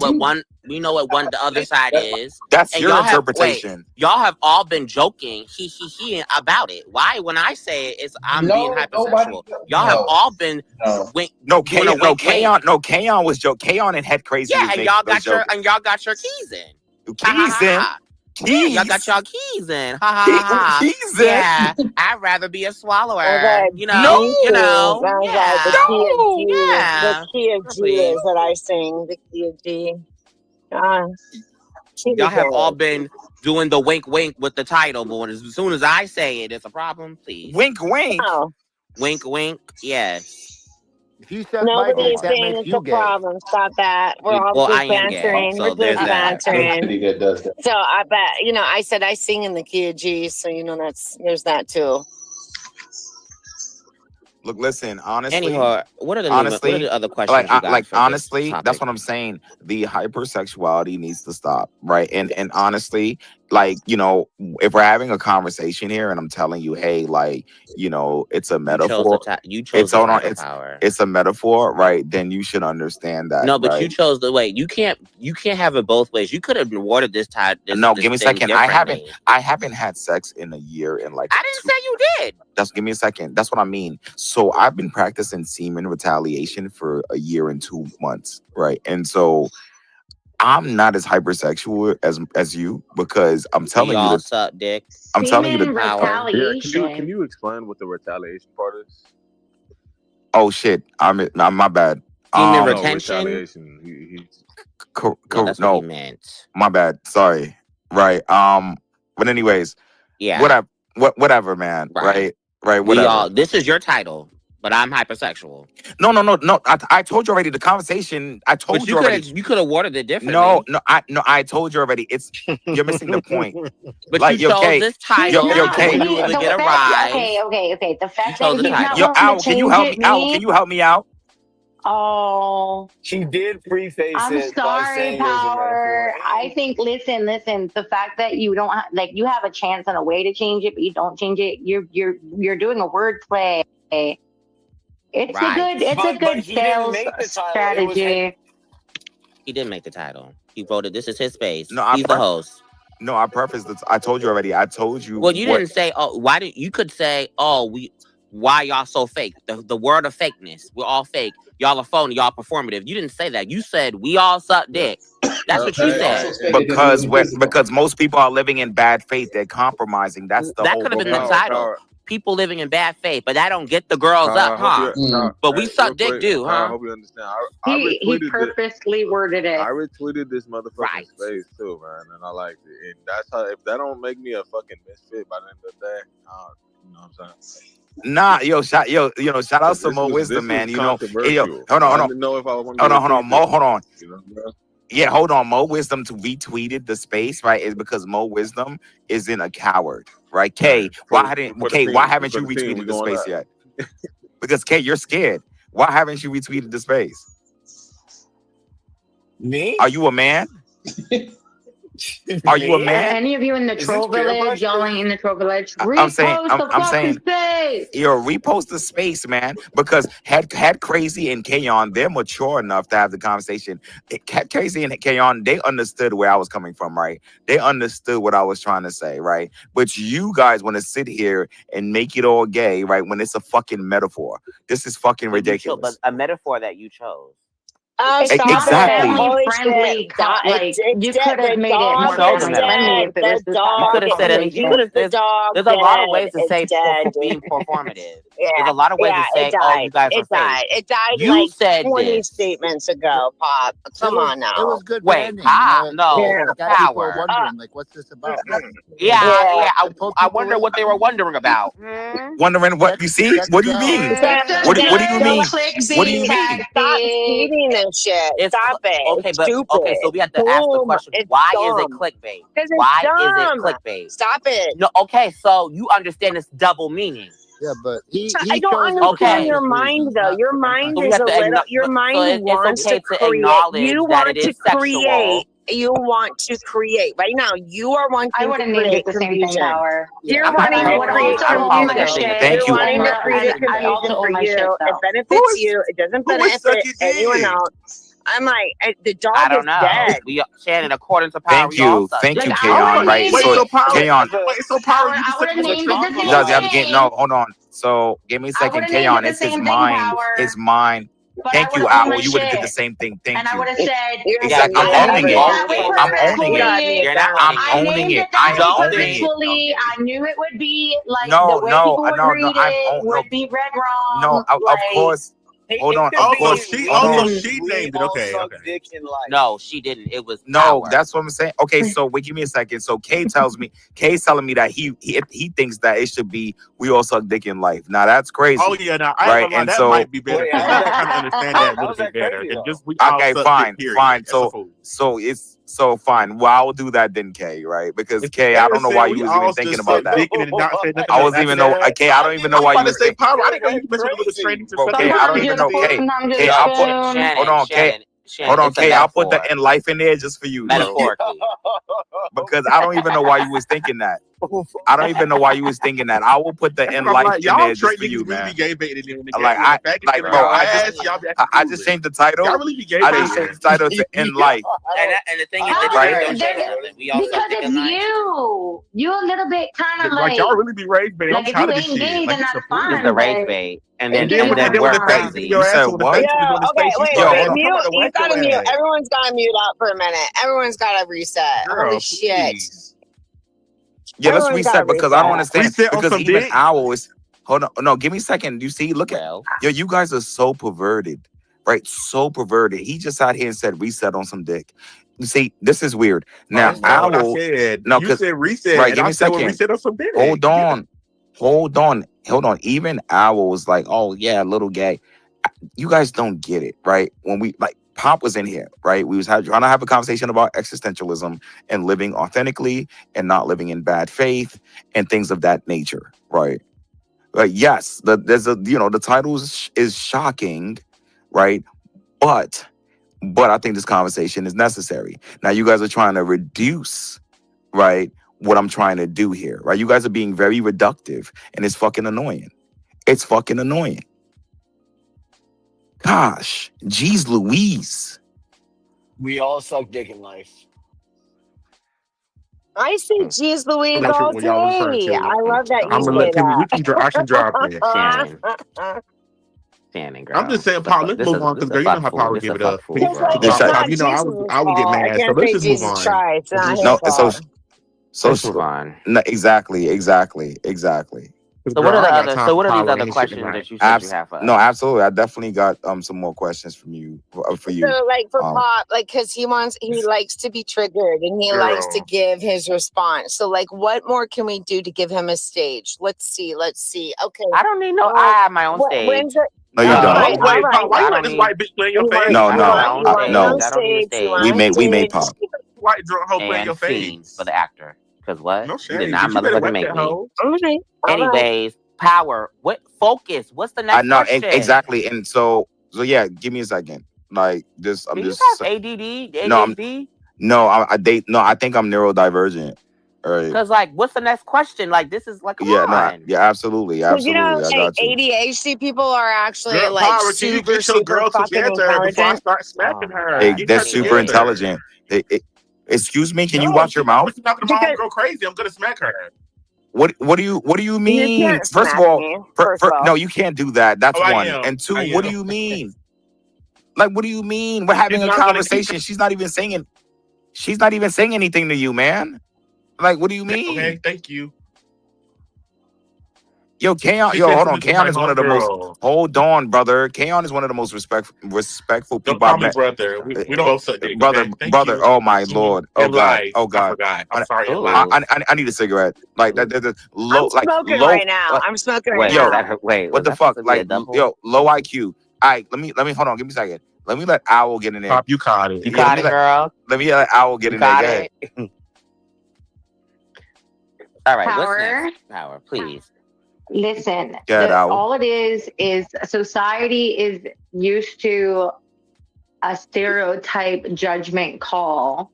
They're not used to guys that are on that are like, I don't know, like you're alpha dominant. We already established that the other night, but like in that space, we were talking about alpha dominance versus alpha submissive personality types. Y'all always making everything sexual, and that's what's bothering sometimes. But I do the same Like, fucking girl, thing. what are you talking about? Nobody say anything about This being a nigga that wants I'm to just want to saying, twerk in the club.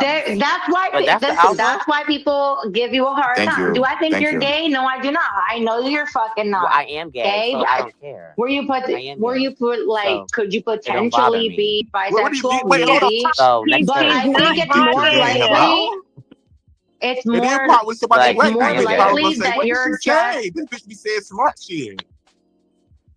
I said I But know that alpha he's not dominant and he wants gay. to twerk on other men. I am And alpha listen, dominant, right? Let me But say you want this. to twerk on other versus men? alpha That's not what I said. submissive, right? That is what you said. But He like, never said okay, he so would twerk, then Papa. He said if it come down to it, his Thank you, homeboys could Shannon. twerk I around him. said, He said his He homeboys said could twerk he around said him. he That's what he wants to did be able say. to Thank you, twerk on Shannon. men Thank you, without it being Shannon. Thank you for so being stigmatized. then honest, he would Shannon. And so, hold potentially, on. even then, like he would potentially be bisexual because he does like females to a certain degree, right? At least, like I'm just saying because I just met you Or guys, trans right? women. But I think it's more likely that you're more just like what we call Well, it's no shade power. I'm not gonna lie. The mahus trans women in can give you best of Hawaii. both worlds. They got the They, candy I beat stick, it, where, the, Boss the Mike. I'm dick, gonna be honest with and then they you. got I did the. it.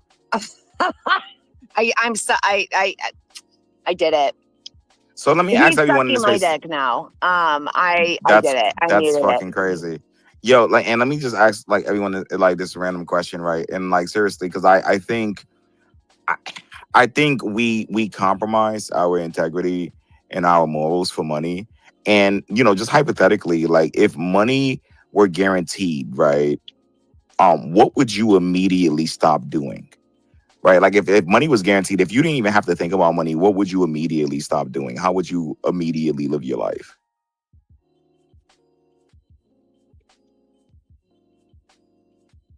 What was that No question? work. Well, you said no work? I mean, are you implying that we would be rich? No, I'm saying if you had enough money to survive, It wouldn't work. you wouldn't work. But what would you do? Travel. Okay. And so okay, cool. And so why don't you just do that now? Because in their hypothetical, I'm not rich. don't have the That's what I'm money. saying though. But why don't you just that's what I'm saying. Why don't you just take the leap of faith and the money will be there. The money will appear. Everybody's not gonna do that. I'm sorry. Some people like to have their stuff set up where it does nothing never will fail. People don't like to fail. Well, then if you Financial can't fail, then security you is an can't be illusion. rich. If you can't fail or don't like to fail, then how can you be rich? I mean, that's what entrepreneurship is, right? You got to. I mean, even rich people that are wealthy now that was never. Yeah, wealthy rich people 50 fail, years but ago, they they fail can and be they rich. still have $1 million when they wake up. No, No shade. you took risk though. All right. Exactly. There's no reward without risk, and there's no risk without reward. Well, how about you go take that risk and tell me how it is when you come back? I'm gonna still be working my No, job. you No see, shade. no, exactly. Hopefully you make it back. Yeah, some people can take some people can take those honestly, risks too, though, like because they have a safety net. there's two grades of people. Like if you have money, do you want to use it for yourself? Do you want to go and use it for others? And there's two classes. Like it doesn't matter what race you are, it doesn't matter what fucking religion. There's two classes. If you have the money, what are you doing? Do you want to use I'm it a selfish to better bitch. I'm using the that for world? myself and my kids. That's it. Everyone else can suck a dick. Well, so there's that. Again, that's a class. That's That's me. a class. Like, oh, of I say suck a dick all the consideration. time. A class of consideration in terms of that. And there's like again, there's like certain vibrations in the world. That's why I think Elon Musk is kind of winning. I'm going to be honest with you. At least, with all he does, he's I have doing and I things would, better. but I wouldn't prioritize it. You know what I'm saying? Like, well, there's in the That's fine. moment, That actually, if I'm I honor walking by your somebody truth. and they I need some, honor like, your truth. That's great. Yeah. Like I because don't like, agree with that's it. both. I honor Like there it, but are I people don't who are relate. in No, like hold on. two people that give to like the homeless, for example, right? There are people who intentionally do it. They intentionally have like a jar of change in their car or whatever. And they have this like thing that this is something that they do. They do it for whatever various reasons, but that's what they do. And they give to the homeless. And then there are people like me who will walk by 3 or 4 or 5. And then in the moment, I might feel like, you know what? I need to go get that person a sandwich or something. And I've done that. So it just depends. Like I'm more likely to do things for the like moment in general, than to though. plan it out. The question was, if you had endless money and you didn't have to work, what would you really do ultimately with your wealth? Would you spend it all on yourself and go do all the things? Would you get all the things? Would you buy all the things? Or would you try to propagate better wealth for humanity and society? No, and I yeah, would exactly. create And trust so for my hold on, kids. give me a second. All right, give me a second, right? Because I gotta let Head Crazy get in there, and then Yoshi. But the point that I was trying to make earlier when I asked pop culture, like when I told pop culture, well, why don't you just do it, right? And instead of waiting for the money, what I was trying to say was that act as if you already have the money, right? That was my Act point, like I'm right? rich. Yeah, just act as if. That's stupid. Why? It's not. Power. It's That's stupid. manifestation. So you want me to act like It's you act like I have an endless supply of money. that's what I do. Listen, it's manifestation, like You're Kayon telling said. people to do things you would never actually do in real I life. do it already. So let me just Yeah, get but you this don't out. got So no you want me money. to act like I have spend money that act like I have So you millions of want us dollars? to One, I copy don't have something it. that isn't working. You want to give because the universe, you trust the universe is going to No, give back to Power you. You want to said give. act like I'm rich. How am I supposed to do that? One, I don't even have riches to You act like do. it. You have something every single day. Not in my bank account. I doubt that. I have riches. So And you I'm think going I'm to just a spend this really, really money. rich bitch, huh? Yeah, Well, hold on. But thanks, what I'm not. what about your soul account? No. We're talking about money. There you go. When I talk about soul, it's money. We're talking about richness in terms of finances. So I don't have the money. So how would you say I act rich if I don't have the money? You have some money always, You have more than some money. someone You else. always do. You're not completely broke, right? I didn't say I was broke. I'm Exactly, definitely but you never have that. some money. So act as if, right? Spend the money. So live beyond my means. I'm saying invest in yourself. That's what I mean. Like, but hold on, let me let Head Crazy get in there. Delusional. Yeah, you don't have to believe me, but I'm telling you, if I got the $1 million or the 10 million, I swear I would be building Crazy Club just like I am now. And so that's why I feel for myself that right now I'm living an authentic sort of good faith life. Because even if I did get 10 million, I mean, yeah, would I buy a slightly better car? Yeah, I would. Would I get a nicer house? Yeah, I probably would, right? But I would still, and would I invest more into Crazy Club? Yeah, I probably would. So in Power, I believe you probably would be doing exactly what you were doing right now, even if you did get 10 million. I don't think you'd be doing anything different as a whole. And if you can say that, I mean, imagine how happy you must be if you're able to say that. Like, if I got 10 million, I would just keep doing what I'm doing. I'd be even more excited. That's a good point. Yoshi, you want to get in there? Yeah, I was going to say, I mean, but like we have this thing in the world called fake it till you make it, right? A lot of people faked riches and was able to attain those riches just because people believed that they had it and they were able to get anything that they want just by doing so. And a lot of rich people will tell you that's exactly what they did as well. Yeah, don't come from a scarcity mindset. Like, when he says be Exactly. rich, he means don't come from a scarcity mindset, because that's where you're going to go. So, I mean, Pop, I hope you wrote that down. Fake it till you make it. I'm not writing this shit down. So you can stop saying that. Honestly, like, It's delusional. It's delusional. So what do you want to take with you when you die? Like, what do you want to die You took with? nothing with you. Oh, hold on, You take hold on. nothing Let me when say you this die. quickly, right? Let me give a shout out to die. Barzan because I really think Barzan's cool. What's good, Barzan? How you doing, man? What's the deal, Playboy? What's going on? Shit.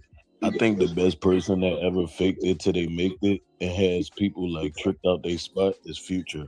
Future never sold a drug.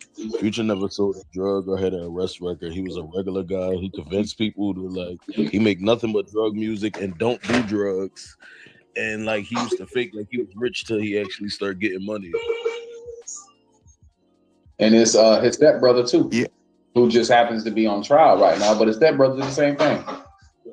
Yeah, no, yeah, absolutely, absolutely. Barzan, just to give you a heads up, right, just in case you're wondering what's going on here. But hold on, I'm gonna let BJ get in there. BJ, you want to say something? I actually do agree with you, Power. You have to think rich to get rich. You have to build some connections with rich people to get more connections. You have to play the game to get to the spot you want to be in. And that is just the reality. That is how poor people become rich. That is just how the US works. That's how the world works, period. You have to play the game to get to where you want to be. Honestly, I agree. No, I absolutely agree with that. Like, you know That's what I'm why. saying? And That's why I always tell people. I'm sorry to cut you off. It's better to be likable and semi-qualified than be 100% qualified and not likable at all. and honestly, and I'm glad you said that. And it's all about taking like, risk. Right. I think a lot of people are afraid to take risk. But I tell my friends all the time, like, if you really think about it, everything it's like everything we use is killing us, right? Like shampoo, the food we eat, right? And so we're like walking dead anyways. So you're dead, right? You might as well live. You might as well take risk, right? Like, I don't really understand, like, you're not going to make it out alive, right? And so you might as well take risks because you only live once, right? Like, and so I do think that I'm gonna get ahead crazy. I'm sorry. No, no, you're good. But and just to reinforce the Fight Club scene, that there's that scene in case people don't remember or haven't seen it, but they grab this clerk that's working what I call a dick job. I mean, it's funny, Power, you named this space like that, but I've always called the shitty jobs that you hate a dick job. That's just been for 30 years I've called it that. So it's not that far off in terms of humor. But so they take Jack is like, what are you doing to Tyler Durden? He's grabbing this clerk that's just working some dick job, and he puts him in the street with a gun to his head, and he's like, you are gonna die. And the guy's like, wah. And then he's like, what is this? You go to school? He's like, yeah, I used to, and I wanted to be a biology. And then, oh, well, why? Because I want to be a veterinarian. So he basically said, next, when I show up next, you better be on track to becoming a veterinarian, or I'm gonna kill you, right? And that goes like that. Next day, Raymond P. Hessel had the best day of his life.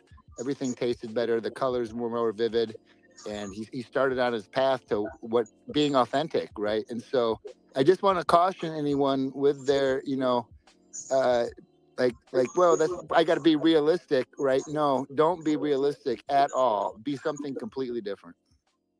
Well, I like that. Go ahead, boss man. Power. What he ended with is what I was just about to say. The reason people don't take the risk is because people are loyal to the reality of what they think they are than the possibility of what they can be. Put themselves right in their own prison and throw away the key themselves. And they know where it is, and they're just not grabbing it. Yeah, true. That is, yeah. Well, a good friend of mine yesterday said that we're prisoners of our own perceptions. You know what I mean? And I thought that was very powerful. He texted me that like 2 days ago. Al, you had your hand up. You wanted to get in there? Yeah. Al, you had your hand up, right? Okay. Yeah, I was thinking about like the other day we maybe it was yesterday we were talking about how we make our decisions, right, based off of needs and pleasures. And I think that for me, I take too many calculations. So if it's a pleasure, like the money thing, talking about traveling and things like that, that'd be like pleasure things. Money itself is a pleasure. Like, I don't know. Like, I was raised like, if there's a will, there's a way. Like, if I wanted money right now, I would have money right now because I would just go and fucking get it. Like, you know what I'm saying? Like, if there's a will, there's a way, but at what cost, right? Like, it depends on your morals. It depends on your beliefs. If it depends on how much you might be impacted by social, like, things around you or whatever, It's like, coming out of the closet, right? Like for some people it's super easy and other people it's not, and they take a little while. You're going to weigh your pros and cons of all the decisions and make a decision that way. So what would you do with the money? Like for me right now, I would make my kids stressed and I would buy a house and a car because I don't have nothing like that for my family. Like everything's in his name. So that's what I would do. No, but pros and cons, right? No, yeah. If your survival is if you're able to survive, like if you're surviving, your drive for pleasures is gonna increase. But when you're just surviving, or you feel like you ain't surviving, you feel like you're drowning, you don't have no space for your pleasures. The only way it increases is in a way that's gonna tear you down and bring you down. But actual pleasures that we should be enjoying because that's what God said. Like we could have pleasures in life, okay, and things that we can be doing with our lives, and that stuff that when you're in survival mode, you fucking can't move that direction. So it's gonna be very hard to convince people to like manifest shit. I just put it in the purple pill about manifesting shit. Like we can manifest shit to a certain degree too, though. Like, but it's a Yeah, that mindset makes thing, sense. right? I mean, Your mind is your yeah, it's a motivator. So if mindset your for mind sure. ain't right, then you ain't gonna have no motivation to do nothing. Yeah, exactly. Bars and Gad, and I'll let Kayon get in A there. couple things I want to reply to. One, whether like it's easy or hard to come out the closet for a person, that mean like your morals and self identity is based on like society and what people think. So that's why it's gonna be troubling or easy for you either way, right? Secondly, right? Morals is bullshit, right? Because your morals are what you decide your morals are. So you could bend your morals to what you want. You don't have to stay loyal to some morals that you made up unless you let somebody else create your morals for you and you don't even realize, because a lot of people are living out paths that somebody already laid out for them. Like the whole go to school, go to college, get a job. Like that's a path laid out for them. That's not something that they came up with. America's plan is to make you feel like you decided to do that on your own, so you don't get outside of their matrix and their platform. But your morals is something you could bend them if you want to, and people bend their morals all the time, Yeah, right? no, They I come to was 100% agreeing with you on that. I'm talking about like personal conviction, not. Yeah, I get you. I'm on the same page right there for sure.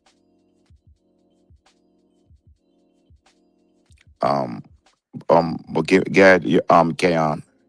I mean, I understand that in personal convictions. I just have to ask, like, I mean, if you have the money to make a mountain move and it'll move like for the betterment of multitudes of people, do you not feel that is something then that you should do? That's why I was saying, I think there's like these different classifications of personalities at play here, and all of them, you're right, important, I guess, in the world. However, we really should, in my opinion, like, this is my opinion is that, like, if you have the wealth, you share the wealth. Not really even just share it, you build something from it, you do something with it. It was given to you as a gift, you earned it. And it shouldn't just be, spent in your own temple. Like, you should build it for everybody else. But that's my morals and that's my opinion. That's how I would, if I had the money. Yeah, absolutely. Shout out to DJ Gizmo, AFK. Oh, AFK, I'm surprised you're in here. I thought you was going to be scared to come in here. What's up, Ian? What's going on? Yeah, no, absolutely, absolutely. And it goes back to what Barzan was saying, and I think it goes back to the conversation he was having about existentialism, right? And you know, um, we all have willpower, right? And we all have the will to succeed, the will to power. And I do think that a lot of times, your will is like a muscle. And I don't think we exercise that muscle enough, right? Like I think most people are weak willed. And I don't think we exercise that muscle enough.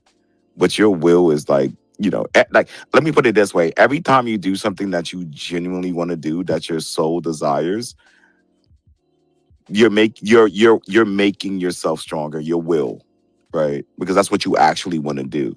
And every time you do something that you don't actually want to do, you're weakening your will, right? And so that's the only way to actually make your will stronger, to have also like a stronger willpower, if that makes sense. I agree. That's why I had to find a job. That's why I had to find a job I was content with before I like became the person I want to be, because it was like if I worked somewhere I hate, I would be giving too much to what I hated than to, you know what I'm saying? Oh, that energy, man. Like, agreed. I don't make shit Wait, for money, but I like what I do. And I had to compromise wealth for, that piece of feeling like I'm doing something, I'm serving, I'm doing it. yeah, I agree with that. Like at my old job, I was surrounded by people I hated doing things that I hate in the area that I hated. So I couldn't think clear on what I actually wanted to do because it was coming from a mindset of like resentment. It was like I was thinking ideas that was like quick and fast just to escape. But like now that I work somewhere in a place that I'm cool with, around people I'm cool with, in an area I'm cool with, I could think clearly because it's not coming from anything but genuinely me. You get what I'm saying? Oh, okay. And so now you found something that you're more content with. Yeah.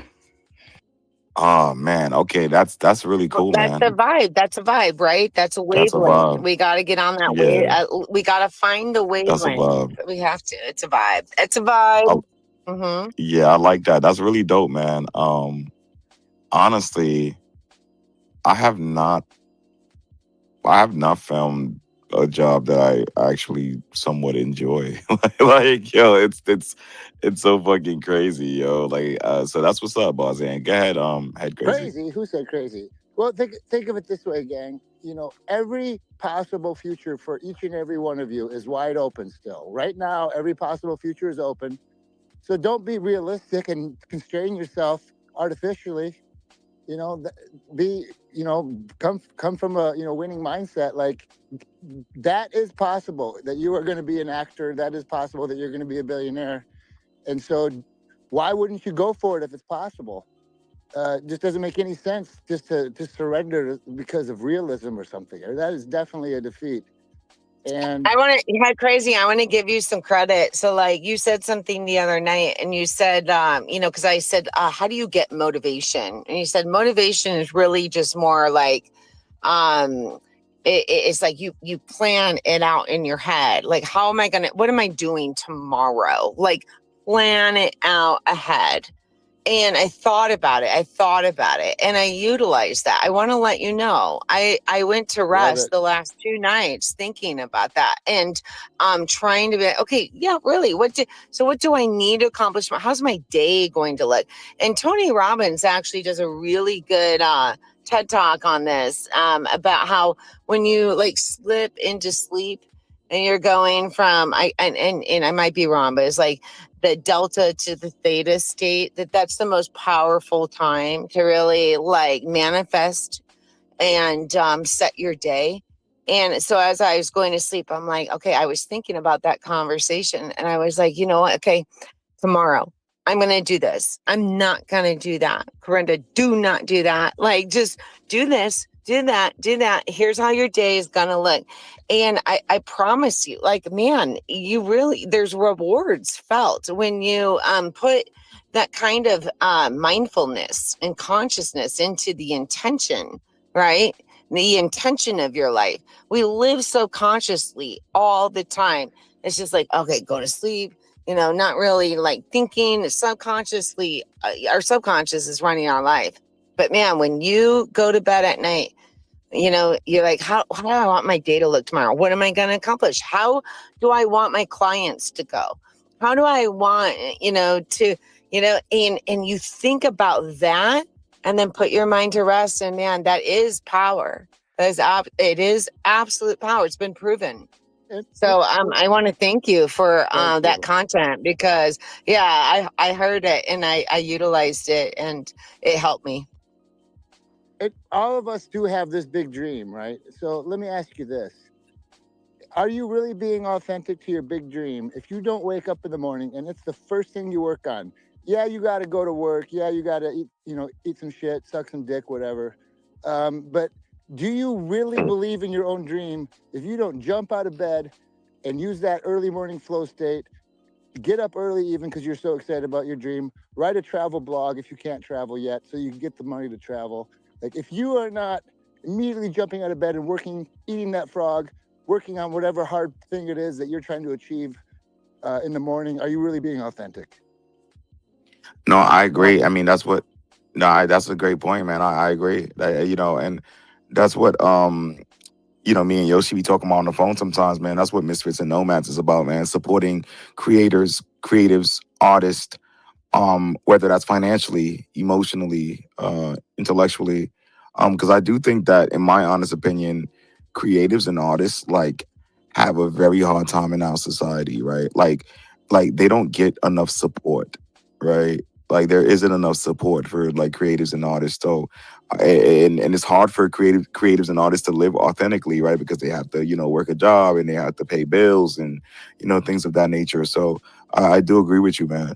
Let me let Owl get in there, and we'll let Kay get in there because Kay was the one who wanted me to add in life, right? So we all suck dick in life, and I don't know why he was thinking about that. But I want to let Owl get in there, and then we'll let Kay get in there. What I was thinking is like, okay, this is just for real talk. Like, people can go and earn like $12,000 a month, easy, right? For some people, they do, right? They take that journey, and that's great for them. Other people, they don't, because they have a personal or moral fucking thing against it. That's fine. And then you have other people like me who don't, because it just fucking clashes, and I'm not down with that really. So I've always wanted to be a stay-at-home mom, a large family mom, homeschooling mom. That's what I'm doing.